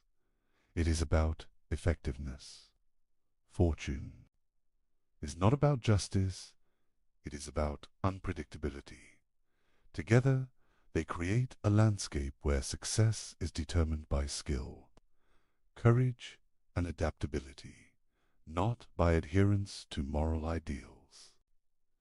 This is the essence of Machiavelli's playbook. To master power, one must respect the force of fortune. One must cultivate virtue relentlessly. One must act decisively when opportunity arises. One must recognize the limits of human control and act within those boundaries. This is the anatomy of fortune and virtue. It is the foundation upon which all other strategies of Machiavelli will build. By understanding this, we begin to see how a ruler can survive in a world that is uncertain, dangerous, and ever-changing. Fortune will challenge him. Virtue will guide him. The wise prince knows when to bend, when to strike, and when to appear steady. This is the essence of the strategy that underlies every decision in Machiavelli's writings. Machiavelli confronts one of the most enduring questions of power. Is it better for a ruler to be loved or to be feared? This is not a question of morality. It is a question of survival. Leaders throughout history have struggled with it. The answer, according to Machiavelli, is complex, but it carries a clear warning. He begins by observing human nature. Men are generally self-interested. They will break promises, betray allies, and abandon leaders if it suits their advantage. They are fickle and changeable. Their loyalty is often dependent on circumstances rather than conviction. A ruler who relies solely on love risks being abandoned when it is inconvenient. Fear, in contrast, is more reliable. When men fear the consequences of disloyalty, they are less likely to act against a ruler. Fear can be controlled, punishments can be applied consistently. Laws and consequences create order. In Machiavelli's view, fear provides stability in a way that love cannot always guarantee. Yet Machiavelli does not advocate cruelty for its own sake. He warns against excessive cruelty that provokes hatred. Hatred is dangerous. It can unite enemies, inspire rebellion, and destroy a ruler. The wise leader uses fear strategically. He applies it decisively and at the right time. Fear must be measured and directed at threats, not at loyal subjects. Love, however, cannot be ignored entirely. People prefer to follow a leader who is respected and admired. Popular support reduces the need for harsh enforcement. A ruler who is loved can govern with less constant pressure. The ideal balance, according to Machiavelli, is to be feared without being hated. This requires skill, judgment, and careful management of perception. He illustrates this with historical examples. Consider Cesare Borgia. He was feared by his enemies and respected by his allies. He applied cruelty swiftly and decisively, eliminating threats before they could grow. Yet he avoided widespread hatred among the populace by controlling his image and demonstrating fairness to those who served him faithfully. Borgia's ability to combine fear with calculated generosity allowed him to maintain power effectively. Machiavelli also emphasizes the role of appearance in managing loyalty. A ruler must cultivate the perception of virtue, kindness, and justice. People must believe in his good intentions, even if they know he acts with calculation. This combination of fear and the appearance of love creates a form of control that is both effective and sustainable. He cautions against relying solely on love. History is full of rulers who were adored, but who fell because their followers placed personal interest above loyalty. Affection alone cannot ensure obedience. Love is fragile, easily broken by greed, ambition, or external pressure. Fear, however, can endure because it is grounded in consequences. The management of fear and love also requires understanding of human psychology. Machiavelli notes that men forgive injury quickly if they benefit from the ruler. They remember cruelty longer if it threatens them personally. A wise leader uses this knowledge to act decisively against enemies while reassuring allies. This creates a hierarchy of loyalty based on both respect and self-interest. Timing is essential. Fear applied too early can provoke resistance. Fear applied too late may allow threats to grow unchecked. Love applied indiscriminately may encourage complacency. Machiavelli teaches that the ruler must act like a conductor, orchestrating both fear and affection to maintain harmony in the state. He also addresses the relationship between fear, love, and reputation. A ruler's name is powerful. If people believe he is just, merciful, and strong, his authority is reinforced. Reputation amplifies both fear and love. A clever ruler manages his image with care, demonstrating strength when necessary and benevolence when advantageous. Machiavelli warns that extremes are dangerous. Excessive cruelty provokes hatred. Excessive leniency invites disobedience. Excessive reliance on affection leaves the ruler vulnerable to betrayal. The key is moderation and calculation. The ruler must constantly assess the loyalty of subjects and the stability of his power. Another important point is the unpredictability of human nature. People's emotions cannot be controlled completely. Leaders must accept that loyalty will fluctuate. Virtue, the skill and decisiveness we explored earlier, allows a ruler to respond to these fluctuations. By applying fear strategically and cultivating respect, he can shape loyalty in his favor. Machiavelli's insights extend beyond rulers. The principles of fear, love, and loyalty apply to leaders in all forms of organization. In business, politics, and social structures, those who understand human nature can maintain influence and control.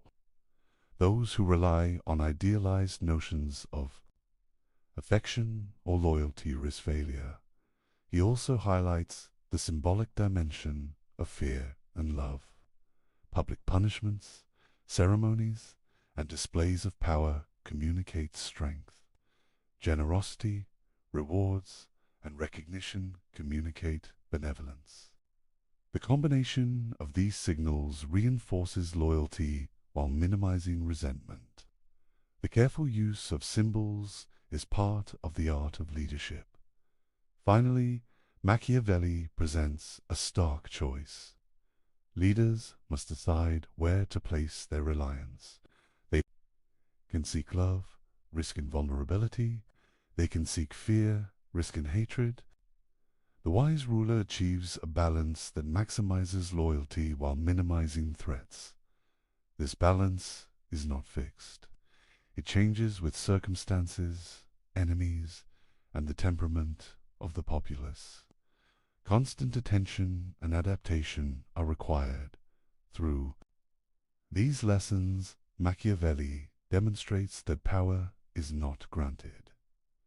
It is constructed. It is maintained through understanding, skill, and strategy. Fear and love are tools, not ends.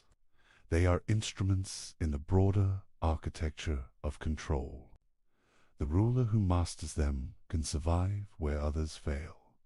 This exploration of fear, love, and loyalty illustrates the precision of Machiavelli's playbook.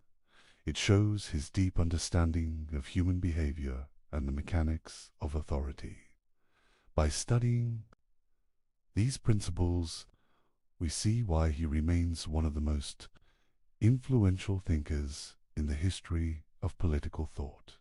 The question we opened with returns now with greater weight. Is it better to be loved or to be feared? Machiavelli does not give a simple answer.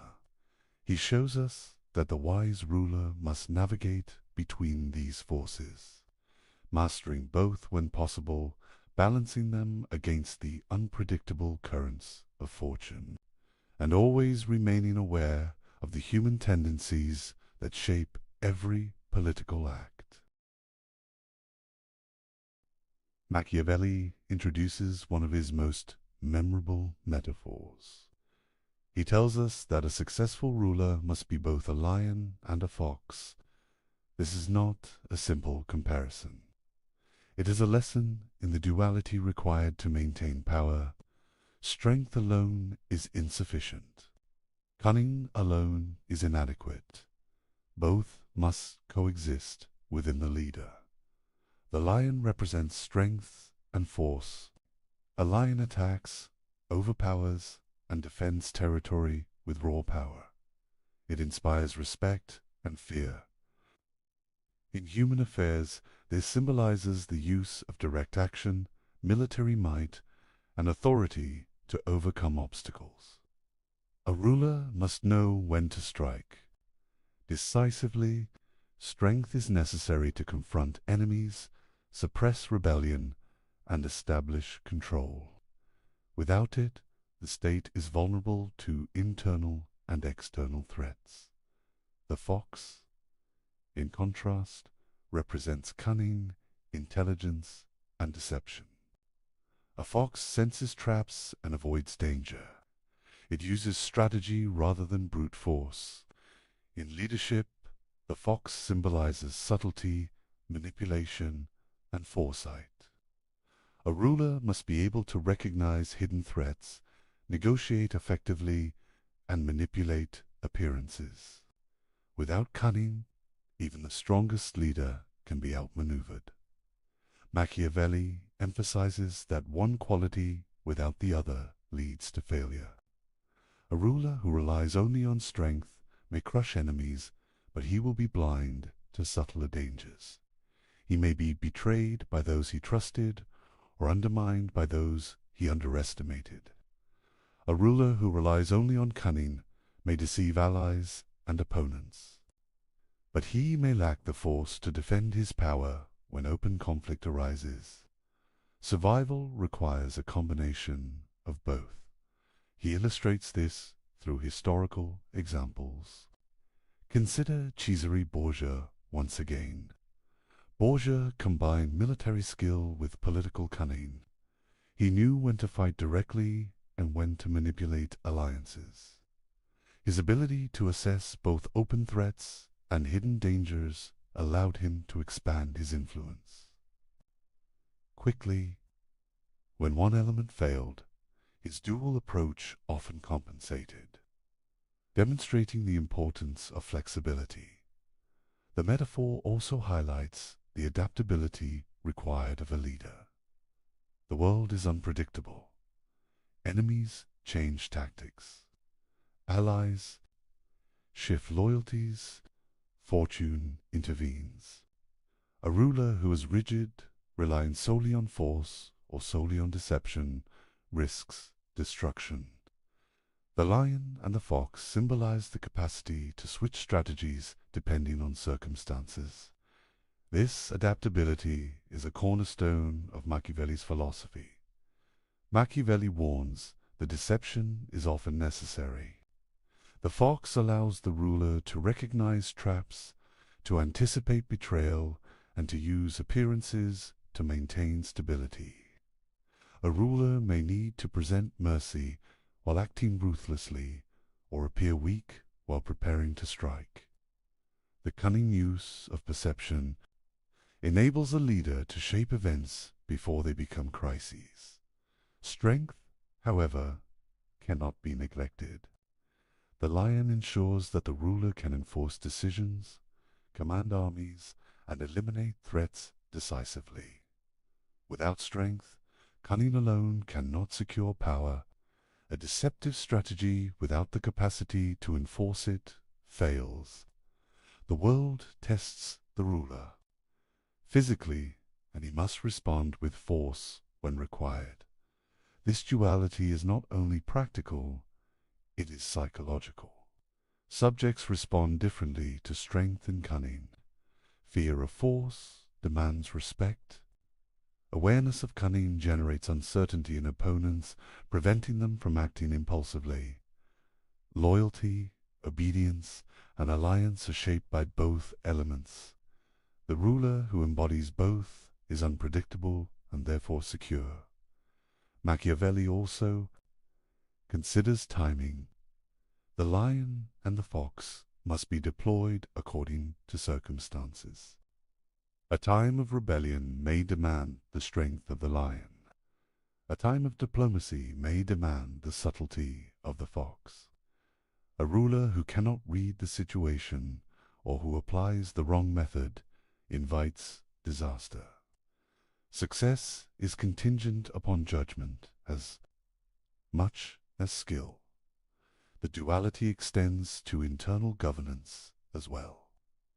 Rulers must manage advisors, nobles, and citizens with both strength and cunning. They must reward loyalty, punish betrayal, and manipulate perception. The lion ensures the power to act decisively. The fox ensures the capacity to navigate complex social and political networks. Together, they allow the ruler to maintain stability over time. Machiavelli also notes that appearances matter. The ruler should project the qualities of both animals. Even when they are not fully exercised, a leader who appears strong can deter enemies. A leader who appears cunning can prevent plots.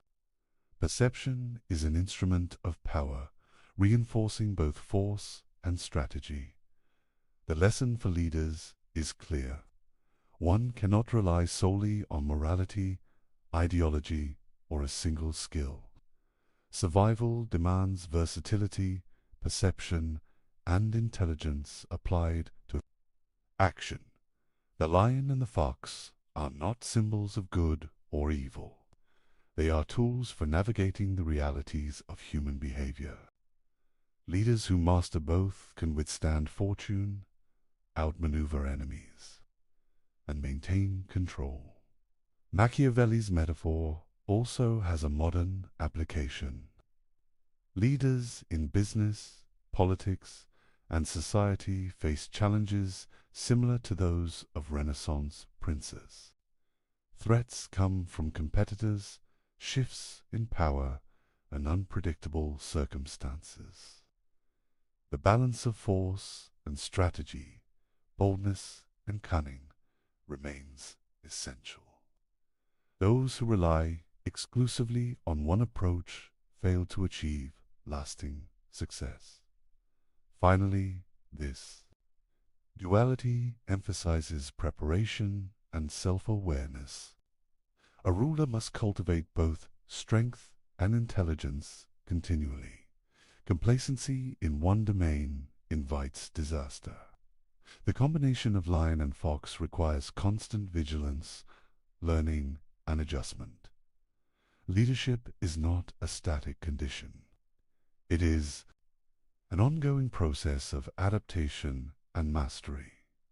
Machiavelli's insight is that the art of power is not a single skill. It is a composite of capabilities applied with judgment. The lion and the fox exemplify this. They teach that power is dynamic, conditional, and deeply intertwined with human nature. A leader who embodies this duality understands both the threats he faces and the opportunities he can seize. By studying this principle, we begin to see the depth of Machiavelli's strategy. Power is never absolute. It must be constantly managed. Force and cunning are complementary tools. They must be balanced, applied with foresight, and adapted to shifting circumstances. This understanding sets the foundation for every further strategy in Machiavelli's playbook. Machiavelli addresses one of the most controversial aspects of his philosophy. He argues that cruelty, when applied correctly, can be necessary for the stability of a state. This idea challenges conventional morality. It is not intended to shock. For its own sake, it is practical. It is rooted in the realities of human behavior and political survival. He begins by distinguishing between types of cruelty. There is cruelty that is well used. There is cruelty that is excessive or poorly timed. Well-used cruelty is decisive. It is applied quickly and with purpose. It eliminates threats, prevents rebellion, and secures authority. Poorly used cruelty is endless and arbitrary. It breeds hatred, fear without respect, and eventual collapse. Machiavelli explains that cruelty is most effective when it is limited and targeted.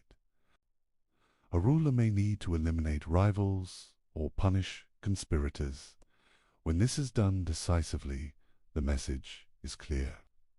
Potential enemies understand the consequences of opposition. This type of cruelty prevents disorder, it consolidates power, it does not invite continuous resistance because it is controlled. Historical examples illustrate his point. Consider Cesare Borgia. Borgia faced a fragmented state and rebellious subjects. He acted with ruthless efficiency against those who threatened his authority. Ramiro de Orco, one of his lieutenants, was sent to enforce discipline. The people initially resented the actions, but Borgia quickly executed de Orco, presenting himself as just. The cruelty served a purpose, and then it ended. This calculated approach stabilized the region. Machiavelli emphasizes that cruelty must be applied at the beginning of a ruler's tenure. Early decisive actions prevent prolonged unrest. Hesitation allows enemies to grow stronger and emboldens conspirators. Once a ruler establishes control through measured force, ongoing cruelty becomes less necessary. The goal is to secure loyalty, not to perpetuate fear indefinitely. He also warns against arbitrary cruelty. Violence without purpose undermines authority. It creates resentment. It destabilizes rather than strengthens. The wise leader uses cruelty as a tool, not as an expression of personal anger. Decisions must be calculated and disciplined. Emotion alone is insufficient and dangerous. Machiavelli extends his analysis to the broader principle of necessity. Rulers exist in a world of danger. Enemies plot, allies betray, and fortune is unpredictable. In this context, cruelty is often unavoidable. It is the means by which order is maintained and the state preserved. Without it, instability spreads. Without it, even the most virtuous ruler can be overthrown. The psychological dimension is important. People fear what is visible and immediate. When a ruler applies force decisively, the population learns the consequences of disobedience. This fear can be controlled and focused. In contrast, excessive leniency or delayed punishment allows resentment to fester. Threats multiply when cruelty is inconsistent or unclear. Machiavelli also highlights the perception of cruelty. A ruler should not appear cruel for its own sake. Actions should be framed as necessary for the common good or for the security of the state. Public perception shapes loyalty. People tolerate force if it is justified and purposeful. They rebel when cruelty seems arbitrary or self-serving. Timing, again, is essential. Initial acts of cruelty secure authority. After stability is established, further violence can be reduced. The ruler can shift focus to appearances of mercy, justice, and virtue. This balance between force and benevolence creates a stable environment where loyalty is earned and rebellion is minimized. He contrasts this approach with inaction. Leaders who hesitate to apply necessary force often face prolonged conflict. Revolts persist, enemies grow bolder, and alliances shift unpredictably. The failure to act decisively in critical moments leads to greater suffering and eventual downfall. Cruelty, when properly applied, prevents this escalation. Machiavelli also warns against cruelty motivated by personal desire. A ruler must never act purely out of vengeance. The goal is not to indulge anger or assert ego. The goal is the preservation of the state. This disciplined use of force distinguishes effective rulers from tyrants who provoke hatred and rebellion. He explores the relationship between cruelty and fear. Cruelty generates fear, but fear must be carefully controlled. The ruler who is feared but not hated maintains authority. Those who apply excessive, indiscriminate cruelty provoke hatred and ultimately destabilize their position. Fear must be directed strategically, not indiscriminately. Machiavelli's insights extend beyond the battlefield. Internal governance, management of nobles, and handling of conspiracies all require careful application of force. The principles of decisive action, targeted punishment, and public perception apply in political, social, and administrative contexts. Modern examples illustrate these principles. Leaders who act decisively to confront threats often maintain stability, while leaders who hesitate or act inconsistently invite chaos. Strategic force, applied with purpose, is not cruelty for cruelties. Saki, it is a calculated method of maintaining order.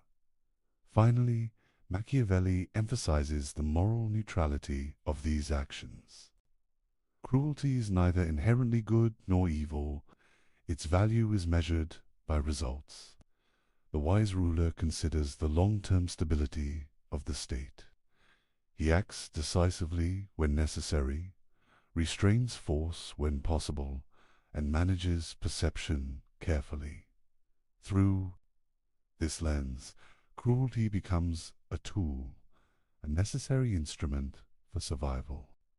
It is not arbitrary, it is not personal, it is part of the disciplined exercise of power. To ignore this principle is to misunderstand the realities of governance. To apply it without judgment is to invite destruction. The balance, timing, and purpose of cruelty determine the ruler's success. By understanding the necessity of cruelty, we begin to see how Machiavelli redefines power. He strips away comforting illusions. He shows that stability requires action, decisiveness, and control. Leaders must confront danger, manage perception, and use force strategically. This principle underpins much of the remaining strategies in his playbook. Machiavelli understood that power is not only about force or cunning, it is also about perception. How a ruler is seen can determine whether he succeeds or falls. Reputation is a currency of authority. Image shapes loyalty. The theater of power is the stage on which a ruler performs to maintain control. He begins by emphasizing that appearances matter more than reality in the eyes of the public. People judge leaders based on what they see, not always on what they know. A ruler may act with calculation, manipulation, or even deception, but the perception of virtue, justice, and courage solidifies authority. Maintaining this perception is essential to survival. Machiavelli notes that a ruler must project qualities that inspire both respect and admiration. He should appear merciful, faithful, humane, and religious. Yet he should also demonstrate strength, decisiveness, and strategic intelligence. These qualities may not always exist fully in practice, but their display maintains confidence among subjects and allies. He illustrates this through historical examples. Consider the Medici family in Florence. Their authority relied heavily on appearances. They cultivated images of piety, patronage, and civic responsibility, even while engaging in ruthless political maneuvers. The perception of virtue protected their power and allowed them to govern effectively. Public ceremonies and symbolic actions are central to the theater of power. Processions, proclamations, and displays of generosity communicate a ruler's qualities. These rituals reinforce authority and shape public opinion. A wise ruler uses symbolism strategically to complement practical governance. Actions and appearances together create stability and influence. Machiavelli warns against inconsistency between image and action. If a ruler is perceived as just but acts cruelly without explanation, trust erodes. If he appears merciful but fails to act decisively when necessary, fear and respect diminish. The alignment of perception and action is delicate. Leaders must cultivate both carefully. He also emphasizes that reputation affects both allies and enemies. Allies are more likely to support a ruler who is respected and admired. Enemies are more likely to hesitate if they believe a leader is capable, decisive, and shrewd. Reputation amplifies the impact of both fear and love. It extends influence beyond immediate actions and creates strategic leverage. Machiavelli explores the importance of consistency. While flexibility is essential in tactics, the public perception of a ruler must appear stable. Sudden changes in behavior or values can create uncertainty and doubt. A stable image fosters loyalty, trust, and deference. A reputation for strength, wisdom, or justice protects a ruler from instability. He examines how rulers can manipulate perception deliberately. Deception is not inherently evil in this context. It is a tool. A ruler may appear merciful while acting decisively or appear humble while exercising authority firmly. By managing appearances, the ruler controls not only immediate reactions, but also the long-term loyalty of subjects. Machiavelli also highlights the interplay of private action and public display. A ruler may act ruthlessly in private to secure control while presenting fairness publicly. The effectiveness of power often depends on this duality. The public cannot witness every act. What they perceive shapes their behavior. Clever leaders leverage this to maintain order. Historical examples extend to military leaders as well. A general who appears disciplined, courageous, and strategic inspires confidence among troops. Soldiers follow not only because of orders, but also because of belief in competence. Reputation reinforces obedience and enhances effectiveness in both governance and warfare. Machiavelli also considers the fragility of reputation. A single scandal or misstep can undermine decades of careful cultivation. Leaders must guard against false reports, betrayal, and rumor. Information management is essential. The theater of power includes not only actions, but the narrative that surrounds them.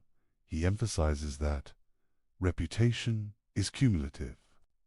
Small acts of courage, fairness, or generosity build perception over time. Strategic displays amplify influence. Similarly, repeated acts of cruelty or indecision erode credibility. The ruler must understand the long-term effects of each decision. On public perception, Machiavelli also examines the use of storytelling and legacy. Leaders often shape their image through narratives that highlight successes and obscure failures.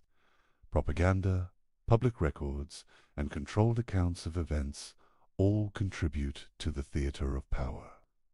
The ruler who controls the story controls the memory of his rule. He warns that relying solely on appearances without substance is dangerous. A ruler may deceive temporarily, but if underlying weaknesses exist, fortune will expose them. Strength, cunning, and decisiveness must underpin image. Reputation amplifies power, but cannot replace competence. Modern parallels are clear. In politics, business, and society, leaders manage public perception constantly. Media, communication, and symbolic actions influence loyalty, respect, and obedience. The principles Machiavelli outlined centuries ago remain relevant. Reputation shapes decisions, alliances, and opportunities. Finally, Machiavelli emphasizes the integration of all elements of power. Reputation, force, cunning, cruelty, and appearance are not separate. They interact. A wise ruler balances them to maintain authority. Perception enhances action. Action reinforces perception. Together, they create a resilient, adaptive, and effective system of governance. Through understanding the theater of power, we see that leadership is both practical and performative. A ruler must master not only the mechanics of control, but also the art of influence. Every gesture, decision, and public appearance contributes to the stability of the state. Reputation is the stage upon which all other strategies unfold. By studying these lessons, we begin to see Machiavelli not as a promoter of immorality, but as an analyst of survival and influence. Leaders who understand perception and cultivate their image can navigate challenges, inspire loyalty, and maintain power in ways that are both strategic and enduring. Machiavelli understood that power does not exist in isolation. A ruler is surrounded by allies, adversaries, and opportunists. Success depends on the careful management of relationships. Friendships, loyalties, and enmities are tools to be understood and used wisely. He begins by emphasizing the impermanence of alliances. People are motivated by self-interest. Allies today may become enemies tomorrow. Shared goals are often temporary. The wise ruler anticipates these shifts.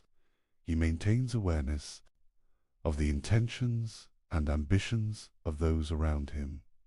Trust, Machiavelli argues, must be strategic. Blind faith in allies is dangerous. A ruler cannot assume loyalty based solely on past favors or friendship. Those who seem most devoted may betray at the moment of greatest opportunity. Conversely, apparent rivals may be managed or even converted into useful allies if their ambitions align temporarily with the ruler's objectives. He provides historical examples to illustrate these points. Florence, Venice, and other Italian city-states were constantly shifting in alliances.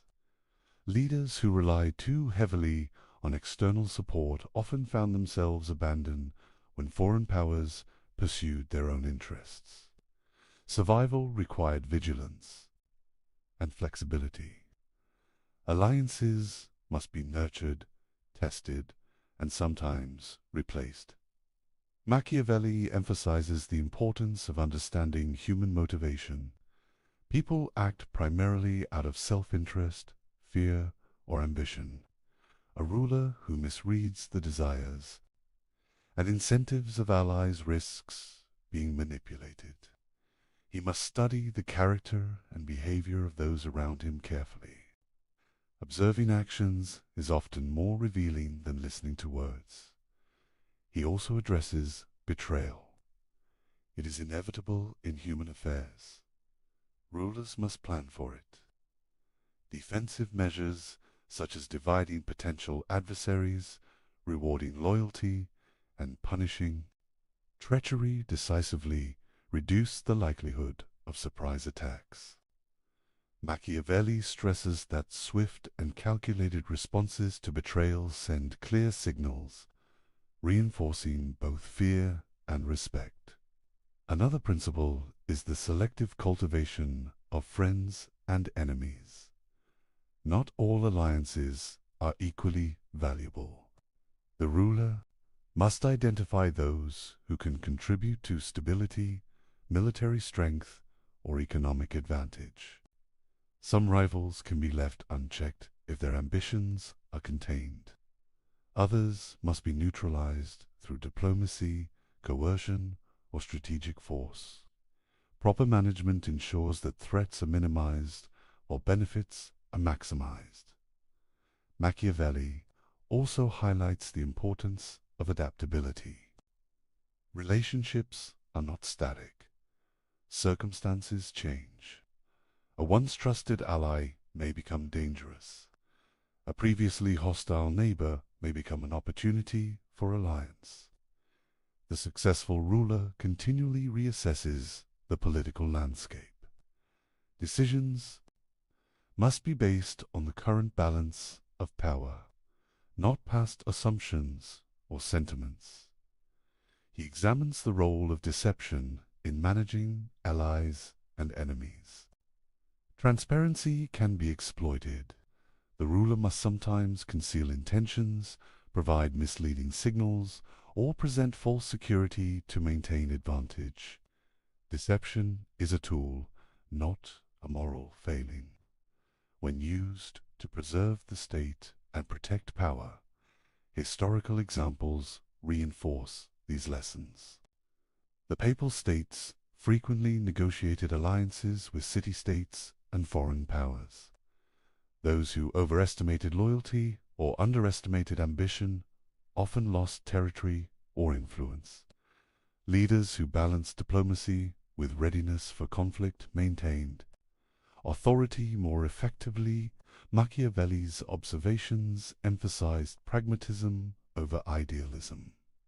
He also considers the psychological impact of power. Allies observe how a ruler handles threats, betrayal, and opportunity. Swift action and decisive judgment inspire confidence. Hesitation and indecision undermine trust. Reputation, decisively linked to behavior, shapes future relationships. Allies and enemies alike adjust their strategies based on perceived strength and intelligence. Machiavelli warns against over-reliance on any single ally. Dependence creates vulnerability. The ruler must cultivate multiple connections, balancing relationships to prevent any one party from gaining excessive influence. This approach reduces the risk of betrayal and maintains freedom of action. Conversely, the management of enemies requires both caution and initiative. Enemies left unchecked grow stronger. They form alliances, exploit weaknesses, and may strike unexpectedly. A prudent ruler observes potential adversaries, predicts their moves, and acts preemptively when necessary. Timing and decisiveness are essential. He further distinguishes between permanent and temporary alliances. Temporary alliances serve immediate goals. Permanent alliances require trust, compatibility, and ongoing management. A ruler must recognize the difference and treat each relationship accordingly. Mismanaging this distinction can lead to catastrophic failures. Machiavelli also emphasizes the value of balance. The ruler must reward loyalty, punish betrayal, and maintain the perception of fairness. Allies who feel secure are more likely to support the ruler. Enemies who see strength may hesitate or retreat. The art of maintaining equilibrium between friends and foes is central to stability. The chapter also explores contingency planning. The ruler must anticipate shifts in loyalty and the emergence of new threats. By preparing for multiple scenarios, he ensures that betrayal or unexpected opposition does not lead to collapse. Flexibility and foresight are the hallmarks of skillful leadership. Machiavelli concludes that the management of relationships is an ongoing task. Power is dynamic, and human behavior is unpredictable. The ruler's survival depends on vigilance, judgment, and adaptability. Understanding human ambition, fear, and self-interest allows the ruler to navigate complex networks of friends and enemies. Finally, these lessons have modern relevance. Corporate leaders, politicians, and social strategists face analogous challenges. Alliances form and dissolve. Rivals emerge unpredictably. Understanding motivations, maintaining reputation, and managing perception remain critical. Machiavelli's analysis of friends and enemies provides insight into human behavior and the dynamics of influence. By mastering alliances, anticipating betrayal, and managing relationships with skill and judgment, the ruler secures stability and extends authority. This is the essence of Machiavelli's guidance. Power is relational, adaptive, and dependent on understanding the currents of human nature. Machiavelli presents a paradoxical view of religion. He does not dismiss faith entirely, yet he emphasizes its utility as a tool for rulers.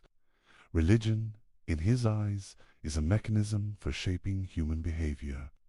It unifies, motivates, and controls populations. He admires its practical effects rather than its spiritual truths. He begins by examining the role of religion in society. Religion establishes rules and moral codes. It encourages obedience to laws. It provides a shared framework of values. Citizens are guided by fear of divine punishment as well as social expectation. This shared belief system strengthens social cohesion. A ruler who harnesses this can govern more effectively. Machiavelli admires Roman religion for its practical virtues. The ancient Romans used rituals, festivals, and public devotion to unify the state. Religion reinforced loyalty to the republic. Citizens internalized the values necessary for civic duty. The gods themselves, in Roman practice, were instruments of order.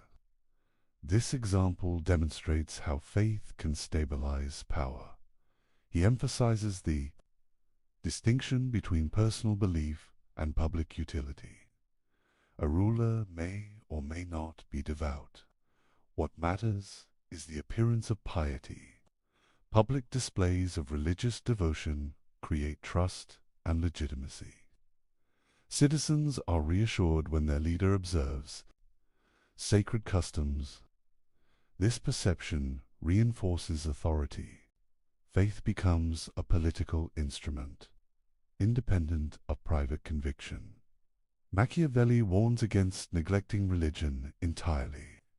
A state that appears irreligious or dismissive of sacred traditions risks alienating its people. Citizens may interpret this as moral weakness or disrespect for communal norms. Revolts, disobedience, and factionalism become more likely.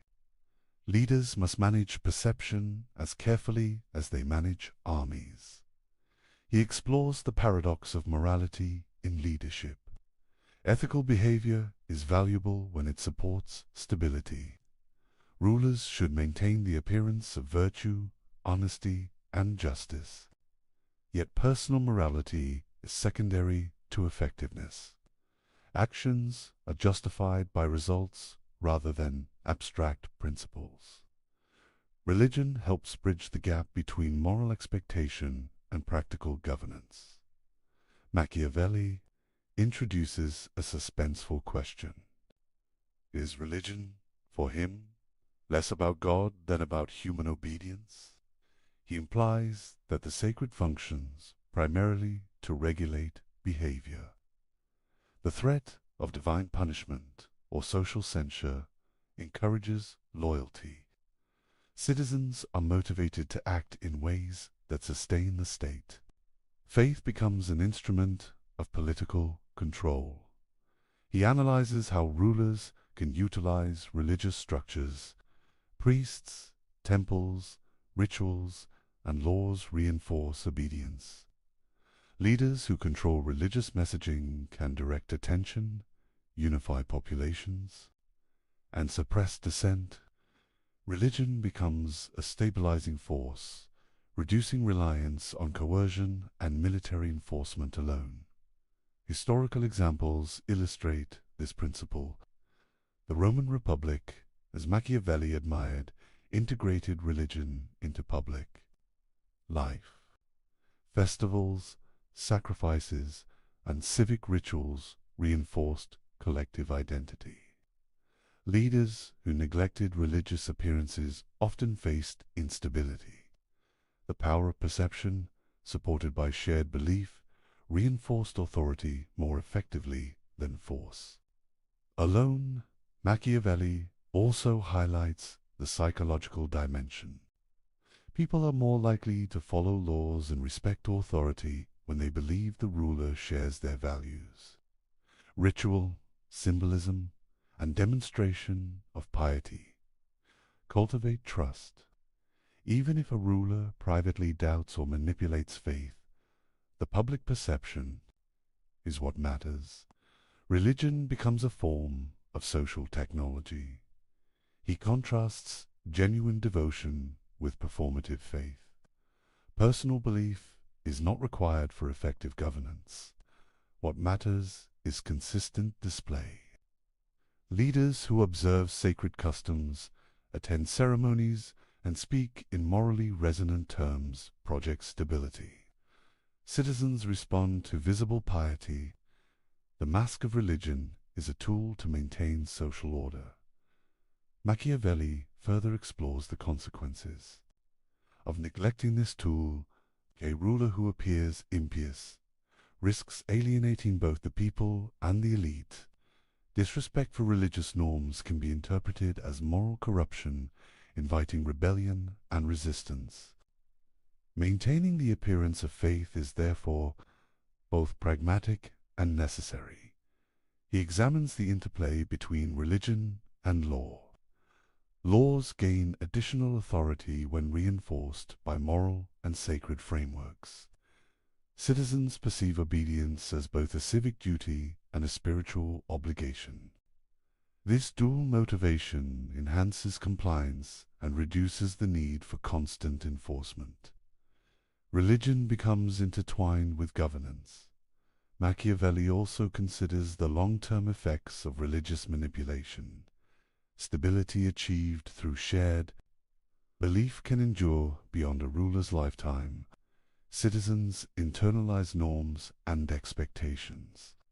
Institutions anchored in religious or moral frameworks continued to function. Religion, in this sense, is both a stabilizing force and a legacy of authority. He warns that superficiality alone is insufficient. Religious appearances must be credible and consistent. Contradictions between words and actions weaken influence. Rituals, observance, and public demonstration reinforce credibility. The ruler who carefully manages both perception and action maintains legitimacy. Finally, Machiavelli emphasizes that religion is inseparable from the exercise of power. It is not simply a private matter. It functions as a tool, a mechanism for obedience, and a means of reinforcing social cohesion. The prudent ruler integrates faith into the architecture of authority, using it to stabilize the state while pursuing pragmatic objectives. By studying Machiavelli's approach, we see a ruler who understands human behavior deeply. Religion is valued not for spiritual enlightenment, but for its capacity to unify, motivate, and control. This principle demonstrates the sophisticated pragmatism at the core of Machiavelli's philosophy of power. Machiavelli places audacity at the center of political success. He asserts that fortune favors the bold. Leaders who act decisively seize opportunities, shape events, and maintain control. Hesitation, by contrast, invites misfortune and collapse. Boldness is not reckless. It is calculated, informed, and timely. He introduces the concept of fortune as a force that can be influenced. Fortune is unpredictable. It presents opportunities and challenges. Machiavelli famously writes that fortune must be beaten down like a woman. This brutal metaphor reflects his view that fortune yields to strength, courage, and action. It does not act on its own. Leaders must impose their will upon it. Bold action is closely linked to ambition. Leaders must pursue goals with energy and determination. Passive rulers wait for events to unfold. They react rather than shape outcome. Machiavelli argues that ambition combined with audacity allows a ruler to convert opportunity into lasting power. Hesitation, even in favorable circumstances, often leads to failure. He contrasts decisive leaders with hesitant ones. Hesitant rulers analyze endlessly, delay action, and overvalue caution. They often miss fleeting opportunities. Bold leaders, by contrast, take calculated risks. They act swiftly, exploit weaknesses in rivals, and adapt as circumstances change. History demonstrates that fortune rewards initiative. Cesare Borgia serves as a prime example. Borgia confronted a fractured Italy with energy, strategy, and decisiveness. He combined military skill with cunning diplomacy. He acted rapidly against rivals and exploited every opportunity. His boldness allowed him to consolidate power and extend influence where more cautious leaders might have failed. In contrast, Florentine Republicans struggled to respond effectually to crises, internal divisions, indecision, and excessive adherence. To process preventive swift action. They failed to capitalize on opportunities and were often outmaneuvered by more audacious opponents. Machiavelli observes that hesitation is deadlier than bold failure. Taking risks may fail, but inaction guarantees vulnerability. He emphasizes that boldness must be tempered with judgment. Reckless action without strategy is dangerous. Audacity is effective only when informed by knowledge, observation, and assessment of risks. Leaders must weigh consequences, anticipate responses, and act with precision. Boldness without direction can provoke disaster. Machiavelli also discusses the timing of action. Fortune rewards those who strike at the right moment. Hesitation allows rivals to strengthen, alliances to shift, and opportunities to vanish. Bold action involves both speed and discernment. The capacity to recognize the decisive moment separates effective leaders from indecisive ones.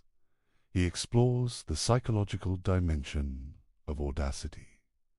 Bold leaders inspire confidence and fear. Subjects respect decisiveness. Rivals hesitate in the face of initiative. Ambition, when demonstrated through action, conveys authority. In contrast, hesitation signals weakness and invites challenges. Boldness is both practical and symbolic. Historical examples reinforce these principles. Leaders who seize power during crises often achieve lasting authority. Those who delay, even with superior resources, risk being overtaken by rivals. Machiavelli repeatedly emphasizes that fortune favors those willing to act decisively and courageously. He also examines the interplay of risk and reward. Bold decisions carry potential for failure, but the consequences of hesitation are often greater. Leaders who fail while acting decisively can recover. Leaders who hesitate frequently lose control entirely.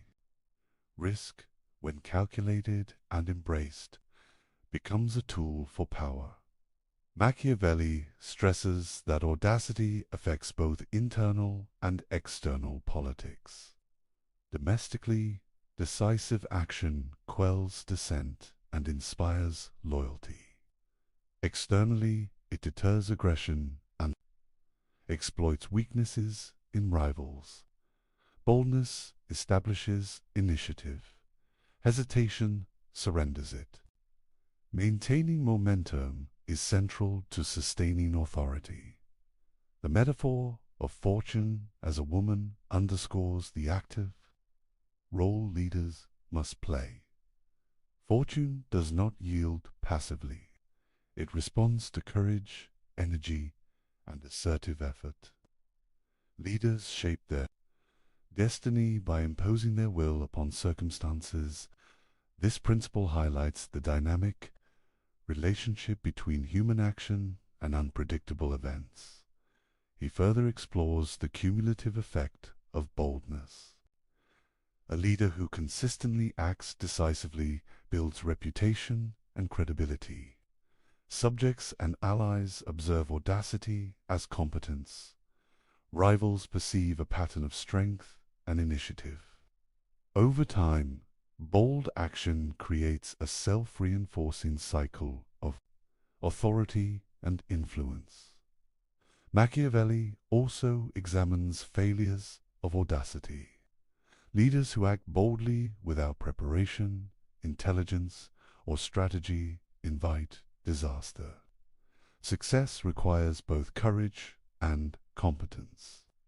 Boldness is a necessary condition for power, but it is not sufficient alone. Knowledge, skill, and foresight are equally essential. He concludes with the central lesson: hesitation is deadlier than bold failure. Inaction allows rivals to advance, fortune to shift, and opportunities to disappear. Bold, calculated action may encounter setbacks, but it preserves initiative and maximizes the possibility of success. Hesitation guarantees loss.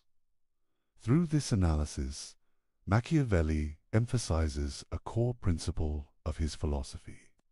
Ambition, courage, and decisive action define effective leadership. Fortune favors those who confront uncertainty actively, shape events strategically, and refuse to be paralyzed by risk. Boldness is both a weapon and a shield in the machinery of power. Machiavelli admired the Roman Republic. He saw in it a model of political strength, resilience, and adaptability. Unlike principalities ruled by a single prince, republics distributed power. Authority was shared among institutions, citizens, and elites. This structure created stability, accountability, and long-term endurance. He begins by contrasting republics with monarchies. Principalities concentrate power in one individual. Decision-making is rapid but highly dependent on the ruler's abilities. The state is vulnerable if the prince is weak, indecisive, or corrupt. Republics, by contrast, distribute authority across councils, assemblies, and magistrates. This diffusion limits the impact of individual failings and strengthens institutions. Machiavelli praises the capacity of republics to harness civic virtue. Citizens are motivated to participate in governance because they have a stake in the states. Survival, engagement fosters loyalty, accountability, and shared responsibility. By contrast, subjects of principalities often lack initiative or investment in the welfare of the state. Civic participation strengthens resilience. He emphasizes that republics are not without challenges. Managing factions, competing interests, and popular ambitions requires skill. Balancing the influence of elites and the broader population is essential. The state must allow freedom while maintaining order. Too much liberty invites chaos. Too much control breeds resentment. The art of governance is in finding this balance. Machiavelli presents suspenseful insight. He is not simply a cynic focused on manipulation. He also values liberty when it is managed wisely. Freedom, in his philosophy, is not chaotic license. It is structured participation. Laws, institutions, and disciplined civic engagement enable citizens to exercise influence. without undermining stability. Liberty, when harnessed, strengthens power. He analyzes Rome's example. The Roman Republic maintained equilibrium between the Senate, magistrates, and the people. Elites provided experience and strategic oversight. Citizens offered legitimacy, manpower, and engagement. This balance preserved stability, allowed flexibility, and mitigated risks posed by individual weaknesses. Machiavelli admires the synergy of collective governance. By contrast, principalities often rely on fear, coercion, or personal charisma to maintain authority. Stability is contingent on the ruler's competence and the loyalty of a few elites. This makes principalities more vulnerable to fortune, internal conspiracy, and rebellion. Republics, by dispersing power and fostering civic responsibility, are better equipped to endure crises. Machiavelli also examines the role of laws in republics. Legal frameworks create predictable rules, reducing the influence of arbitrary decisions. Institutions enforce laws consistently, maintaining fairness and legitimacy. In principalities, law often depends on the ruler's whims. In republics, law is institutionalized, creating stability and long-term resilience. He highlights the importance of civic virtue. Citizens must be invested in the common good. Participation is not merely symbolic, it is functional. Civic education, military service, and public engagement cultivate loyalty and responsibility. A republic thrives when citizens act both freely and prudently. Liberty must be disciplined to be effective. Machiavelli also explores the dangers of imbalance. If elites dominate excessively, the population may rebel. If the people wield unchecked, influence, disorder can follow. Successful republics manage tensions through structured participation, checks and balances, and the cultivation of respect for institutions. The equilibrium between freedom and control is delicate but achievable. He emphasizes that republics are dynamic. They adapt to changing circumstances, harness collective strength, and endure when well governed. Principalities, in contrast, often falter under poor leadership. When the ruler is incapacitated, the state's survival is threatened. Machiavelli's analysis suggests that republics are more resilient by design. Historical examples reinforce these lessons. Florence, Venice, and Rome illustrate the strengths and weaknesses of republics.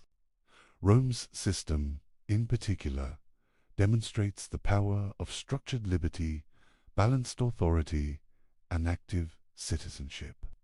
Machiavelli draws enduring lessons from these examples for both rulers and citizens.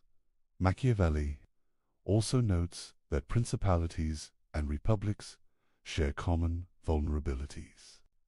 Corruption, factionalism, and complacency can destabilize any government. The difference lies in the mechanisms for managing these risks. Republics possess institutions and participation that absorb shocks. Principalities rely largely on the ruler's ability to respond effectively. He examines the tension between freedom and security. Citizens must feel free enough to engage, innovate, and participate, but constrained enough to prevent chaos. Machiavelli stresses that liberty is valuable when it serves the state's stability and long-term strength. Unmanaged freedom threatens survival. Carefully balanced liberty sustains power. Finally, Machiavelli concludes that the choice between Republic and principality depends on context, skill, and circumstance. Principalities offer speed and centralized decision-making, but are fragile. Republics require management of complex relationships and institutions, but endure when cultivated wisely. Leaders must understand the dynamics of power and human behavior. To maintain authority in either system, by studying Machiavelli's analysis, we see that he values liberty, not abstractly, but as a practical instrument. Freedom strengthens the state when structured, disciplined, and balanced against control. The study of republics reveals how power can be distributed without sacrificing stability, and how leadership can harness collective strength to withstand both internal and external threats. Machiavelli's life took a dramatic turn in 1512. The Medici returned to power in Florence. Machiavelli, once a diplomat and senior official, was suddenly cast out. His career ended abruptly. He was accused of conspiracy, imprisoned, and subjected to torture. The physical pain was brief, but the humiliation and desperation lingered. Exile followed. He retreated to his family estate in the countryside.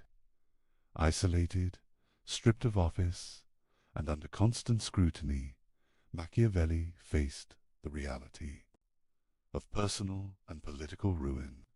This period of displacement, however, became fertile ground for his ideas. In solitude, he turned experience, observation, and reflection into a framework for understanding power. It is in this context that he began writing The Prince. The text is more than a treatise. It is a calculated communication. Machiavelli presents his most daring insights on leadership, manipulation, and survival. Yet there is an underlying tension. Is this guidance sincere, ironic, or a survival strategy? The uncertainty itself adds to the drama of the work. The Prince can also be seen as a job application to the Medici. Machiavelli presents himself as a thinker capable of advising rulers, particularly Lorenzo de' Medici. Every paragraph balances demonstration of knowledge with subtle flattery. It is strategic, persuasive, and highly personal. He seeks to regain influence and relevance through the written word. Suspense is central to understanding this moment. Imagine Machiavelli seated at his desk, quill in hand, contemplating the boldest ideas he has ever conceived. He writes of cruelty, deception, and manipulation, fully aware of the dangers these thoughts carry if misinterpreted. Every sentence is calculated, every example carefully chosen. He is both fearless and cunning. Machiavelli's writing reflects a mind sharpened by adversity. Exile forced him to analyze politics with clarity and detachment. Personal experience, observation of leaders, and historical case studies converge in his analyses. The Prince emerges as a concentrated playbook of power distilled from the turbulence of Italian politics. He also reflects on the morality of rulers. In exile, he confronts the paradox of ethics in governance. Leaders must act decisively and sometimes ruthlessly. Yet the survival of the state often demands choices that defy conventional morality. Machiavelli writes not as a moralist, but as a realist. The Prince is a mirror reflecting the world as it is, not as it should be. Historical examples animate the text. Cesare Borgia, notorious for cunning and decisiveness, embodies the lessons. Machiavelli admired The strategies he describes are drawn from observation, not imagination. Each case illustrates the consequences of action or inaction, courage or hesitation, loyalty or betrayal. The examples lend urgency and credibility to his argument.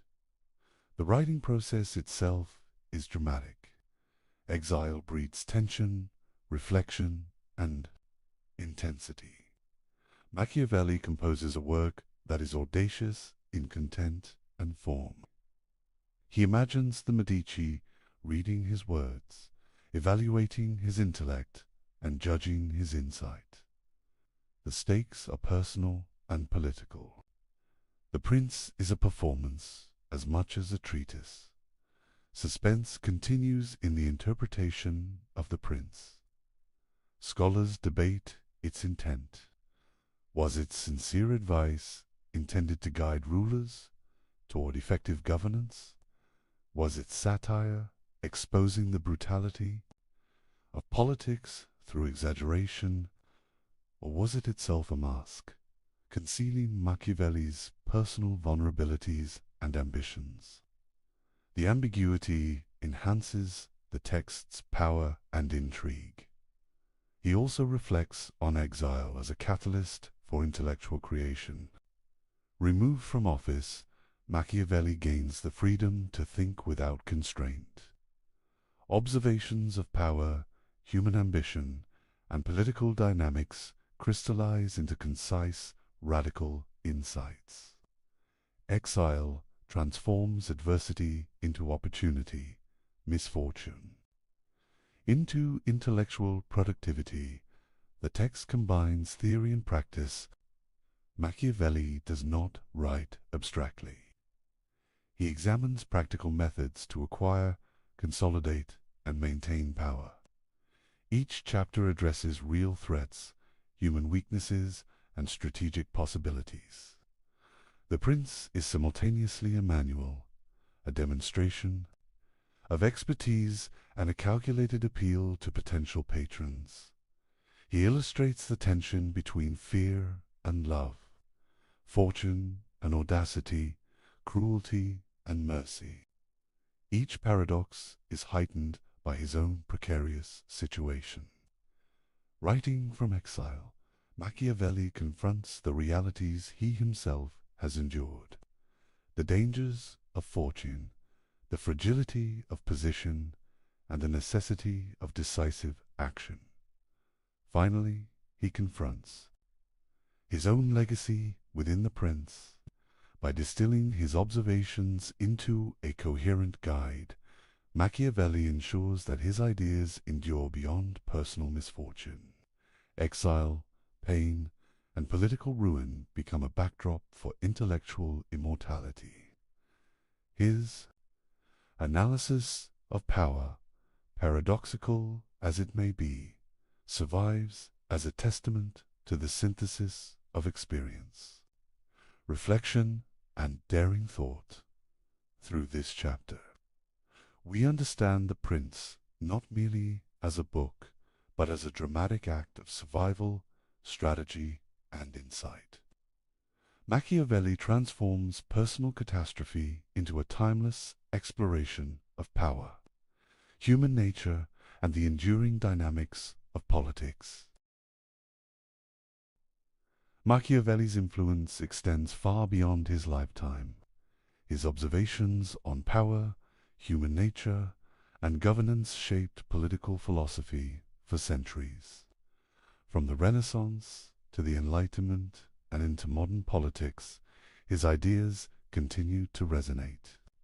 His work challenges leaders, theorists, and citizens to confront the realities of power without illusions. He begins by examining Machiavelli's immediate impact. During the Renaissance, rulers and thinkers studied his writings with keen interest. The Prince became a reference point for understanding strategy, diplomacy, and authority. Machiavelli's clarity in analyzing human behavior and political dynamics set him apart from moralistic or idealistic treatises of his time. Enlightenment, thinkers engaged deeply with his ideas. Figures like Rousseau and Montesquieu read Machiavelli as both a caution and a guide. His emphasis on observation, pragmatism, and the mechanics of power influenced debates about liberty. The structure of government and the role of laws, Machiavelli's work helped shift political philosophy from abstract ideals to practical analysis. He also examines the adoption of his concepts by modern leaders. Military commanders, diplomats, and statesmen study his principles to understand negotiation, strategy, and human behavior.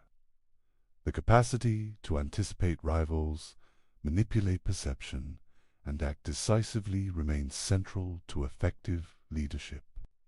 Machiavelli's insights are applied not as prescriptions of morality, but as tools for practical advantage. The term Machiavellian illustrates his enduring reputation. It evokes cunning, calculation, and sometimes ruthless manipulation. While often used pejoratively, the term also recognizes his penetrating understanding of political dynamics. Leaders and scholars alike associate his name with the ability to navigate complexity, manage ambition, and maintain authority. His ideas remain a benchmark for evaluating power. Machiavelli's writings challenge assumptions about morality in politics. He separates ethics from efficacy. Leaders cannot rely solely on virtue or sentiment. Success depends on understanding human nature, anticipating behavior, and taking decisive action. This stark realism transformed political thought and remains relevant in contemporary analyses. He traces the influence on Republican theory. Discourses on Livy inspire debates about civic virtue, balance of power, and the role of citizens. His analysis of Rome shaped modern conceptions of liberty, checks and balances, and institutional resilience. Machiavelli demonstrated how historical examples inform the design of governance. Machiavelli's influence extends to strategy and military theory. His insistence on preparedness, citizen militias, and decisive action informs modern military doctrine. The principle that fortune favors the bold continues to guide leaders in contexts ranging from warfare to diplomacy. Action, timing, and audacity remain critical. He also explores the cultural and intellectual dimension. Machiavelli's work provoked controversy precisely because it forced readers to confront uncomfortable truths. He challenged idealistic notions of leadership, morality, and human nature. By framing power as a dynamic, often ruthless interaction, he encouraged critical thinking and realistic assessment of political life.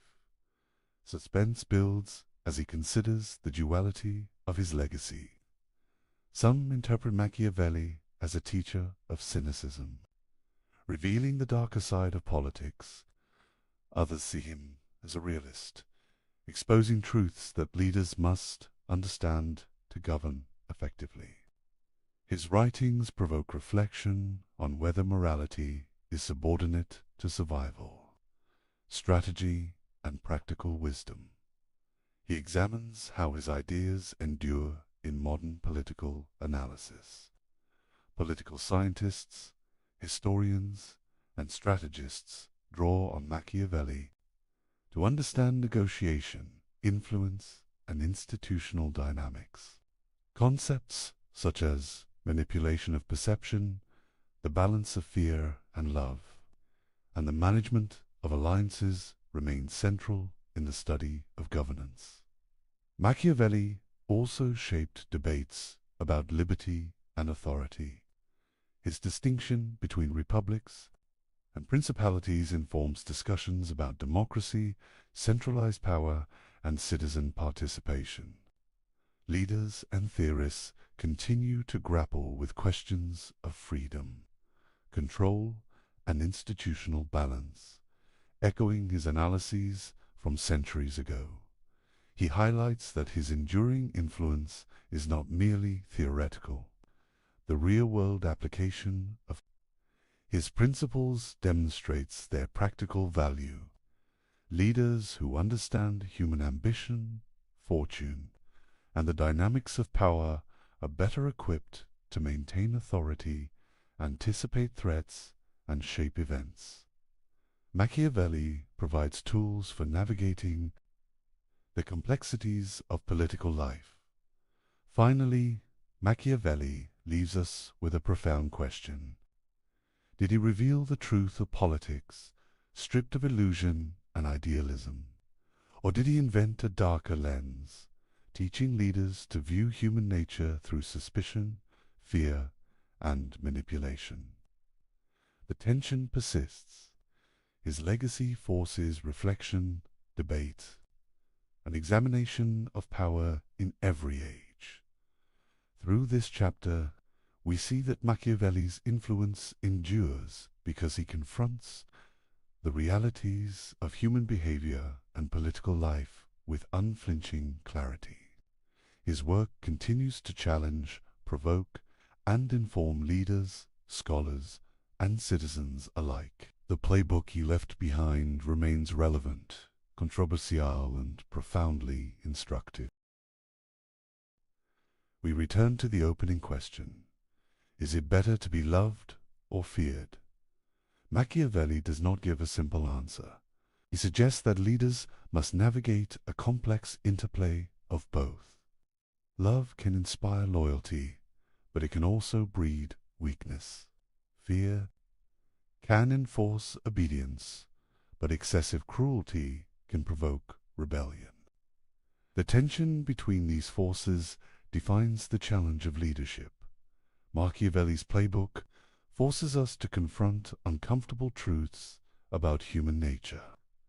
People are ambitious, self-interested, and unpredictable. Institutions and laws can guide behavior, but they cannot erase the realities of desire, fear, or ambition. Leaders must act with awareness of these truths if they hope to maintain power. Throughout his writings, we see that power is not abstract. It is practical, dynamic, and often unforgiving. Leadership requires courage, decisiveness, and sometimes ruthlessness. Machiavelli reminds us that morality, perception, and strategy are intertwined. Effective governance demands understanding, adaptation, and foresight. The reflection extends beyond rulers. Machiavelli challenges us to examine our own responses to authority, ambition, and ethical dilemmas. How do we balance ideals with practical needs? How do we respond to fortune, risk, and opportunity? His insights apply as much to personal decision-making as to statecraft. Finally, the lecture closes not with definitive answers, but with an invitation. Machiavelli leaves us questioning, observing, and analyzing. The study of power, human behavior, and political life is ongoing. His work endures because it challenges assumptions, provokes thought, and demands engagement. We are left with curiosity, reflection, and the awareness that leadership, morality, and human nature are complex and intertwined. The questions he raises are as relevant today as they were 5 centuries ago. The task is to keep questioning, keep observing, and keep learning from the playbook he left behind. The world opens in silence. A street after rain. A child's shoe left on the steps. A candle flickers beside a hospital bed. Everywhere, the same question whispers through the noise of living. If there is a good and powerful God, why does the world suffer? This question is older than philosophy itself. It hides in every prayer, in every cry for meaning. It waits behind our smiles, watching as we pretend not to hear it. People have given it many names. Philosophers call it the problem of evil. Poets call it heartbreak. But it is one thing, the shock, that goodness and pain share the same sky. Long before us, a man named Gottfried Wilhelm Leibniz faced that question. He lived in a Europe torn by war and disease. He saw kings rise, cities burn, and faith fracture into doubt. Yet through all of it, he believed something extraordinary. He said, "This world, with all its sorrow, is still the best of all possible worlds." At first it sounds absurd. How could a world filled with hunger, betrayal, and grief be the best? How could a wise God choose this when so many gentler worlds seem possible? But Leibniz was not blind. He saw pain clearly. He just refused to believe it was meaningless. He imagined God not as a careless ruler, but as a divine architect. Every law of nature, every heartbeat, every lost bar of a structure too vast for any single mind to see. He believed reason itself was holy. That creation, even in its chaos, followed a pattern deeper than tragedy. Still, the heart resists. The mind protests. If this is the best world, what does the worst look like? Look at war. Look at children lost before they grow. Look at the innocent crushed by the greed of the strong. Surely, no amount of hidden harmony can justify that. And yet, Leibniz asked us to look again, not to deny evil, but to ask what kind of world could even make goodness possible. He said the question itself hides the clue. If we can name evil, it means we know good. If we know good, it means reality contains standards that do not come from chaos. So the question, painful as it is, already points toward order. Leibniz believed creation had limits, not limits on God's power, but limits of logic itself. Even God cannot make a circle with corners. Even God cannot make freedom exist without the risk of misuse. He compared creation to a composer writing under rules. The composer cannot play every note at once. Harmony requires contrast. So does life. Some goods exist only if certain dangers are real. Courage needs fear. Forgiveness needs wrongdoing. Growth needs loss. Take away the risk, and those goods disappear. Perhaps. Leibniz said, the best world is not the one without pain, but the one where pain makes goodness possible. He called his explanation theodicy, the defense of divine goodness in the face of evil. He never said this world was perfect. He said it was complete, a world balanced between freedom and law, reason and love. The ideas spread, and so did misunderstanding. Many heard only the optimism, not the reasoning. They thought Leibniz believed everything was fine as it was, but he never said that. He believed progress mattered, compassion mattered, justice mattered, because they are the ways goodness unfolds inside imperfection. To him, creation was like a vast tapestry seen from behind.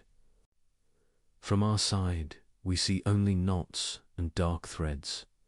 From the front, seen by God, every twist joins a greater picture.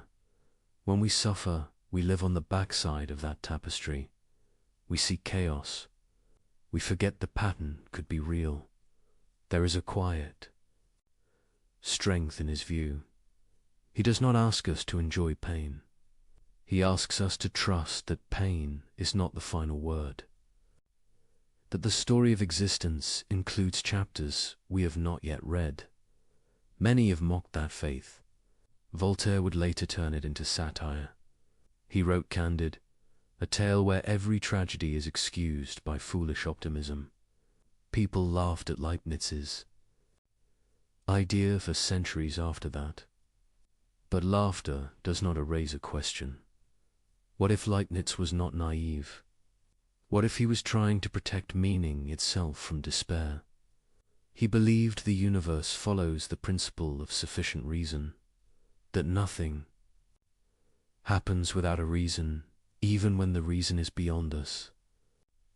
Not everything is good in itself, but every event connects to a greater good that reason would reveal if we could see far enough. Imagine a vast equation. Every term, every variable, balances in a harmony we cannot solve. We see fragments. We see our small corner of the sum. The full pattern belongs to a mind greater than ours. To live with that awareness is not blind faith. It is humility before mystery. It is the courage to say, I do not understand, but I believe there is understanding. Still, the question returns. Why must goodness depend on such a painful process? Why could God not choose a world where we learn without loss? Leibniz's answer was quiet. Maybe such a world is impossible not because God lacks power, but because some truths can exist only through contrast. Light can be defined only when darkness is possible. Freedom means choice. Choice means the chance to wound. A world without that would not be a moral world at all. He did not mean every act of cruelty was planned. He meant that freedom itself is part of the design, and with it comes the burden of consequence. So he trusted that even what we ruin can still be woven into a greater harmony.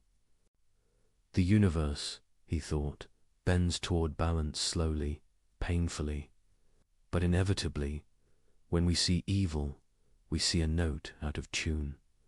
But to the composer, the discord belongs to a larger movement that ends in resolution. Leibniz looked at the sky and saw law. He looked at the human heart and saw longing. He believed both were evidence of purpose. He wrote, reality is the expression of a perfect mind through imperfect means. And he believed that mind, what we call God, chose this world not by accident, but by love. It is tempting to dismiss that faith, to point to the ruins of history and say, there is no plan. But even in that defiance, we reveal the same hunger for meaning that haunted Leibniz. If the world were truly meaningless, we would not call it unjust, we would call it empty.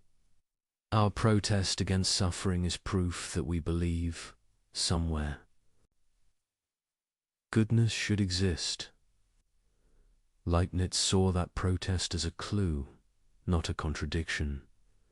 Perhaps the best world is not comfortable, but fertile, capable of growing souls that can love, reason, forgive, and rebuild. He once wrote that every human mind is a mirror of the universe. If that is true, then our grief and our wonder both reflect the same divine logic. Every tear, every act of kindness, every discovery all threads in one living design. We do not have to understand it to belong to it. We only have to keep asking. The question, because asking, is part of what makes us human. The world will keep suffering, but so long as we keep searching for meaning, the light remains. And maybe that is what it means when we say, this is the best possible world. not that. It is painless, but that within it goodness refuses to die. Even in darkness it learns to shine. He was born where borders shifted like weather. Gottfried Wilhelm Leibniz grew up in a Europe that could not rest. Religious battles scarred cities. Plague thinned the brave and the afraid alike. Kings argued with scholars. Scholars argued with nature. Every map looked temporary. He walked into that world with a book under each arm. His father died when he was young. A library became his shelter. Shelves did not shout. They offered questions in orderly rows. He learned Latin before most. Boys learned work. He took comfort in patterns. Patterns promised that chaos could be read. He studied law. He studied theology. He studied mathematics because numbers did not take sides. He studied history because people always did. He wrote quickly, yet he listened longer. He believed that truth formed a single river, even when our minds drank from different streams. Europe shook. States hardened their borders. Churches hardened their words. Leibniz did something unusual. He tried to build bridges. He traveled as a diplomat. He served princes and electors, but he spoke to them as a patient teacher speaks to an eager child. He asked Protestants and Catholics to consider peace. He wrote letters to scientists across the continent. He believed correspondence could tame distance. He believed gentleness could tame pride. He searched for a universal language of thought. He called it a character of reason, not symbols for show, but signs that carried logic inside them.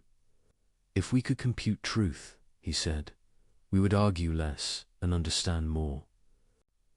Let us calculate, he dreamed, and let humility follow the result. He found the same hunger in mathematics. He created a new way to capture change. He wrote with small signs that could hold vast motion, dx, dy, integral. He believed the world, moved by tiny steps that reason could follow. To him, calculus was not just technique. It was a window into the grammar of nature. Others saw a tool. He saw a music of infinites. Across the channel, Isaac Newton worked toward the same heights. History later argued over who arrived first. Debates stormed like weather once again. Leibniz did not love the storm. He loved the discovery. He loved that two distant minds could touch the same truth. He trusted that truth was generous like that. He served as a librarian in Hanover. Do not let the word fool you. The post gave him a kingdom of paper. He ordered knowledge like a gardener orders a wild field. He wrote histories for his patrons. He built mechanical calculators with gears that mimicked thought. He imagined mines, canals, and academies. He drafted plans for academies in Berlin and St. Petersburg. Everywhere he went, he asked the same question. How can order grow from conflict? Nights were for metaphysics. He stared into silence until ideas found shape. He asked why there is something rather than nothing. He answered with a calm that feels like prayer, because a perfect mind prefers being to emptiness and chooses the richest possible version of it, not rich in gold, rich in kinds of goodness, rich in minds that can love and learn. He held to a principle that anchored him. Nothing happens without a reason why it is so and not otherwise. The principle did not make life easy. It made life intelligible. If the world exists, there is a reason. If God is wise, the reason is worthy. If the reason is worthy, The whole must exceed the pain of its parts. He lived among jeers and treaties and quarrels. He saw how pride fractures the best plans. He watched rulers chase short victories and lose long goods. So he looked deeper than power. He searched for first truths. He believed logic and love were not rivals. He believed they were two names for the same light. He imagined reality as layered order. Nature followed lawful paths. Souls followed inward laws of perception and desire. Societies followed laws of justice, often broken, never erased. He thought harmony could span these levels without confusion. Not a forced harmony, but a prearranged. Fitness. Like different instruments playing one score they never see, yet each part completes the others. He did not build this view to escape history. He built it because history crushed people he loved. He wrote to comfort without lying. He wrote to steady without dulling pain. His letters show a careful warmth. He was a mind, yes, but also a man who knew what grief does to a room. He trusted that freedom mattered. He spent years asking how freedom could live inside divine wisdom. If God knows, are we puppets? He refused that picture. He pictured God as choosing a world story where our choices are truly ours, yet foreseen within a wisdom that wastes nothing. A difficult view, but he preferred difficulty to despair. Friends teased him for optimism. Enemies mocked him for it. They heard, all is well, when he meant something harder. All is woven. The weaving hurts, but the design holds. He made mistakes. He reached too far in some schemes. He trusted patrons who forgot him. He died with projects unfinished, papers piled in rooms, and a reputation clouded by the calculus quarrel. For a time, he seemed to vanish into footnotes, but his ideas did not vanish. They kept walking. They visited mathematicians, logicians, engineers, theologians, and poets who needed reason that could carry hope. They found new homes in the study of language and machines. They whispered to those who dreamed of computers where logic becomes. Action and symbols build worlds. He once walked the heart's mountains to inspect mines. He studied pumps and slopes, learning how water could drown a promise. He sketched new machines to save the miners. Some plans failed. He learned from the failure. He believed that ideas must touch the ground or they're only decoration. He designed a stepped calculator, the stepped reckoner, to turn thought into motion by brass and wheel. In those stubborn teeth of metal, he saw a prophecy. One day, machines would help us think. He explored binary numbers, speaking in ones and zeros, long before electricity learned their song. He smiled to see that emptiness and stroke could build any number, that simplicity could carry endless complexity. He dreamed of an encyclopedia that never slept, a network of facts and proofs that anyone could search. He wrote proposals for rulers who did not always understand. Still he tried. He believed knowledge should not hoard itself. It should serve the common good. He met princesses who loved learning, especially Sophia and Sophia Charlotte, and he spoke to them with the same respect he gave to scholars. He walked gardens and discussed metaphysics beside fountains. He found in their questions a rare courage. They gave him patience when politics did not. In the end, honor failed him. When he died, few mourned in public. Some patrons had turned away. Court ceremony passed without his name. He left behind trunks of papers, a treasury waiting for hands that cared. History took time to open them. Later readers found there a map of possible futures. They found hints of logic that would become computer science. They found a style of thinking that refuses to choose between precision and mercy. So when we speak of a world ordered by love and reason, we are not reciting a hey slogan. We are remembering a life spent building proofs and bridges, a life that believed understanding is a kind of care, a life that asked leaders to be gardeners of human flourishing. Hold that image as the candle finally goes dark. Not a man who escaped the troubles of his age, but a man who answered them with patient craft.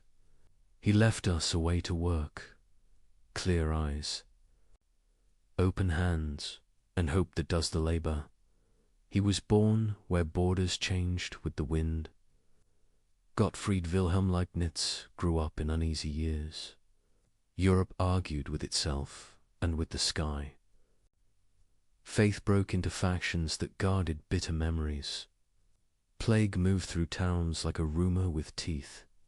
Kings traded letters and threats. Scholars hunted patterns inside the noise. He entered that world with wide eyes and a quiet hunger. His father died early. A library became a shelter and a guide. Shelves held their peace and offered a path. He learned Latin before most boys learned trade. He read history for the long view of suffering.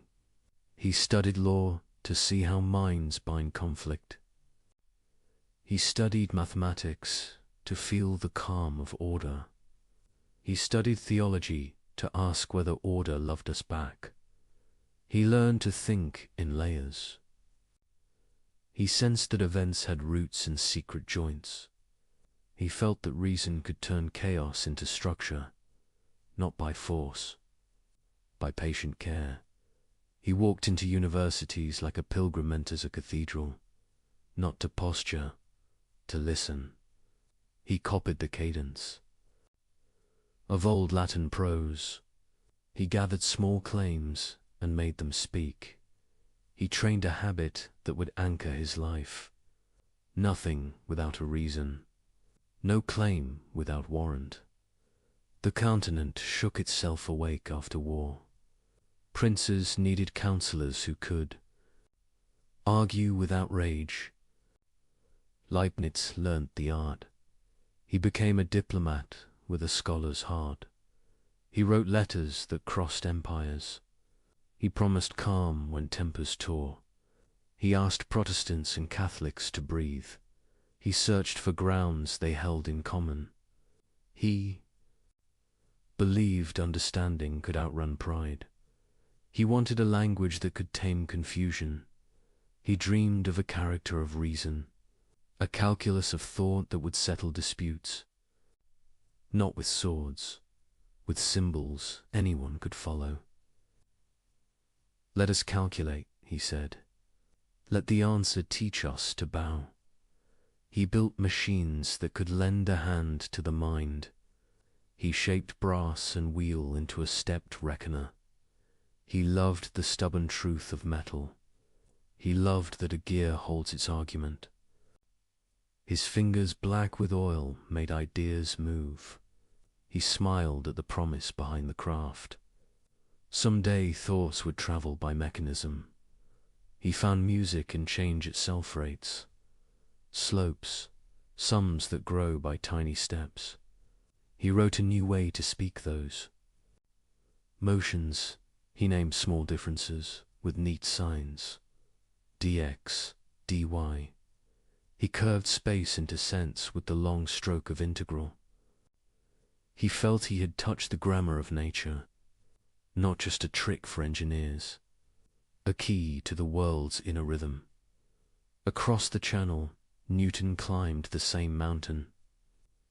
History still argues about who reached the ridge first. Leibniz disliked that. Quarrel. Truth did not need a crown. Two minds could touch the same light from different paths. The light would not mind Called life, pulled him into Hanover. The word librarian hides the scale of the task. He took custody of a kingdom of paper. He tamed chaos with catalogues and summaries. He drafted histories that made patrons feel ancient and secure. He designed waterways and mines. He drew plans for academies that would train a gentler power. Berlin listened. So did St. Petersburg. Sometimes rulers kept their promises. Often they did not. He met Sophia and Sophia Schala. They loved ideas and asked hard questions with a steady gaze. He answered with patience and warmth. He did not flatter. He invited them into the work. Gardens became classrooms. Walks became seminars on being and justice. He found courage in their curiosity. His letters crossed mountains. He corresponded with scientists and ministers and monks. He asked for reports on tides and minerals and words. He sent designs for pumps and tax codes and libraries. He tried to bind Europe with paper bridges. He thought courtesies could rescue truth from vanity. Night made room for first principles. He faced the oldest question with steady breath. Why is there something rather than nothing? Because a perfect mind prefers being to emptiness, he wrote, and chooses a world rich in possibilities of good, not a world of soft comforts, a world fertile in meaning. He held to a rule that became his compass. For every fact, a reason why it is so. If the world exists, it exists for a reason. If God is wise, the reason is worthy. If the reason is worthy, the whole must exceed the pain of its parts. He did not claim to see the whole. He claimed the whole was there. He felt the pull of freedom. He knew we'd choose and also belonged to patterns. He would not trade freedom for neat equations. He imagined God choosing a story in which our choices are real, foreknown but not forced, seen but not scripted, a hard thought, yet kinder than a world of puppets. He spoke often of harmony, not a soft word, a strict art. Different lines can meet without collision. Different goods can coexist without theft. He imagined creation as lines of melody written to fit, no instrument. Here's the whole score, yet the music holds. He drew comfort from the lawfulness of nature. He saw law as a gift, not a prison. Law gives promise. Promise gives science its courage. What happens here and now can teach us there and then. Repeatable order is grace for finite minds. His mind moved toward synthesis. He hated false fights where both sides were partly right. He believed dispute. Hide a third view that honors what is best in both. So he looked for bridges between atom and soul, between number and mercy, between church and church, between chord and conscience. He also failed. He chased grand projects beyond the patience of patrons. He sent proposals too wide for narrow budgets. He trusted promises from men who counted only today. He watched doors close without ceremony. He kept writing anyway. He thought time nurses good seeds. He suffered neglect at the end. His name dimmed in halls, he once advised. He died without honors fit for his labor. Trunks of papers waited like sealed gardens. Readers came late and found the gates. What they saw changed their own plans. They found notes on a number system, built of yes and no. 1 and 0 could build any count. Simplicity could host infinity. He had seen the bones of future machines. They found a plan for a living encyclopedia. A book that never ended. A place where knowledge could answer to search. Many dismissed it as dreamful. Then centuries worked to make it ordinary. They found a spirit behind the papers. A man who believed thought is a form of care. He wrote as if clarity could bless. He wanted rulers to govern like gardeners. He wanted scholars to heal. He wanted citizens to reason without scorn. He knew that optimism is easy when you are blind. He was not blind. He saw cities die and children buried. He still believed the universe kept faith with order. He still believed the mind could be trained to hope with discipline. He did not confuse order with quiet. He knew reform makes noise. He praised argument when it sought the common good. He rejected cruelty dressed as zeal. He asked opponents to imagine they might be wrong. He asked allies to imagine they might be harsh. He loved thought experiments. That humbled pride. What if our vantage is too small, he asked. What if the part we hate becomes a cause for good elsewhere? What if the whole uses our losses to grow new strengths we cannot yet name?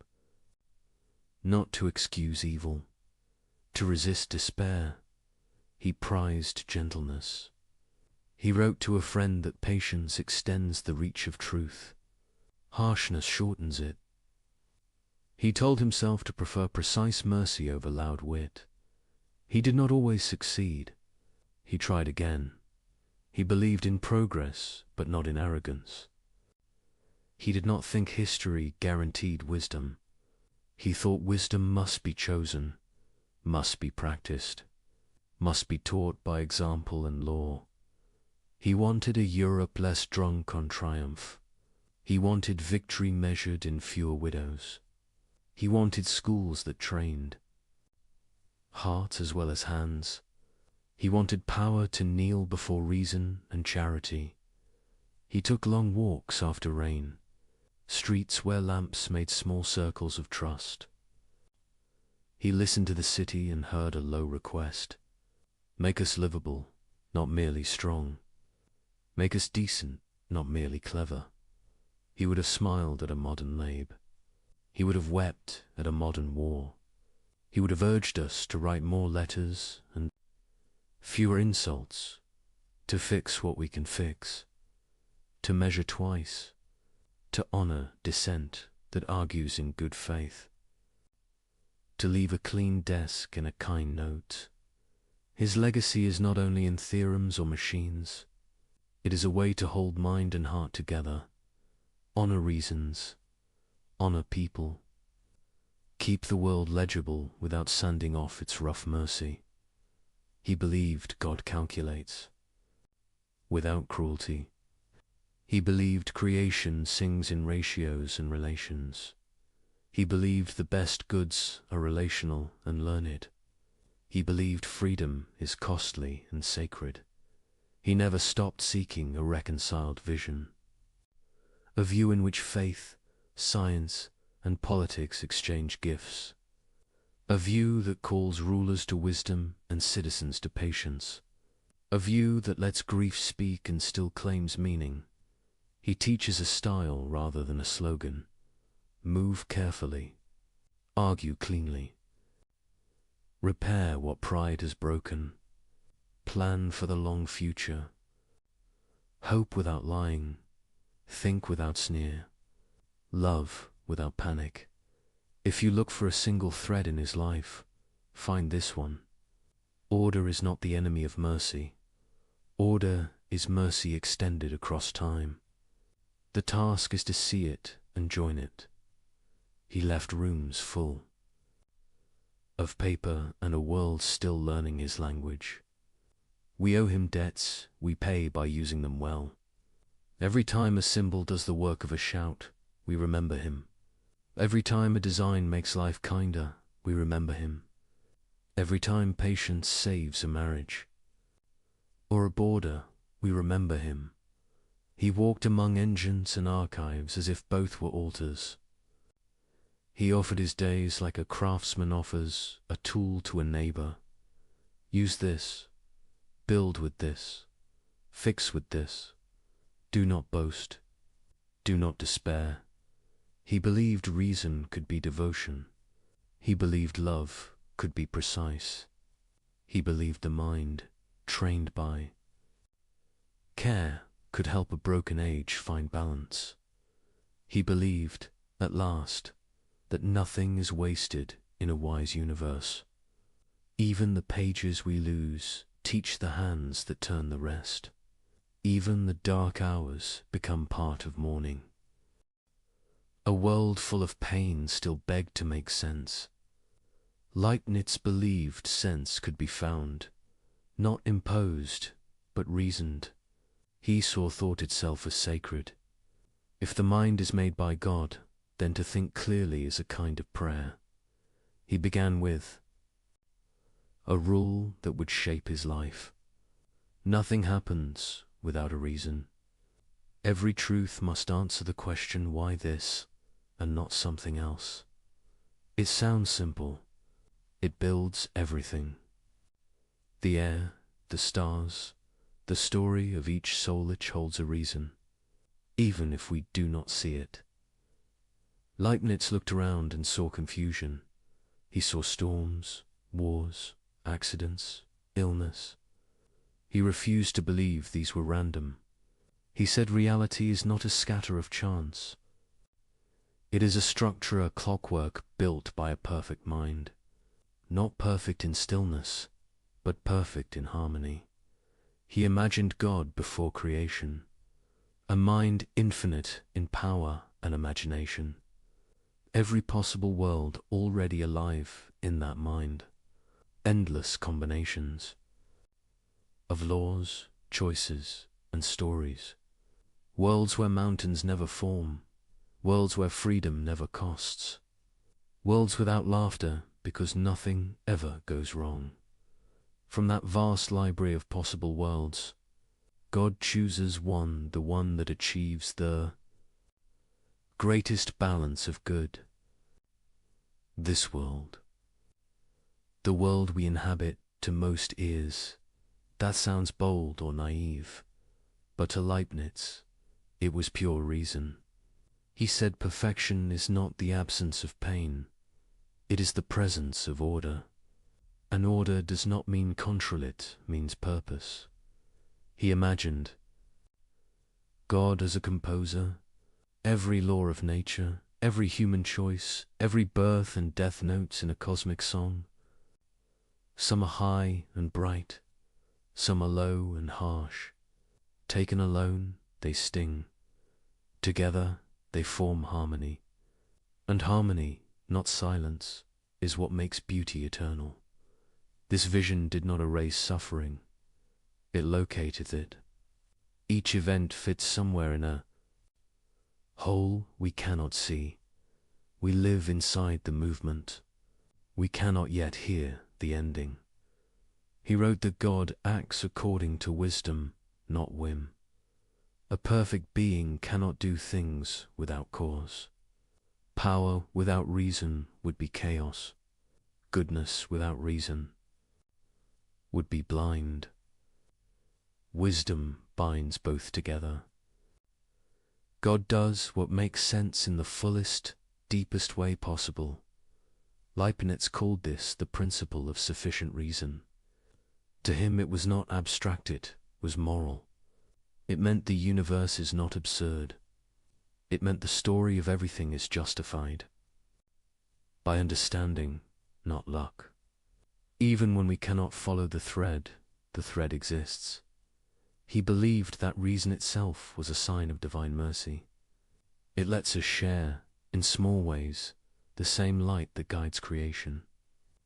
When we think well, we participate in that light. When we love truth, we echo the love that made the world. He used mathematics to mirror his faith. In numbers, he he saw a universe that never contradicts itself. 2 plus 2 will always make 4, not because we decree it, but because it cannot be otherwise.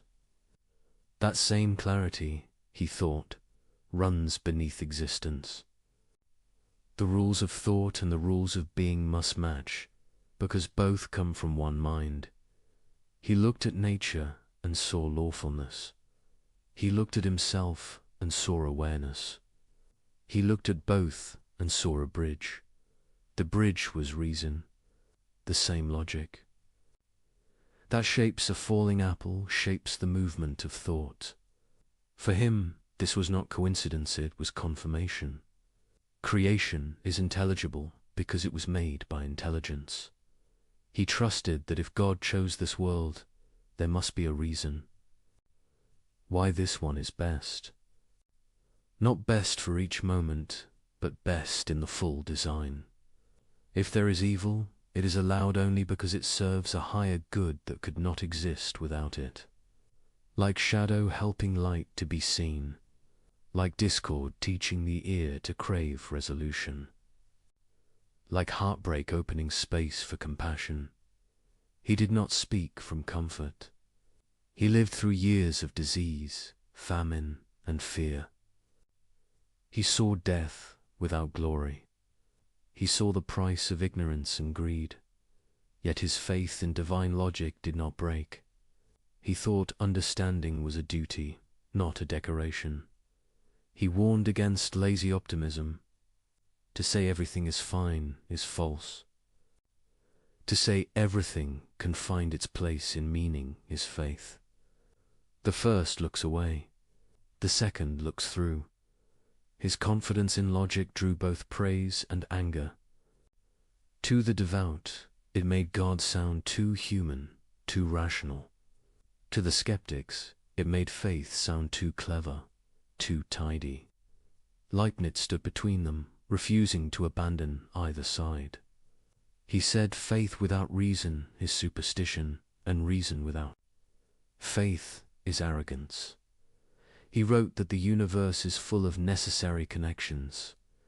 The sun rises not because God commands it each morning, but because his command is written into nature itself. Law is love expressed in permanence. A steady God makes a steady world.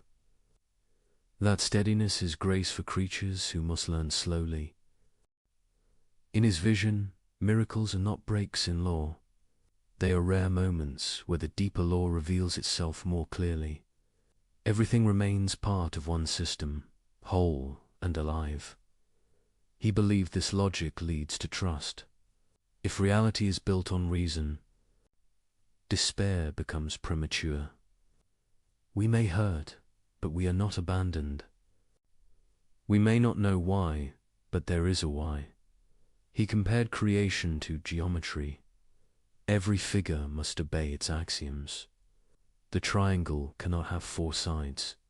The circle cannot be square. Likewise, creation must obey logic's shape. Even omnipotence cannot do nonsense. God cannot make freedom that is not free or goodness that requires no choice. So he made a world where freedom and law coexist in us, beautiful, alive. For Leibniz, this made sense of moral life. Our duty is not to escape the system, but to work within it wisely. We are parts that can act with grace toward the whole. When we do good, we harmonize with divine intention. When we choose evil, we introduce dissonance. But even that dissonance can be resolved in time. He trusted that time itself is part of the plan. Events unfold in sequence for beings like us who must learn by motion. God sees all at once. We see in line. We live in chapters. God holds the book. This idea gave him calm. He saw suffering as real, but not final. He saw evil as tragic, but not victorious. He saw knowledge as slow, but sure. The logic of creation became his comfort and his challenge. It demanded humility. No mind smaller than infinity can judge the total work. But it also gave dignity.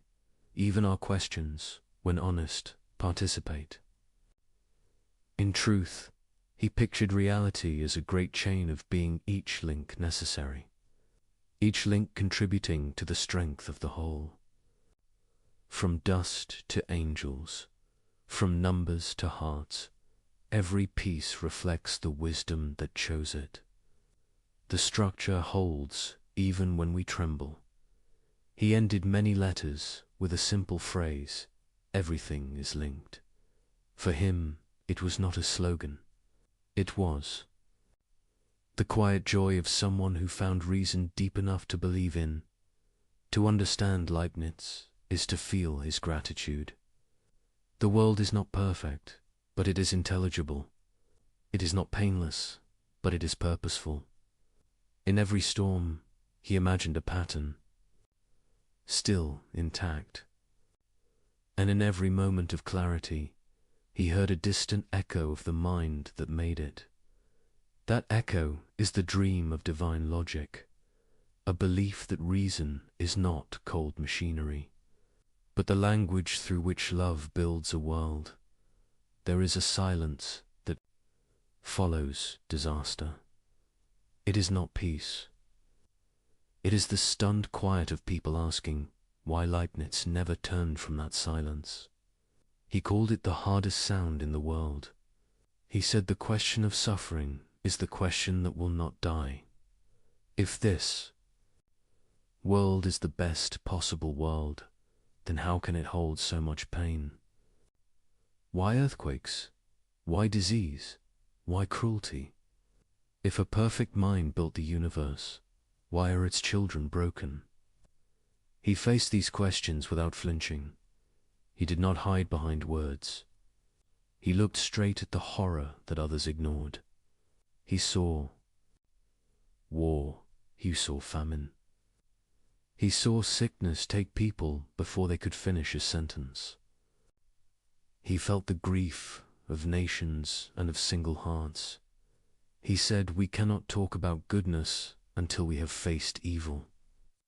He wrote that to justify the world is not to deny its pain. It is to understand how pain fits into a larger law. He called that search the Adugia defense of divine justice. But the word cannot carry the weight of what he meant. He was not defending power. He was defending meaning. He believed the world was designed to be the fullest expression of possible good. But fullness includes freedom. Freedom allows choice. Choice allows error. Error opens the door to suffering. Remove the door and you also remove love, courage, and forgiveness. He saw this not as excuse, but as necessity. He said even God cannot create creatures who are free and yet incapable of harm. To do so would be to make nonsense real, and nonsense cannot exist, even by miracle. Leibniz divided the problem of evil into three parts. First, metaphysical evil, the fact that everything finite is limited. We are not infinite, so we lack. We hunger, we tire, we decay. Second, physical evil, the pain and suffering found in nature. Storms, sickness, disasters, hunger. Third, moral evil, the wrongs we choose, greed, cruelty, betrayal. He said all three are connected.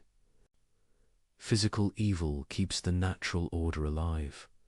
Metaphysical evil comes from being finite. Moral evil comes from freedom misused. Together, they form the shadow that makes the light visible. This idea angered many. It still does. To some, it sounds cruel. To others, too neat. But Leibniz did not use it to comfort himself. He used it to face the worst. He wanted a reason that could hold when everything else failed. He once wrote that even sin can be a part of the divine plan. Not because sin is good, but because it allows a greater good to exist. Forgiveness, redemption, renewal. He did not mean that murder or cruelty were acceptable. He meant that nothing can ruin the possibility of restoration. Even ruin can be rewritten. He said that in the long reach of time, justice is never absent, only delayed. Every wrong will meet its correction. Even if beyond our sight, that faith gave him peace. Not the easy peace of ignorance, but the stubborn peace of someone who refuses to call despair final. He compared life to a painting. Stand too close and you see only dark strokes. Step back and the shadows reveal shape and depth. Without shadow, there is no image. Without contrast, no harmony. In the same way, he believed pain gives depth to joy, loss gives weight to love, and limitation gives meaning to freedom. Still, he did not expect everyone to agree. He admitted that reason cannot erase grief. When tragedy strikes, logic feels like paper in the rain. He wrote that understanding must walk with compassion. To tell a mother her loss is part of a plan is to speak without wisdom. He urged gentleness. In philosophy, truth, he said, is strong enough to wait until tears are done. The Lisbon earthquake would come years after his death, but it would test every word he wrote. Tens of thousands crushed in seconds, churches falling on worshippers, children buried where they prayed. Later thinkers asked the same question again. If this is the best possible world, what does that mean? Leibniz's answer was not denial, but depth. He said the best world is the one that allows the greatest total harmony over all time. Not every moment must be pleasant for the whole to be perfect. Even music contains dissonance. Even storms feed the soil. Even death can renew life.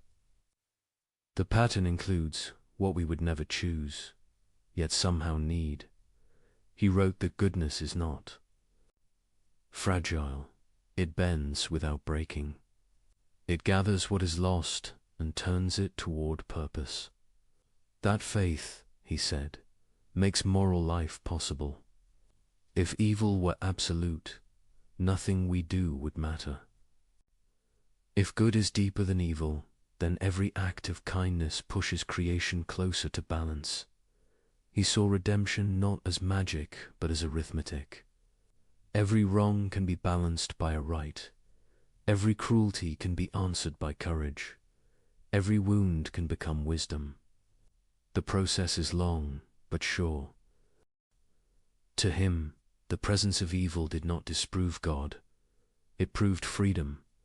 It proved growth. It proved the universe is alive and still being written. He said a perfect world without evil might be possible in imagination, but not in reality. It would be a world without struggle, without virtue, without change. It would be static, a picture, not a life. He preferred a living world with risk and redemption to a lifeless paradise. He spoke often of divine mercy as patient logic. God, he said, allows what he hates to achieve what he loves. A harsh mercy, but a mercy still. Through pain, the soul learns empathy. Through loss, it learns gratitude. Through weakness, it learns humility. Through time, it learns to trust the whole it cannot see. He believed every story ends in restoration. Not because humans succeed, but because goodness, being eternal, cannot fail. What breaks will be mended. What is lost will be found again in a higher form. He saw history as a grand repair. each age moving the universe closer to its intended. Harmony critics said this: faith makes people passive. They said if everything serves a plan, why fight injustice? Leibniz rejected that. He said doing good is part of the plan. We are agents of correction, not spectators. We are threads chosen to repair what is torn. Every act of care completes a fragment of the design. He did not ask people to smile through pain. He asked them to work through it, to trust that effort has meaning, even if unseen, to act as though their courage joins something vast and holy. He believed suffering can purify love. When the self breaks, pride falls away. What remains is compassion. What remains is truth. For him, evil was never final. It was the raw material out of which understanding grows. He wrote that God does not waste pain. It becomes the seed of wisdom, the soil of virtue. In time, the world learns to grow good from its own wounds. He once said the universe is like a mirror. Each soul reflects the whole. When one suffers, the image trembles everywhere. That is why empathy exists. That is why goodness multiplies when shared. It is not a law written on paper. It is the rhythm of being itself. In this rhythm, pain and joy are partners. Loss opens space for hope. Grief carves room for gratitude. Evil awakens conscience. Darkness makes us reach for light. This, he said, is the strange mercy of creation. It allows us to become part of its redemption. We cannot erase suffering, but we can answer it. We can create small harmonies within the greater one. Leibniz died before he could see how deeply his words would divide people. To some, he was the last great optimist before the storm of modern doubt. To others, he was the first thinker brave. Enough to stare at evil and still believe in good. He offered no escape from tragedy, only a way to hold it without despair. He taught that a wise heart can look at pain and still say, "There is meaning here, even if I cannot see it. There is purpose here, even if it waits beyond my reach." He trusted that one day the universe will reveal itself whole, and that every tear will have its place in that revelation. Until then, we live in the shadow. We struggle, question, grieve, and keep going. And in that persistence, in that refusal to surrender meaning, we already begin to prove him right. The age loved wit more than patience. Salons filled with bright talk and bright candles. People wanted answers that sparkled. They wanted laughter sharper than a knife. Into that room walked Voltaire. He lived through exile, censorship, and danger. He hated cruelty and hated stupidity more. He wrote to wake the conscience with shock. He believed the pen should make tyrants tremble. He loved speed. He loved clarity. He loved the clean cut of satire. He heard the claim that this world is the best possible world. He heard it not as careful reasoning, but as comfort for the comfortable. To him, such optimism looked like a rich man's coat, warm, expansive, and blind to the cold outside. He sharpened his reply until it glittered. He created a teacher who spoke in polished certainties. The teacher said that all is for the best. Disaster followed disaster. The teachers smiled through each one. The students suffered. The world burned around them. The smile did not move. Readers laughed, then winced, then laughed again, because the mask looked familiar. This was the power of satire. It compressed the debate into a single gesture, a serene face amid wreckage. Optimism turned into a costume. Faith turned into a habit of denial. The joke spread faster than any book of metaphysics could. Rooms repeated it until it became a proverb. To call someone a defender of the best possible world became a way to call them naive. Voltaire had reasons for his anger. The world around him dealt pain without shame. Censors punished truth. Clergy protected cruelty. Courts humiliated the powerless. He saw victims crushed under systems that claimed to be holy. He swore to break that spell. Satire was his hammer. Another event hardened his case. The earth itself shook and swallowed a city. Churches collapsed onto worshippers mid-prayer. Fires ran through the streets. The sea returned to finish the work. People asked the question that never dies. Where was God? Where was meaning? Where was the best possible world? Voltaire wrote with the speed of grief. He made the pain visible and near. He refused to let philosophy stand at a safe distance. He demanded an answer that could look at rubble and not blink. The attack landed. Leibniz was gone by then, but his idea stood in the line of fire. Most readers did not meet the idea in his own books. They met it in caricature, a smile that never learns, a mind that explains away tears, a heart that calls loss a lesson before the funeral ends. Yet the picture was not the man. The satire cut through denial, but it also cut through nuance. Leibniz did not say that pain is an illusion. He did not say that evil is secret good. He said that the full work of reality may justify the allowance of evil. He said reason, freedom, and law are worth the risk they bring. He asks us to hold judgment of the whole when we only see a part. The difference matters. A foolish optimist says everything is fine. A wise optimist says everything can find its place in meaning. The first silences grief. The second makes room for it and still believes. Why did the caricature win? Because stories beat systems. A one-page scene of suffering will outrun 1,000 pages of argument. Because memory loves images. A quiet teacher smiling at catastrophe stays with us. Logic needs careful rooms. Comedy breaks down doors. There is another reason. The age began to trust the senses more than the schools. Empiricism gathered force.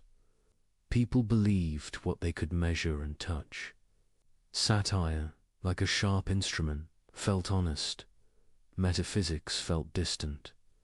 Pain felt present. Yet, even Voltaire knew the danger of easy sneer. He fought for justice with stubborn courage. He did not want despair. He wanted reform.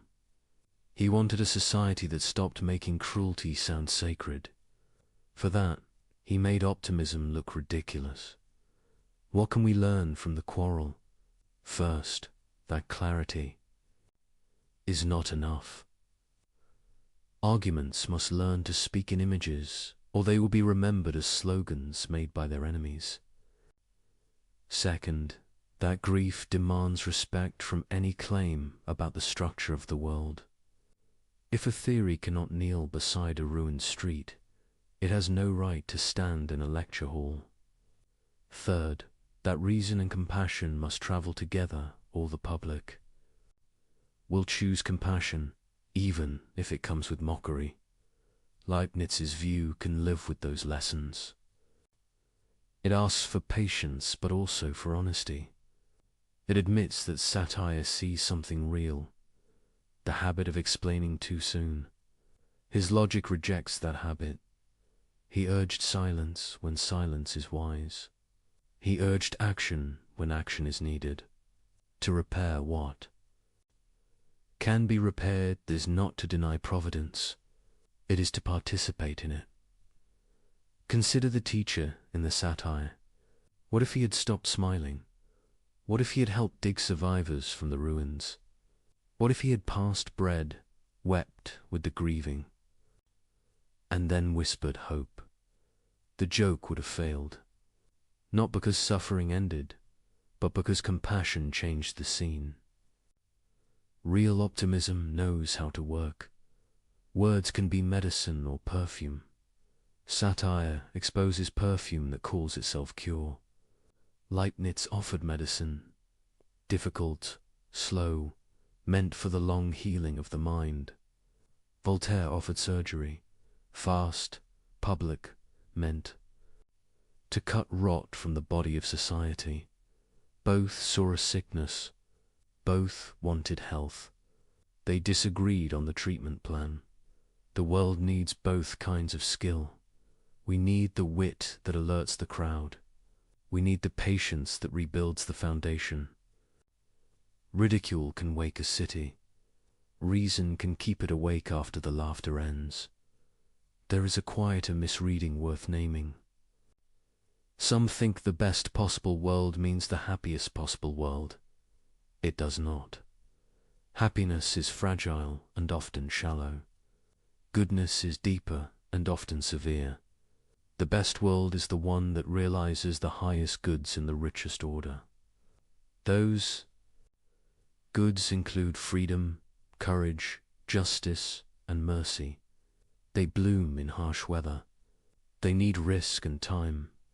Another misreading says the idea excuses every crime. It does not. The claim is not that whatever happens is good.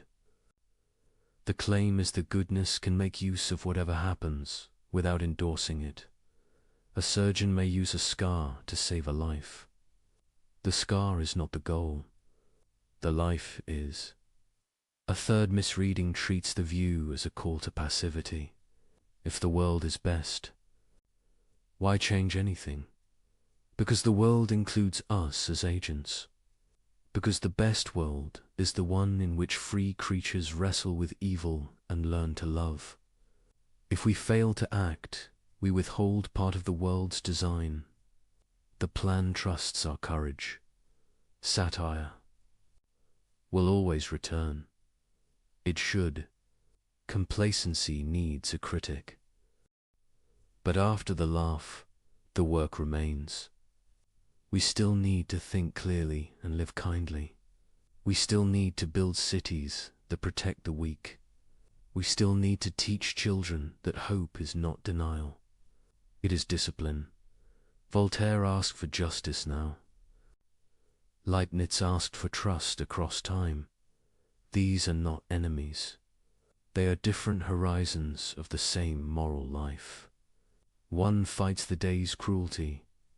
The other defends the reason for fighting at all.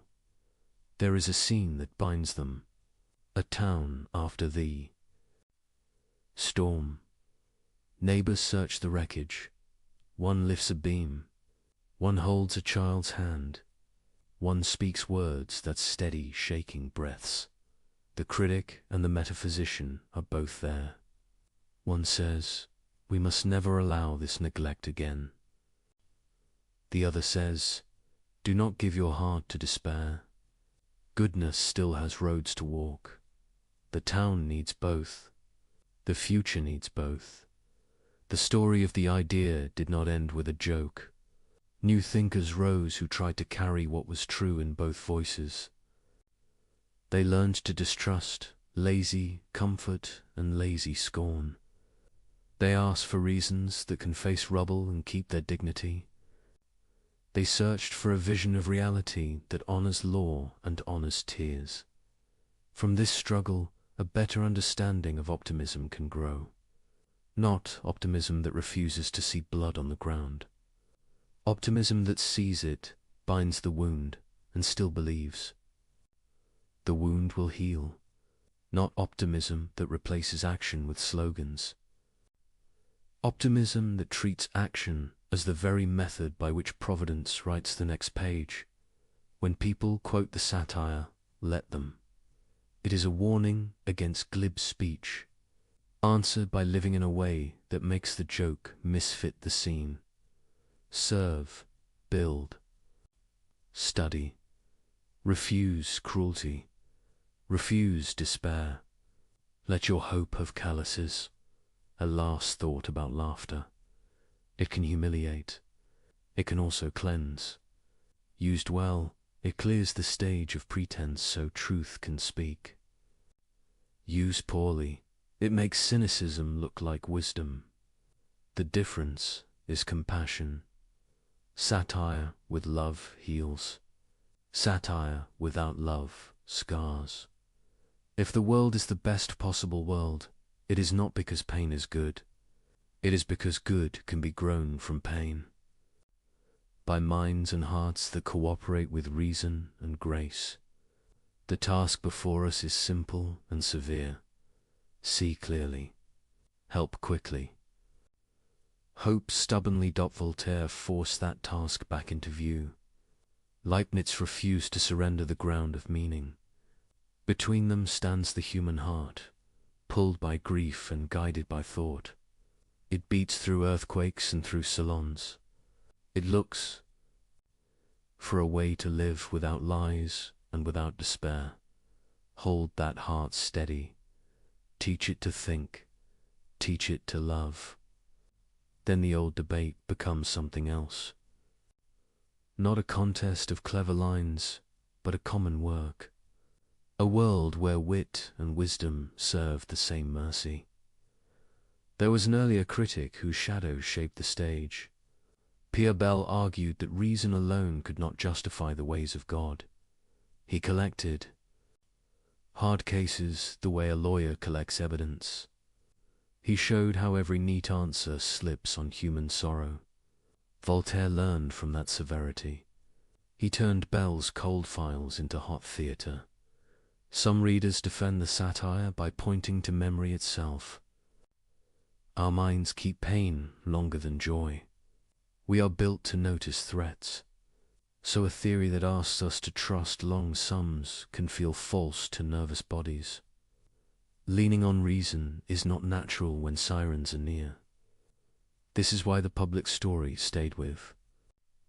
The joke, it met the heart at its first reflex and did not ask it to wait. Leibniz dreamed of order even smaller than sight could reach. He believed that reality was not built from matter alone, but from something deeper, something alive with perception. He called these entities monads. To understand his vision, forget atoms as tiny pieces of stone. Think instead of mirrors, countless mirrors, each reflecting the universe in its own way. Every monad, he said, is a center of awareness. Each one sees the world from its own position. Each one holds the entire cosmos within a single point of view. There are no windows in a monad. Nothing enters it, nothing escapes it. Yet each unfolds its story according to divine order, like instruments playing separate parts of one song. They remain in perfect coordination without ever touching. He called this coordination pre-established harmony. When one monad changes, others seem to respond, but no message passes between them. Instead, all move together because all were designed to move together. A universe composed like music, not machinery. This idea looks strange now, but in Leibniz's time it was bold and clear. He lived when philosophers still argued whether the soul could move the body or the body could move the soul. He refused the puzzle. He said there is no exchange, only harmony. Mind and matter are two faces of one plan. He saw monads everywhere. A human soul, a blade of grass, a grain of dust, each a tiny world of perception and striving. No being is completely dead. Each has some spark of awareness, some inner pulse of relation to the whole. He ranked them by clarity. Simple monads barely sense. Animals perceive and remember. Humans reflect and reason. Above all stands God, the supreme monad, whose perception is perfect and complete. Through this ladder, he stitched together all creation. Nothing stands isolated. Nothing is wasted. The faintest flicker of being still belongs to the grand order of perception. He compared the body to a living city.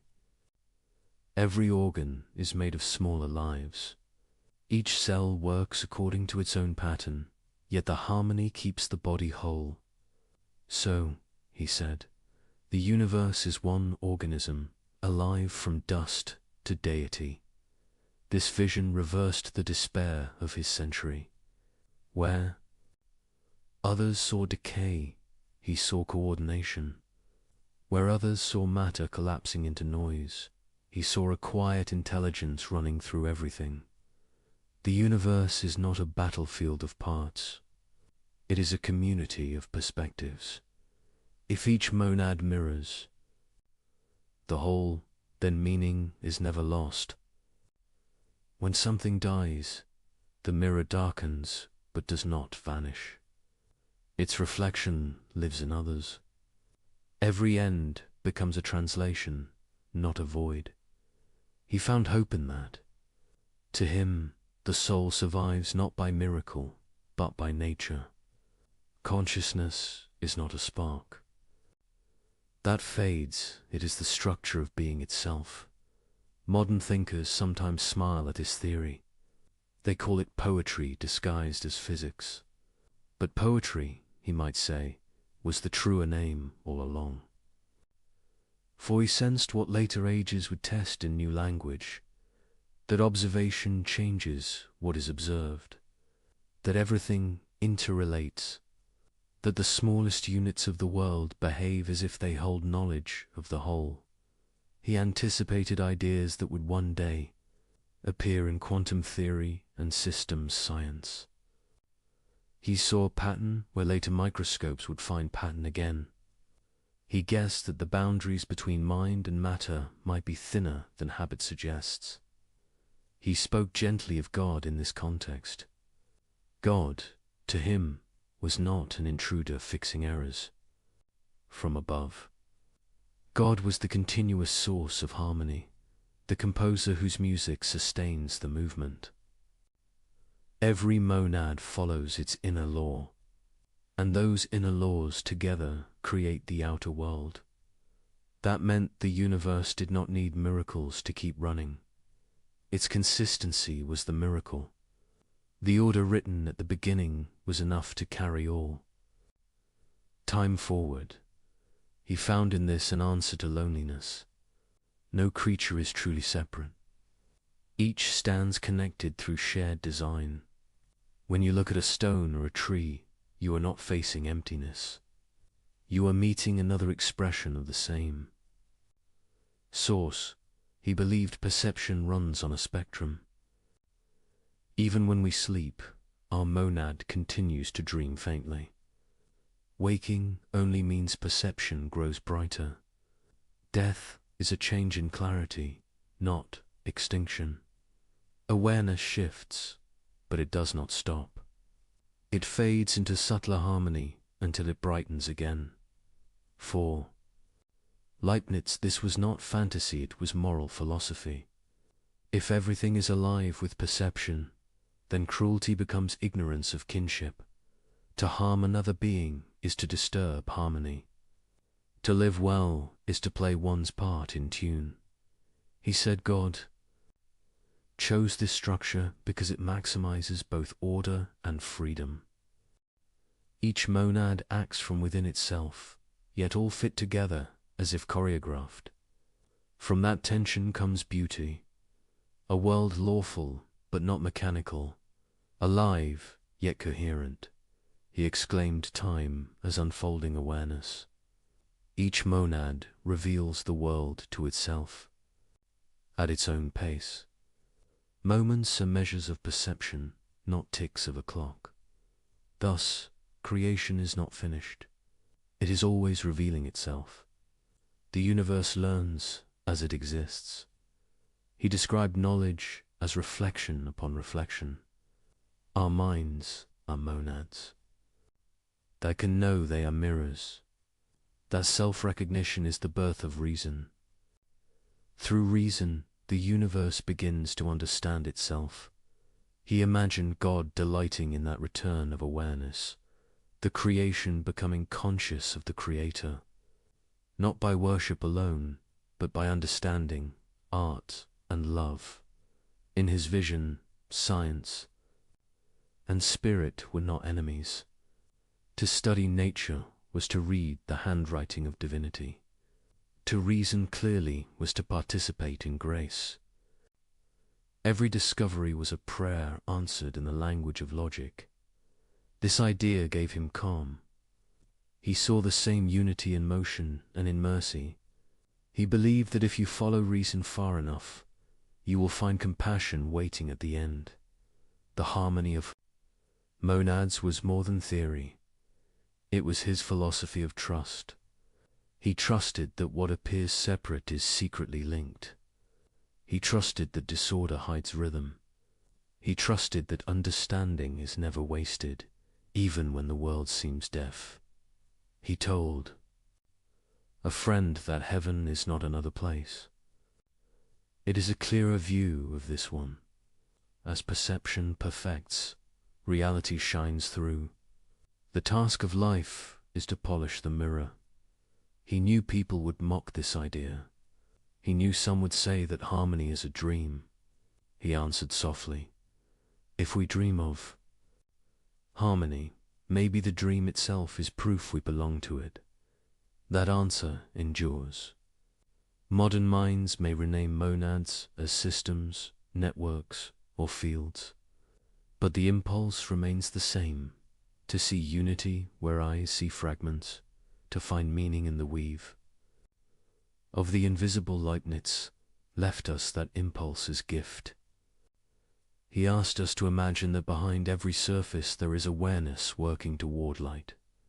He asked us to live as if every act of reason and kindness helps the world remember its own design. He once wrote, "The universe is the living expression of a single spirit, each part singing the whole in its own tone. It is a sentence both humble and enormous. It reminds us that the smallest kindness participates in the largest order. To believe that is to live differently, to walk slower, to look longer, to speak with care, to act with the quiet confidence that even our smallest thoughts echo through a harmony we may never hear but are meant to join."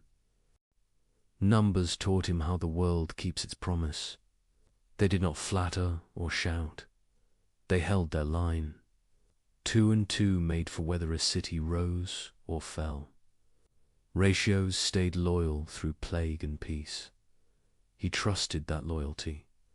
He saw in it the temper of creation. He loved the way mathematics lets thought become exact. A symbol stands where a whole paragraph once stood. A sign compresses a movement of mind. You can carry truth across a page in a single stroke. It felt like a mercy given.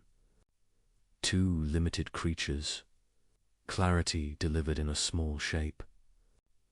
Order made portable. He believed God delights in such clarity, not as cold perfection, but as wise generosity. A steady world is a kind world. It lets the patient learn.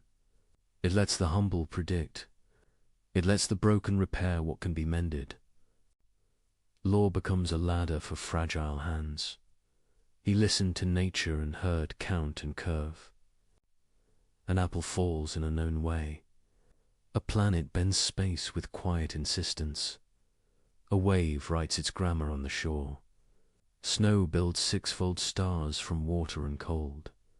Spirals hide in shells and storms. Growth follows a humble ratio. he felt the pull. To write these patterns in clean language, calculus became his chosen music.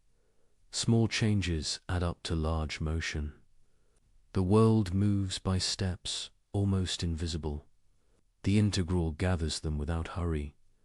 The derivative tells how fast a thought is. Changing. He found peace in that conversation between parts and whole. He believed this discipline was not just a tool. It was a window into the style of creation. The universe is generous with increments. It prefers smooth paths when it can. It allows sharp turns when it must. It composes continuity from countless small decisions. It writes history in careful. Somsey saw beauty and truth as kin. A proof that fits like a key feels beautiful. A theorem that surprises and then seems inevitable feels holy. You step back and think, it could not be otherwise. He believed God thinks in that feeling. The world is the expression of such thoughts. Elegance is not vanity. It is a signature. He loved principles that condense many facts into one sentence. Conservation tells you what never changes while everything moves. Symmetry tells you what remains the same when you turn the scene. Proportion tells you how parts keep packed with each other. These were more than tricks to him. They were hints about the mind behind the world. Unity without dullness. Variety without chaos. He shaped an ethic from those hints. Choose the argument that explains the most with the least strain. Prefer a model that wastes nothing. Accept complication only when reality demands it. He called this respect for reason a kind of devotion. To think carefully is to honor the giver of order. To speak precisely is to love your neighbor, he trusted. That divine choice follows similar lines. From all the worlds God could create, the chosen one is not the simplest by count, but the richest by relation. It wastes nothing. It carries the largest goods with the leanest laws. It folds freedom into law without tearing either. He once hinted that God calculates, not as an accountant counting coins, but as a composer balancing voices. You can feel the restraint inside abundance. You can feel the thrift inside glory. That double feeling marks wisdom. It marks this world. He kept returning to harmony. Musicians know a chord can hold tension and still resolve. Mathematicians know an identity can look unlikely and still be true. Farmers know seasons can be harsh and still keep faith. He believed creation holds all three kinds of trust. Time resolves what thought cannot yet reconcile. Reason reveals what feeling could not yet accept. Patience ripens what action could not yet secure.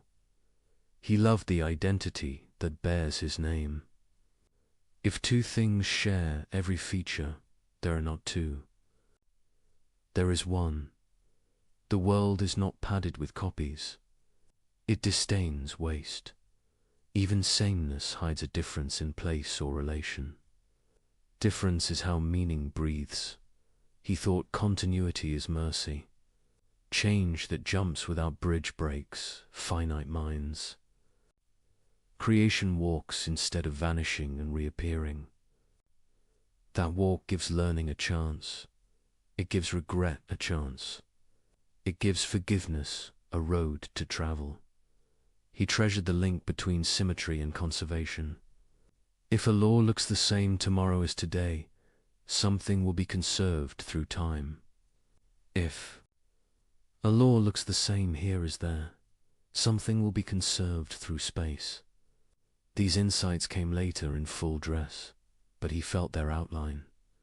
A steady God writes steady invariance. Steadiness feeds trust. He found a serene heroism in measurement. To measure is to refuse despair. It says the world can be known enough to serve. A bridge can stand, a well can reach water, a fever can be counted and cooled. Math becomes charity in action. He warned against arrogance dressed as certainty. Mathematics is exact, but our models are not the world. They are lanterns, not the sun. We test them and we revise. We honor truth by letting it correct us. Humility is the cost of accuracy. Accuracy is the gift of humility. He looked at least effort with interest. Many systems seem to choose paths that minimize waste. Light takes a route that saves time.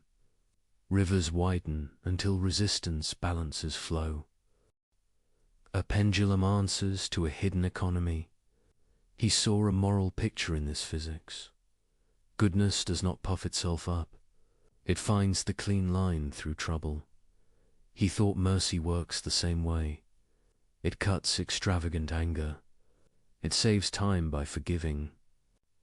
It spends where help is needed, and saves where pride would waste. He liked virtues that felt like conservation laws for the soul. Constancy, temperance, courage that spends only what duty demands. He linked mathematics and music. Both live by ratio. Both turn repetition into meaning. Both teach the ear to hear structure inside motion. He imagined creation as a score too grand to hold at once. We learn our line and trust the rest. Faith becomes a musician's discipline. He loved binary because it showed how little you need to say much.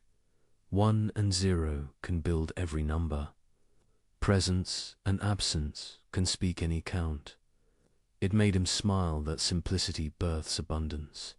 He thought the universe likes that joke. Small rules, wide worlds. Simple laws, rich lives. He drew ethics from that smile. Be simple where you can. Make room for others to grow. Build systems that help the weak think clearly and act safely. Hide complexity inside good design. Expose clarity at the surface. Let tools carry burdens so people can carry love. He believed education should teach this craft. Not only facts, but form. Show students how a proof breathes. Show citizens how a budget tells the truth or lies. Show rulers how a map hides what it cannot hold. Give a generation the habit of asking for reasons. Give them the joy of finding them. He imagined law, shaped by proportion. Punishment should fit not only the crime, but the goal of repair. Policy should balance parts and whole without crushing either. Economy should honor the poor first, because systems are judged by their edges. These were not abstractions to him. They were the math of mercy applied to the city. He knew numbers can be abused. They can help a lie look clean. He asked for conscience at the center of calculation. Let the heart check the ledger. Let the uncounted be counted before we boast. A metric without meaning is a blade without a handle.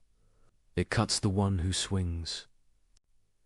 It trusted that truth protects itself in time. A false model fails when the bridge falls. A true one stays standing in wind. Reality is a stern judge and a gentle teacher. It punishes pride with collapse. It rewards patience with endurance. He asked why a perfect mind would choose this particular mix of laws. Because these laws allow the widest garden of goods. They give room for mind to blossom. They give room for love to learn. They give room for freedom to mean something real. Other laws might have made us safe and small. These make us risky and Great. He saw prayer and proof as cousins. Both aim at what is most real. Both ask for light and accept correction. Both require silence between steps. Both end in gratitude when the answer comes. He loved that kinship. It reconciled study and devotion. He did not think mathematics could save a soul, but he thought it could train one. It could teach patience, honesty, and courage. It could teach how to lose an error without losing face. It could teach how to stand for a result without becoming hard. It could teach how to admire a better idea when it arrives. He liked the word fit. A good theorem fits like a well-made joint. A good life fits the shape of the good it seeks. A good society fits its people like a careful garment. Fit is not tightness. It is ease without slack. It is purpose without strain. He saw identity as relation, not possession. A self grows by entering worthy patterns. Friendship is a shared ratio. Marriage is a harmony in changing time. Citizenship is a cadence between duty and right. None of this reduces people to numbers. It lets numbers teach us steadiness. He offered a way to navigate uncertainty. When facts are thin, keep hypotheses light. When facts arrive, adjust without panic. Hold principles, not prejudices. Use models as scaffolds, not prisons. Let love set the objective. Let reason choose the route. He loved limits because they guide. Creativity. A sonnet frees thought by binding it. A law frees commerce by stabilizing it. A budget frees conscience by revealing consequence. He saw creation as a sonnet of laws written by joy. Inside that sonnet, freedom writes its own story. The rhyme is real, so is the choice.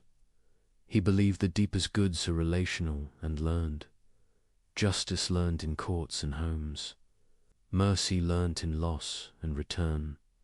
Wisdom learnt in mistakes that were not final. Numbers could help such goods flourish by restraining folly. They could not replace them. They could serve them. He taught that truth loves company. Different disciplines carry pieces of one answer. Invite them to the same table. Let physics and ethics speak. Let poetry and policy argue without contempt. The best solutions will feel musical, not mechanical. They will hum with coherence. He ended many reflections with a calm trust.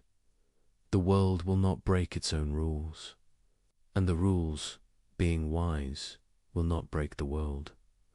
We may break ourselves against them, or we may learn to move with them. That learning is the work of a life. That movement is the dignity of a mind. If you want to feel his faith, try a small experiment. Prove a simple identity by two methods. See them meet like friends at a bridge. The meeting brings a quiet joy. That joy is what he felt when he looked at existence. Different paths, same truth. Different laws, same mercy. He believed God delights in such convergences. They show that the many can become one without losing their names. They show that freedom can keep rhythm with law. They show that beauty is how truth looks when it is loved. Numbers taught him this. They still teach us. They do not erase grief. They give it a place inside meaning. They do not remove risk. They measure it so courage can be wise. They do not make us gods. They make us better creatures. He left a way to think that steadies the heart. Look for the pattern that wastes least and serves most. Seek explanations that honor both detail and whole. Let elegance guide you, but let compassion rule. Prefer clarity to cleverness. Prefer repair to victory. Prefer truth to pride. This is the divine equation as he felt it. Not a single formula, but a posture. A way of seeing the world as a work of careful art. A way of living that joins precision too. Kindness. A way of hoping that believes order is generous, and that the mind, taught by numbers, can become an instrument of peace. Modern life tests every grand idea. Factories thicken the air. Wars circle the globe in hours. Signals race faster than thought. Hope becomes a headline and fades by noon. This is the world that asks the old question again. Is meaning large enough for the age of speed? Leibniz once trusted harmony behind events. He believed reason anchors reality. He believed order holds even when hearts break. Modern minds did not grant that easily. They saw storms that mocked every tidy plan. They saw machinery build comfort and cruelty at once. They saw empires preach ideals and export pain. The 19th century trained the Tao. Darwin described life as struggle and change. Nature showed tooth and hunger in plain light. Earthquakes and plagues looked impersonal, not punitive. Chance seemed to guide as much as law. The old picture shook on its nails. Was this the best world, or only a hard one? Other voices pressed the wound. Dostoevsky asked if any future joy could justify a child's tears. Nietzsche accused optimism of hiding fear. He said, "We invented heavens to excuse our weakness." He declared God dead and asked who would carry the weight. Camus stared at absurdity and urged revolt without illusion. The 20th century put a fist on the table. It demanded reasons that could look into an open grave and still speak. 2 world wars answered with smoke. Cities burned from the sky. Camps turned people into ash and numbers. Tyrants marched under banners of progress. The word best felt obscene. If harmony exists, it was too quiet to hear. Yet even in ruins, reason did not die. Science mapped the atom and the star. Medicine pushed death back from many doors. Law learned new words for human dignity. Artists grieved on canvas and in sound. Communities rebuilt, brick by honest brick. The storm did not erase the mirror, it cracked it. The pieces still reflected light. Leibniz would have told us to look closely at those shards. Do not worship them, use them. A broken mirror still shows the face of truth, if turned the right way. Our age must learn that craft. Modern science changed. The tone of order. Determinism softened into probability. Chaos theory showed how small nudges grow into wild weather. Entropy taught us that systems drift toward dispersion. We measured noise and found pattern inside it. We measured pattern and found it tinged with chance. Order and uncertainty learned to share the same room. This does not kill optimism. It matures. If the world is lawful and yet open, then freedom has room to matter. Then wisdom has work worth doing. Then prudence becomes a daily art. We manage risk. We design redundancies. We seek policies that bend danger without breaking spirit. The moral field also changed. Colonialism taught bitter lessons about pride. Dressed as purpose, movements for civil rights named evils that law had blessed. Voices long silenced learnt to speak and to lead. Optimism now must choose humility. It must listen before it claims to understand. It must prove itself by service, not by slogans. This is where Leibniz can still help. He never argued for denial. He argued for structure. He taught that meaning can run deeper than the storms on the surface. He asked us to look for reasons wide enough to hold grief without breaking. He asked for patience fit for centuries. Consider. Technology, we taught silicon to mimic thought. We wired billions into one trembling web. Tool and weapon share the same code. We need a vision that keeps courage steady, a vision that respects limits and still invites invention. Leibniz would ask for design that serves persons, not markets alone. He would ask for clarity, audit, and a restraint. He would ask us to build systems that protect the small and check the strong. He would tell us to place conscience in the loop. Consider climate. We learned that prosperity can poison its own future. We must measure, plan, and change habits at scale. An optimistic ethic here is not cheer.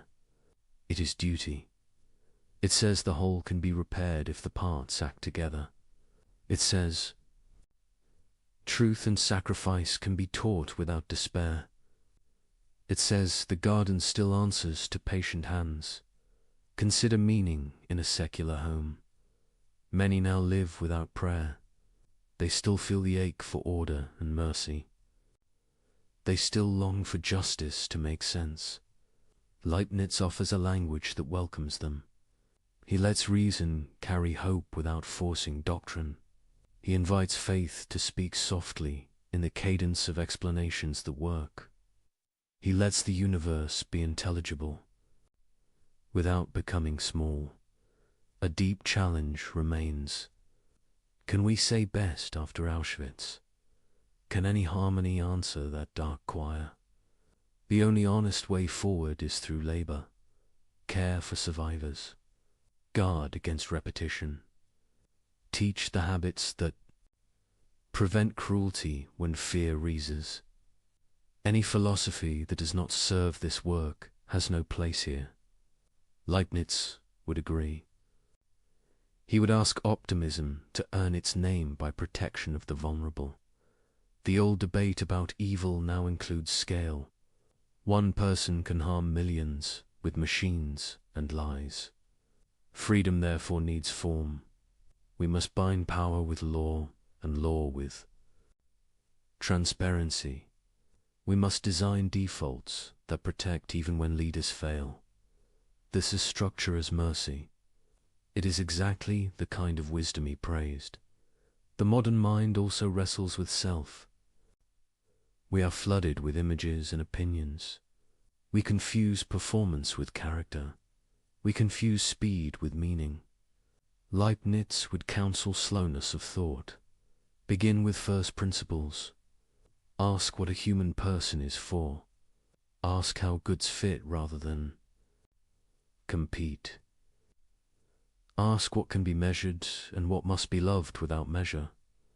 He would praise small communities that practice truth, schools that teach reasoning with kindness, courts that value restoration over spectacle, churches and civic groups that protect conscience and neighbor alike. He would prefer many modest repairs to one noisy triumph. He would say that harmony grows by local fidelity. He would also invite courage, not loud courage,